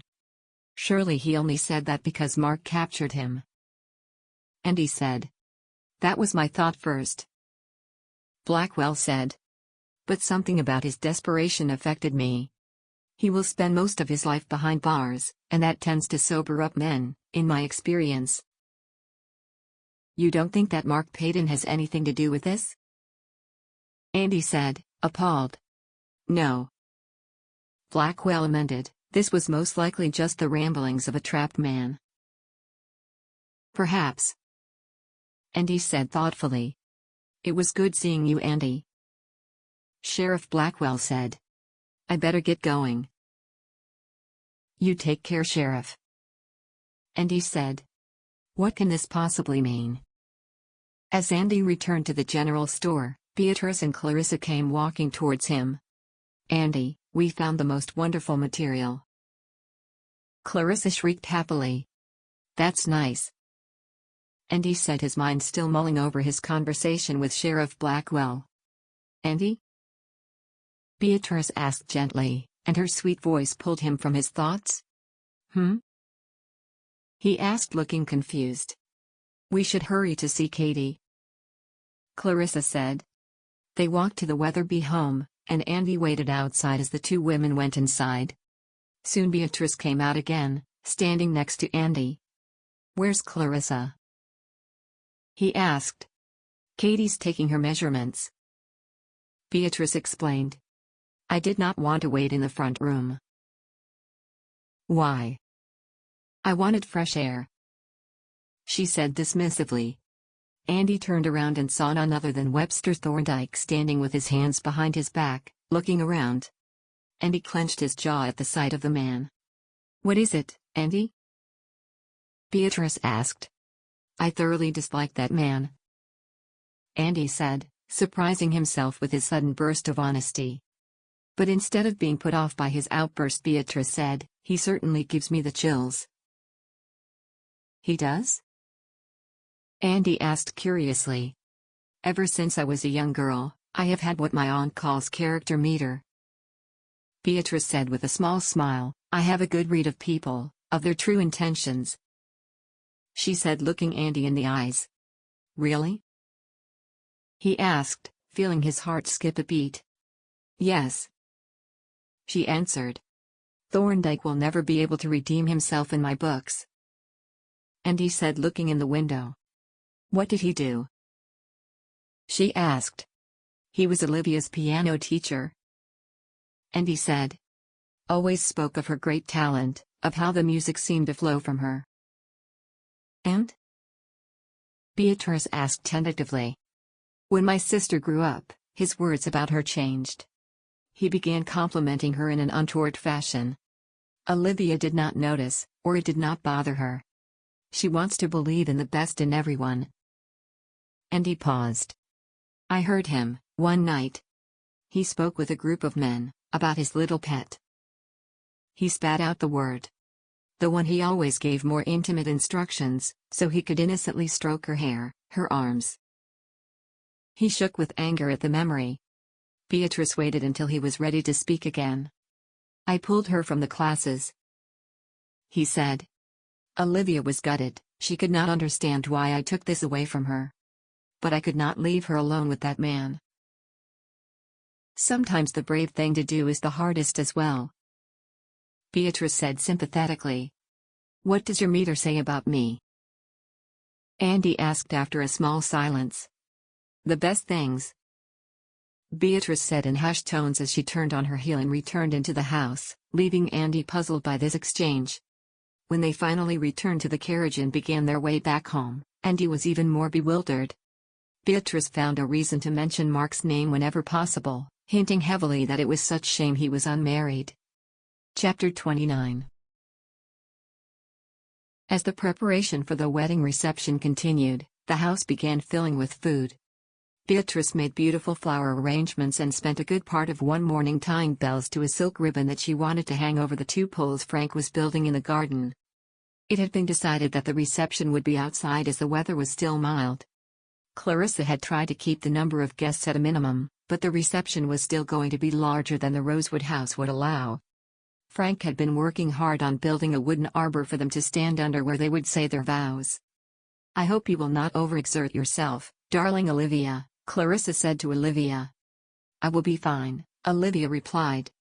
The two of them, mostly Olivia, were preparing the food for the reception.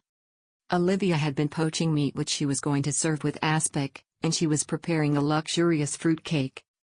She was also making small pies, and Frank had teased her that she must be expecting at least 2 towns for the reception given the food she was preparing. The Carters had given Frank and Clarissa all the supplies as a wedding gift. Olivia had been keeping as busy as she possibly could. Being around Clarissa and Beatrice was too painful. All the dreams she had had of a wedding of her own seemed so unlikely that she kept mostly in the kitchen, finding ways to stop her heart from completely breaking in two. She had overheard Beatrice talking to Clarissa when they had not seen her. Beatrice spoke of Marc, about how handsome he was, and how she longed to get married soon as her parents were getting old. Clarissa sounded excited at the prospect of them being bonded by family forevermore. How could Marc say no to Beatrice? She is gorgeous and bold. She comes from a good family, and most importantly, there is no bad blood between the Hendricks and the Paytons. Dear, Beatrice said, appearing by Olivia's side. Are you quite all right? She added kindly. You are as pale as moonlight. I'm fine, Olivia dismissed. No need to worry about me. Take care of yourself, Beatrice said, giving her a gentle pat on the arm. Thank you, Olivia said, and could barely contain her sob. Excuse me, she said as she hastily pulled off her apron and retired to her bedroom. Oh, dear, Clarissa said to Beatrice. I hate to see her this way. We will have to continue with our plan, Beatrice said. You're right, Clarissa agreed. Marc arrived at the busy Rosewood Ranch. The wedding reception was the next day, and he had promised to come over and help. And he stood in the front carrying a large wood stump into the back garden. Clarissa looked up, as she stood by the farmyard, holding a large washing tub. Oh, hey Marc, she said, looking disappointed. Well, I'm glad to see you too, Marc said with raised eyebrows. Oh, sorry, Clarissa said kindly, I'm just expecting Katie with the dress, she explained. How is it going? Marc asked. Are you driving your husband and brother-in-law insane? He teased. I would have you know that no such thing has happened, Clarissa said. Everything is coming together nicely, she smiled. I'm glad, sister dear, Marc said. You deserve only the very best. You are too sweet, Clarissa beamed. That you are, Beatrice said as she appeared next to Clarissa. Good to see you again, she added, giving Marc a dazzling smile. And you, Beatrice, Marc replied politely. Marc noticed Andy stopped at the sight of him as he came back from the garden. Marc tipped his hat in his direction, but Andy looked sternly at him and did not reciprocate the greeting. Dear Marc, Beatrice said, making Marc look away from Andy. Could you help me? I want to hang the ribbons with the bells at the arbor, she asked sweetly. Sure, he said distractedly. Excellent, Beatrice said as she turned gracefully around. I will go back inside, Clarissa said. You should go, she said with a bashful smile. All right, Marc said, slightly confused. Clarissa sauntered into the kitchen, taking a deep breath before she entered the house. Andy stood in the sitting room, absent-mindedly overstuffing his pipe with tobacco as he stared out the window, watching Marc helping Beatrice hanging the ribbons. His face was hard, and he clenched his jaw tightly together. Should I make coffee? Clarissa asked gently, but nevertheless startling him. Thank you, he said, looking briefly at her then back out the window. Clarissa began boiling the water, observing Andy. Now is my opportunity, she thought determinedly to herself. You know, Beatrice talks an awful lot about my brother, Clarissa said conversationally, and when Andy said nothing she continued. Such a shame, really, she said, leaving her words hanging in the air. Why do you say that? Andy asked, his voice barely louder than a whisper. Well, Clarissa began, trying hard to sound inconspicuous. As we both know, Marc has already proclaimed whom he would like to court, and I believe Beatrice has no particular interest in him. Not really, she finished. At her words, Andy looked away from the window and faced Clarissa, who was busy brewing the coffee. What do you mean by that? Beatrice's parents are getting old, and she worries she will end up alone, Clarissa explained. She likes the idea of Marc, but she does not really know him. She took a mug from the counter and poured coffee in it. She handed Andy the mug and looked him in the eyes. If Marc was betrothed to someone else, Beatrice might see what is right in front of her, she said with a kind smile. Andy was completely stunned. I better go outside to greet Katie when she arrives, Clarissa said happily and left the kitchen. Olivia walked from the barn. Her arms were full of large wooden trays that she needed to wash and polish to serve the food on the next day. She had sought solitude since her little outburst in the kitchen earlier. I feel as if I am standing on the verge of an abyss, she thought sadly as she walked into the house through the back door. The kitchen was empty, but the first thing she saw through the kitchen was Beatrice laughing and touching Marc's arm gently. He gave her a sweet smile and then Clarissa joined them. They look like a family. Olivia felt her insides clench, and at once she dropped the trays. The clatter from the trays drowned out her small cry of pain. I have lost him. In my naivety, my heart thought he would fight for me, but he has chosen to honor my family, not me. Olivia bent down to pick up the trays, wiping her tears away. Olivia? A voice said quietly. Olivia jumped at the presence of someone near her. She looked up and relief flooded over her. There stood Katie, holding a parcel in her hands, looking worried.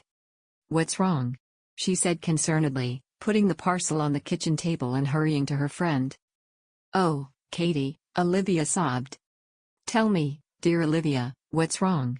Katie said, bending down and helping her pick up the trays. Olivia turned away from the window and drew a shaky breath. Olivia? Katie repeated tentatively. I thought he would wait for me. Olivia said, her voice barely audible. Who? Katie asked as she looked out and noticed Marc, next to Clarissa and Beatrice. Oh, my dear friend, she said sympathetically and pulled Olivia into an embrace.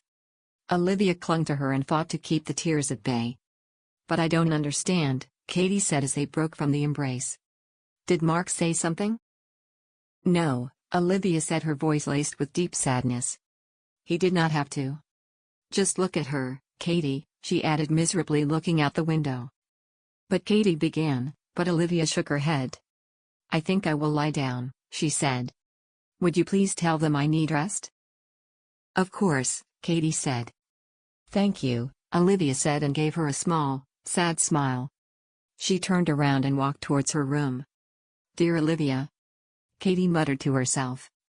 Just as Katie was about to follow Olivia, Clarissa and Beatrice entered the house. Katie. Clarissa exclaimed happily, I did not know you had arrived. I only just arrived, Katie said. Olivia asked me to tell you that she went to lie down. Oh, dear, is she all right? Beatrice asked. She's just tired, Katie replied curtly. Well, I have the dress, she said, turning to Clarissa. I cannot wait to see it. Clarissa shrieked as she carefully opened the parcel in front of her. Together Beatrice and Katie observed as she pulled out the deep purple dress. The skirt had deep pleats, and the bodice was plain except for an embroidered belt from the same material. Clarissa stroked her hands over the lace cuff sleeves, and her eyes were full of tears. Katie, she said emotionally. It's absolutely gorgeous. Thank you, Katie said humbly. Mother and I worked hard on it, she added. You two are true artists, Beatrice said. Katie's smile faltered slightly as she looked at her. Thank you, she said politely. Now, I must head back home. Did you ride by yourself? Clarissa asked. Yes, Katie replied.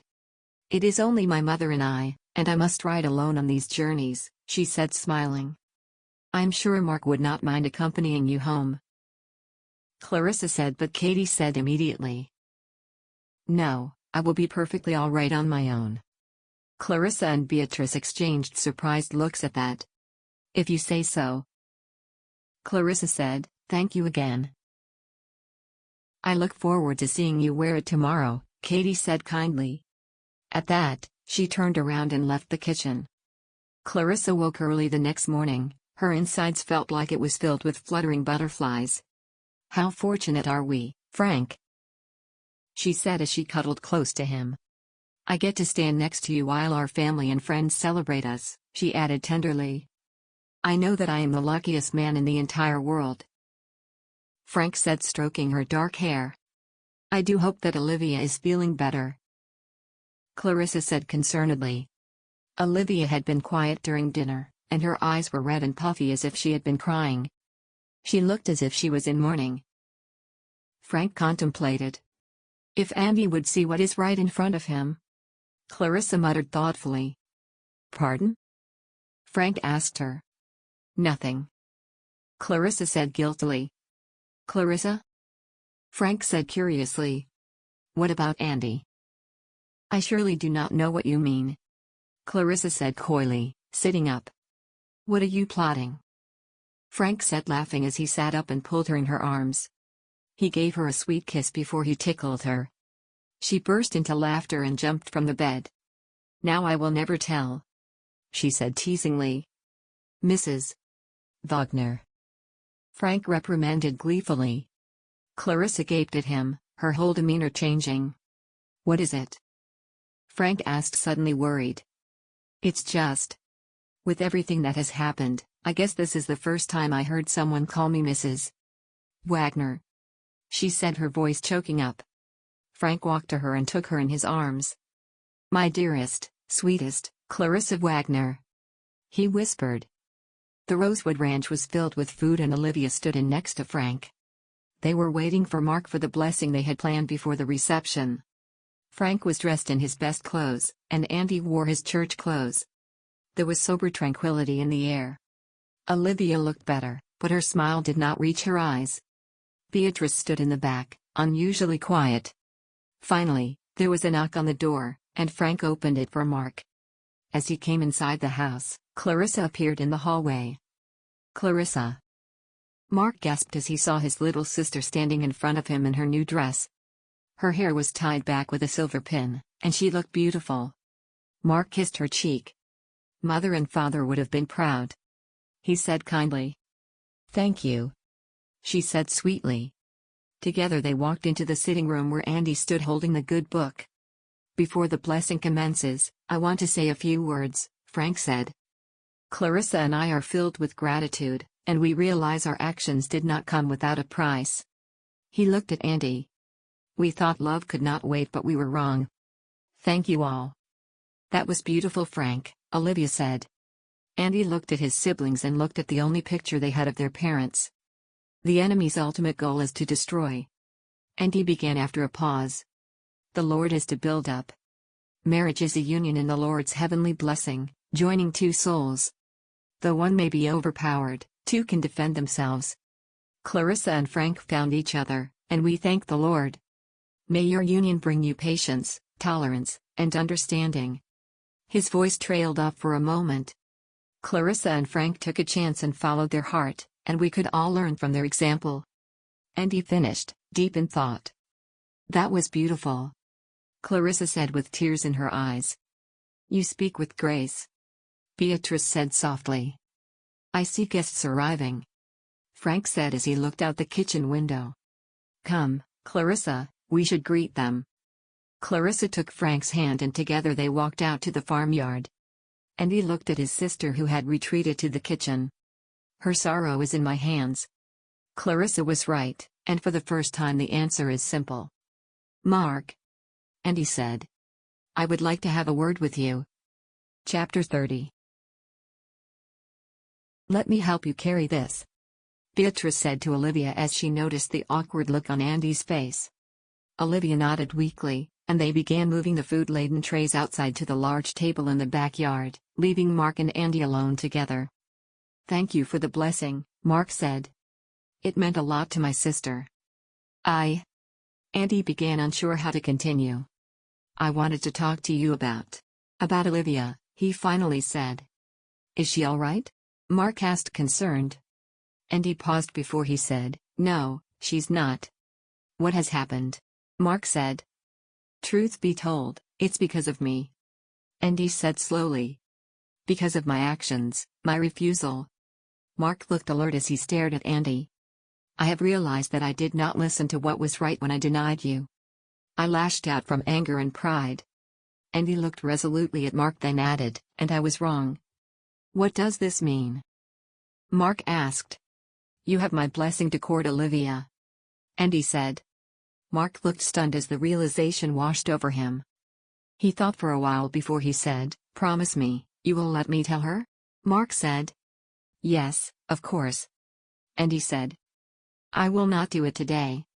Marc said. This day should be about Clarissa and Frank. The misbehaving siblings. Andy said with a sly grin. Marc walked out to the farmyard, and he felt as if he was filled with renewed vigor.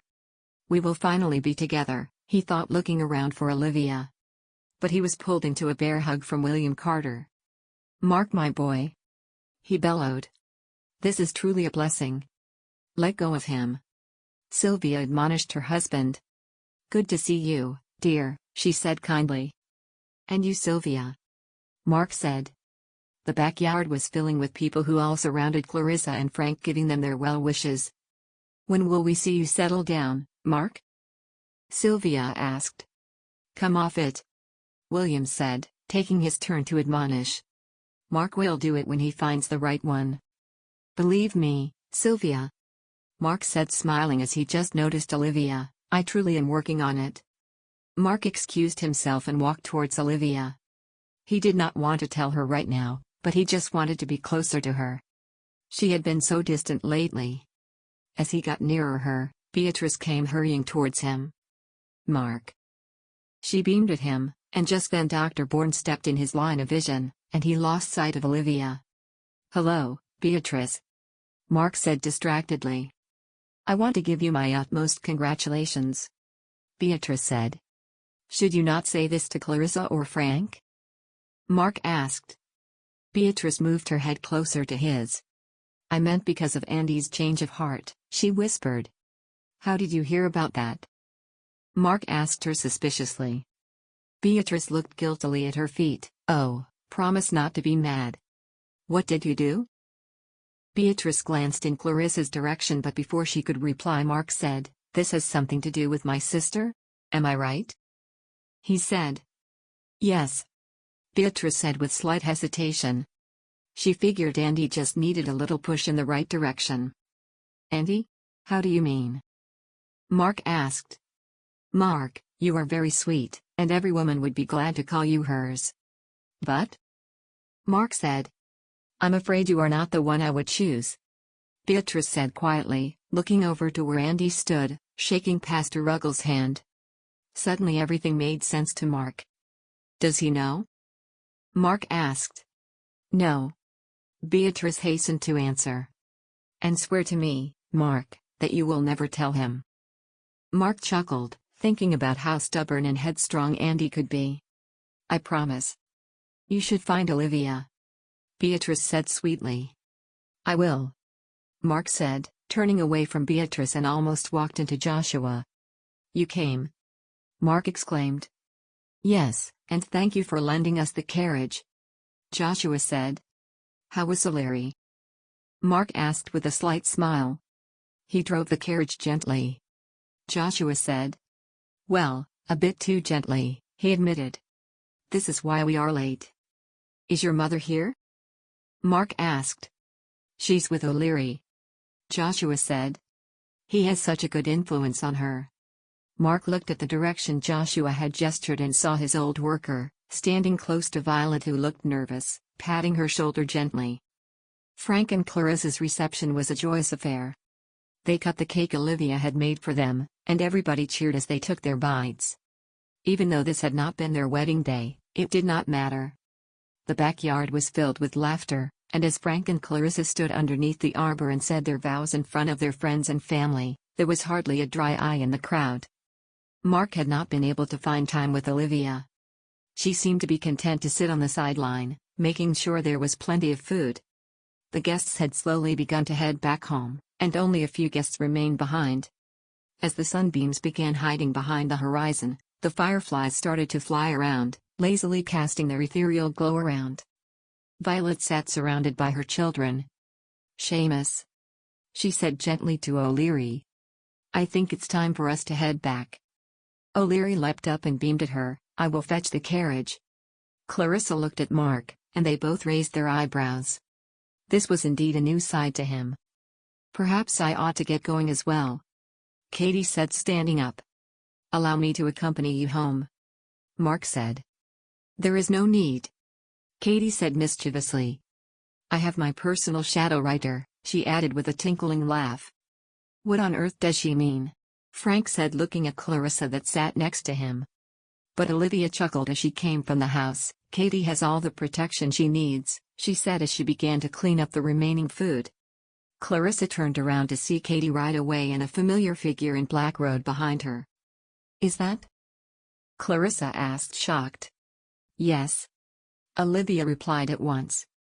You don't say. Clarissa laughed. Who is it? Frank asked. Her very own mysterious cowboy, Olivia said with a grin as she returned to the house. I think I will follow O'Leary back home, Marc said as he stood up. He hugged Clarissa and shook hands with Frank. He turned around and watched Olivia through the open window. You should tell her now, Beatrice said. It's time. Marc nodded and slowly walked into the house. Olivia, Marc said as he entered the kitchen. She turned around and at once her smile from before vanished, and her deep look of sadness returned. Hello, Marc, she said quietly. I was hoping I could convince you to meet me tomorrow, Marc said slowly. Does Joshua need me? Olivia asked. No, Marc replied. Is it Violet? She asked nervously. No, Olivia, Marc said calmly. I would like to take you out, just the two of us. What? Olivia said, confused. But what about Andy? You should go, came Andy's voice suddenly from the doorway of the back entrance. Really? Olivia asked him, flabbergasted. If there is one thing I have learned in these past weeks, it's that family should come first, and that means your happiness too, dear Olivia, Andy said kindly. Oh, Andy, Olivia said, running towards him and giving him a tight hug. Thank you, she whispered in his hair. You ought to see him off, Andy said with a small smile. It is, after all, the polite thing to do. Olivia grinned and turned to face Marc. Would you do me the honor of accompanying me to my horse? Marc asked her. I would be delighted to. Olivia smiled, and they walked out of the house together. That smile is a sight for sore eyes, Beatrice said from behind Andy. The very same could be said about you. Andy said calmly as he turned around to look at her intently, and Beatrice blushed slightly. Olivia and Marc sauntered towards the stable. I cannot believe this is finally happening, Olivia thought as chills moved down her body as Marc gently stroked his fingers over hers. Darling, Olivia, he said quietly, as he threaded his fingers between hers. I lost hope. Olivia said sadly. I hope you forgive me. I would never have stopped fighting for you. Marc reiterated. I know that now, Olivia said. Deep down I always knew that. This was a test, and I stumbled. But I was there to catch you. Marc said as he pulled her hand towards his lips. I will always catch you, Olivia. I am truly blessed to have met you, Marc Payton. Olivia said sweetly. You came into my life and changed everything. Marc replied. I cannot imagine my life without you right by my side. I'm yours. Olivia said softly. Marc pulled her closer and slowly their heads moved forwards. His lips were firm and soft, and the kiss caused a tidal wave of emotions in Olivia. His strong hands held her lower back, and Olivia felt all strength leave her as she succumbed to the kiss. He held her up, and when the kiss ended, Olivia felt weak in the knees. She clung to his broad shoulders for support. Will you meet me tomorrow? Marc asked her, stroking his hand over her golden hair. I would be happy to. Olivia replied sweetly. Even though it's Sunday? Marc asked. On Sundays, we rest and spend it with those we care about, Olivia said. I cannot imagine anything more appropriate than spending it with you. I'm glad. Marc said. Because I care about you very much, he observed her face before he added, I love you, Olivia Wagner. Olivia smiled, and tears filled her eyes. And I love you, Marc Payton. They kissed again. This time the kiss was short and sweet, a promise for the future. Till next time. Marc said finally breaking away from her. Till next time. Olivia echoed. Olivia woke the next morning feeling lighter than she had felt in a very long time. She dressed, and her usual tune had returned to her lips as she buttoned up her pale blue dress. She combed her hair until it shone. As she walked into the kitchen a delicious smell of eggs and pancakes greeted her senses. Good morning. Beatrice said happily. Oh, you should not have to do that. Olivia said. Please. Beatrice said. I insist. Let me just help you. Olivia began. No, you have worked so very hard to prepare for Clarissa and Frank's wedding reception that you deserve at least one morning free, Beatrice said kindly. Thank you. Olivia said sitting down. There was a vase filled with beautiful flowers on the table. Olivia smelled them and sighed. Did you pick these this morning? She asked, regarding the fresh flowers. I did. Beatrice smiled. You have been busy. Olivia remarked. I wanted to show my thanks, Beatrice said. You and your family have been very hospitable, and although I'm no great cook, I at least know how to make pancakes. They smell delicious. Olivia said. Thank you, Beatrice replied. This is the recipe our cook taught me. Is Florence a nice town? Olivia asked. She had not traveled much, only to Scottsdale to visit Aunt Mary. It is. Beatrice said as she took the pan off the stove. But I think I like Oi more. Really? Olivia asked. The people here are good. Beatrice smiled as she carried the plate with a stack of pancakes onto the table. I might extend my visit. She added. But I will stay with my aunt. You are welcome to stay here. Olivia said assuredly. Thank you, you are sweet. However, my aunt is all alone, and I think she would enjoy some company. Something smells good. Frank said as he entered the kitchen, and Clarissa agreed as she followed him. Did you make breakfast? Clarissa asked Beatrice, looking at Olivia who sat at the table. I sure did. Beatrice said. I can't wait to try it. Andy said as he appeared at the front door. You, too, were up early? Olivia asked. Andy muttered something about checking the cattle, but he glanced at Beatrice who grinned. Let's eat. Beatrice said, and she and Andy joined the rest at the kitchen table. I made arrangements to meet Marc after church today, Olivia said slowly, looking apprehensive. I hope that's all right. Marc?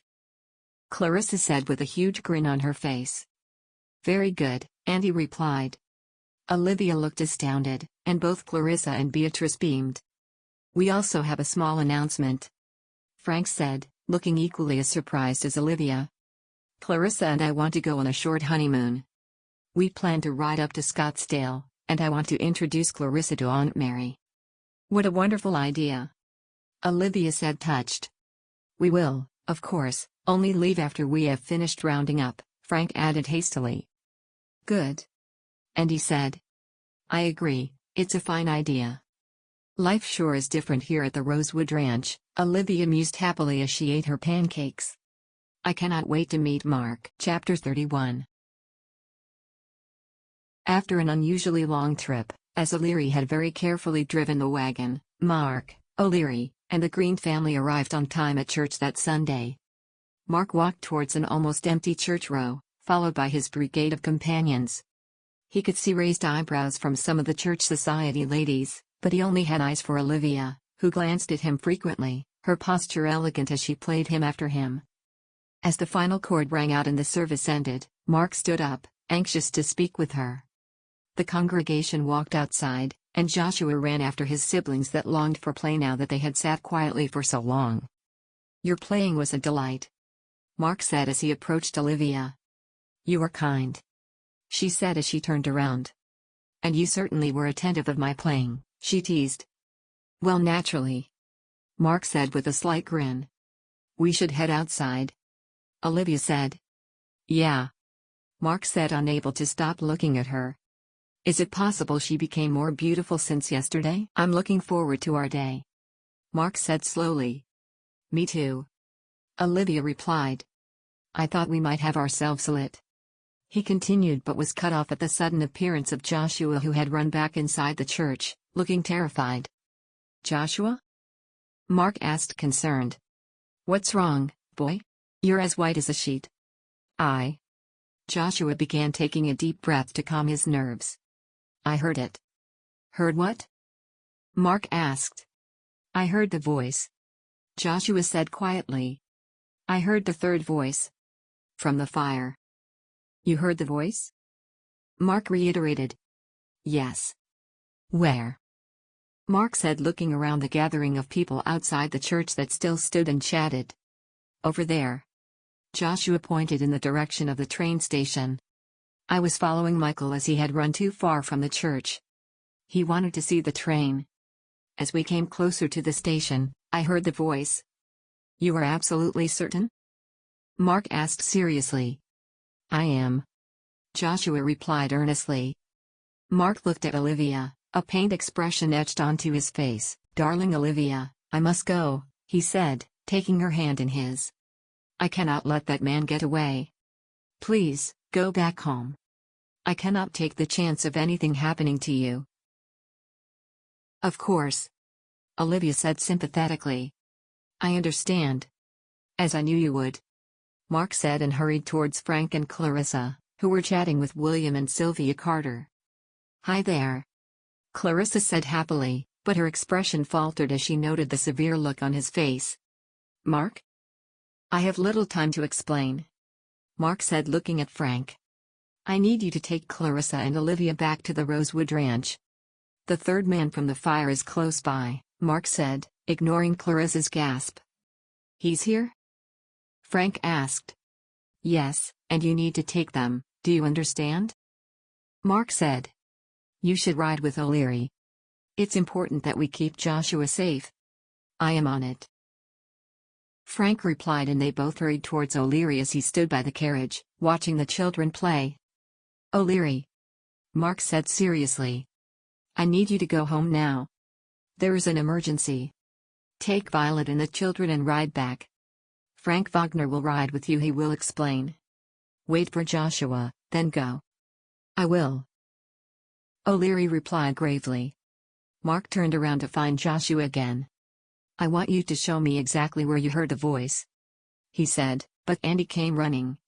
I'm coming with you, he said. You should ride with Frank, Marc objected. "No, I will go with you," Andy said determinedly. "All right, we will go now," Marc said. Andy and Marc followed Joshua towards the station. Joshua looked petrified, but he forced himself onwards. "Here," he whispered.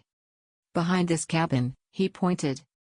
Marc put his hand on his pistol and slowly moved closer to the cabin. He could hear voices, which both sounded very familiar. As he neared the corner of the cabin, he collided with a tall figure, whose face was hidden behind a handkerchief. "You."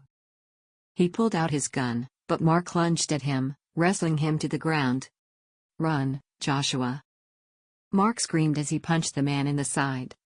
He recoiled but moved quickly, pointing his gun at Joshua. "No!"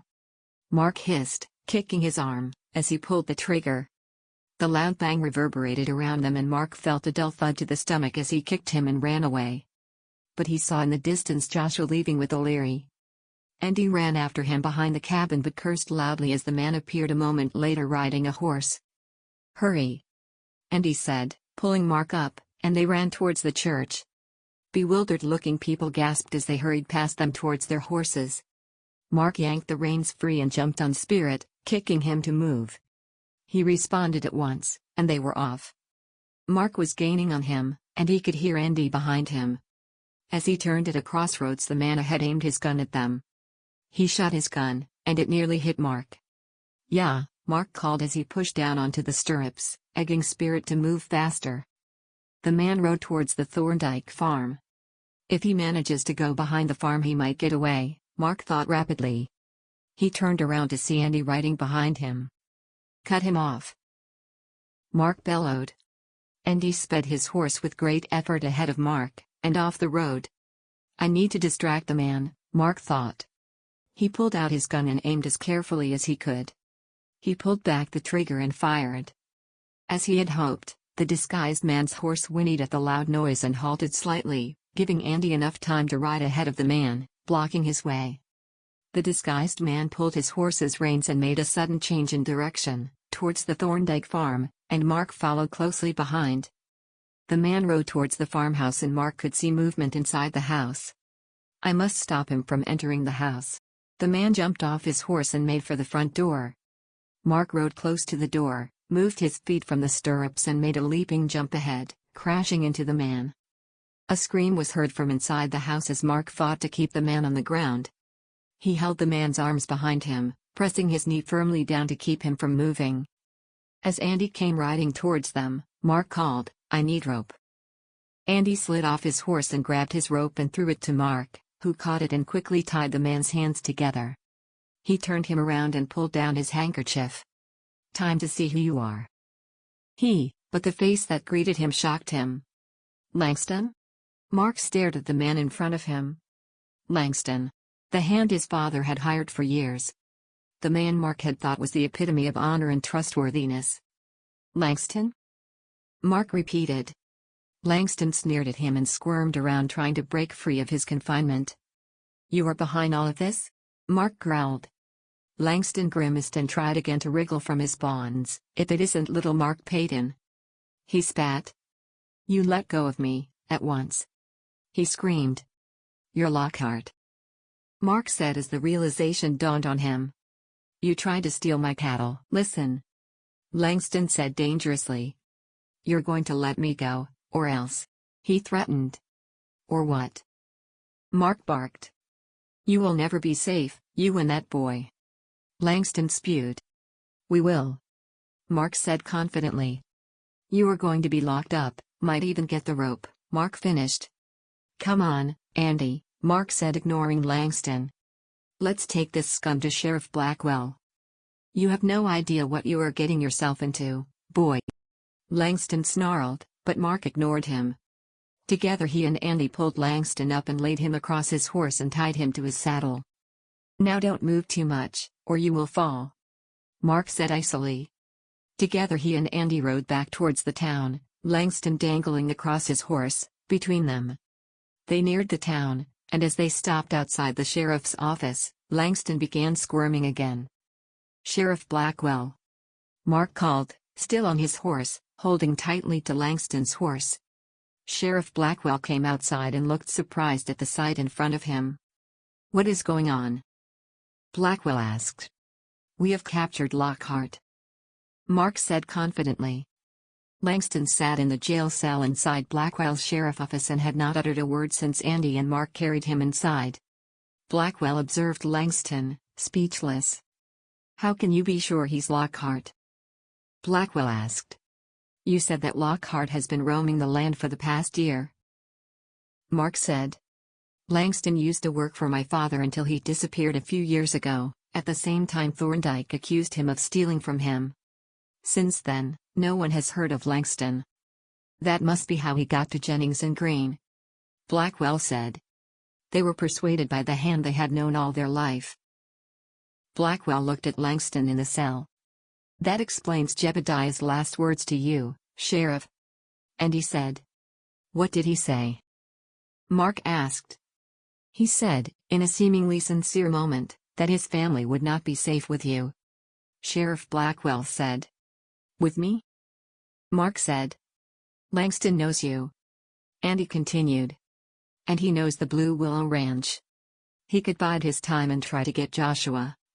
Or Jebediah might have thought that you would trust the cowboy that worked for your family all those years," Sheriff Blackwell added.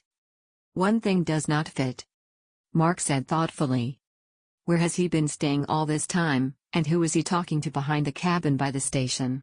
"I think I have the answer to that question," Frank said, suddenly appearing in the office, holding tightly to none other than Webster Thorndyke.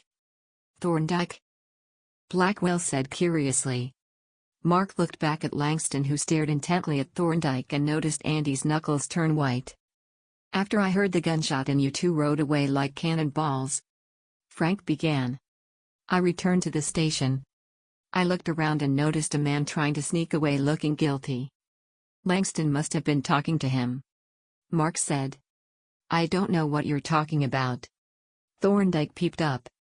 "I demand you let go of me, at once." "Shut it, Thorndyke," Andy growled. "Come now, Webster," Sheriff Blackwell said calmly. "We are just going to have a little chat." He looked at Langston, who had stood up in his cell and stared venomously at Thorndyke. "I will just have to send a quick letter," he continued, a glint in his eyes. "You will just wait in the cell, and we will sort this out when I get back." He gestured for Frank to bring him to the cell Langston was in. "No," Thorndyke yelled. "Not there. Please. I will tell you everything, just keep me away from that man," he said, pointing at Langston. "All right then." Sheriff Blackwell grinned. "We should talk. Gentlemen, I thank you for your service. Aloy has never been safer since the Wagners and Paytons joined arms." "I cannot believe it was Langston," Clarissa said aghast. Andy, Marc, and Frank had returned to the Rosewood Ranch after waiting with the sheriff and Langston until the bounty hunters arrived. "I told ya, didn't I?" O'Leary said. There was something fishy about Thorndyke's story. "Yes," Marc replied. Webster Thorndyke had confessed to harboring the fugitive Langston after he went on the run. Initially, Thorndyke had reported Langston, but then he figured he could benefit from Langston owing him. Thorndyke had been instrumental in spreading the rumor that Langston was on the run, and that it was unlikely he would ever return. This gave Langston the cover to create a new alias, and he used Thorndyke's farm as a hideaway, both for himself and the stolen cattle. Langston knew Thorndyke would never tell anyone his true identity because he would be jailed if he did, Marc said. "Jennings' mother lives here and Aloy and Langston threaten their families, which explains Jebediah's warning," he finished. "Extraordinary," Clarissa said. "This means I am not in danger anymore?" Joshua said slowly. "You're safe," Marc said kindly. "You and your family are safe, and welcome to stay at the Blue Willow Ranch as long as you want." "You are too kind, Marc Payton," Violet said emotionally. "Thank you," Joshua said. "We should get going," Violet said to O'Leary, "the children are getting tired." "Yes, we will go," O'Leary said, standing up. Marc looked at Olivia, who stood in the kitchen observing him. She gave him a small nod of the head, as he looked at the retreating figures of Violet Green and her children. "Olivia, could I have a word?" Marc said. They walked to the back garden, and Olivia turned to face him. "You should go with him," Olivia said, forestalling him. "I just want to see them home," Marc said. "I understand," Olivia said kindly. A sudden idea came to Marc. "Will you meet me by the river?" he asked her. "Soon?"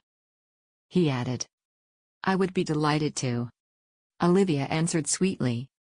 Olivia, Clarissa, and Beatrice rode in the carriage with Violet and the children, and Marc who rode in front of them. They returned to the house, and Clarissa looked at Olivia. "I'm sorry your day did not turn out the way you wanted," she said consolingly. "It's all right," Olivia replied. "We're meeting later," she added with a small grin. "Oh, how romantic!" Clarissa beamed. "Yes, I cannot wait," Olivia said. "Well, Beatrice and I will take care of dinner so you can get ready," Clarissa said happily. "Thank you," Olivia said gratefully. She walked into the kitchen and grabbed the small wicker basket she used for picnics. She took some bread, cheese, and a leftover pie from the day before and secured it into the basket. Then she picked up a blanket and folded it neatly over the basket. "You just need this," Beatrice said kindly as she approached her with a small wreath of flowers she had tied together. The colors were a different shade of blue and yellow and made an attractive feature on Olivia's golden hair. "Thank you," Olivia said. "This looks absolutely beautiful." "I'm glad you like it," Beatrice said. "It was sweet of you," Olivia replied. She took her basket and left through the back door. The short trip towards the river had never before felt so long. "I cannot believe this is finally happening. I am meeting Marc and not in hiding," she mused excitedly. As she turned by the large tree, she noticed someone was already at her usual reading place.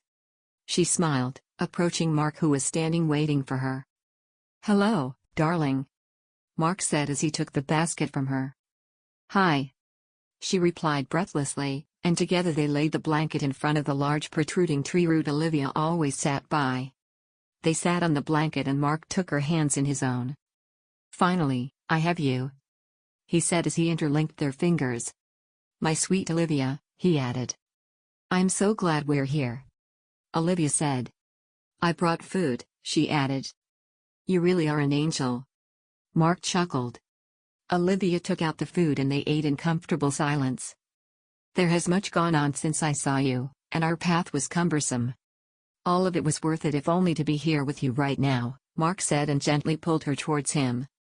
Their heads were close, and Marc examined her face as if he would never get tired of looking at her. He kissed her, a passionate kiss which made Olivia melt into his embrace. The kiss deepened, and Olivia clutched his strong arm, feeling faint from the strength Marc emanated. "This might be presumptuous of me," Marc said as he rose slightly. "But I have come to a conclusion after the happenings of these last days." Olivia looked at him intently.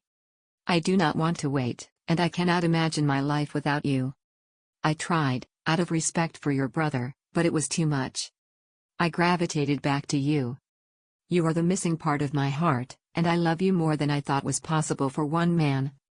Olivia Wagner. Marc did not break eye contact as he reached into his pocket. "Will you make me the happiest man on earth and marry me?" he asked and opened a small box in his palm, in which a gold band with an emerald stone sat on a faded velvet cushion. Olivia stared at Marc. Her speech seemed to have been robbed as she stared at the beautiful ring in his hand. "Can this really be happening? Is this not a dream?" she thought dazedly. Her breathing grew rapid as the flood of emotions washed over her. "Marc Payton. There is nothing I would want more than to be your wife," she said with tears in her eyes. "You have proven that it's possible to honor my family and my heart, and for that, I will spend the rest of my days thanking you." Marc pulled her closer and kissed her the sweetest, gentlest kiss she could have imaged. He took the ring from the box and slid it on her delicate finger. "I love you," Marc whispered as he observed the ring. "This was my mother's ring, and I am certain she would only have wanted you to have it." "I love you with all my heart," Olivia said, and she felt as if her heart was about to leap from her chest, "and I love this ring." She lay in his arms, and together they observed the ebbing flow of the river. The sun neared the horizon, and Olivia shivered slightly. "We should get back," Marc said as he stroked his hand up and down her arms. "I don't want this moment ever to end." Olivia sighed as she cuddled up to Marc. "We will have many more moments like this," Marc said, "I promise." "I will keep you to your promise," Olivia said sweetly as he helped her stand up. "We should tell them," Olivia said as they arrived at the back garden of the house. They walked into the house and at once Frank, Andy, Clarissa, and Beatrice looked up. "Evening," Marc said. "How was your picnic?" Clarissa asked. "It was perfect." Olivia smiled, extending her arm, showing the ring. "Marc proposed," she added, looking at Andy for his reaction. For a fleeting moment, she thought that he was going to be angry, but then he stood up and pulled her into a hug. "Congratulations, sister," he said quietly, then he shook hands with Marc. Clarissa and Beatrice squealed with joy and jumped up to give their congratulations. "Mother's ring looks lovely on you," Clarissa said, holding Olivia's hand. "You two are made for each other," Beatrice said sweetly. "I'm so happy for you," Frank said, kissing Olivia on the cheek and shaking hands with Marc. "When will the wedding be?" Clarissa asked excitedly. "We have not decided," Olivia said. "Soon," Marc added.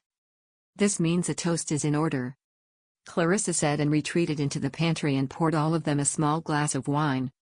"To Marc and Olivia," she said as they raised their glasses. "To Marc and Olivia," they echoed. Epilogue.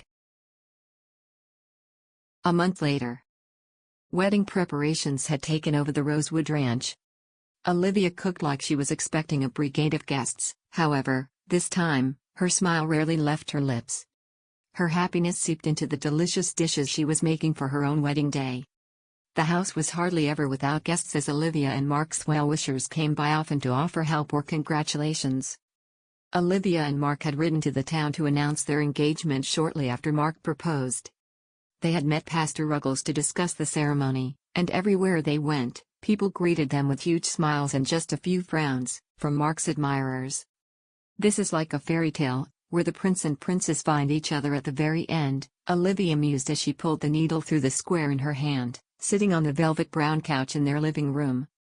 With every stitch, she imagined that in just 2 days, she would be Olivia Payton. She was making a quilt, with the Tree of Paradise pattern, and this would be her wedding quilt. Olivia was enjoying a quiet moment in the sitting room, after she had finally no more pies to bake, enjoying these last moments in the home she was about to leave. Voices sounded in the farmyard, and soon, the tinkling laugh of Beatrice filled the house. She appeared in the sitting room, followed by Andy, who was barely visible from the mountain of flowers he was carrying. "What is going on?" Olivia laughed as she put down her sewing. "Well, I have to start working on those flower wreaths," Beatrice answered happily. "Your brother was sweet enough to offer to help me." She beamed at Andy, who had barely managed to put the flowers down.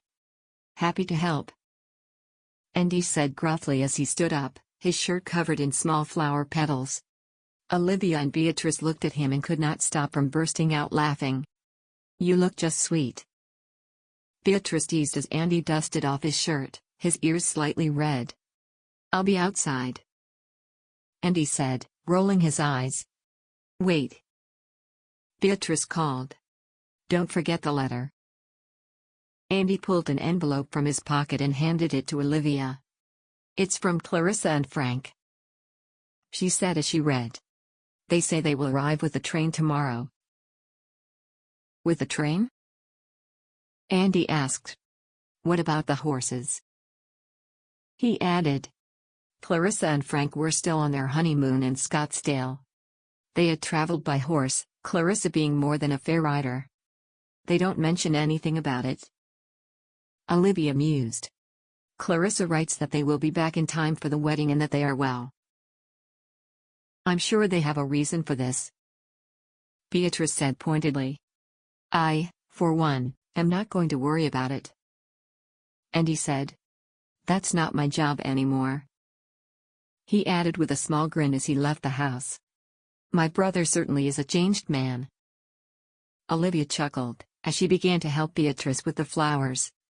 I think he just wanted to leave the flowers and wedding talk. Beatrice said. You're probably right. Olivia said lightly. I do wish you would have let me buy you fabric for a new dress. Beatrice said as she peeled 2 flowers apart. Olivia was going to wear her best dress, the one she only wore for special occasions. I don't need a new dress. Olivia replied sweetly. I'm marrying the man of my dreams. The following day Olivia stood in the kitchen clearing away after breakfast. Tomorrow I'll be a married woman, she reflected when she heard hooves in the distance. Who could that be? She wondered as she peered out the kitchen window. A familiar carriage was slowly approaching, and as the rider became clearer, she gasped. Marc. She pulled off her apron and ran outside. What are you doing? She asked. A little surprise for you, my love. Marc said with a curious smile. He jumped from the carriage and walked towards her and held her hand. There was a commotion in the back of the carriage, and then Clarissa appeared, supporting a woman, Frank helping her on her other side. Olivia stared wide-eyed at the woman in front of her. Aunt Mary! She exclaimed. She ran towards her and they hugged tightly. What are you doing here? Olivia asked. Come inside. She added, taking Clarissa's place next to her beloved aunt. I could not miss the day you got married, now could I? Aunt Mary said affectionately. They walked into the house and Olivia helped her sit down in the sitting room. I cannot believe this. Olivia said. You are really here? My sweet child. Aunt Mary said. You have a wonderful family. They came to my home, your brother and his lovely wife, and told me everything. I said, it would be the greatest joy in my life if I was able to see you get married. She added sweetly. And what do you know, your ingenious brother booked me a train back to Eloy, she said, looking around the house. I have not been here since. Well, that's the past, she stroked Olivia's cheek. You, my darling, are the future. Oh, Aunt Mary. Olivia wept and hugged her again. She then turned to Frank and Clarissa. This is the best gift you could ever have given me. She said, her face streaked with tears. Fetch me my bag, now, will you, Frank? Aunt Mary said. Frank returned in a short while carrying her bag. Aunt Mary? Came Andy's voice from the entrance to the kitchen. Look at you. Aunt Mary said, looking at Andy. You are the spitting image of your father. Is this why you arrived with the train? Andy asked Frank, who nodded. Andy looked back at Aunt Mary, and his mind seemed to be going wrestling his inner thoughts. Finally, he said, I am honored you came, Aunt Mary. Causing Olivia to sob, and Aunt Mary gestured for him to come closer. He knelt in front of her, and she took his hand in hers. You are a fine man, Andy Wagner. She said. I remember when my sweet sister wrote to me, telling me she had had a boy, with light brown hair. She had never been as proud as she was that day. Thank you. Andy said solemnly. He stood up, and Frank handed Aunt Mary her bag. She opened it and handed Olivia a soft parcel. Open it. Aunt Mary said. Olivia pulled the twine that held the parcel together and gasped as she pulled out the dress within. It was a cream-colored, high-buttoned dress, with delicate lace-capped sleeves. It was my mother's. Aunt Mary said. Your mother could not wear it, as she was too tall, but you are your grandmother's height. Olivia held the dress close to her, looking speechless. It's beautiful, she said. It's yours, my dear. Aunt Mary said. I will treasure it forever. Olivia replied gratefully. The next day was a busy one at the Rosewood Ranch. Katie Weatherby had arrived early, to be by Olivia's side. Andy and Frank were cleaning the carriage, and Beatrice was decorating it with flowers. Katie was combing Olivia's hair into braids in a way she looked like a Greek goddess, adding some small rosebuds, and Clarissa doted on Aunt Mary. Soon they would ride to church and Olivia would become Olivia Payton. Time for the wedding dress. Katie said excitedly. She helped Olivia put it on. They buttoned the little satin buttons across her back and adjusted the dress to feel smooth and airy. When Aunt Mary placed her veil made with lace looking like a crown, everybody took a step back, looking at the bride in awe. Your mother is with you now. I can feel her presence. Aunt Mary said kindly. Your being here makes it feel almost as if she is here. Thank you so much, Aunt Mary, for coming. Olivia replied, hugging her dear aunt. There are no words to describe you, my dear friend. I am so happy for you, Kate said softly, giving her a bouquet of roses, daisies and bluebells. You look angelic, my sister, Clarissa said with tears in her eyes. The carriage is ready, we should get going, Andy said as he walked into the house. He was stunned into silence as he watched his sister in the dress. Olivia. He looked emotional, but he shook his head roughly. My little sister, you look like a queen. Simply amazing, he finished. Let's go, Clarissa said happily, and they walked outside, Frank and Andy helping the women into the back of the clean and flower-laden carriage. You really outdid yourself, Beatrice, Olivia said as she looked at all the blooms around her. You deserve it, Beatrice replied. The carriage pulled up at the church and excitement shot through Olivia. She was about to walk down the aisle and begin her new life. Frank and Clarissa helped Aunt Mary inside the church, and Andy helped Olivia down from the carriage. By the entrance of the church stood Violet with Dolores, Michael, and Mary Beth, all holding flower baskets. You look like a princess, Dolores said sweetly. She's like an angel, Michael said excitedly. I knew it. You are certainly an angel, my sweet sister, Andy said, kissing her cheek. He turned to Beatrice and hesitated a moment before he took her hand to his lips and gave it a gentle kiss. Olivia gasped and beamed at the two of them. Will you accompany me inside? He asked her nervously. I would be delighted, Beatrice replied, her cheeks scarlet. Together they walked inside, leaving Olivia with Katie and the children. Are you ready? Katie asked. I am. Olivia smiled. Violet ushered her children inside, and as they walked in, Old Graves began playing a slightly off-key hymn. Too bad you cannot play at your own wedding, Katie teased, causing Olivia to laugh heartily. She followed the sweet children as they walked down the aisle, dropping flower petals as they walked. Olivia took a deep breath and walked after them, towards Marc. Olivia sat next to Marc as they rode towards her new home. The ceremony had finished, and as was tradition, the newly married couple rode towards the wedding reception, with the guests following behind them in succession. Olivia rested her head on his shoulder, a steady calm taking over. We are married. Marc Payton is my husband. How extraordinary. I love you, Olivia Payton, Marc said as he took her hand in his. And I love you, my sweet husband, Olivia replied. Joshua, who was steering the carriage, pulled the reins as they rode across the farmyard at Olivia's new home. Marc jumped from the carriage and gently held Olivia in his arms as they walked towards the house. Welcome home, my love, Marc said sweetly as he carried her over the threshold, kissing her as he gently put her down. We should be outside to greet our guests, Olivia said, but Marc pulled her into another kiss. They can wait. He grinned as he held his wife close and kissed her passionately. The newlyweds stood under the beautiful arbor Frank had built, and their guests gave them their well wishes and blessings. Sheriff Blackwell challenged Marc to a gun-shooting contest later on, and William Carter had roared with laughter, saying he was the unbeaten lasso champion of Aloy and that real men would compete in lassoing as well. I'm going to be busy, Marc laughed and greeted yet another guest. Well, you have to show what you are capable of, husband, Olivia replied teasingly, and Marc pulled her closer and kissed her. Look how lovely Clarissa is with the children, Olivia said, looking at Clarissa playing with the green children. She will be a good mother, Marc replied. Just like you will, he added softly. Where is Andy though? Olivia said, looking around. Our guests are hungry, and I want to wait for him, he was going to say grace. As they looked around, they saw Andy and Beatrice approaching from the back garden looking determined. Where have you been? Olivia asked. We have made a discovery, Andy said, slightly out of breath. Or Beatrice has, more accurately. What are you talking about? Olivia asked.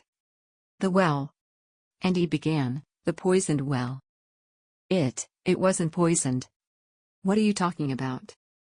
Marc asked sharply. It was Beatrice who realized. Andy said. We were on a walk, Beatrice explained. and he was showing me where the two farms meet, close to the river and the well. I noticed a peculiar plant growth around the well, and all over the plants bore the same whitening in the leaves, and some even showed severe root damage. I don't understand, Olivia said, perplexed. It's copper poisoning, Beatrice said. The effect is quite distinct in plants, but it's rare. I'm not surprised it was missed. I looked inside the well, and it's evident. Andy said, looking at Marc. That must have been what killed Father's cattle, Marc said thoughtfully. It was a natural poisoning. Olivia gasped, and Marc looked at Andy and shook his hand firmly. Our families can continue in peace, thanks to you. What a wonderful wedding gift. It is as if our parents have given us their blessings, Olivia said happily. A wonderful beginning of our new life, Marc said and kissed Olivia fiercely. Extended epilogue. My sweet Clarissa. How I hope everything is going well. Here at the Blue Willow Ranch, life is just as exciting as ever. This baby is making us wait.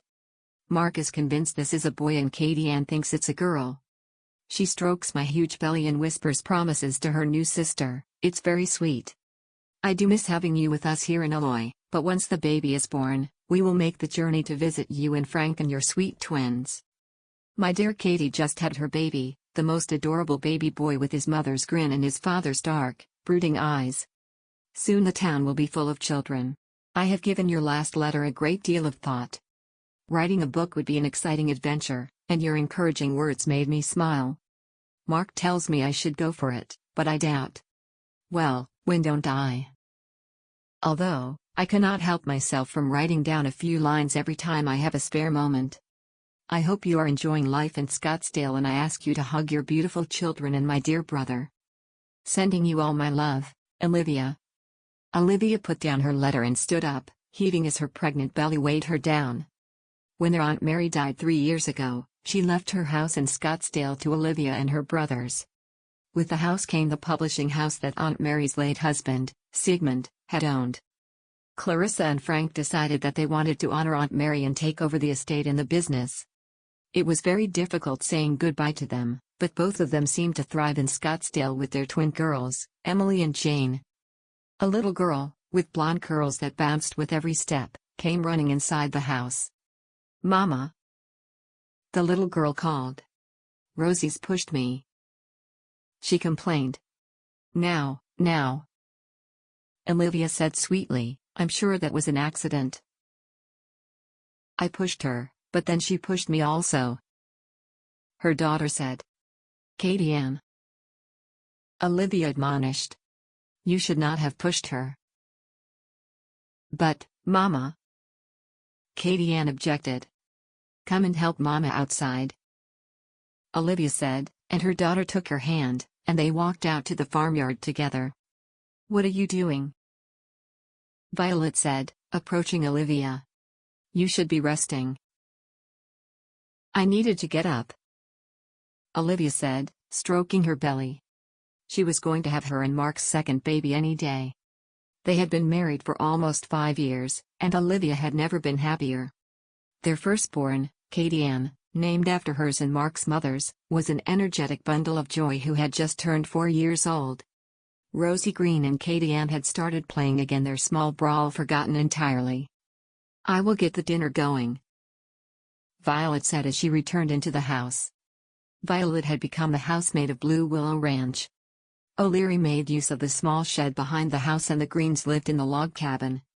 2 years before, O'Leary sadly died, leaving everything he owned to the family. Joshua took over more duties, helping Red, who turned into a full-time hand. Thank you, Violet, Olivia said, enjoying the feeling of the autumn sun Omicron on her face. Soon it will be 5 years since Marc and I became one, she thought, inhaling sharply as the baby gave her a sharp kick. Is he giving you a hard time? Marc said as rode up to the farmyard, noticing Olivia clutch her stomach with a slight grimace. This baby sure is strong, Olivia said sweetly, as Marc approached her and gave her a sweet kiss, stroking her belly. Be kind to your mother, son, Marc said as he bent down, talking to her bump. How are you so certain it's a boy? Olivia laughed. I just know, Marc said, standing up again. I know it as clearly as I knew Katie Ann would be just as beautiful as her mother and that I would marry you when I saw you playing in church all those years ago. Olivia chuckled and bent forward to give him a kiss, but her belly proved too large, causing her to stumble. Careful now. Marc laughed as he held her. I'm afraid I have to ride out. He added, turning severe, first thing tomorrow morning. I figured as much. Olivia said sadly. We need to find them. Marc reiterated. And I am sure you will. Olivia said kindly.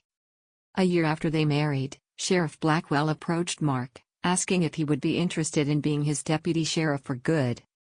The remainders of Langston's network were still working, stealing cattle all over Arizona, and Marc had a knack of following their footsteps. He had an analytical mind, and that would make him an excellent sheriff one day. At first, Marc refused, as Olivia was about to have their baby, but she urged him to help Blackwell. Red became a full-time hand at the Blue Willow Ranch, and with Joshua getting older and stronger, he finally decided to go for it. He spent half his time at the ranch and the other with the sheriff's office. It was hard, of course, with him being away so much, however Olivia beamed with pride as he rode to town, with his sheriff's star pinned to his chest. With time Andy had begun helping out more and more, and the two ranches were almost one now. One day Blackwell will retire, and then I think it is imperative that Marc becomes sheriff, Olivia thought as the two of them returned to the house. Olivia sat down in the sitting room and folded the letter she had been writing. Will you take this with you tomorrow? Olivia said to Marc as he sat down next to her, showing him the letter. I still have some lines to write though. Of course, my darling. Marc said sweetly. Is it for Clarissa? He asked. Yes. Olivia smiled. A knock on the back door brought her back from her daydreaming and Andy and Beatrice came in. They had celebrated their 2-year wedding anniversary a month ago, as it took Andy a long time to ask Beatrice to officially start courting and even longer to pluck up the courage to ask her to marry him. Beatrice held their little boy, Roy, that was his father's spitting image except for his auburn hair. The river that separated the two lands was no longer the barrier it had once been. Soon after Marc and Olivia got married, Andy built a little bridge over the river to ease the trip between the two farms. Now the children knew both farms as their home, as the two families spent much time together, frequently showing up unannounced and spending dinner together. How are you, Olivia? Beatrice asked as they finished greeting each other. It must be any time soon. She said consolingly. Patience is a virtue, dear.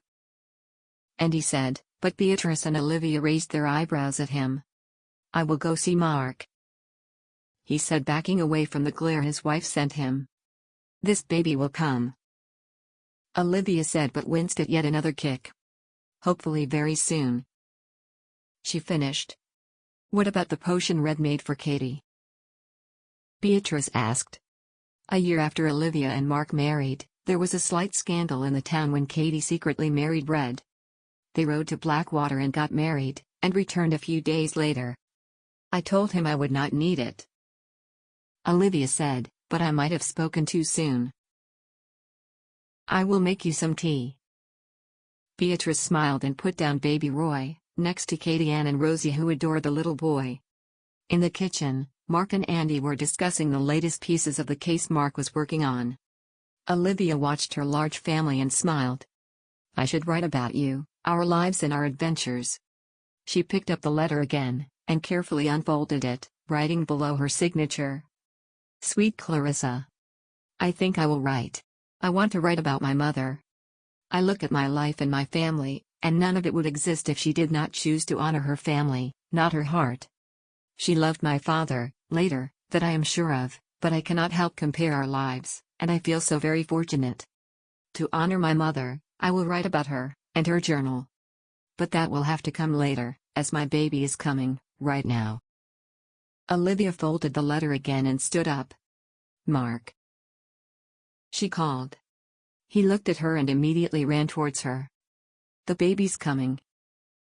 Olivia smiled, and Marc grinned broadly, kissing her sweetly. I love you, Olivia. Marc said as he helped her into the room, Violet ushering the children outside. "I love you too," Olivia said, looking at her husband adoringly. The end. If you like our channel, please subscribe and make sure to click on the bell icon, so that you won't miss any future audiobooks we'll upload for free each week on YouTube.